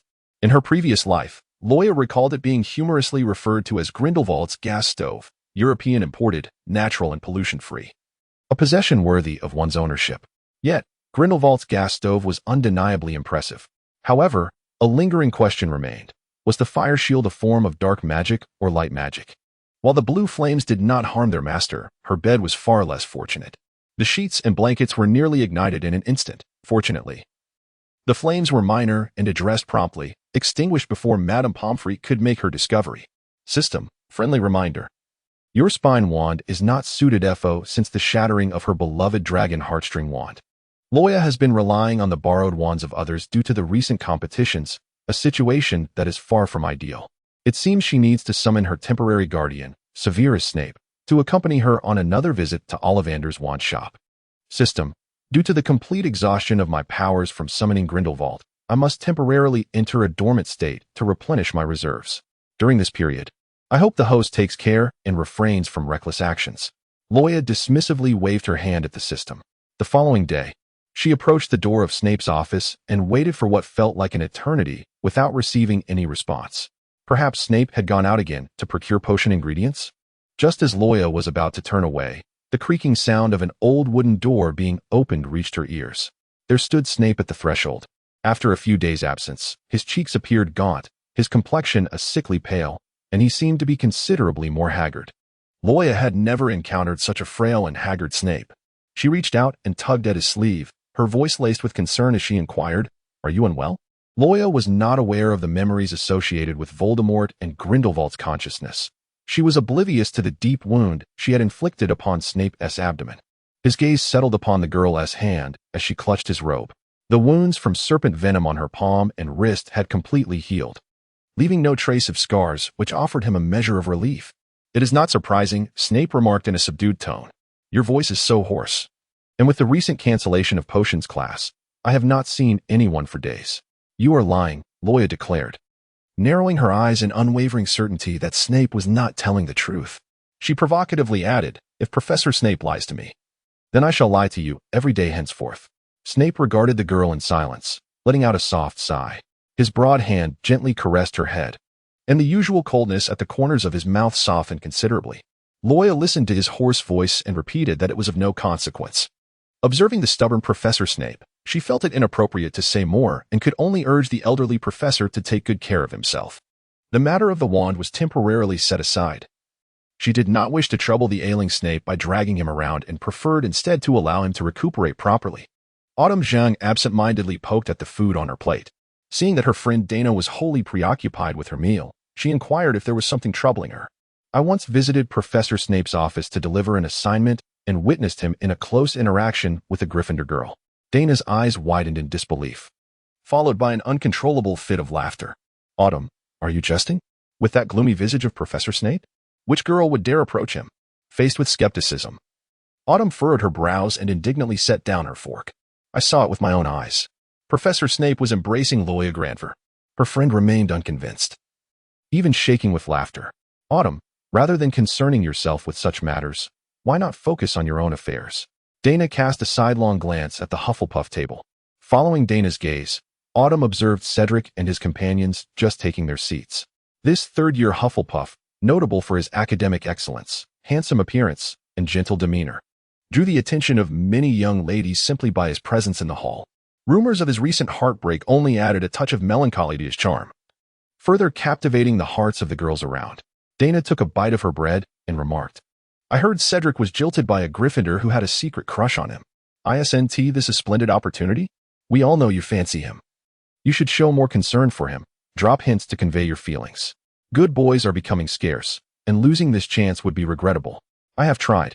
But Autumn hesitated, swallowing the latter part of her sentence as Cedric's gaze drifted towards her. His roommate happened to notice her attention. During Cedric's feverish days, word had somehow spread to Ravenclaw. Autumn stood daily outside the Hufflepuff common room, hoping they would assist in delivering her brewed potions and treats to Cedric. Initially, they obliged her a couple of times, but as days turned into weeks, her persistent presence at their doorstep became a source of discomfort, especially when Cedric returned her offerings untouched. She remained undeterred, continuing to solicit their help, placing them in a difficult position. Cedric, too, noticed Autumn's gaze but remained silent. His head lowered. His roommate casually remarked, "Cedric, the girl you like is quite remarkable. She set the Forbidden Forest ablaze, earning her the moniker of the Forest Arsonist." Spotting someone at the entrance of the hall, his roommate nudged him. "Cedric, the one you have your heart set on has arrived." Instantly, Cedric turned to look towards the entrance.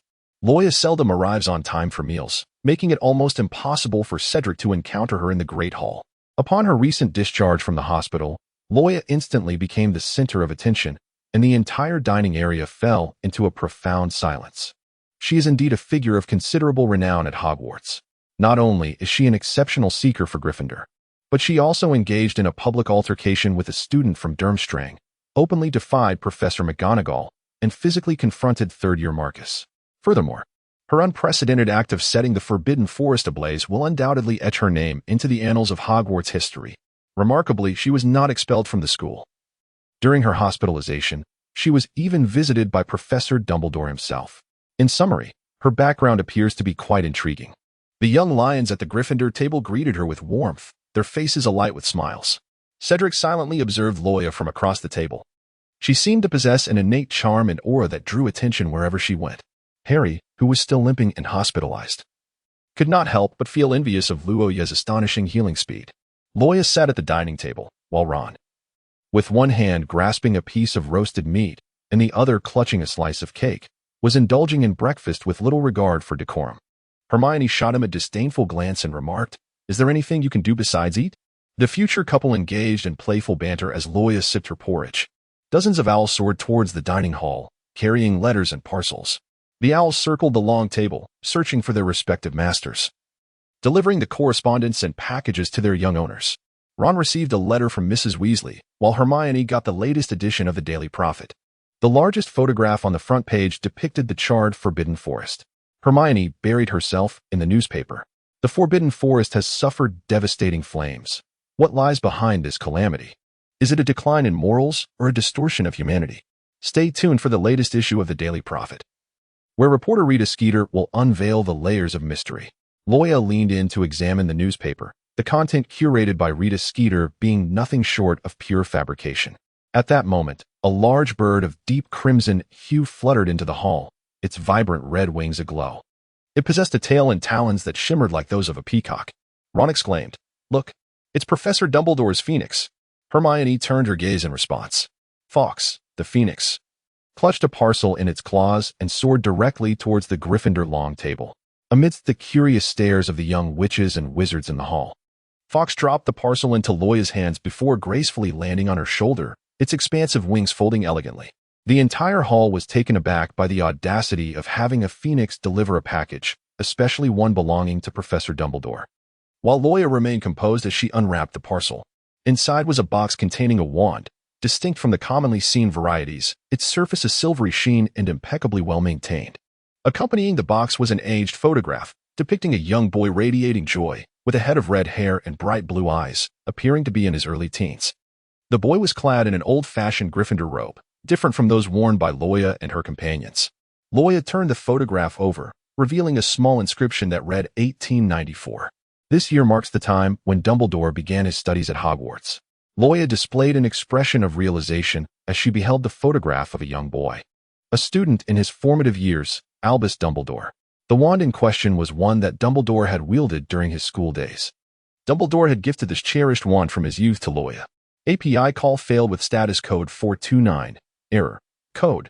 429. Message. Resource has been exhausted, e.g. Check quota. Status. Resource exhausted. The fox perched upon Luoya's shoulder gazed with bright, sparkling eyes as Luoya meticulously polished the wand, treating it with the reverence of a family heirloom.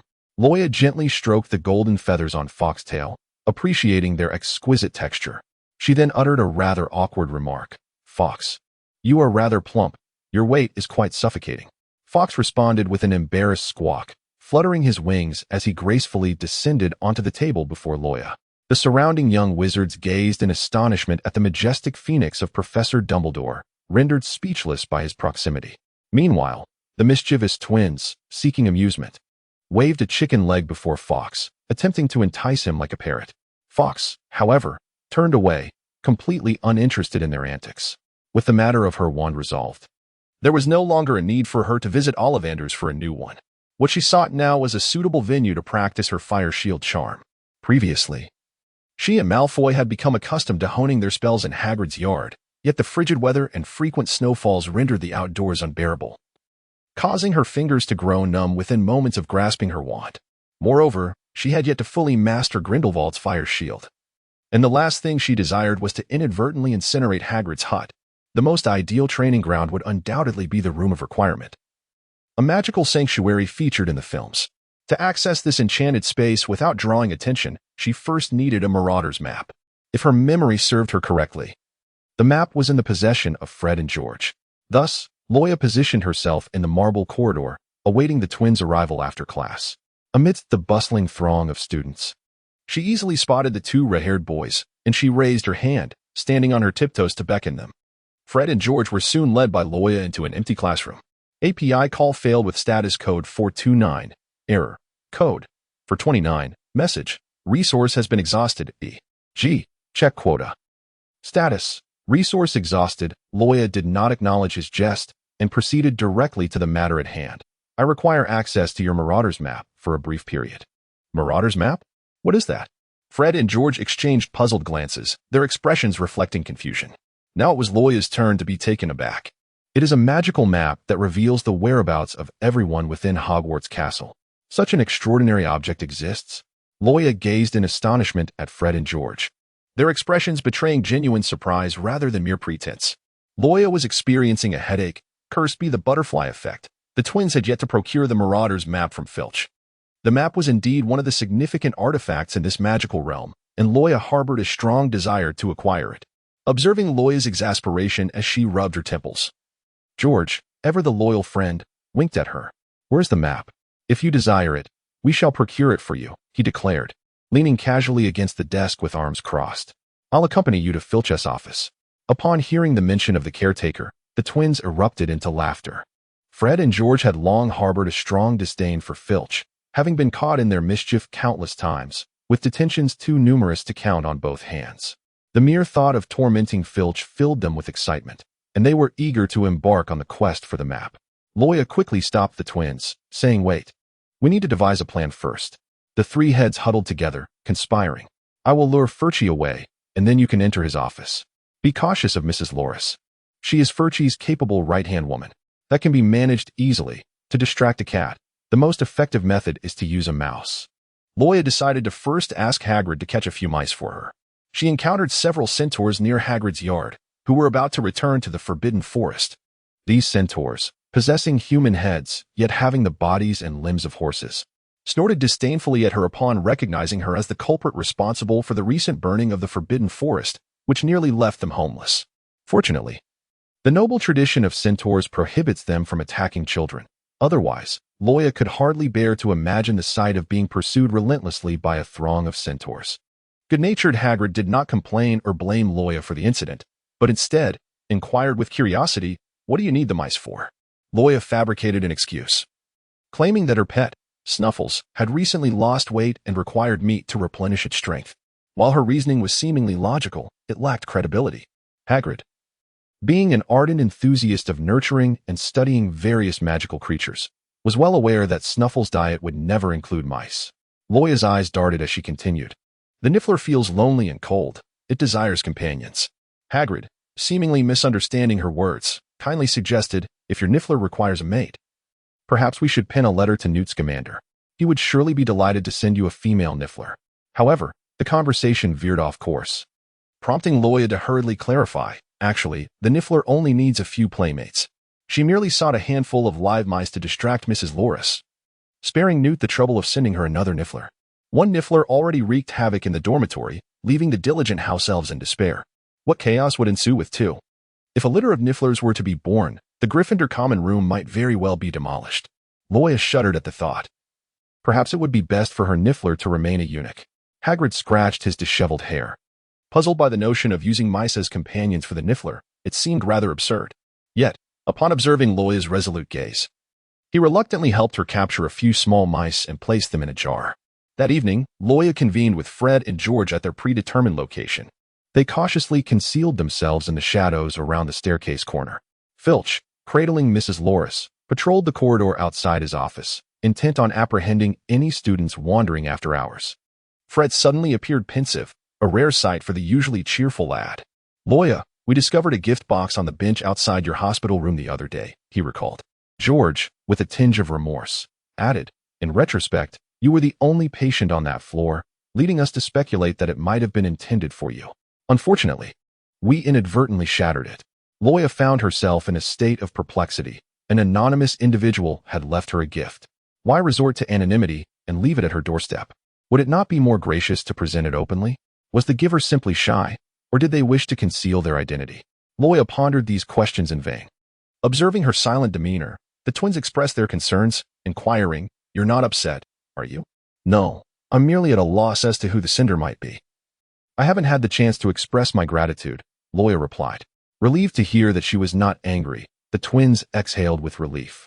They soon noticed that Filch had been lingering nearby for quite some time before finally entering his office. The first step was to draw Filch out. Loya bravely approached the door of his office and knocked gently. Inside, Filch was applying burn ointment to his hands and face. The sound of the persistent knocking prompted him to open the door with an impatient glare, his eyes wide as saucers. Upon seeing Loya, who stood boldly at the threshold during curfew, his expression transformed into one of utter despair. Setting aside the peculiar relationship between her and Professor Snape, he recalled the day she, Gellert Grindelwald, had set the forbidden forest ablaze, even pursuing him with blue flames. The terrifying memories of that day still haunted him. Loya calmly remarked, "Sir, I would like to report that someone is wandering about at night." However, before Loya could finish her sentence, Filch slammed the door shut with a resounding thud, leaving Loya standing there in a daze. Given Filch's temperament, one would expect him to be exhilarated and rush out to apprehend the culprit upon receiving such news about a student roaming at night. Yet, no matter how persistently Loya knocked on the door, Filch refused to open it. For he had come to realize that every encounter with this young lady invariably led to trouble. API call failed with status code 429. Error. Code 429. Message. Resource has been exhausted, e.g. check quota. Status. Resource exhausted. Loya hammered at the door for a good 5 minutes. Meanwhile, Filch chose to remain in his office, relishing his late-night snack, resolutely refusing to open the door. The current situation had inexplicably deviated from the original plan. Loya had intended to concoct a fabricated story to lure Filch away in pursuit of non-existent nocturnal students, allowing the twins to stealthily retrieve the Marauder's map from the office. Yet, for reasons unknown, Filch remained steadfastly inside. Observing the initial plan falter, Fred and George, poised and ready, suddenly unleashed a Weasley firework experiment that soared down the corridor. Filch, with his keen senses, immediately detected the explosive sounds of magical fireworks outside. It must be the Gryffindor twins engaging in some late-night mischief. Gritting his teeth, he burst out, slamming the door shut behind him, and spotted the twins fleeing in the distance. Enraged, he pursued them relentlessly. Fred and George had successfully diverted Filch's attention. Loya produced her wand and tapped it against the door lock. Alohomora, she incanted, and with a click, the door swung open. there stood Mrs. Loris at the threshold, her keen, glimmering eyes fixed upon her. Should Loya take even a single step further, Mrs. Loris was poised to hasten to Filch and lodge a complaint. However, Loya had anticipated this predicament. She retrieved a vial containing small mice from her bag and released them onto the staircase. Madame Loris, upon sighting the mouse, became invigorated as if she had been administered a stimulant, chasing the creature up and down the corridor. API call failed with status code 429. Error. Code 429. Message. Resource has been exhausted, e.g. check quota. Status. Resource exhausted. Loya discovered a wooden filing cabinet. One of its drawers boldly labeled with the words confiscated materials, highly dangerous. She pulled open the drawer to reveal a square piece of aged parchment. This parchment was none other than the Living Point map. Loya opened the map, revealing a blank expanse.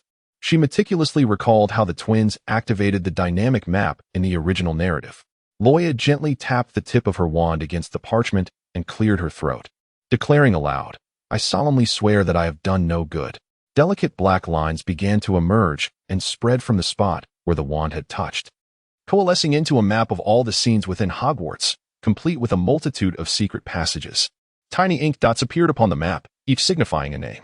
Loya observed an ink blot marked with the names Fred and George in motion, relentlessly pursued by another ink blot belonging to Filch. Madame Loris's ink blot was scurrying along the third-floor corridor, capturing a mouse. Snape's ink blot remained motionless in his office, presumably in slumber. The ink blot representing Dumbledore was pacing in the study. On the Quidditch pitch, Cedric and several Hufflepuff ink blots were in motion, while a blot belonging to Cho Chang seemed to have spotted Cedric and approached him. This Cho Chang was rather zealous in her pursuit of Cedric. Loya could no longer recall in the original text who pursued whom first. It is truly a remarkable map, capable of detecting the whereabouts of every individual at Hogwarts. Akin to a Muggle radar, Loya meticulously searched the parchment for the location of her ink blot. Within the map, she discovered an ink blot situated in Filch's office, which must belong to her. However, the ink blot bore no inscription of her name, Loya Grindelwald. Instead, it was ominously labeled with the words the future Dark Lord.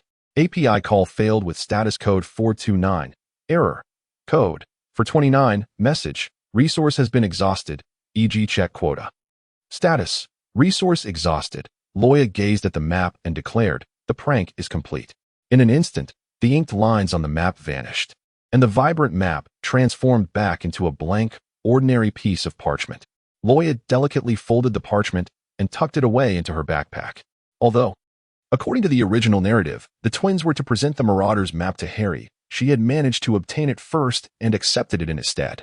The gentle moonlight slanted across the corridor as Loya leaned against the map, skillfully evading detection and making her way to the 8th floor without arousing anyone's suspicion. She immersed herself in the map, noting the absence of any ink blots indicating presence in the vicinity of the 8th floor. This moment was opportune for summoning the Room of Requirement. The Room of Requirement can only be accessed when one truly needs it, and when it manifests, it is always tailored to meet the seeker's needs. It is said that when someone is in dire need of a restroom, it can even transform into a room adorned with exquisite chamber pots. Is the Room of Requirement truly as wondrous as the legends suggest? If one silently wishes for a Quidditch pitch, could it possibly conjure such a field? Loya, with a spirit of experimentation, stood before the wall, silently reciting the words, "I require a Quidditch pitch." In the next moment, a smooth grand door materialized upon the wall. API call failed with status code 429. Error. Code 429. Message. Resource has been exhausted, e.g. check quota. Status. Resource exhausted. Loya could not help but murmur to herself, wondering if the wish-granting house could truly achieve such a level of realism. Could it also simulate the weather? No sooner had she finished her contemplation than a fierce wind swept in, accompanied by a howling blizzard that engulfed the entire Quidditch pitch in a blanket of snow. API call failed with status code 429. Error. Code 429. Message. Resource has been exhausted, e.g. check quota. Status. Resource exhausted. Loya stood in the center of the arena, retrieving the wand bestowed upon her by Dumbledore. She strained to recall the elegant movements with which Grindelwald employed the fiend fire, imitating them with fervor. Protego Diabolica, the fire shield. She raised her arm, holding the wand aloft, her body turning sideways as the wand traced an arc through the air. With her motion, a circular wall of fire surged around her, enveloping her in a fierce embrace. Loya stood at the heart of the flames, surveying her fiery barrier.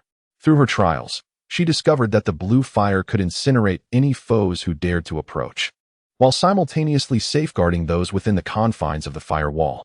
As long as one bore no ill intent, and she consented, they could traverse the flames unscathed. For instance, the curious creature, Sniff, was scuttling between the flames without fear of being ignited. Yet, the two training dummies provided by the Wishful House, in their foolish attempt to breach the firewall, were instantaneously reduced to ashes. She compared her firewall with the protective fire shield of Grindelwald etched in her memory. It seemed considerably smaller. Her firewall's diameter was scarcely half that of Grindelwald's shield, resembling a miniature version. Was this the disparity between a master and a novice? As the saying goes, a blue fades from indigo to surpass it. Loya firmly believed that with diligent practice, her fire shield would one day expand to encompass an entire Quidditch pitch.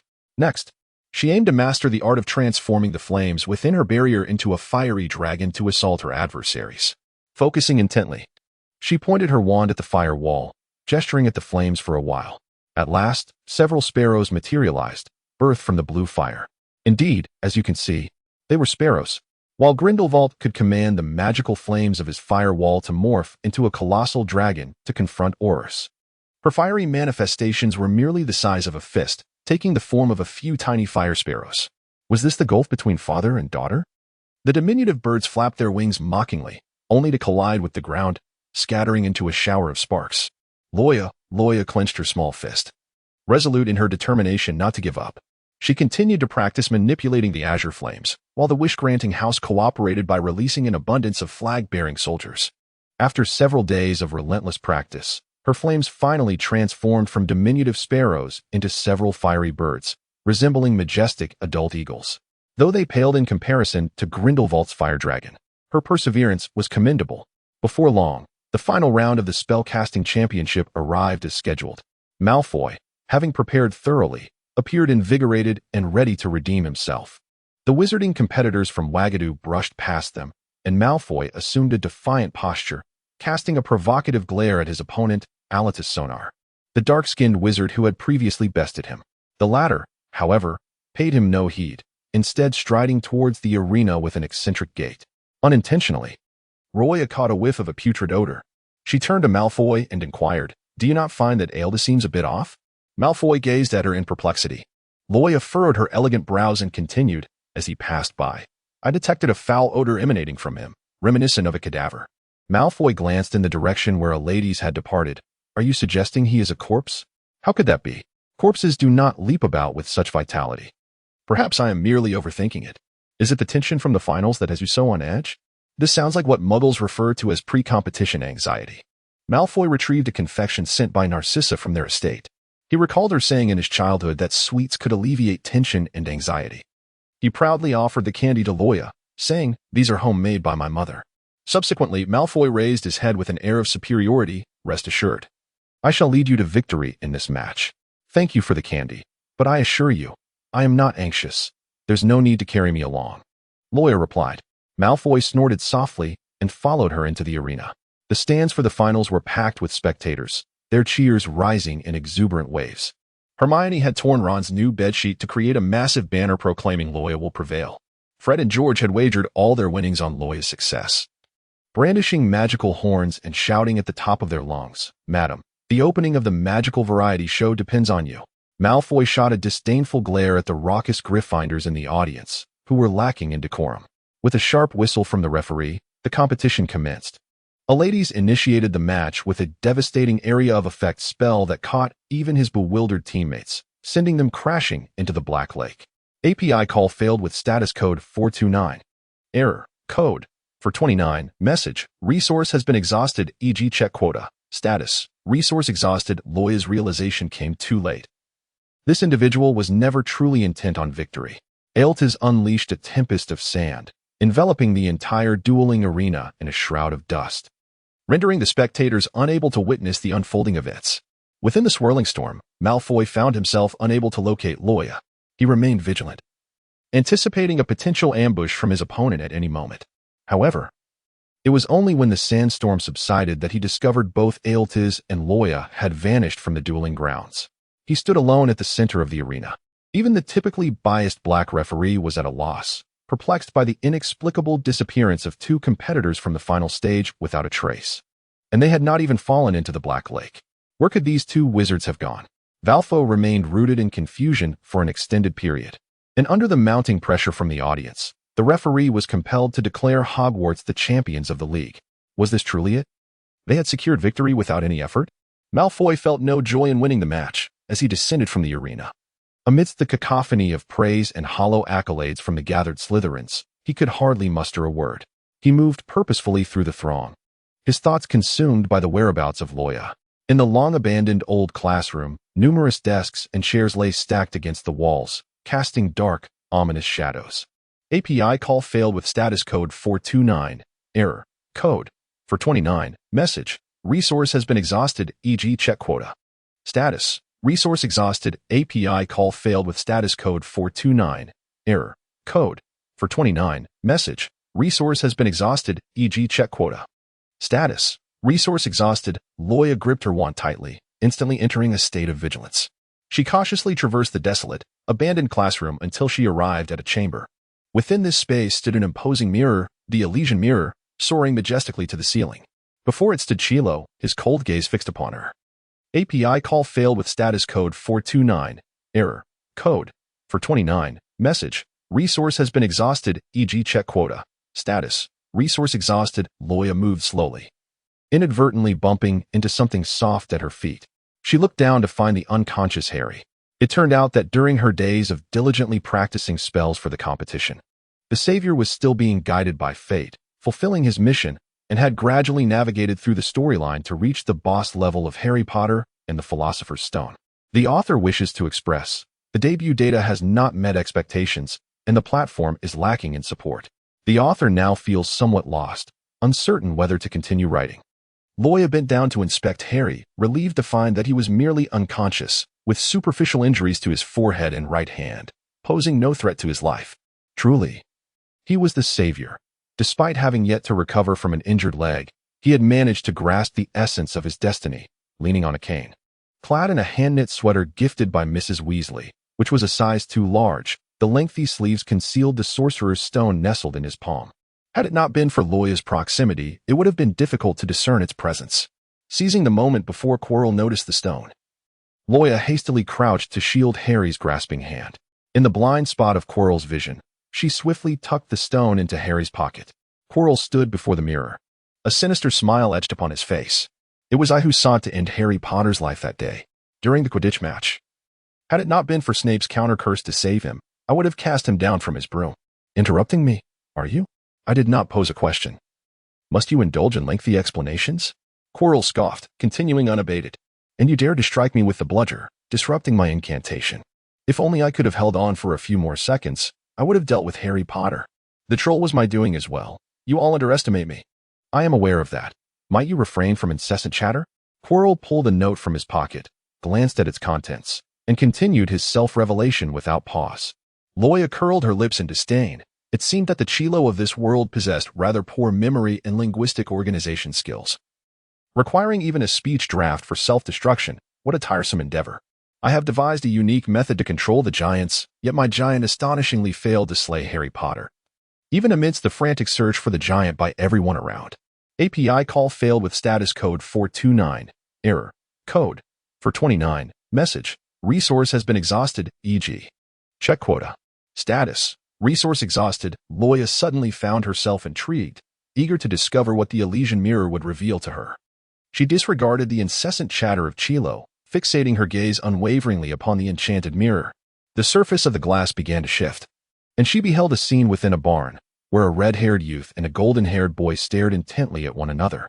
In their youth, they pierced their palms, intertwining their fingers as they forged a blood pact.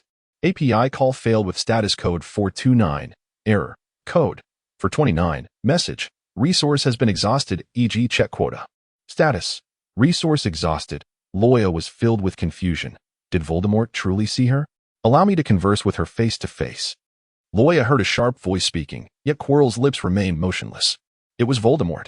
Quirrell obediently unraveled the scarf that enveloped his head. He slowly turned around, revealing a hideously contorted face on the back of his head. The Voldemort before her was 10 times more grotesque than depicted in the films. The mere thought of having been possessed by such a creature caused Loya to bend over and retch. Voldemort's expression darkened instantly. Look at what I've become. Reduced to a mere parasite, dependent on others and sharing a single body. Loya calmly remarked, indeed, a rather unsightly two-faced individual. Furthermore, your nose appears to be flattening. It is likely the result of Quirrell's slumber pressing against it. Voldemort was momentarily rendered speechless by the jibe. The blood of a unicorn can prolong my life. That day, Quirrell slaughtered a unicorn in the Forbidden Forest. The blood of the unicorn is tantalizingly close. A mere sip would restore my strength. Yet you incinerated the Forbidden Forest. You deprived me even of a single drop of unicorn blood. You cannot unjustly slander me. It truly is not my doing. Quirrell retorted vehemently, pointing an accusatory finger at her. You interrupted Quirrell's incantation, saved Harry Potter, and consistently thwarted my plans. You are far too perilous. I once contemplated your demise. I commanded Quirrell to cast the serpent's venomous dark magic upon the parchment, yet I underestimated your resilience. Voldemort fixed her with a cold, serpentine gaze. Moreover, my former servant Severus dares to protect you, and you have him firmly under your thumb. The sycophantic Quirrell sneered. Snape bears such a resemblance to a villain and is loathed by the students. With that old bat around, who would suspect that all of this mischief is the work of the pitifully stuttering Professor Quirrell? Hey, I may call him an old bat, but on what grounds do you dare to label him as such? With your garlic-scented bald head, do you possess the right to cast aspersions? Loya protested with hands on her hips. Snape is whole and intact. Your master will eventually be left without even a nose. Voldemort's teeth ground together in irritation. She dared to humiliate him in front of his servant. He fought against the impulse to hurl a melon at her, a sinister grin returning to his malevolent visage. You are of pure blood. Thus I can overlook past grievances, but API call failed with status code 429. Error. Code 429. Message. Resource has been exhausted, e.g. check quota. Status. Resource exhausted. API call failed with status code 429. Error. Code 429. Message. Resource has been exhausted, e.g. check quota. Status. Resource exhausted. Loya recalled that in the film, Chilo had touched Harry and was petrified to death. Instantly, she incited and lured Chilo, saying, Harry Potter still clings to life. This is a rare opportunity to strike. Why not hasten over and finish him off? Voldemort snorted coldly, making no move. Do you think I am unaware of the protective spells surrounding him? Ah, in this world, old Voldemort's intelligence has indeed been activated. Dear readers, I humbly request reviews and comments. The data for this book is disheartening. My daily earnings barely cover a single meal. I implore you to support this work through love and encouragement. Despite nearly 800 requests for updates each day, the number of free supporters has regrettably fallen below 20. Oh, a winky face. I understand that everyone is busy, but if this continues, the author may truly find it impossible to persist and will have to depart. Enraged by the mockery of his appearance, Voldemort angrily commanded Chino, Kill her. Kill her. Act swiftly. Chilo drew his wand, and a beam of green light shot forth from it. Loya swiftly dodged to the side as the spell barely grazed her shoulder. Voldemort furiously berated his servant. You worthless fool. Quirrell, displaying a visage of terror, instinctively lowered his head, trembling as he pleaded, Master, please, grant me one more chance, I assure you. I will not miss again. Behind him, Loya's voice rang out. You have no chance left. Quirrell suddenly lifted his gaze, only to behold the unconscious Harry Potter being levitated by Loya's enchantment. Loya forcefully waved his wand. Harry's body shot through the air like a projectile, crashing directly into Quirrell. Taken completely by surprise, Quirrell was knocked heavily to the ground. He pushed Harry Potter away with one hand and immediately scrambled to his feet, ready to unleash a torrent of angry curses. However, he soon realized that his fingers were gradually turning to stone, and Quirrell stared in disbelief at his petrifying palm. A triumphant smile graced Loya's lips. Now that Voldemort's intellect had sharpened, preventing Quirrell from initiating contact with Harry and triggering the protective petrification. She would catch him off guard by hurling Harry like a projectile, compelling Quirrell to touch him and activate the protective enchantment. Though she felt a pang of guilt toward Harry, who remained unconscious, the resounding crack of bone upon impact was enough to elicit a sympathetic wince. Quirrell writhed in agony, his petrified hands fissuring, the cracks snaking up his arms. In the blink of an eye, both limbs shattered, leaving him armless. The chamber reverberated with Quirrell's tormented screams, while Voldemort roared with venomous fury. Kill her! Kill her! Bereft of his arms and driven to madness, Quirrell, like a crazed muggle, lunged at Loya, seemingly intent on dragging her to her doom. The spine of the wand wielded by Loya was already aimed at Quirrell. Behind her, the specter of a dark sorcerer materialized, while a blinding beam of green light erupted from her wand. The killing curse struck Quirrell mercilessly in the chest, eliciting a piercing scream as he fell heavily to the ground. The room fell into a profound silence. The killing curse is an exceedingly malevolent incantation, typically employed only by those of the most heinous disposition. Its successful execution requires two essential conditions: a formidable reservoir of magical power as the foundation for the spell, and a heart brimming with intense, malevolent intent to kill. Loya recalls that in the movie, when young Batty was impersonating Moody, he remarked that if a lower-grade student were to employ Avada Kedavra, it would merely cause the curse caster to bleed from the nose. With the enhancement of her bloodline, Luoya's body naturally possessed a magical prowess that perfectly met the first requirement. The wand, crafted from the spine of a dark sorcerer, harbored a malevolent intent that fortuitously fulfilled the second condition necessary for the Avada Kedavra curse. Had she utilized the wand gifted by Dumbledore to cast the killing curse, devoid of any sinister inclination, her attempt might not have been sufficient to claim Quirrell's life with a single strike. This seemingly unremarkable spine wand occasionally proved to be of great assistance to Loya. API call failed with status code 429, error, code 429. Message, resource has been exhausted, e.g. check quota. Status, resource exhausted. Loya hastily stepped back to create some distance. Voldemort's target was not her, but rather the corpse of the wizard Aladus, who had been possessed. The lifeless body bent forward and began to rise slowly, reminiscent of a scene from an old movie played in slow motion. As it moved, maggots tumbled from its eye sockets. Voldemort exerted control over the corpse's head, twisting it with a disconcerting creaking sound. A ghastly smile spread across his lips, stretching unnaturally toward his ears. Loya furrowed her brow. Ever since she discovered the limitations of her magical capacity after several tests, she realized that her reservoir of magic was only sufficient to cast 2 high-level spells in quick succession. Having just unleashed the killing curse, she knew that casting it again would deplete her magical reserves entirely. Her greatest concern was that if the killing curse proved ineffective on a corpse after the second casting, she would be left with barely enough power to conjure minor, harmless spells. In such a predicament, she would be rendered utterly defenseless.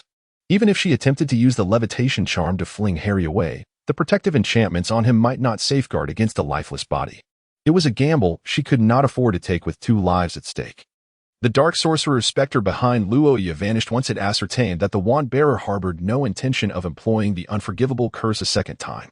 The corpse, under Voldemort's thrall, raised the wand and bellowed in a voice reminiscent of a beast, Crucio.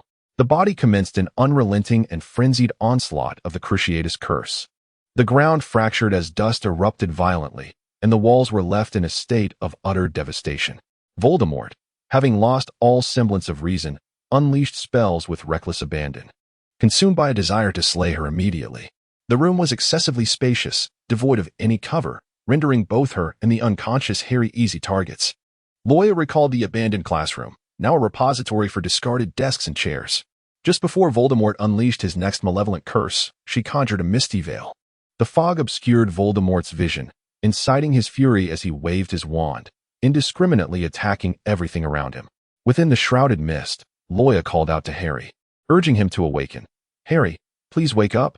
We must leave this place at once." Yet Harry remained in a deep stupor, compelling Loya to drag him toward the dilapidated classroom. Voldemort's reckless barrage of shattering curses was directed at them, and with great effort, she pulled Harry aside to evade the onslaught, feeling the spell graze her calf. Blood instantly erupted from the wound, and Loya cast a fleeting glance at the injury. Fortunately, it was merely a superficial cut, not a grievous harm. Such a minor injury would not hinder her movements. She concealed herself and Harry behind an old cabinet in the forsaken classroom. The corridor echoed with Voldemort's heavy footsteps. With each step his controlled corpses took and every flick of his wand, accompanied by his sinister laughter, the old desks and cabinets were obliterated one after another. Loya quietly surveyed the classroom, noting the absence of valuable items, while an abundance of flammable materials surrounded her. The more, the better. It perfectly suited her intentions. As a student of Hogwarts, Today was the day to ignite the classroom. The wand gifted by Dumbledore slipped from her sleeve into the palm of her hand. With a flourish, she invoked the protective spell, Protego Diabolica, as the wand traced a circle in the air. A wall of flames materialized, encircling and safeguarding her and Harry. The surrounding desks and chairs erupted into flames upon contact with the blue fire. Voldemort narrowed his crimson eyes, uttering a curse. "Do you truly believe you can defeat me? Such folly." Flames erupted from the tip of Voldemort's wand, transforming into a massive serpent of fire. API call failed with status code 429. Error. Code 429. Message. Resource has been exhausted, e.g. check quota. Status. Resource exhausted. API call failed with status code 429. Error. Code 429. Message. Resource has been exhausted, e.g. check quota. Status. Resource exhausted. Seizing the opportune moment, Loya skillfully manipulated her wand, directing several fiery avian apparitions to ascend swiftly, engulfing the cadaver controlled by Voldemort. With cunning alacrity, Voldemort transformed into an ethereal white mist, disentangling himself from the deceased vessel and vanishing in the blink of an eye. Only after the detritus within the classroom had been utterly incinerated did the cerulean flames dissipate. The room reeked of acrid char. Loya, stifling a series of coughs, stepped over the carbonized remains of the body and assisted Harry out of the room. A wave of relief washed over her, the perilous ordeal having reached a conclusion. She mused that it was fortunate that Voldemort had possessed a corpse of similar age to her own, against a Voldemort in his prime.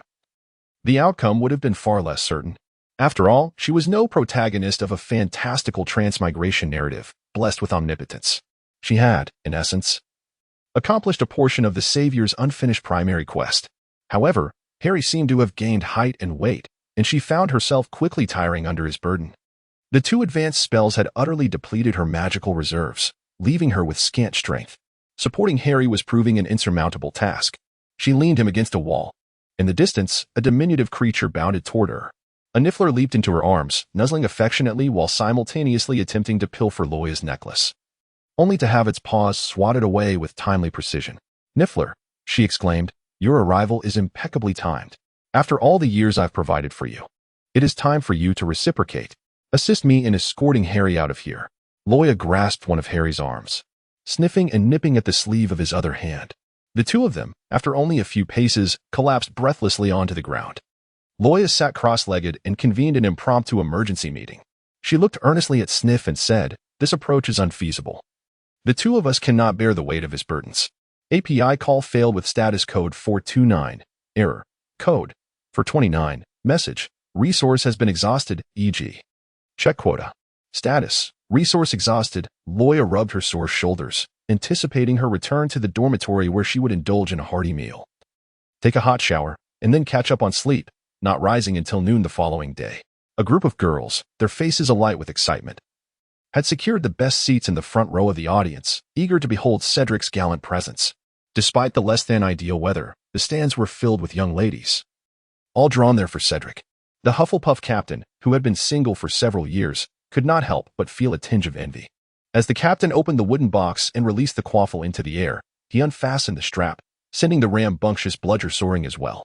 Just as he was about to unleash the golden snitch, a furry figure suddenly darted into the scene, leaping with agility and seizing the snitch in its mouth. The Hufflepuff captain stood frozen in astonishment. Why was there a Niffler on the Quidditch pitch? He observed the creature circling around a rather unattractive scarf, indicating it likely had an owner. The players on the field buzzed with murmurs. A Niffler? Someone actually owns a Niffler? Whose pet is this?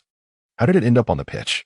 In an effort to reclaim the golden snitch, the Hufflepuff captain lunged at the Niffler, which nimbly dodged and wiggled its behind mockingly. The struggling snitch was stuffed into the Niffler's pouch.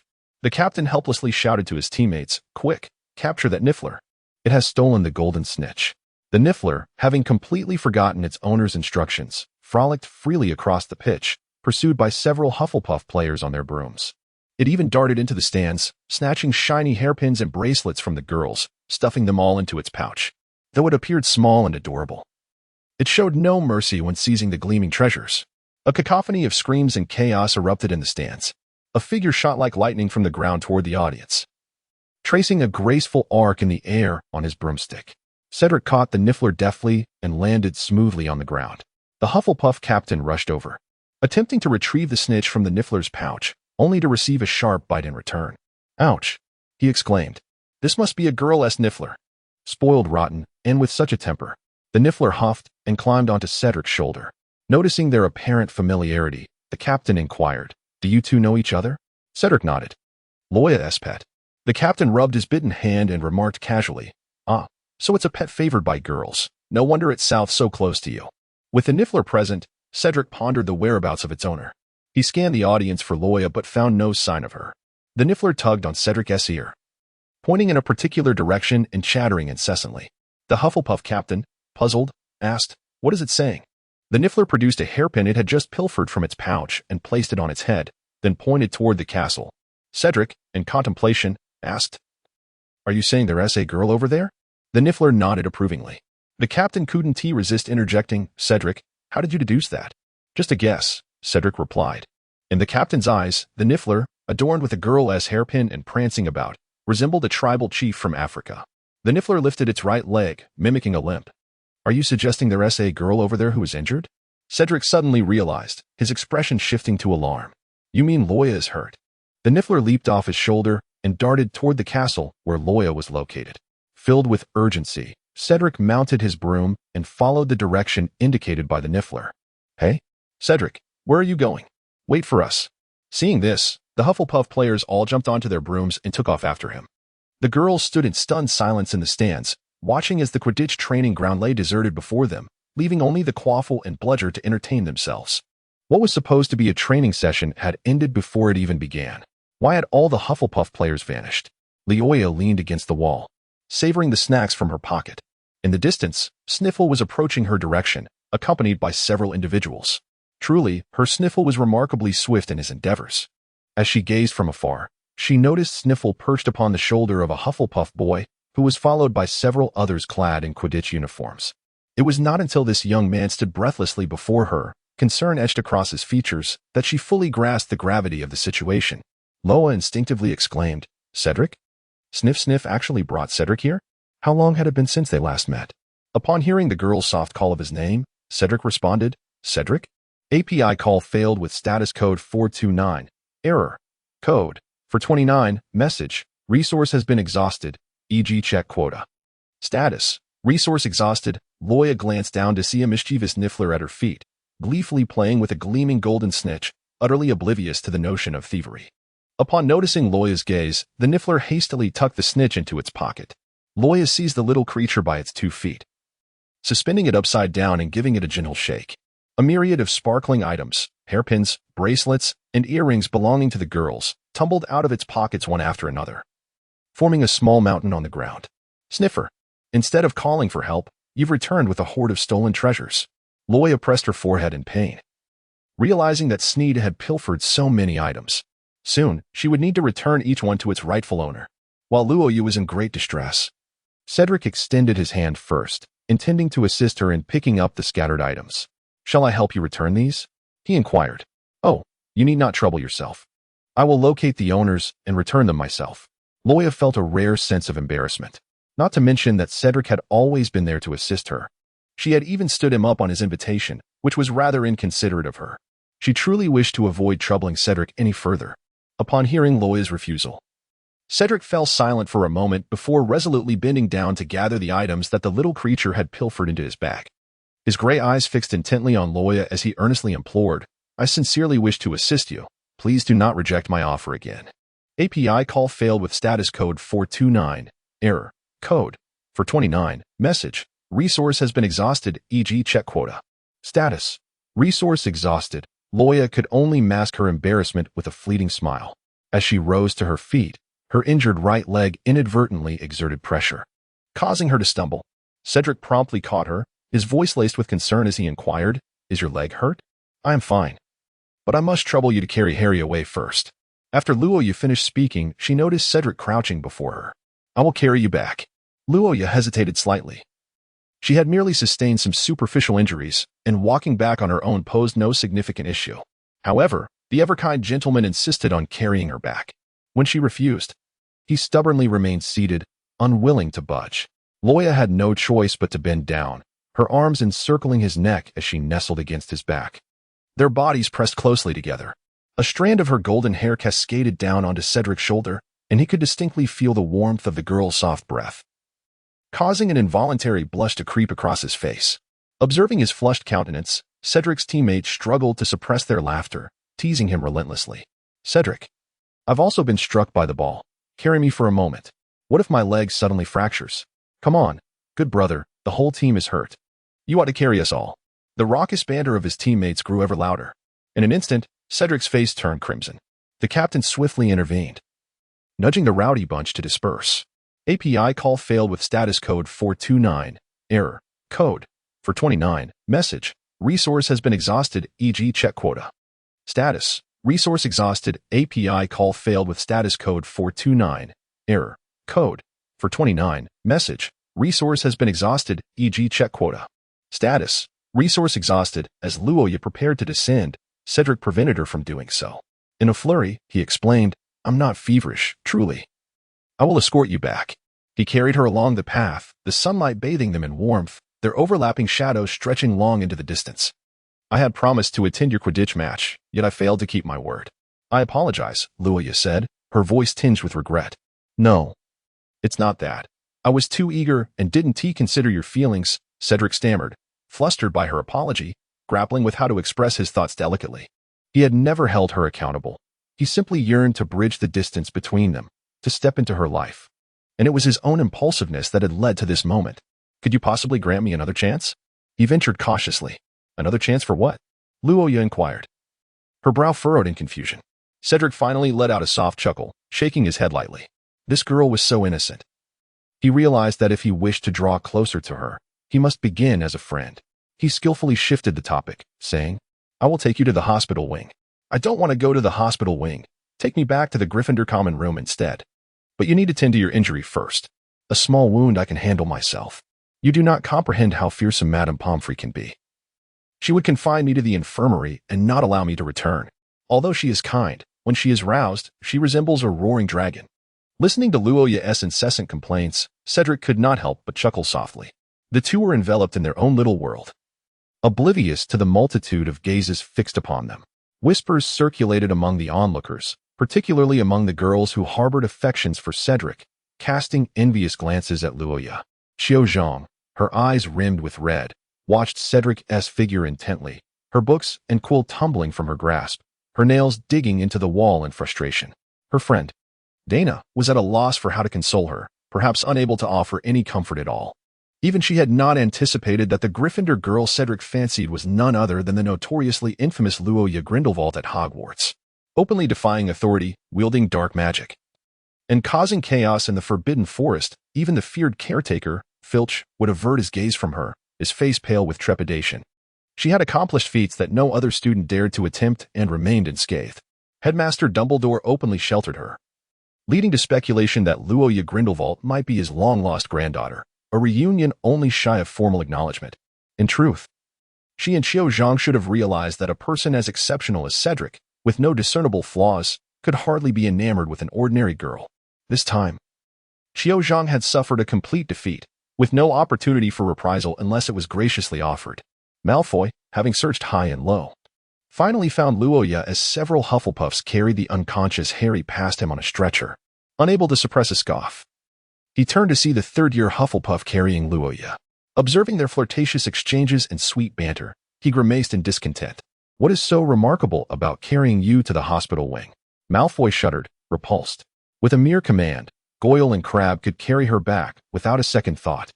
After discovering traces of Voldemort's possession on Electo's corpse, the headmaster of Durmstrang fled in fear, hastily packing his belongings and departing under the cover of night. The next day, as their headmaster mysteriously vanished, the Durmstrang students were compelled to follow their professors back to the Moon Mountains. Chilo's identity as a Death Eater quickly became common knowledge. The weekend, a perfect time for sleeping in, found Hermione rising early. Loya, with sleep still lingering in her eyes, gently drew aside the curtain, revealing Hermione, who was unusually focused on taming her unruly, fluffy curls in front of the dressing mirror. On the table lay the Witch Weekly, its pages open to an article detailing the 20 most fashionable hairstyles for witches this season. Loya stifled a yawn and inquired, "Hermione, are you off to a date?" "Who is going on a date with Ron?" It turned out that Ron had inadvertently let slip the information. Hermione, keenly aware of her blunder, cleared her throat to mask her embarrassment. Fortunately, she knew Loya was as dense as a block of wood and would never tease her about it. Sure enough, when she turned around, Loya had already sunk back into her pillow, deep in slumber. Hermione approached, clutching one of her hands, and vigorously tugged her awake. Loya, stop sleeping. Quickly help me decide which outfit to wear. Goddess, you would look stunning in anything. I haven't even tried them on yet. Don't think you can brush me off. Get up. Hermione summoned a splash of water, drenching Loya's face, soaking both the pillow and the sheets, finally rousing her from her slumber. The house elf diligently entered to change the linens. Hermione rummaged through her wardrobe, presenting a myriad of outfits before the mirror, hesitating as she pondered which one to choose. Loya assisted her in selecting a pink coat. Recently, Ron joined the Gryffindor Quidditch team as a reserve chaser. A fervent Quidditch enthusiast since childhood, Ron, despite Loya's suggestion to consider the position of reserve keeper, naively believed that being a chaser was far more impressive. Hermione murmured, given his clumsy demeanor. It's a wonder he doesn't fall off his broomstick first. She continued, if the library weren't closed for its afternoon cleaning, I wouldn't even bother attending his practice match. Yet, she had risen early and applied a delicate touch of makeup. Hermione's cheeks flushed slightly. It seems that this version of Hermione has harbored feelings for Ron for quite some time. Wait, does Ron have a Quidditch practice match this afternoon? Loya also received an invitation to Cedric's training match, which was scheduled for the afternoon. Thus, the afternoon's Quidditch match featured Gryffindor against Hufflepuff. A clumsy owl, clutching a parcel, collided with the window. Loya, quick-witted and agile, opened the window just in time, casting a levitation charm to catch the parcel, fortunately averting any mishap. Loya unwrapped the package, revealing 2 containers filled with a delectable breakfast. She heard someone outside calling her name. Loya peered out of the window, clad in her pajamas. Fred and George stood outside, waving at her while exclaiming, "We didn't see you in the dining hall this morning. We thought you were indulging in a lazy slumber. We have just returned from the dining hall and brought you some breakfast. Thank you for your kindness. It appears you have profited handsomely from the finals," Loya replied. "Oh, no need for such formality. After all, you are the one who provided us the capital for the opening of our theater," Fred and George chuckled, their fortunes flourishing thanks to Loya's assistance in the finals. A chill breeze swept in through the window, causing Loya's nose to tingle, and she couldn't help but sneeze. "You should head back inside quickly, don't catch a cold," the twins bade her farewell with a wave. Loya closed the window, and the 2 girls immersed themselves in their warm breakfast.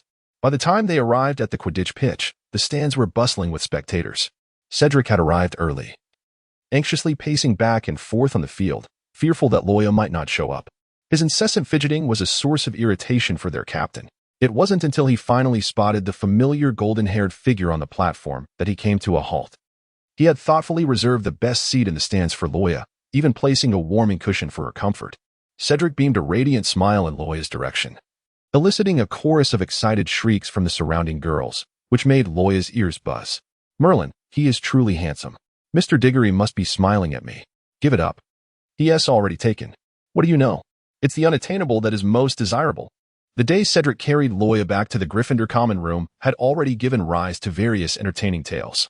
Hermione glanced over at Loya, who appeared indifferent to the chatter surrounding Cedric, who was the subject of much discussion among the girls. Unable to contain herself, Hermione posed a question that had troubled her for years. "Loya, I've always wanted to ask you, if you, Professor Snape, Cedric, Harry, and Draco Malfoy all fell into the water at the same time, who would you save first?" "I would certainly swim to shore myself first," Loya replied. "Doesn't your conscience bother you? Can I even haul them out? Wouldn't it be better for them to swim up themselves?" Hermione, the academic, was momentarily at a loss for words. That sounded remarkably sensible. The Gryffindor players were making their way to the pitch, would, due to other commitments, could not attend the practice match, so Ron, as a substitute, had stepped in as the goalkeeper. Ron mounted a nearly bald broomstick, appearing somewhat apprehensive. Hermione pretended to look casually at him, until she heard a round-faced girl named Lavender Brown in the back row of the stands excitedly shouting, "Ron, you look so handsome in your Quidditch uniform." Hermione's expression immediately darkened.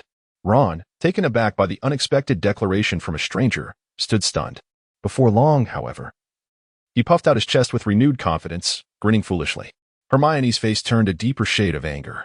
She cast an amplification charm on herself and shouted at Ron, her voice echoing throughout the pitch, "Ron, you might as well fall down. In her fury, she grabbed her bag and hurled it at Ron, caught off guard. He was struck on the back of the head and promptly fell from his broomstick. Loya was relieved that Hermione at this moment was not unleashing a barrage of spells. Lavender Brown gasped, covering her mouth. "Merlin, my darling." Before the match had even commenced, Ron fell from his broom, and Fred and George were doubled over with laughter, casting doubt on whether they were indeed true brothers. Poor Ron was ultimately hoisted up by Fred and George, each supporting one of his arms. As Ron clambered back onto his broom, swaying precariously, Loya questioned whether he could possibly defend the goal in such a state. The twins noticed Loya in the stands, and Fred let out a whistle. "Is the landlady here to cheer for us?" Cedric, upon hearing the term landlady, visibly startled, revealing a look of unease as he instinctively glanced towards Loya. The captain of Hufflepuff nudged him, saying, "Don't take what those Weasley twins say to heart. Those two are notoriously irresponsible, always chasing after frivolities. Believing them would be quite absurd."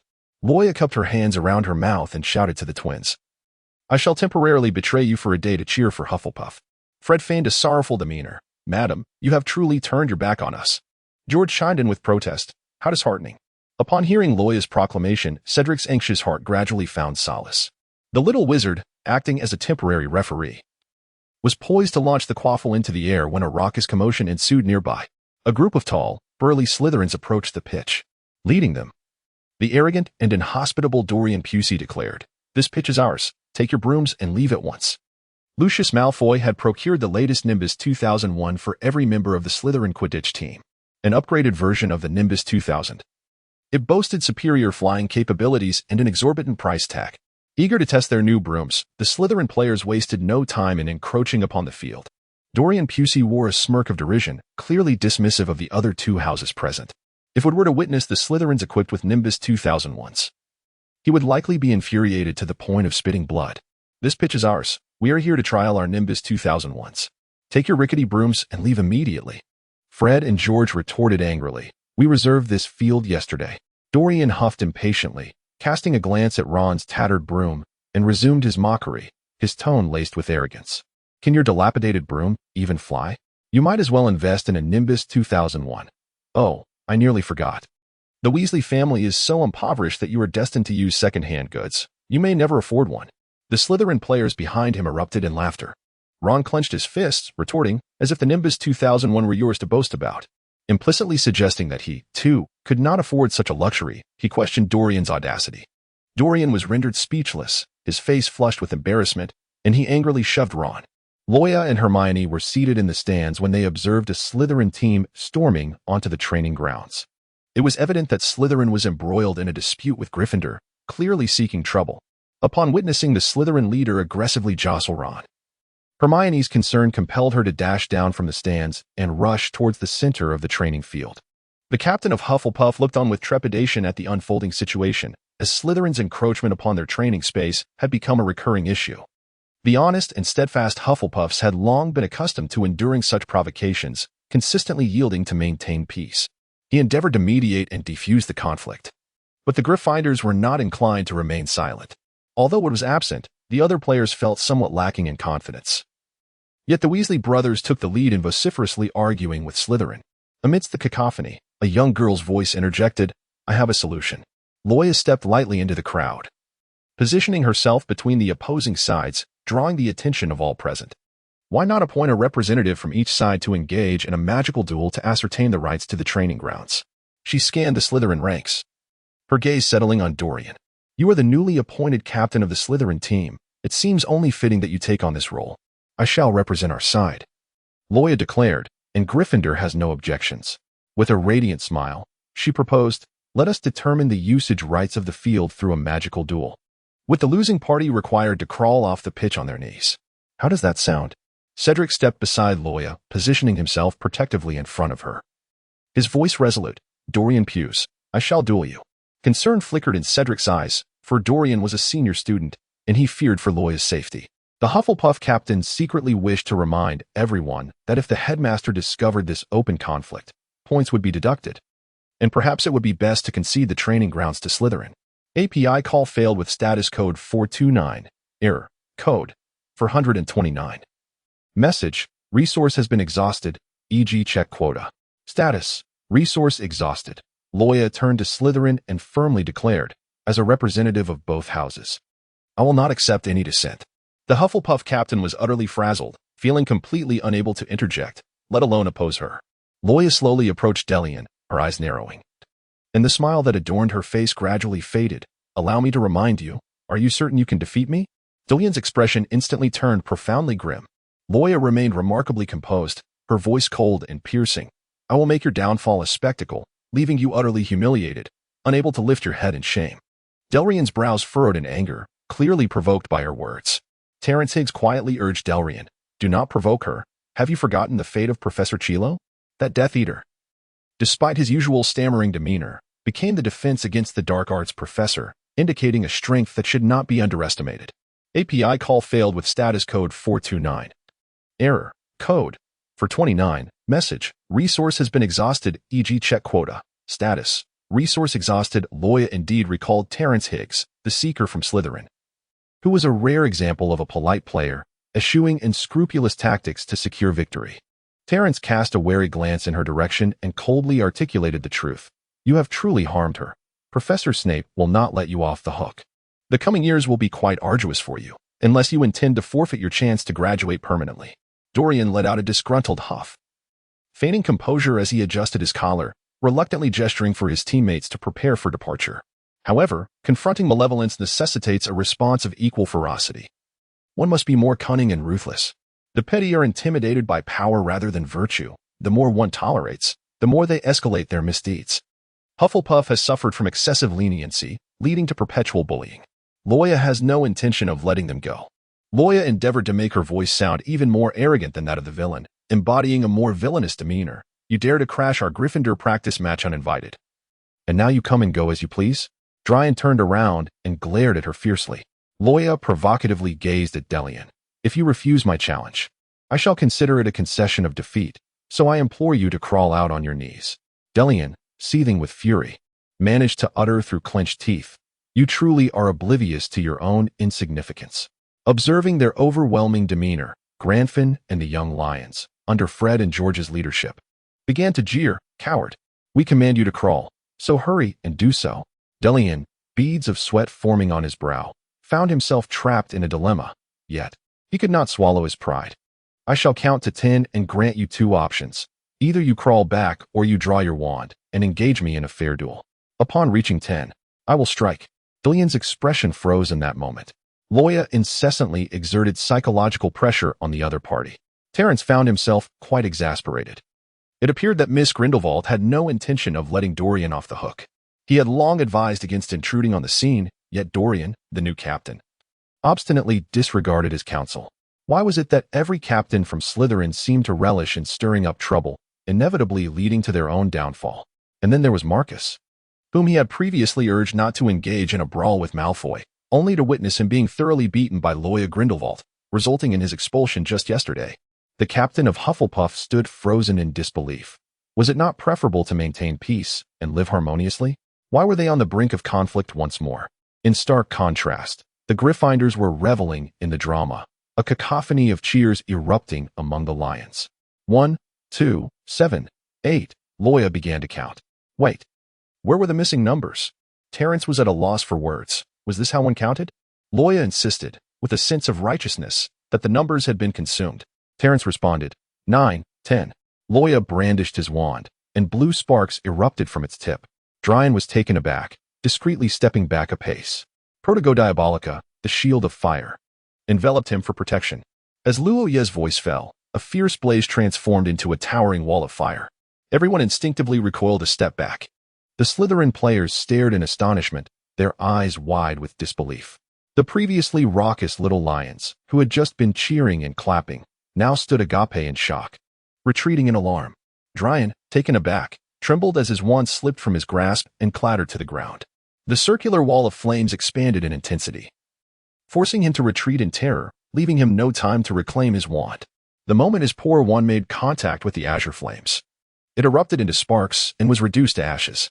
Yet, at the very center of the blue fire, Luoya displayed no signs of being scorched. She leisurely crossed her arms, suddenly feeling rather pretentious. The fact that her opponent's wand had been incinerated was tantamount to surrender. and it seemed rather dishonorable to bully someone unarmed. However, Dryan's boisterous attempt to assert dominance was thoroughly distasteful to her, and she felt compelled to teach him a small lesson. Loya snapped his fingers, and azure flames took the shape of several sparrows, darting forth from the wall of fire and fiercely lunging at the astonished Delian. The fiery sparrows collided with his shoulder, igniting his jersey in an instant. Realizing that his shoulder was ablaze, Delian frantically swatted at the flames, letting out a pained howl. Terence, in a state of panic, directed a stream of water towards Delian's shoulder in an attempt to extinguish the fire. Yet, the blue flames refused to be quelled. 2 more fiery sparrows lunged at his knees, setting his trousers aflame as well. Delian, his face contorted in anguish, rolled on the ground in a desperate bid to extinguish the magical flames on his shoulder and knees.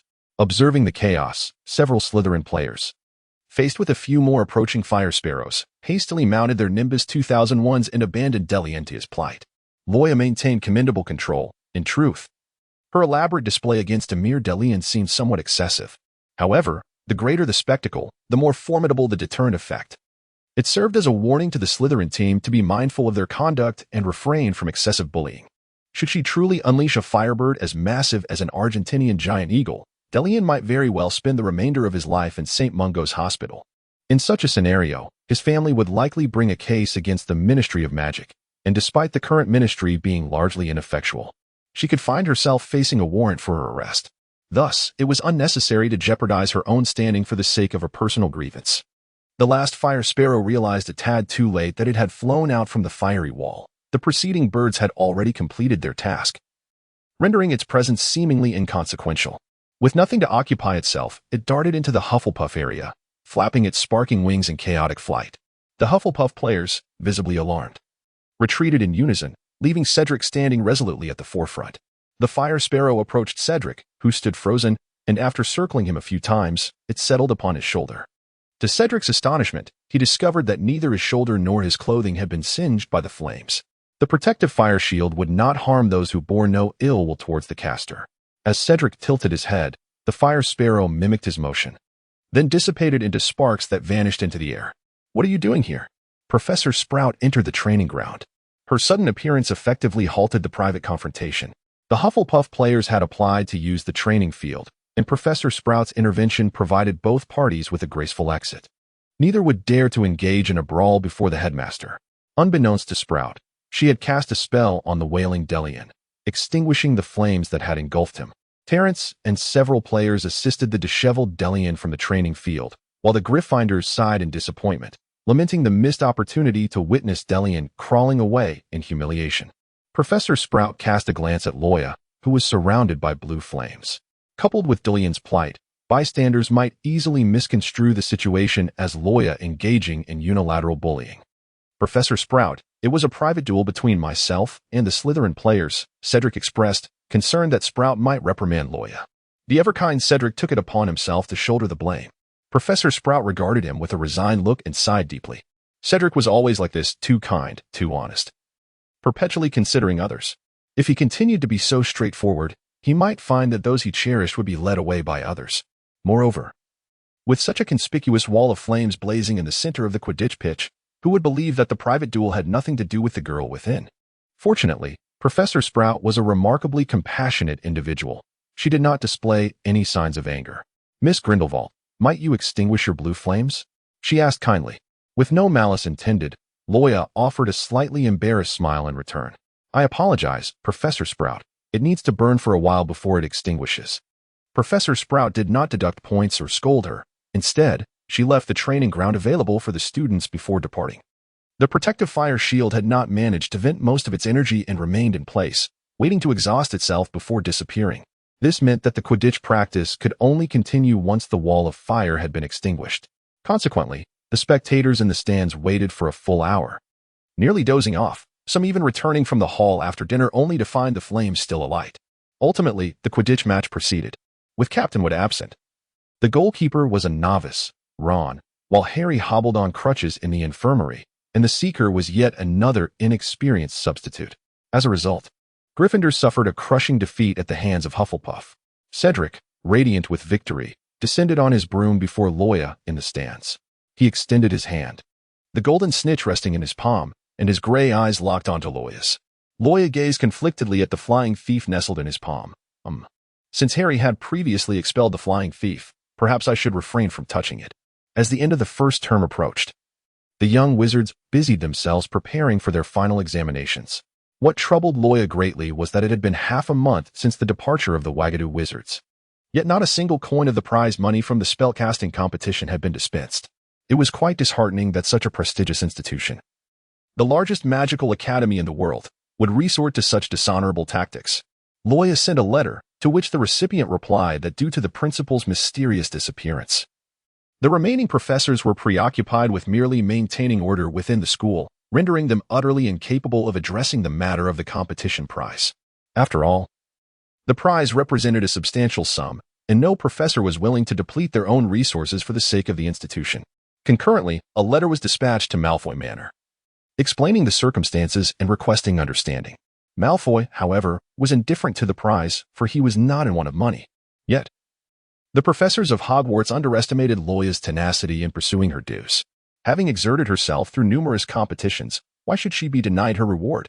Even if she did not lack funds, Malfoy's disinterest in the prize did not imply that she shared the same sentiment.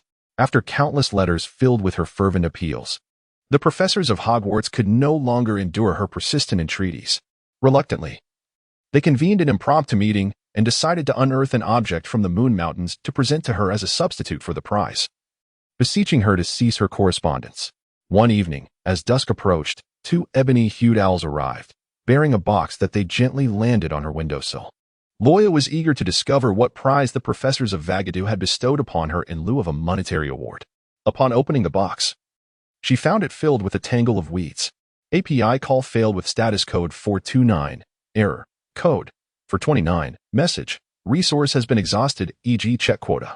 Status. Resource exhausted. As Luoyu cleared away the tangle of weeds, he unexpectedly uncovered a dragon egg nestled within. The author wishes to convey, regarding the male protagonist's identity, I am currently uncertain and will explore it freely. API call failed with status code 429. Error. Code. For 29. Message. Resource has been exhausted, e.g. check quota. Status. Resource exhausted. Loya weighed the dragon egg in her hands. It was surprisingly heavy. She pondered what kind of dragon it might hatch into. As for the process of incubating the dragon egg, she realized she would need to seek Hagrid's assistance.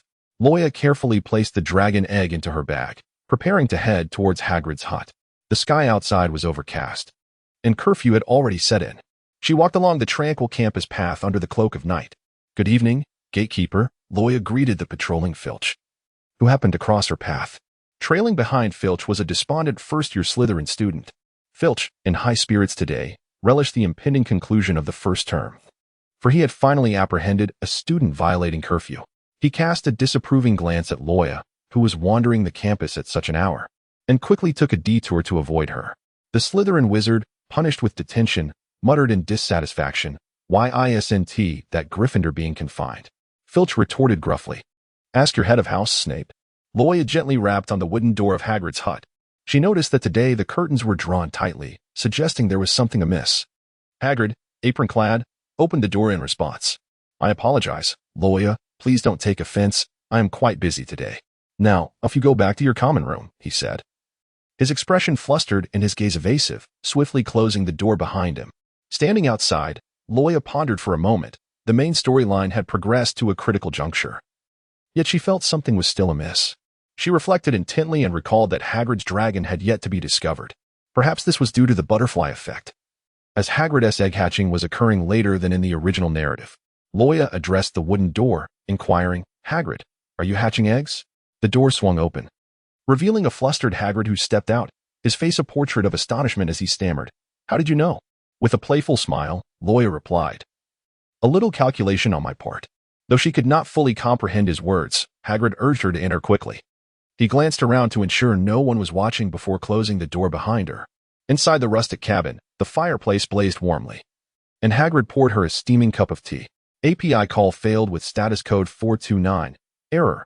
Code. For 29. Message. Resource has been exhausted, e.g. check quota. Status. Resource exhausted. Loya squatted before the fireplace, scrutinizing the dragon egg, and inquired, "Norwegian Ridgeback?" Hagrid nodded with a sense of pride. "Last month, While I was indulging in spirits at the village, I acquired this dragon egg through a game of cards with a stranger. I had been preoccupied with the restoration of the Forbidden Forest, which delayed my attention to it. It became evident that Hagrid's timeline for raising dragons diverged from the main narrative of the film because Loya, possessed by Grindelwald, had set the Forbidden Forest ablaze, leaving Hagrid with little time to incubate the egg.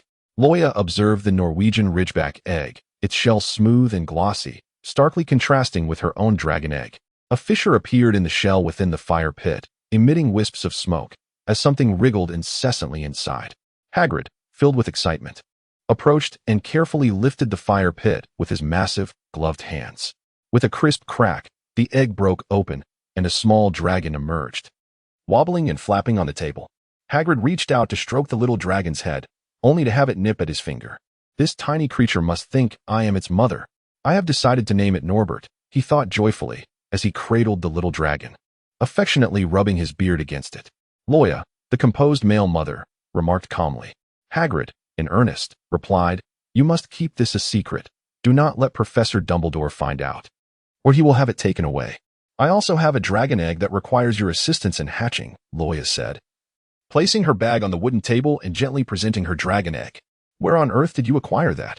Hagrid exclaimed, staring in astonishment at the glossy black egg, which was significantly larger than any dragon egg he had ever seen. It was the prize for the spell competition. "The Wizards of Wagadoo refused to award me the monetary prize and instead offered a dragon egg," Loya explained. Hagrid examined the egg closely. Its shell was adorned with dense scales that shimmered in the firelight. "Merlin, I have never encountered such a dragon egg," he exclaimed, as he pulled a tattered book from beneath his pillow, seeking to profit from and nurture the dragon. He spread the book across the wooden table, rapidly flipping through its pages. Loya leaned in closer, her head hovering over the book that meticulously detailed the process of hatching eggs and nurturing dragon hatchlings. The final pages cataloged the various breeds of dragons and their eggs commonly found in the wizarding world, accompanied by illustrations. One by one, she counted the Welsh green, the Australian opali, and the Hungarian horntail, while Hagrid scrutinized the pages repeatedly, yet none resembled Loya's dragon egg. Curiously, Norbert crept over to sniff the dragon egg, only to recoil in terror, baring his teeth and trembling as if a monstrous entity lurked within. This instinctive fear of a natural predator was a primal response. Hagrid, hastily cradling Norbert in his arms, cooed soothingly, "Don't be afraid, little one, Daddy is here." Observing the affectionate interaction between Hagrid and the dragon, Loya felt a shiver run down her spine. Since identifying the breed of the dragon seemed futile, Loya proposed they simply attempt to hatch it. Hagrid nodded in agreement, carefully placing the dragon egg into the fire pit, nestled within the hearth. "How long until the baby dragon hatches?" Loya inquired, resting her chin on her hand in eager anticipation. "It'll likely take a few days," Hagrid replied, tending to the embers while cheerfully humming a tune. Regarding the dragon egg, Loya intended to keep its existence a secret from everyone except Hagrid. In the magical realm, dragons were an exceedingly precious resource. Their hides and hearts could be crafted into protective gear and wand cores, and even their meat was a coveted ingredient in potent potions. However, dragons were inherently volatile and perilous creatures, wholly unsuitable as domestic pets. Not to mention, Dumbledore, and especially Snape, would undoubtedly oppose her endeavor to raise a dragon. In the subsequent days, Loya diligently visited her dragon egg each night. API call failed with status code 429. Error. Code. For 29. Message. Resource has been exhausted. E.g. Check quota. Status. Resource exhausted. API call failed with status code 429. Error. Code. For 29. Message. Resource has been exhausted. E.g. check quota. Status. Resource exhausted. API call failed with status code 429. Error. Code. For 29. Message. Resource has been exhausted. E.g. check quota. Status. Resource exhausted. Loya patted his chest and let out a slow sigh of relief. Meanwhile, Yaya had not dared to set foot in his doghouse for days. Hagrid, wiping away his tears, retrieved the dragon egg from Yaya's nest and placed it back into the fire pit. In the following days, Loya made a point to visit daily. However, the dragon egg still showed no signs of hatching. Even Hagrid found it peculiar, as he had meticulously followed the instructions laid out in the book for incubating the egg. Hagrid murmured, "It seems we require the expertise of a professional magizoologist." Loya looked up at him in confusion. "I have already sent a letter to Newt Scamander." hoping he might offer assistance and also shed light on the breed of this dragon egg. Hagrid soon received a reply from Newt Scamander. In the letter, Newt expressed his regrets, explaining that he was currently unable to attend to matters due to caring for the ailing Tina. However, he had dispatched an equally remarkable future magizoologist to assist Miss Grindelwald. A future magizoologist? Loya inquired, still puzzled, after finishing the letter. Hagrid, busily cooking the dragon egg in the fireplace, assured her, the person Newt recommended will surely be of great help to you. Loya sat in her rocking chair, gently swaying back and forth, pondering who the future magizoologist might be when a knock resonated at the door of her quaint cottage. Rising to answer, she found a boy standing outside, clad in the robes of Hufflepuff, with warm, curly brown hair that framed his bashful countenance as he kept his gaze lowered. Roy's eyes widened in astonishment. Newt Scamander? She exclaimed. Greetings, I am Rolf Scamander, a second-year Hufflepuff. My grandfather has sent me to assist Miss Grindelwald. The brown-haired youth before her bore an uncanny resemblance to Newt, almost as if he were a mirror image of his grandfather. The future magizoologist that Newt spoke of turned out to be none other than his grandson, evoking a peculiar sense of pride in the elder. Moreover, this young man had perfectly inherited his grandfather's characteristic social anxiety. Since entering the room, Rolf had kept his gaze fixed upon the floor, never once looking up. Loya politely responded, Hello, I am Loya Grindelwald, a first-year student from Gryffindor. The enthusiastic Hagrid promptly invited Rolf inside. As Rolf stepped into the cottage, his peripheral vision inadvertently caught a glimpse of Loya's face, causing him to shudder and involuntarily tremble. This Gryffindor girl was none other than the one who had intercepted him in the corridor that day, questioning why Dumbledore's favorite student was the granddaughter of his grandfather. Rolf recalled her that day, radiating an ominous low pressure, as though she would incinerate him on the spot if he failed to provide a satisfactory answer. What is the matter? Loya asked, perplexed, as she rolled up her sleeves. Rolf, horrified by Loya approaching him with her sleeves rolled up, fainted on the spot. Loya was at a loss for words. She merely intended to retrieve the dragon egg, yet Newt's grandson had succumbed to unconsciousness. What had Grindelwald done to frighten the child so profoundly? It was not entirely fair to blame the elderly gentleman the moment Rolf stood before her. She could not help but perceive Newt in him. From Rolf's pocket emerged a peculiar creature, no larger than the palm of her hand. Composed entirely of bark and twigs, a guardian tree frog. The guardian tree frog blinked its brown eyes anxiously and nudged Rolf with gentle concern. Loya felt a twinge of regret. She should have brought her Sniffles today to capture a photograph alongside the tree guardian. Later, Rolf was roused by Hagrid's call. Upon awakening, Rolf remained restless, retreating to a distant corner, keeping his distance from Loya. Loyal, who fabricated an explanation, stating that on that fateful day, he inadvertently consumed a peculiar potion, which rendered him dazed and disoriented. He insisted that the ordinary version of himself was far removed from the state he exhibited then. Hagrid promptly attested to the fact that Loya possessed a commendable temperament. Indeed, the Gryffindor girls before him did not exude the terrifying aura from that day, and Rolf finally breathed a sigh of relief. Loya carefully placed the dragon egg upon the wooden table. This egg is mine, though its species remains a mystery. Hagrid has attempted to hatch it for several days without success. I kindly ask for your assistance in examining it. Upon encountering anything related to magical creatures, Rolf transformed entirely. Reminiscent of his grandfather, Newt, as if all previous fears had vanished. Donning gloves, he delicately rotated the obsidian dragon egg, immersing himself in his realm of study. Beneath the flickering candlelight, Rolf meticulously scrutinized the scales adorning the egg. Hearing him mutter the peculiar title Black Death, Roya and Hagrid exchanged puzzled glances at the hunched youth. What sort of creature was this? It belonged to a category of ancient dragons. Rolf, shedding his previously timid demeanor, became fervently animated whenever the subject of magical creatures arose. He opened his satchel and retrieved a weathered manuscript, its pages yellowed with age, swiftly flipping to a specific page. The Black Death, the largest dragon of antiquity, could effortlessly devour an entire woolly mammoth. Its fiery breath possessed the power to melt steel and stone, and its scaled hide was impervious to all forms of magic. Loya's eyes gleamed with excitement. The folklore chronicles recount that conqueror I once rode the Black Death, reigning over a vast expanse of the continent.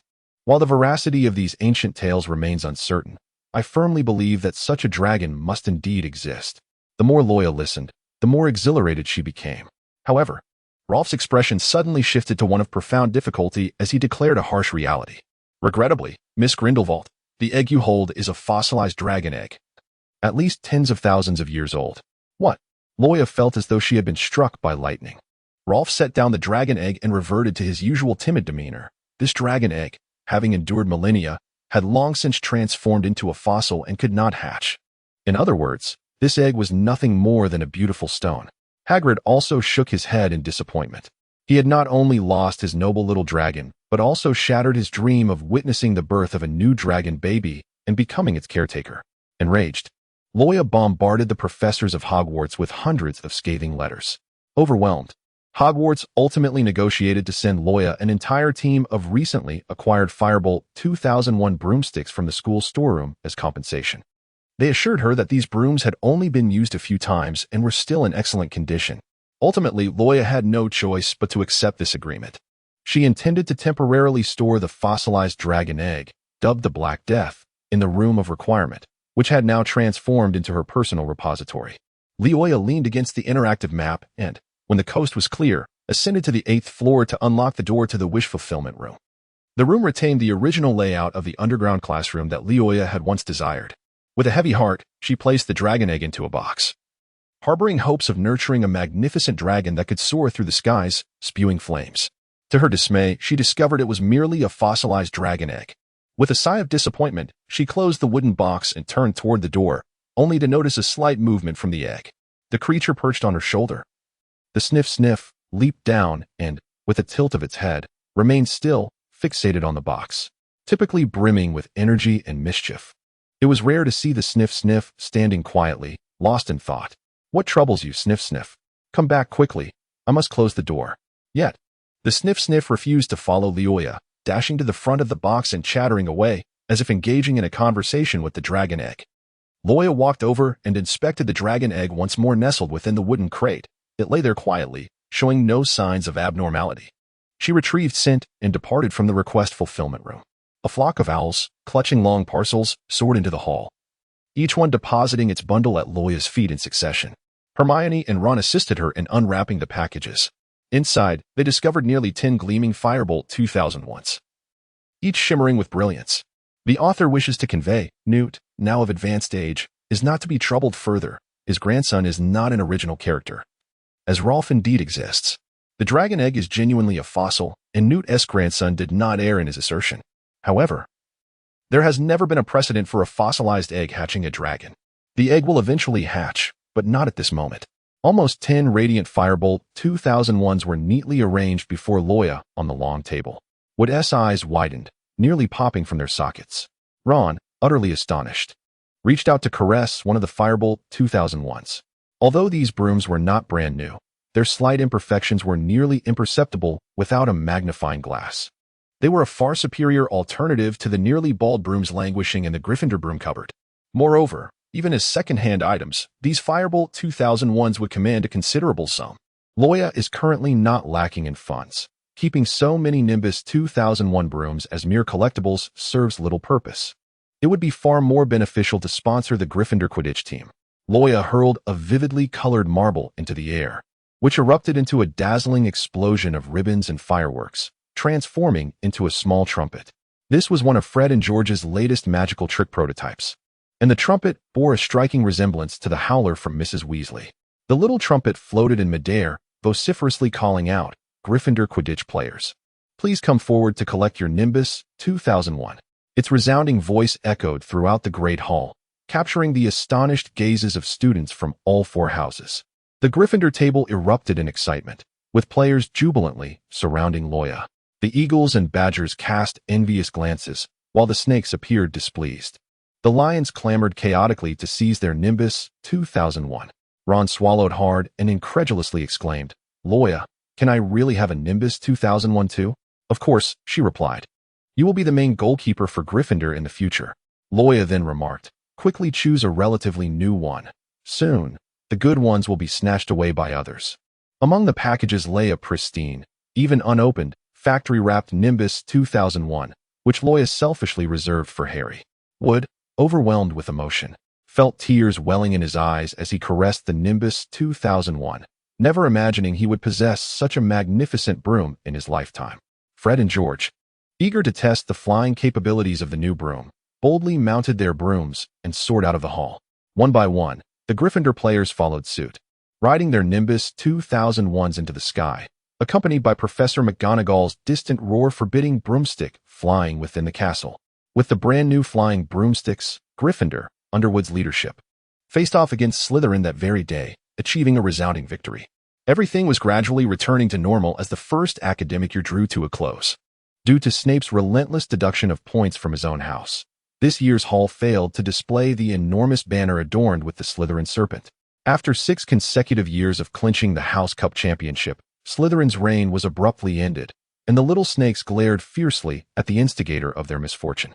Lois rested her chin on her hand, gazing in the direction of the professors while listening to Dumbledore's address. The esteemed headmaster was bestowing points upon Gryffindor for various reasons. Ultimately, under Dumbledore's favoritism, Gryffindor claimed the House Cup. The streamers hanging from the hall transformed into a vibrant shade of crimson, and the banner emblazoned the majestic Gryffindor lion. The roars of the lions echoed thunderously, while the eagles and badgers reveled in Slytherin's unexpected defeat. Soon, the examination results emerged, and Hermione once again stood as the top scholar of the year. As their first year concluded, Hagrid led them onto the fleet of boats that would transport them across the lake, arriving at the Hogwarts Express. The platform was bustling with activity, teeming with crowds as young witches and wizards prepared to board the train and embark on their summer holiday. Amidst the cacophony of the station, Lois could not hear anyone calling her name. As she and Hermione prepared to board the express, the throng of people parted, and a strong hand seized her arm. Cedric had intercepted her. API call failed with status code 429. Error. Code. For 29. Message. Resource has been exhausted. E.g. check quota. Status. Resource exhausted. Loya lowered her head to examine the note, which bore a neatly written string of addresses. Cedric, striving to suppress the tension within him, earnestly remarked, "Please be sure to write to me during the summer." His eyes brimmed with anticipation as he gazed intently at Loya. The girl's eyes sparkled with clarity and brightness, captivating him to the point where he could hardly look away. Hermione cast a sidelong glance at Loya's arm, then shifted her gaze to Cedric, clearing her throat softly. Cedric suddenly snapped back to reality, realizing he still held her arm. A flush of pink crept into his ears as he hastily released his grip, repeatedly apologizing. "Young couples, it's not as though you are parting forever.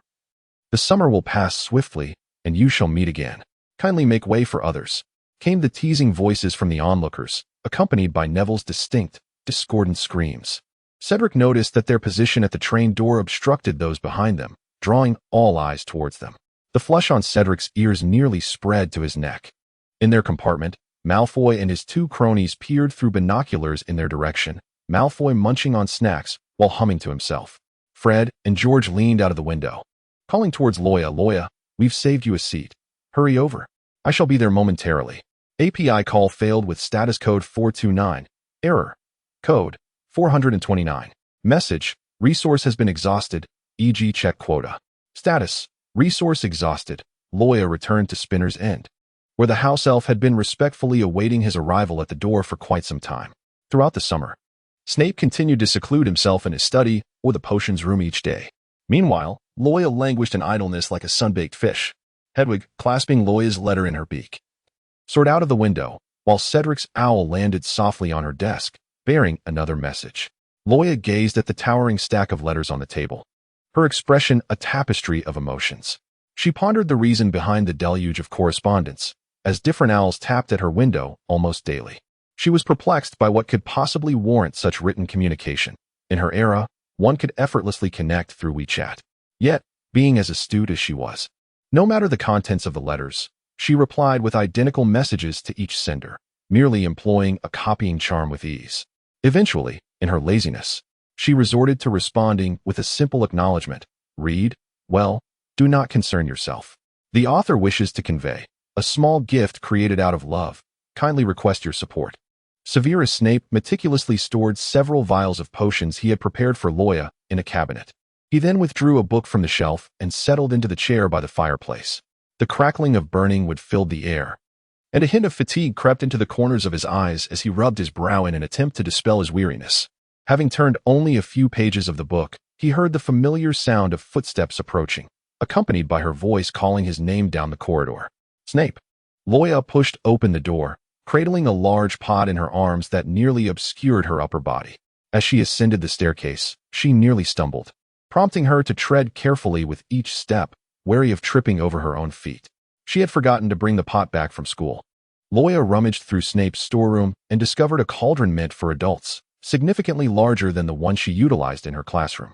Observing her petite frame struggling to carry the hefty cauldron, Snape instinctively closed his book, approached her, and took the cauldron from her hands, placing it upon the wooden table.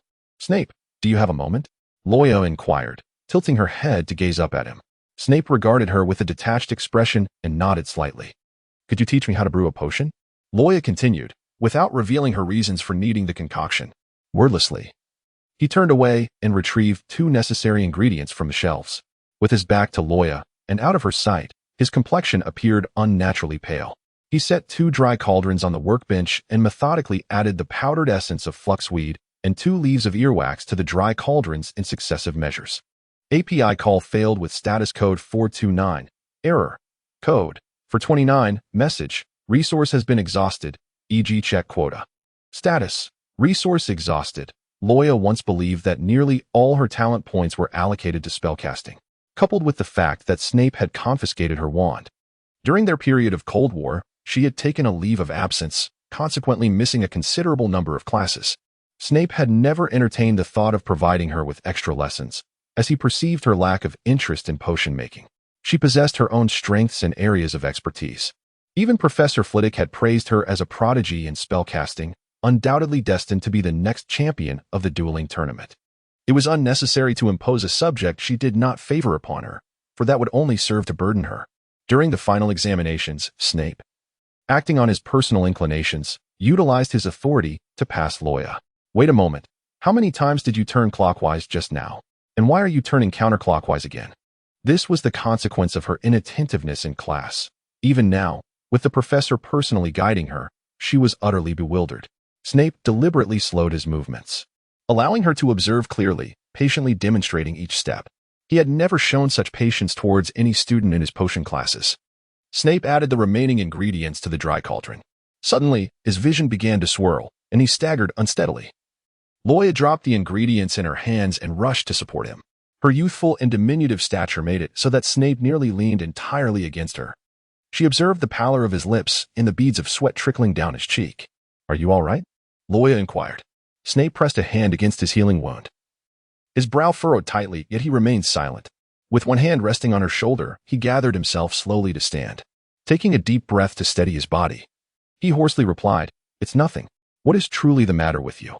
API call failed with status code 429. Error. Code. For 29. Message. Resource has been exhausted. E.g. check quota. Status. Resource exhausted. API call failed with status code 429. Error. Code. For 29. Message. Resource has been exhausted. E.g. check quota.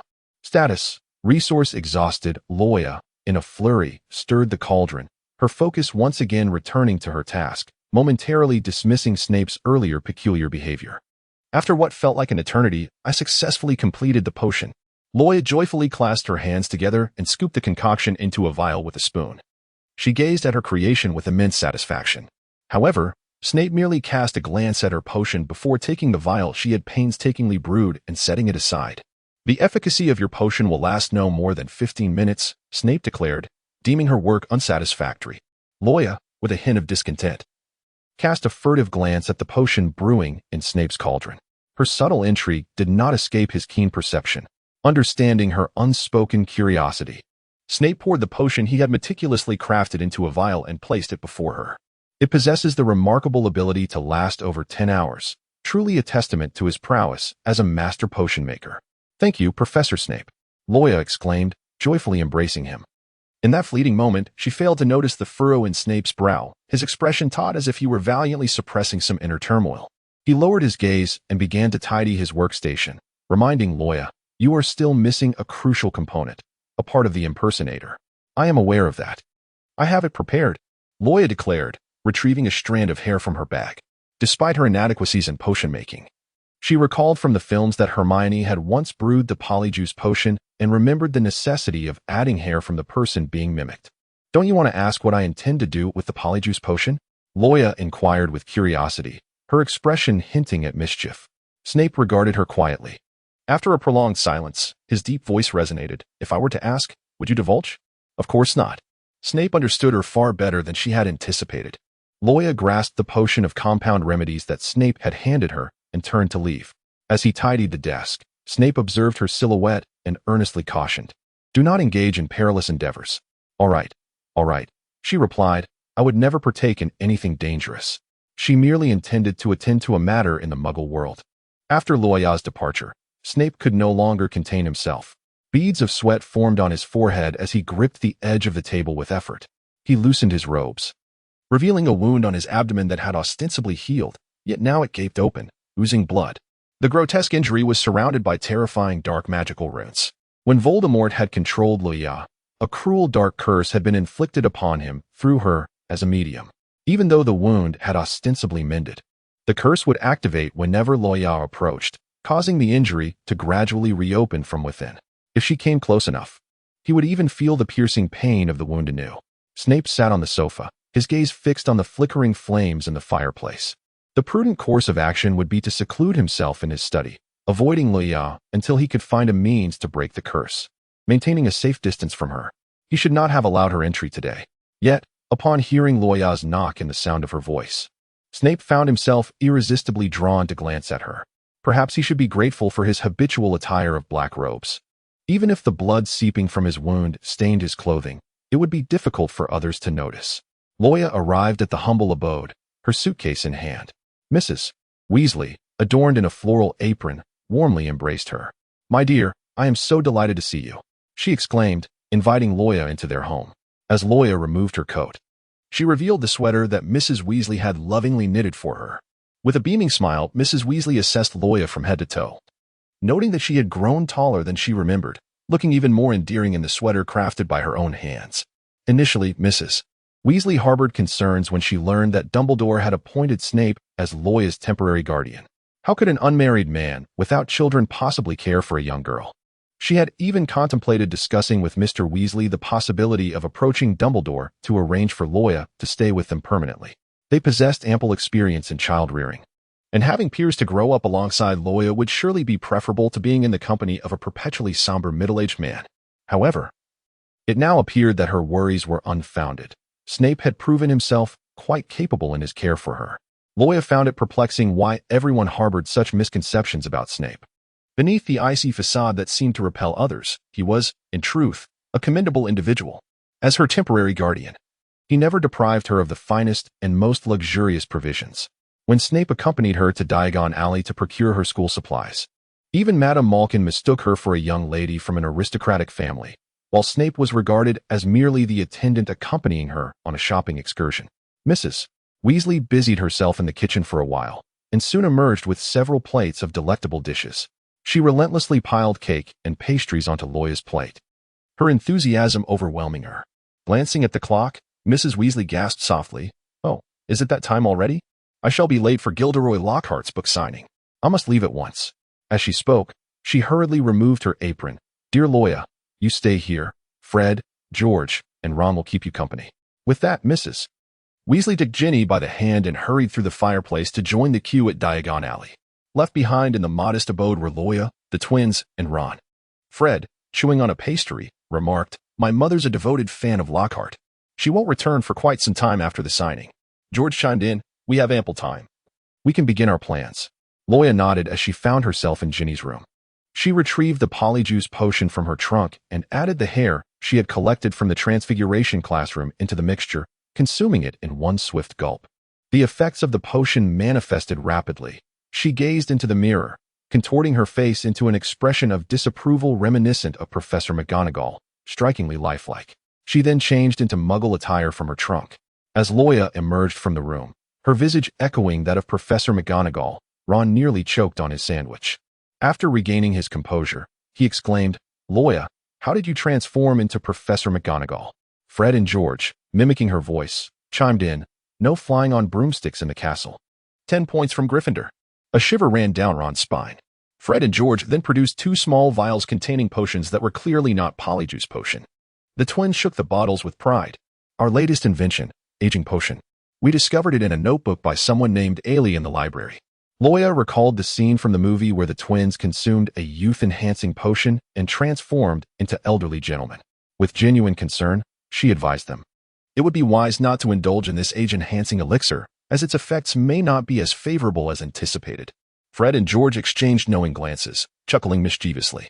It is precisely failure that invigorates, they exclaimed, lifting the potion and downing it in one gulp. A resounding explosion echoed, and the two were instantaneously transformed into old men, their faces adorned with tufts of white whiskers. Loya initially believed that they would engage in a comical brawl, much like characters in a film, due to the failure of the potion. However, to his surprise, the two individuals instead contentedly stroked their beards. Remarkable. It is a resounding success. The wrinkles adorning my face surpass even those of Dumbledore, making me an ideal candidate for marketing a new anti-aging product. API call failed with status code 429. Error. Code 429. Message. Resource has been exhausted, e.g. check quota. Status. Resource exhausted. Loya and the twins were preparing to depart from their humble abode when the resentful voice of Ron, feeling neglected, echoed behind them. Where are you going to play? Why aren't you taking me? Fred replied, you stay here to watch the house. Ron protested, that's not fair. I'm your brother. George retorted, then you especially should remain to guard the house.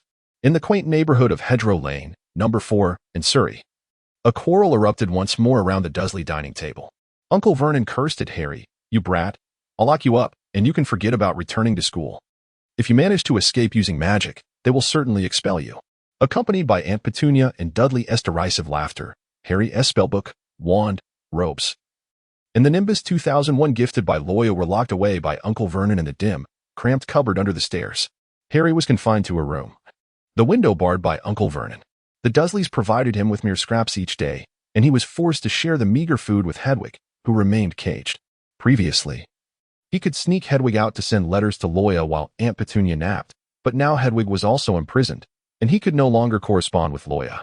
Their exchanges had been his sole solace in a world of loneliness, though he noticed that Loya's replies had become increasingly terse, eventually reduced to just a few words. Lying in bed, Harry repeatedly read the 6 words on the envelope. Read, well, do not worry.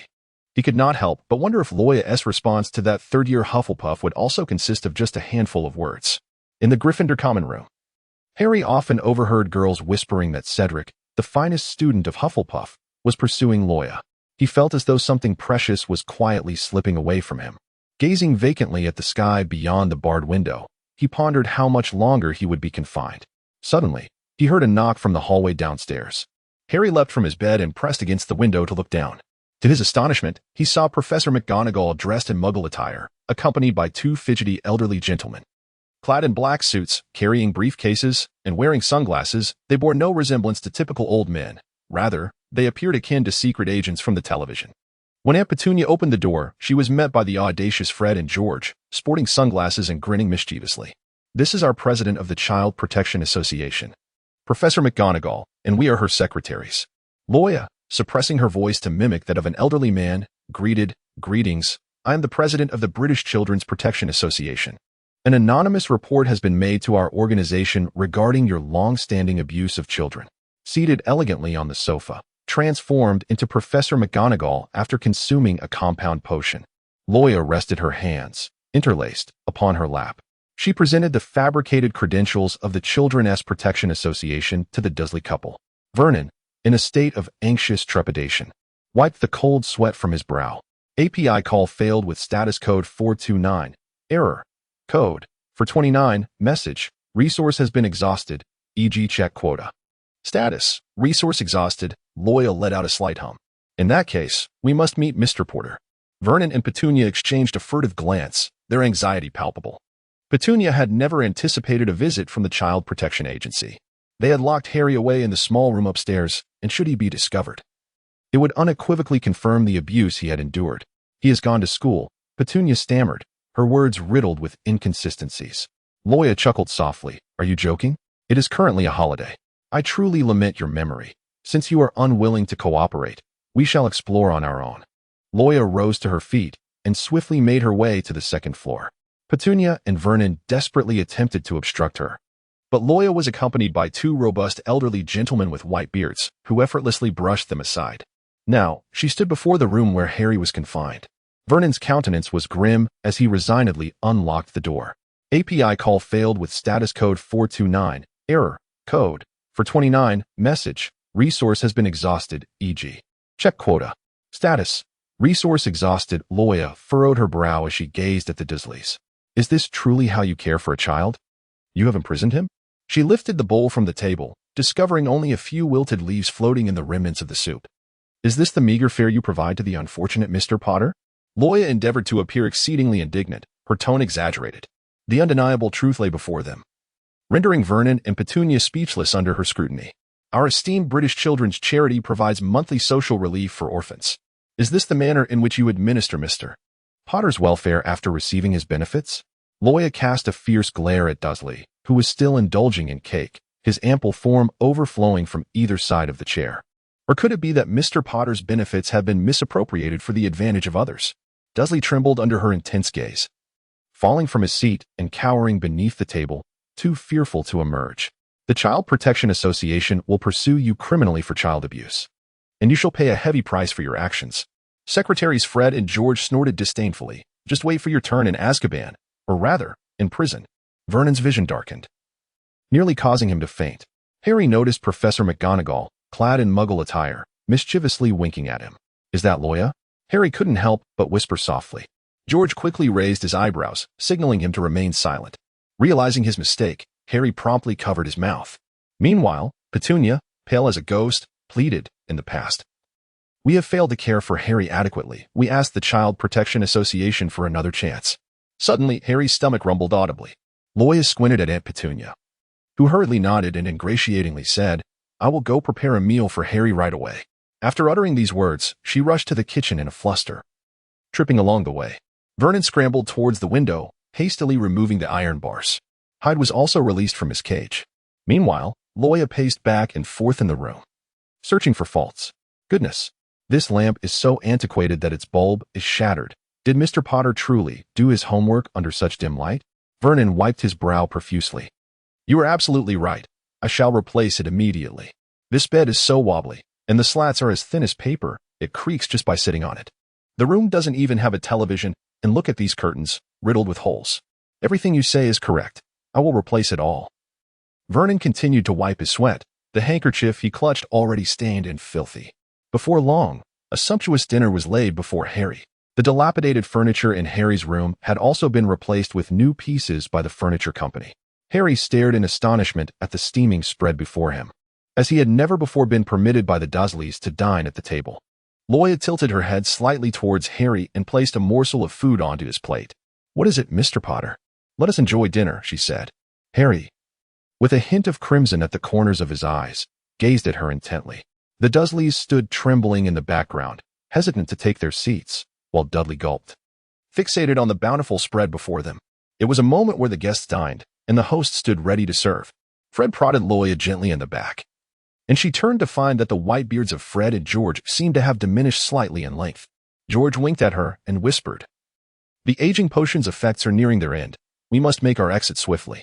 Loya nodded in agreement and turned to face the Dursleys. Henceforth, our Child Protection Association will conduct periodic visits. Should we discover any continued mistreatment of Mr. Potter, we will initiate criminal proceedings against you both. Under the Child Protection Act of Great Britain, you could face a minimum sentence of several years, while your child will be placed in an orphanage. Upon hearing the prospect of being sent to an orphanage, Dudley screamed, clutching onto Petunia with a desperate wail. API call failed with status code 429. Error. Code. For 29. Message. Resource has been exhausted, e.g. check quota. Status. Resource exhausted. API call failed with status code 429. Error. Code. For 29. Message. Resource has been exhausted, e.g. check quota. Status. Resource exhausted. Loya spent another day in the Muggle world, returning to Spinner's and only the following evening. As she entered, the house elf took her coat, and Loya noticed its conflicted demeanor, as if it had something to express. The house elf cast a hesitant glance towards the second floor. In truth, this particular house elf was quite timid, and sensing its unease, Loya inquired, What troubles you? Has Professor Snape lost his temper? The house elf quickly shook its head. Despite Professor Snape's intimidating presence, he had never raised his voice in front of her. After you left yesterday afternoon, Sir has locked himself away in his room, and the meals we delivered have remained untouched at the door. Loya cast a puzzled glance towards the second floor, where Snape always secluded himself in his potion-making chamber, neglecting even his meals. What could he possibly be occupied with? I shall investigate, Loya declared before ascending the staircase. At the threshold of Snape's door, an untouched dinner lay waiting. API call failed with status code 429. Error. Code. For 29. Message. Resource has been exhausted, e.g. check quota. Status. Resource exhausted. API call failed with status code 429. Error. Code. For 29. Message. Resource has been exhausted, e.g. check quota. Status. Resource exhausted. Loya gazed at his receding figure and softly murmured, Snape? The figure on the bench remained unresponsive. She resolutely approached him, and upon standing before Snape, her eyes widened in stunned disbelief. Snape's head was bowed in unconsciousness, a gory, lacerated wound gaping on his abdomen, from which blood ceaselessly gurgled. Upon the table, a chaotic array of hemostatic potions and bandages were strewn about, along with a blood-stained dagger. Could it be that a dark wizard or Death Eater had broken in under the cover of night to commit the atrocity, even resorting to physical assault with a muggle's dagger? The notion defied all logic. She swiftly surveyed the surroundings, noting that the windows were tightly shut, showing no signs of having been opened. Loya exclaimed in indignation, which scoundrel is responsible for this? How dare anyone stab Snape? System, it was you. How could it possibly be me? System, you plunged the knife into him while possessed by Voldemort. API call failed with status code 429. Error. Code. For 29. Message. Resource has been exhausted, e.g. check quota. Status. Resource exhausted. API call failed with status code 429. Error. Code. For 29. Message. Resource has been exhausted, e.g. check quota. Status. Resource exhausted. Loya kindled the fireplace, and as the wood crackled and burned, the room gradually became warmer. On the workbench lay remnants of blood-stained bandages and a carving knife that Severus Snape had used to tend to his own wounds. API call failed with status code 429. Error. Code. For 29. Message. Resource has been exhausted, e.g. check quota. Status. Resource exhausted. API call failed with status code 429. Error. Code. For 29. Message. Resource has been exhausted, e.g. check quota. Status. Resource exhausted. API call failed with status code 429. Error. Code. For 29. Message. Resource has been exhausted, e.g. check quota. Status. Resource exhausted. Loya extended her hand, the back of it resting gently against his forehead, and as she had anticipated, Snape was indeed running a fever. She was about to rise and search the cabinet for a fever-reducing potion when she noticed his eyelids fluttering slightly before he slowly opened his eyes. You are awake? Snape gradually turned his gaze towards Loya. The Eastern girl, with her dark hair and eyes, sat by the bedside, resting her chin on her hands, offering him a gentle smile. You are awake? Snape appeared bewildered for a moment. Suddenly, he propped himself up, disregarding his wounds, and struggled to sit upright. With his movement, the bandages began to seep blood once more. Oh, please don't move. I painstakingly bandaged you, and now the wound is going to reopen. API call failed with status code 429. Error. Code. For 29. Message. Resource has been exhausted, e.g. check quota. Status. Resource exhausted. Loya lifted her gaze to the face just within reach.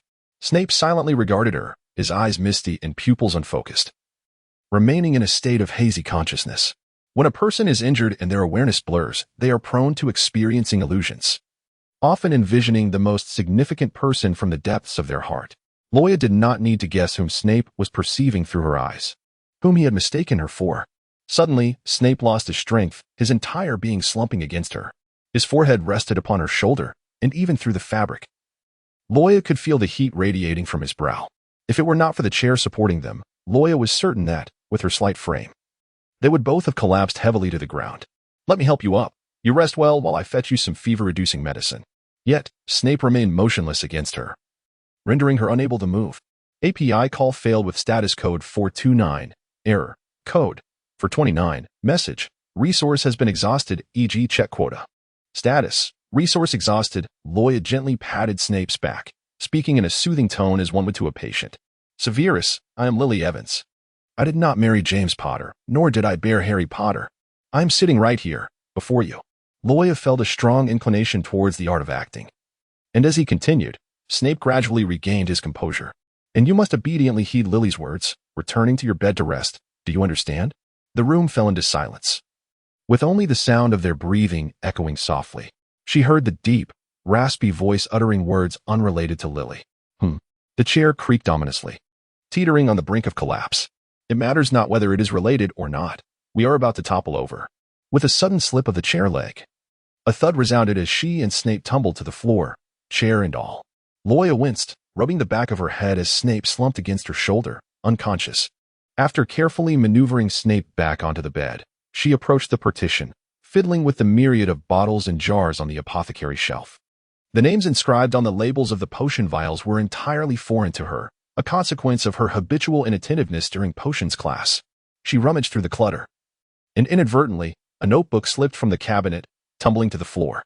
Loya picked up the notebook and inadvertently flipped to the page containing a quill. The elegant handwriting revealed it to be Snape's journal. Within its pages were meticulous records of daily injuries, along with the potions and treatments administered. She leafed through further, discovering the remedies required to suppress the curse's spread. Dated a fortnight prior, it became evident that Snape had long identified a method to stem the curse's progression. He had known the means of restraint yet chose instead to resort to the brutal act of excision. Loya found herself utterly perplexed by the intentions of this master of potions. She perused the meticulously listed array of ingredients, and although her performance in potion-making had been subpar, the detailed notes suggested that she should be capable of concocting the potion with diligence. She first administered the antipyretic potion to Snape before returning to her workstation. Rolling up her sleeves, Loya set the cauldron in place. As she continued to read through the notes, she selected the corresponding ingredients from the cabinet and added them into the cauldron. The final line of the ingredients specified the need for the blood of a medium. Yet this line had been emphatically crossed out with a quill. It appeared that the author of the note struggled to accept the necessity of the medium's blood. What exactly is the blood of a medium? The voice of the system echoed in her mind. System, to suppress the spread of the curse. The most straightforward method is to reverse that dark magic. Voldemort inflicted the curse upon you by wounding you as a medium. In other words, I am the medium. And reversing the dark magic to inhibit the curse's proliferation requires my blood? API call failed with status code 429. Error. Code 429. Message. Resource has been exhausted, e.g. check quota. Status. Resource exhausted. API call failed with status code 429. Error. Code 429. Message. Resource has been exhausted, e.g. check quota. Status. Resource exhausted. With a swift grasp, Severus seized Loya's hand, his grip firm. He cast a furrowed brow upon her, inquiring, "What endeavor is this you undertake?" "Why, potion brewing, of course," Loya retorted. "Your very recipe calls for the blood of a medium." "Does it not? Had you but voiced your need, I would have offered it willingly." Severus's gaze flickered towards his notes, strewn carelessly upon the table. He inwardly lamented his negligence in safeguarding them. "Preposterous," he exclaimed, lunging to wrest the blade from Loya's grasp. Alas, his weakened state betrayed him, rendering him unsteady and devoid of strength. With a nimble sidestep, Loya evaded his reach. "Return the blade to me," Severus demanded. "Nay," Loya countered, "for it is my blood, and I shall dispose of it as I see fit." "I forbid it," Severus roared. "Defiance is my nature," she retorted, with a decisive motion. Loya drew the keen edge of the dagger across her palm, the incision promptly yielding a crimson tide. The sanguine fluid cascaded from her hand, finding its way into the depths of the cauldron. "You," Severus stammered, his pupils contracting in astonishment. He stood transfixed, rooted to the spot. "A mere trifle of blood," Loya scoffed. "In the Muggle realm, they offer it freely. Why such consternation?" Loya gazed at Snape, who lowered his head, his dark hair cascading on either side, obscuring his pale cheeks, rendering his expression indistinguishable. Snape remained silent for an extended period. His thin lips trembled slightly, and the corners of his mouth curled into a bitter arc. His voice carried the weight of self-mockery, intertwined with an enduring anguish. "I cannot protect anything. The past is as such, and so is the present. The author has a word to share, a subtle cut." Snape seemed to be angered. He refused to take the potion. After silently tending to Loya's injured palm, he sat there with his head bowed, not uttering a word. He could not accept Loya's nearly self-destructive actions, feeling helpless as he could only watch, powerless to intervene. Internally, he berated his own ineffectiveness. a profound sense of helplessness spreading inch by inch within him. Loya seated himself beside him, tugging at his sleeve and gently prodding his arm, yet he remained silent. Lost in his thoughts, could he truly be upset? It was time to put on a performance. Loya grasped Snape's arm with her tiny hands, gently swaying it like a child seeking affection. "Professor, please take your potion," she implored. Snape's fingers twitched almost imperceptibly. He extended his hand to gently move away Loya's freshly bandaged one, aware it might come into contact with her injury. At last, Snape spoke.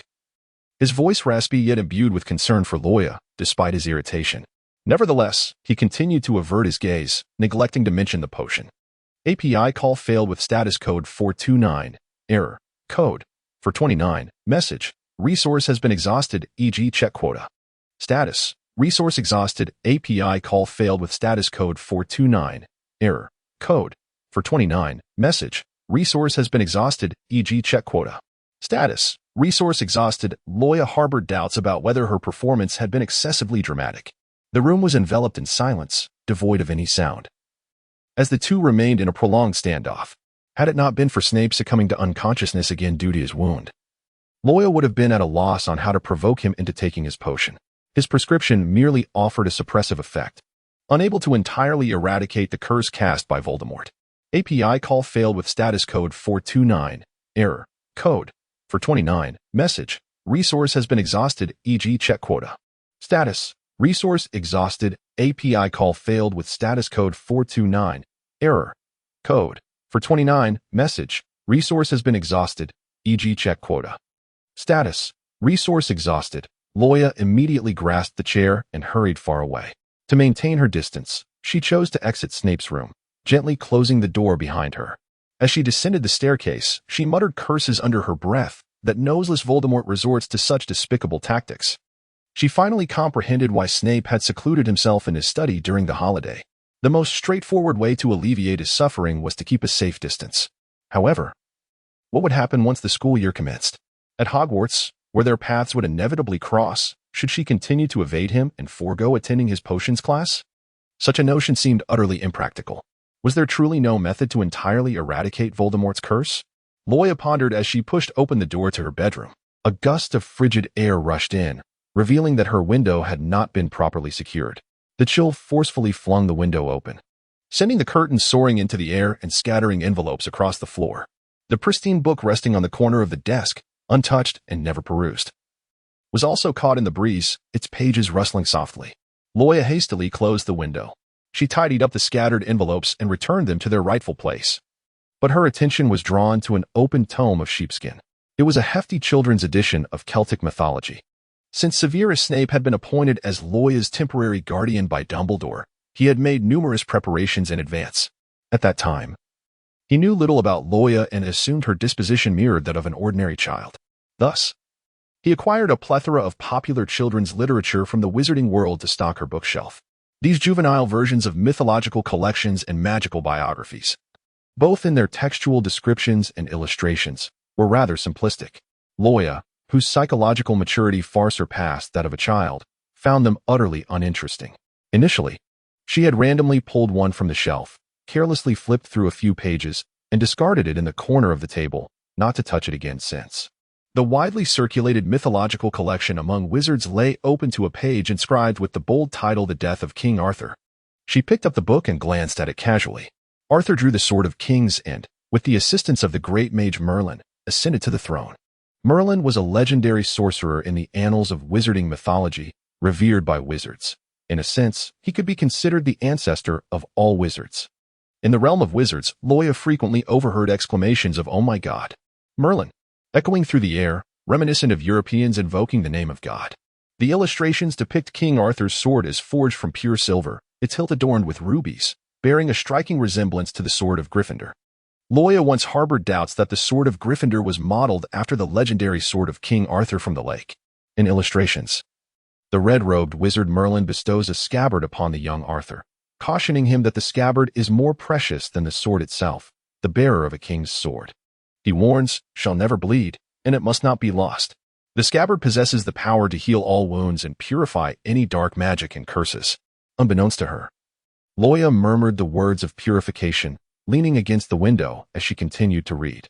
With the scabbard in his possession, King Arthur became invincible, leading the Knights of the Round Table to unify the British Isles. However, he lost the scabbard, and there are whispers that it was stolen by a traitor. Ultimately, Arthur, bereft of his scabbard, succumbed to fatal wounds, and his kingdom fell. His body was carried to Avalon by Merlin in a boat. Merlin, in his unwavering hope, believed that Arthur could be resurrected. He awaited by the shores of Avalon for a millennium, living in solitude, yet he never witnessed Arthur's return. Loya sighed at this tragic legend. Regardless of the might of Merlin's magic, it could not protect his sovereign. He could only watch helplessly as Arthur perished before his eyes. Perhaps Merlin truly existed in this magical realm, but to Loya, Arthur felt like a mythical figure, a mere illusion. System, where there is Merlin, there is Arthur. Loya inquired with astonishment, so the sword sheath also exists? Loya felt as though he was speaking nonsense. If such a divine artifact truly existed, its bearer would never bleed. The wizarding world would surely be engulfed in a tempest of bloodshed over the quest for King Arthur's scabbard. System, the scabbard was destroyed a millennium ago, but the fragments remain, inheriting a portion of its power, capable of healing wounds and purifying all curses. Loya immediately felt invigorated. The fragments of the sword sheath were capable of purifying all curses, which meant they could remove the curse from Snape's wound. She promptly inquired of the system, "Do you know where I can find the fragments of the sword sheath?" The system replied, "Host, I will prioritize providing you with clues, but in return, you owe me a task to fulfill in the future." "All right, I promise to repay the task. Just tell me where the fragments are." "The fragments are located in the Borgin and Burke's shop. Once you arrive, you shall naturally discover them," the system concluded, abruptly terminating the conversation. Borgin and Burke's, a dark magic shop in Knockturn Alley, specialized in the sale of various perilous and ominous artifacts. Since arriving in this magical world, she had yet to visit Knockturn Alley. How was she to reach Knockturn Alley? She was not adept at apparition. Moreover, she was uncertain whether Snape's fireplace was connected to the Floo network. And there was no Floo powder in Snape's home. A fleeting memory surfaced of a time when she encountered a beggar wizard on the streets of Diagon Alley. Out of kindness, she had tossed him a few silver sickles. In gratitude, the beggar had gifted her an old vanity box, claiming it was the key to the doors leading to both Diagon Alley and Knockturn Alley. She quickly rummaged through her drawer, producing the palm-sized vanity box. The box was quite antiquated, with its carvings mostly worn away, and within lay two old wooden combs of differing hues. The beggar had not specified which comb led to Diagon Alley and which to Knockturn Alley. Thus, she resolved to try each one in turn. Loya grasped the crimson wooden comb, and in an instant, she felt a sudden tug upon her body, as the ground vanished beneath her feet. After a dizzying whirl, she found herself landing on a familiar street, the comb resting at her side. Hermione, clutching several volumes bound in sheepskin, gazed in astonishment at the descending Loya. "Loya, how did you find yourself here?" Loya stood up, feeling dizzy, and brushed off the dust from her clothes while surveying her surroundings.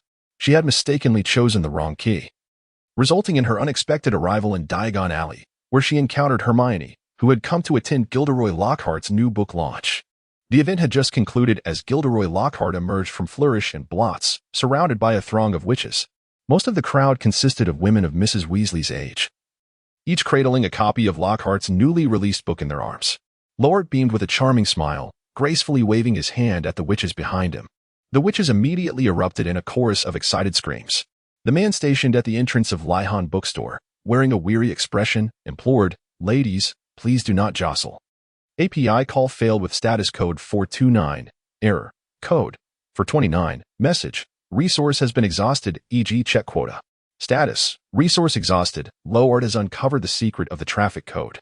Loyard excitedly rushed to Loya's side. "Miss Grindelwald, are you here to attend the launch of my new book as well?" Loya rolled her eyes at him. Hermione, taken aback by the proximity to her idol Lockhart, instantly flushed with embarrassment. She was so overwhelmed with excitement that her words became tangled. "Mr. Lockhart, I have read your book Wandering with Werewolves and Battling Giants." Lockhart was entirely preoccupied with Loya, his true source of fascination, leaving no room for Hermione.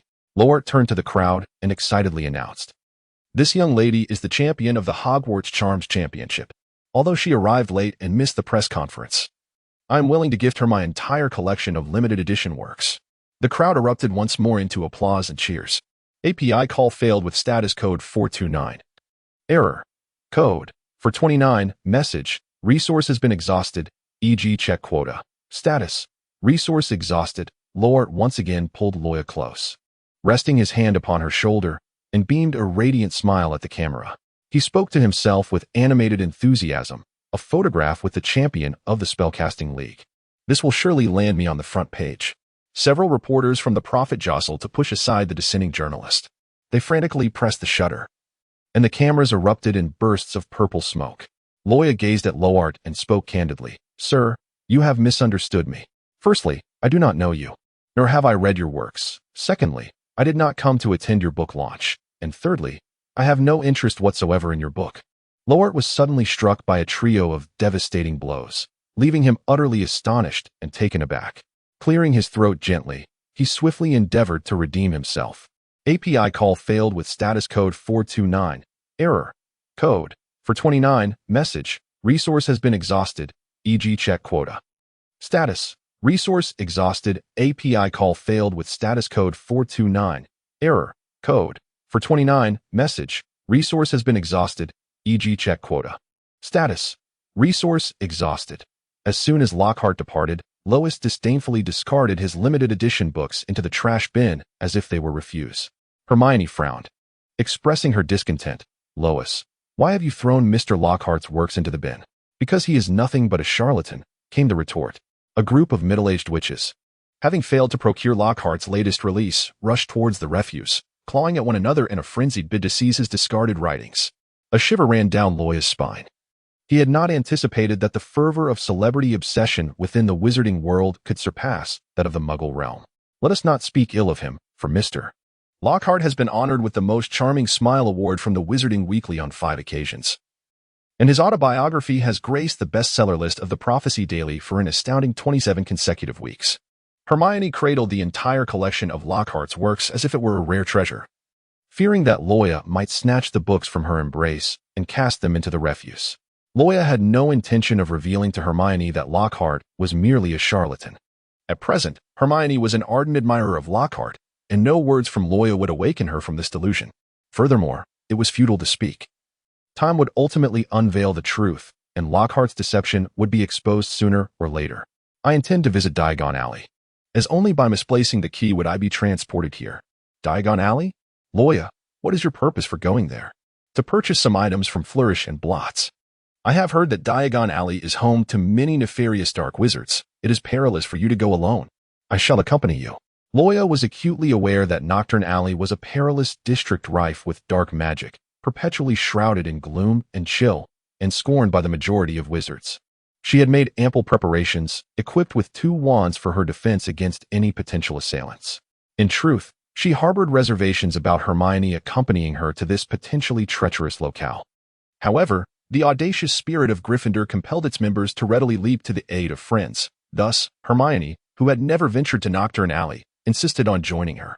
After numerous attempts to dissuade Hermione proved futile, Loya reluctantly produced the second key from her vanity, a black wooden comb.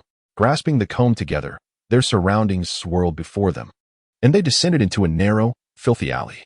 The sky above Nocturne Alley was perpetually cloaked in a murky haze, as if sunlight could never penetrate this somber place. Contrary to cinematic depictions, Nocturne Alley was astonishingly vast, and after wandering in circles for quite some time, they still failed to locate Borgin and Burks. A biting wind assailed them, and despite their heavy garments, both girls' faces were flushed with cold. Hermione proposed they seek out a nearby tavern for a couple of warm drinks to stave off the chill, and Loya concurred with her suggestion. The tavern was exceedingly crowded and noisy. As they navigated through the throngs, they were occasionally met with unfriendly glares from dark wizards. After some effort, they finally found an empty spot in a corner. A young waiter approached them, politely inquiring about their needs. 2 butterbeers, please. I fear your ages may not permit butterbeer. We also offer other fruit juices. Loya felt that the voice was not unfamiliar. It had a certain ring of familiarity to it. She lifted her gaze and beheld Terence Higgs, the Slytherin Seeker, balancing a tray in his hands. Terence, equally astonished, stared at them with a look of utter disbelief. It was indeed remarkable that the Slytherin Seeker, Terence, was working at a pub in Nocturne Alley. Loya had assumed that most of Slytherin's members hailed from noble backgrounds. Terence's countenance bore no trace of the embarrassment typically associated with a nobleman toiling for a living. He appeared largely indifferent to the opinions of others. His gaze fixated on 2 Gryffindor girls. The brown-haired Gryffindor was a stranger to him. However, the blonde, blue-eyed Gryffindor, the infamous Loya Grindelwald, was a name known to all in Slytherin, ranking first on their blacklist. Several Slytherins had felt the sting of her blows, and their hopes for the House Cup had been dashed at her hands, rendering her a veritable nightmare for Slytherin, who harbored a collective animosity towards her. Yet, Terence stood out as a rarity, devoid of the typical Slytherin arrogance. He was polite, disliking both conflict and the use of underhanded tactics against others. Even in light of Loya's tumultuous history with his house, he bore her no ill will. However, upon noticing that the two first-year girls had ventured into Knockturn Alley alone, without any adult supervision, he expressed his concern. "You came to Knockturn Alley by yourselves?" Hermione, who had little fondness for Slytherins who mocked her as a mudblood, shot Terence a glare. "Aren't you also in Knockturn Alley, miss? I am 5 years your senior and have worked here for several years." He then turned to Loya, his tone somber. "There have been gatherings of dark wizards in Knockturn Alley recently, and the influx of dark wizards has intensified.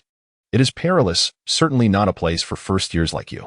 I need to go to Borgin and Burke's, but we can't seem to find the way," she replied. Terence pondered for a moment, visibly troubled, before conceding, "Very well, I shall escort you shortly. Remember to leave Knockturn Alley promptly after your purchases." He cast a glance toward the bar, where the acerbic proprietress regarded him suspiciously, convinced he was idling away time in idle chatter with customers. Realizing this, Terence hurriedly urged them, "Hurry up, what do you need? If I engage in further conversation, the owner will think I'm slacking and will reprimand me." "2 bottles of butterbeer, please," Loya requested. "Miss Grindelwald, spare me. If Professor Snape finds out I dared to serve you butterbeer, I might as well bid farewell to passing my potions class next year." "I want to divulge it," Loya replied with a sincere wink. Terence could only reluctantly nod in agreement. The Higgs family had once been part of the pure-blood aristocracy, yet by Terence's father's generation, their fortunes had dwindled, and the Higgs family was no longer recognized among the noble class. Terence then brought forth 2 steaming mugs of butterbeer, having changed into his casual attire. This was the first time Roy earnestly observed the appearance and stature of the other. Terence, a 6th grader, towered over them by nearly 2 heads, his posture erect and his countenance undeniably handsome. Hailing from a once noble family in decline, Terence possessed none of the haughty demeanor characteristic of pureblood aristocrats. Rather, he exuded a certain pristine charm. After a painstaking 5-minute reprieve from the acerbic landlady, I offered to escort them to the Borgin and Burke shop. However, he turned to Roya and earnestly cautioned, "Miss Grindelwald, you must promise me to purchase your items swiftly and leave without lingering in the alleys. Should anything happen to you? And with Headmaster Snape knowing I am nearby, my chances of graduating would be utterly ruined." The group exited the pub, with Roya and Hermione trailing behind Terence as they navigated the labyrinthine alleyways. Occasionally, they encountered disheveled beggar wizards leaning against walls in their path. Soon, they arrived at Borgin and Burke's. An elegantly poised man with luxurious golden hair was just pushing open the shop door when Roya inadvertently collided with him. The serpent-headed cane he wielded struck the platinum-haired figure following closely behind. Malfoy let out a pained hiss, cursing the clumsy fool who dared to bump into him and his father. However, upon recognizing that the person before him was Roya, Malfoy hastily swallowed the latter part of his retort. Lucius's wand rested upon Malfoy's shoulder as he furrowed his brow and remarked, "Draco, one ought to show a modicum of courtesy towards a lady." Malfoy's voice held a note of grievance. "I did not realize it was Roya." Loya gazed at Lucius, suspecting that the Ministry of Magic had recently intensified its sudden inspections, prompting him to visit Gringotts to manage items detrimental to his interests. "You are Miss Grindelwald?" Draco, frequently mentioning you, wore a pleased smile at being acknowledged by his father. Lucius maintained his faint smile, gripping his serpent-headed wand, exuding an air of aristocracy with every gesture. Lucius offered a simple introduction. "Lucius Malfoy. A pleasure to make your acquaintance." Loya responded with a polite smile. Malfoy could not help but lean in and inquire, "Loya, what brings you to Knockturn Alley?" In the presence of Lucius's scrutiny, Loya endeavored to exhibit a demeanor more befitting that of a child of her age. "Miss Grindelwald, if I may be so bold, this is not an ideal place to linger." Loya undoubtedly comprehended Lucius's implicit warning. He was cautioning her that Knockturn Alley was far from a secure locale. Terence courteously remarked, "I shall escort them away from Knockturn Alley shortly." Lucius cast a fleeting glance at Terence and Hermione before averting his gaze. In stark contrast to his earlier demeanor towards Loya, a flicker of disdain for the fallen aristocracy and muggles glinted in his eyes, albeit well concealed beneath a veneer of composure. Malfoy shot a glare at the older Slytherin. perplexed as to why Loya had chosen to accompany him. Lucius produced an invitation embossed with a gilded border, extending it to Loya. Miss Grindelwald. Malfoy Manor is always at your service. API call failed with status code 429. Error. Code. For 29. Message. Resource has been exhausted, e.g. check quota. Status. Resource exhausted. Loya innocently blinked. Lucius nodded in understanding, realizing he had perhaps been overly concerned. Malfoy seemed eager to engage Loya in conversation. Yet Lucius's gaze urged him, indicating he had matters to discuss. He turned with Malfoy and departed from Nocturne Alley. Along the way, Lucius's expression remained solemn as he caressed the serpent-headed cane. Draco, as a worthy Malfoy, you must comprehend the importance of securing greater advantages for our family. Build a rapport with Miss Grindelwald. My position is not suitable for such endeavors. Dad, Loya is my friend. Malfoy was unable to accept his father's words. Lifting his gaze for the first time to meet his father's eyes, Lucius snorted lightly, asserting that in the realm of pure-blood families, only interests mattered. From the moment he had encountered Loya, calculations had been racing through his mind. You ought to learn to pave a path for yourself. Should that esteemed individual fall from grace, the heir of Grindelwald could very well be the second camp we join. Terence anxiously glanced at the time. Oh no. I'm running out of time. The boss only granted me 5 minutes of leave. I must return to the bar. You all should purchase your items and leave Nocturne Alley quickly. I cannot escort you back. You have the key to the exit, right? Loya nodded in acknowledgement. After discovering the fragments of the sword sheath in the shop, she intended to return directly to Diagon Alley with Hermione using the key. Terence hurriedly made his way back to the pub. Loya and Hermione pushed open the door of Borgin and Burke's. The cabinets displayed various shriveled hands. An assortment of human bones and skulls, blood-stained playing cards, and a glass eyeball with a vacant stare. Hermione, suppressing a wave of nausea, frowned and said with discomfort, Loya, I'll wait for you at the entrance. A stooped, oily-haired man emerged from behind the counter. Mr. Borgin, with a tone as slick and obsequious as his hair, said, Welcome. I am Borgin, the proprietor of Borgin and Burke's. What can I help you with? I've just received a fresh batch of shrunken heads today, and the price is quite reasonable. I can offer you a discount. Loya expressed her desire to browse casually. As she stepped into the shop, she noticed an arrow that appeared out of thin air, visible only to her. Was this a prompt from the system? She followed the direction of the arrow, which led her to a small wooden box, layered with dust upon a shelf. Inside the box lay a fragment of metal, wrapped in tattered red cloth, emanating a faint glow. As her fingertips brushed against the fragment, an ethereal whisper resonated softly in her ears. The voice repeated insistently, The sheath is far more precious than the sword itself. You must never lose it. API call failed with status code 429. Error. Code 429. Message. Resource has been exhausted, e.g. check quota. Status. Resource exhausted. Loya placed the wooden crate upon the counter, and Mr. Borgin gazed at her in sheer disbelief. This object had languished in the shop for decades. His grandfather had unearthed a piece of tarnished metal from a grave in Cornwall, claiming it to be a fragment of King Arthur's sword sheath and treasuring it dearly. The dark sorcerers who frequented the store scoffed at such notions, for no one believed in the veracity of the legendary King Arthur, to the extent that the relic had gathered dust for years, unsold even at a discount. Now, it seemed he had finally encountered someone with discerning taste, and he was determined to profit handsomely from her. Loya placed several gold galleons upon the counter. Mr. Borgin displayed a merchant's calculating expression, shaking his head in apparent reluctance. Not enough? Loya set down a bag of gold galleons, believing that Mr. Borgin would continue to haggle with her. However, Mr. Borgin's greedy gaze fixated on a small portion of a wand protruding from her outer pocket. I require that wand of yours in exchange, he declared, his avaricious eyes unwaveringly locked on her. Loya reflexively tightened her grip around the silver wand. A precious gift from Dumbledore himself. This wand, once wielded by Dumbledore during his student years, held immense collectible value, and she felt an undeniable reluctance to part with it. Mr. Borgin pointed to another wand, expressing his desire for the green one. It turned out he sought the wand crafted from vertebrae. API call failed with status code 429. Error. Code. For 29. Message. Resource has been exhausted, e.g. check quota. Status. Resource exhausted. API call failed with status code 429. Error. Code. For 29. Message. Resource has been exhausted, e.g. check quota. Status. Resource exhausted. Loya, with a grim expression, asserted vehemently, You An elderly man well into your years, what need do you have for a young girl's want? Do you possess a fetish? Are you psychologically disturbed? Mr. Boken's lips twitched as the loose flesh on his face quivered awkwardly. A group of newly arrived black wizards, whose appearance was more monstrous than that of a madman, cast scornful glances at the shopkeeper upon hearing the term fetish. Mr. Boken, indignant, pointed an accusing finger at Loya, spitting words in a fit of rage.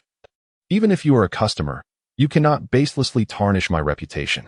Loya swiftly dodged to evade the spittle that Mr.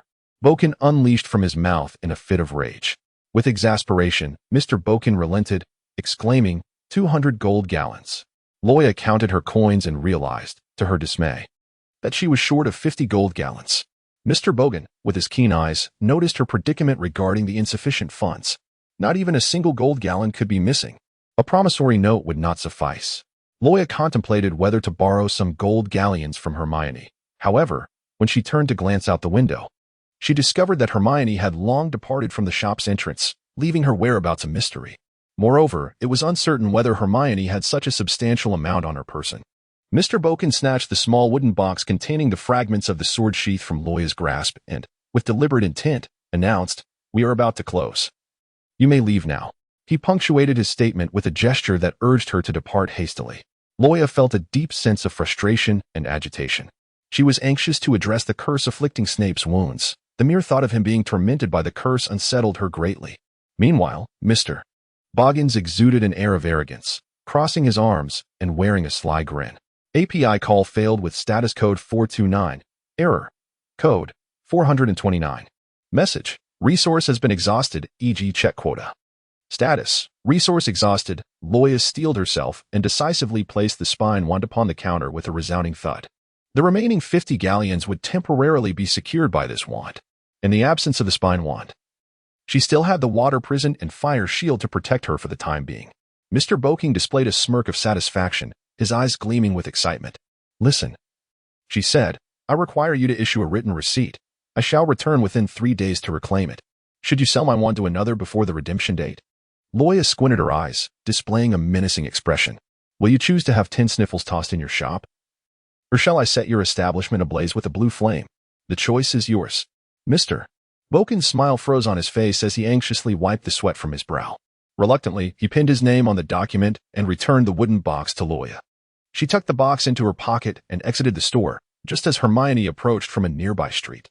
"Hermione, let us return to Diagon Alley now." Loya took out a red wooden comb, but Hermione intervened. The dark wizards passing by cast her malevolent glances as they noticed her emerging from the Borgin and Burke's shop, exuding an air of impending robbery. With so many dark wizards surrounding them, Hermione suggested, "Let us retreat into that alley with the port key," and promptly pulled Loya into the narrow passage. API call failed with status code 429. Error. Code 429. Message. Resource has been exhausted, e.g. check quota. Status. Resource exhausted. Loya felt a vague sense that Hermione was quite familiar with the paths here. Observing the emptiness of Hermione's hands, she furrowed her brow and inquired, "Hermione, what about your idol Lockhart's limited edition new book?" "It's too cold. My hands are freezing. I left it at a nearby shop." Hermione replied, "You adore Lockhart's works, carrying them with you all day, even cradling them close while sipping butterbeer. How could you bear to part with it now?" Loya continued, noticing Hermione had halted in her tracks. "Furthermore, as it is your first visit to Knockturn Alley, don't you seem overly acquainted with this place?" Hermione stood in silence, her back turned to Loya for an extended moment. An eerie stillness enveloped the two, and a sense of foreboding surged within Loya. Nearby, a homeless wizard huddled against the wall, his head bowed as he snored softly. Loya promptly tossed the key to the wooden box and a gold galleon to the wandering wizard. "Deliver the box to 19 Spidertail Alley, and do so immediately." Though these wandering wizards appeared disheveled and filthy, they were remarkably efficient in their errands and posed no unnecessary inquiries. Awakened abruptly, the wandering wizard uttered no further words, seizing the items and the galleon before vanishing into thin air. A chilling breeze swept past. Hermione turned her head and irritably rubbed her neck with her hand. Loya observed that the skin on her hands was rough and dark, bearing no resemblance to that of a blossoming young maiden. Loya swiftly drew her wand, collapsing to the ground.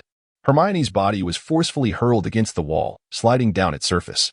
She stood up awkwardly, her face undergoing a transformation. Her skin turned coarse and dark, while her visage became infested with countless festering sores, gradually morphing her into a fearsome dark wizard. A sinister smile curled at the corners of the dark wizard's mouth. "So, you have seen through my disguise? Quite astute of you. This damned polyjuice potion lasted but a fleeting moment. I had hoped to draw you in." Aware of the villain's notorious penchant for verbosity, Loya denied him the opportunity to finish his monologue. A green light flickered from her wand, and a bone-piercing curse shot forth. The dark wizard was taken aback by the sudden onslaught. Unable to retrieve his wand in time, the green light struck his chest, eliciting a scream as his body convulsed uncontrollably.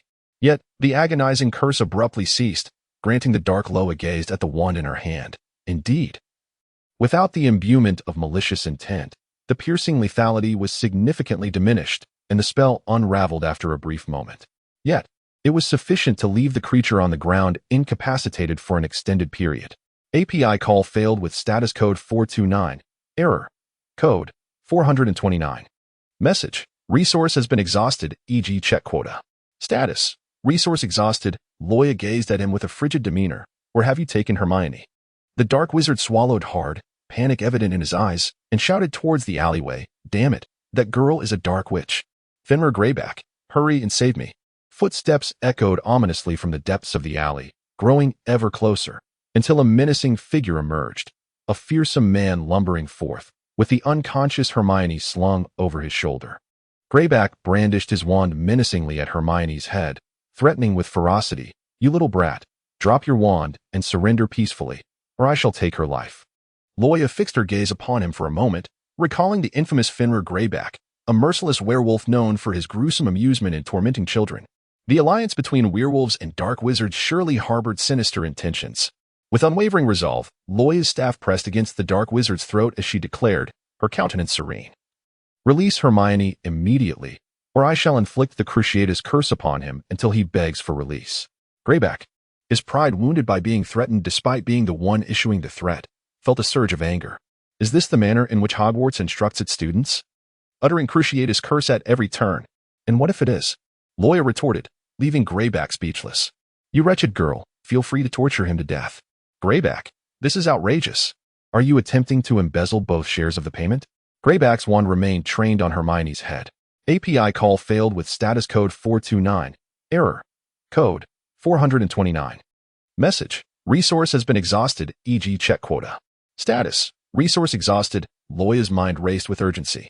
Suddenly, she felt her arm growing numb, her hand trembling uncontrollably, nearly dropping her wand.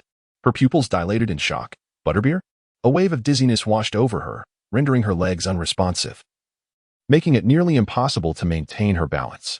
The malevolent, piercing laughter of the dark wizard echoed through the dim, filthy alley. She staggered a few steps, her footing faltering, and after a disorienting blur, her consciousness plunged into darkness. The dark wizard picked up her wand, examining it for its potential worth before tucking it into his pocket. Greyback squatted down, gripping her chin tightly, leaving crimson marks on her alabaster skin, and he smacked his lips, remarking that her beauty was too precious to be squandered on an old hag. In an instant, a spell whizzed past his ear, causing him to clutch his smoking ear.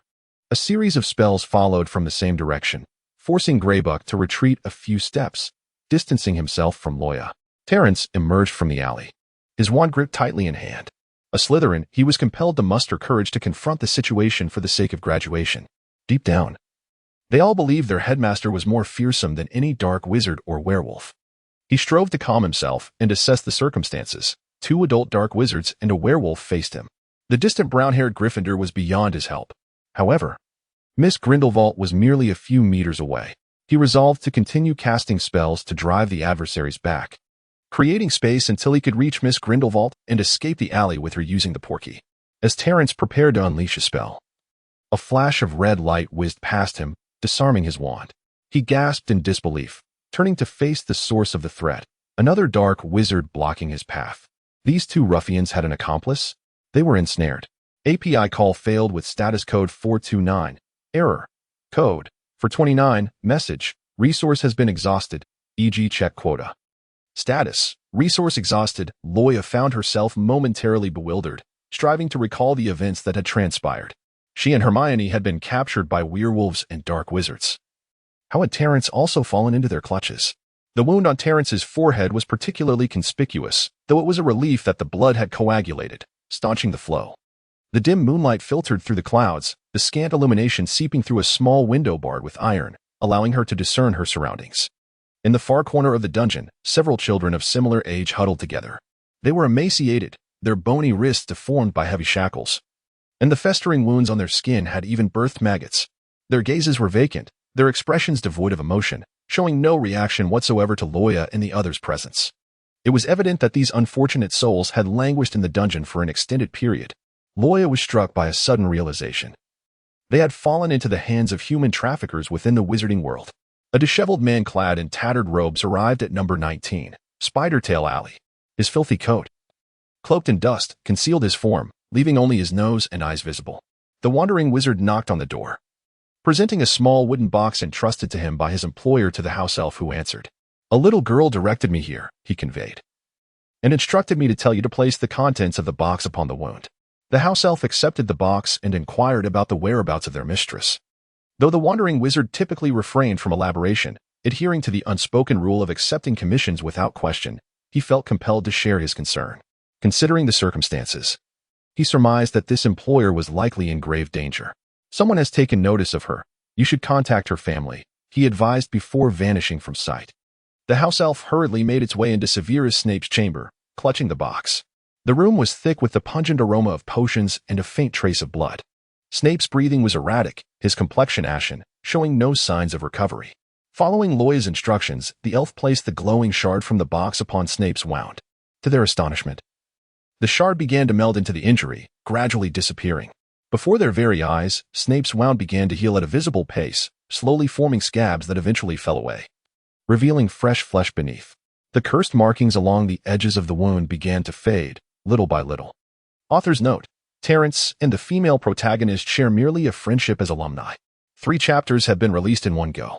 Loya roused Hermione and Terrence from their slumber.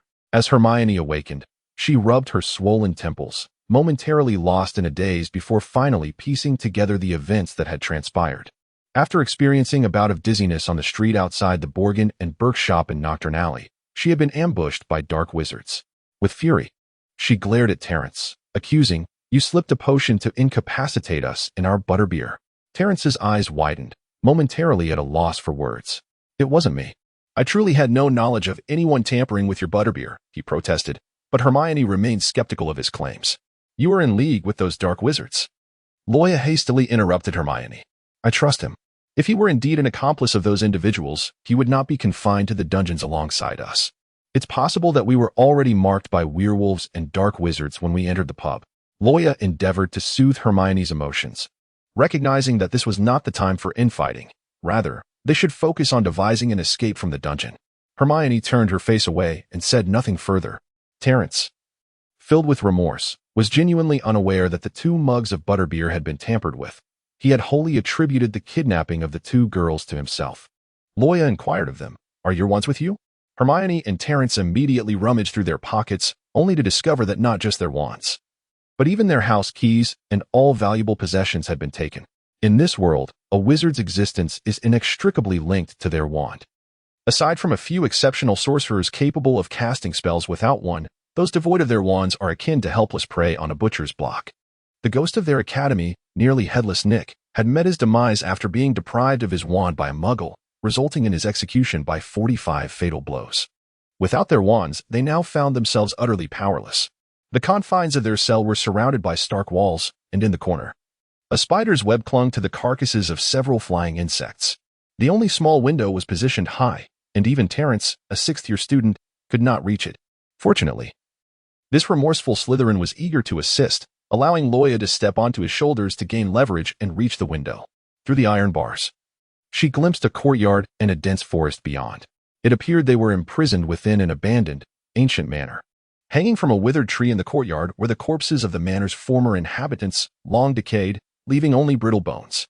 If her assumptions were correct, the kidnappers had ravaged this family long ago and had since repurposed the forsaken estate as their hideout.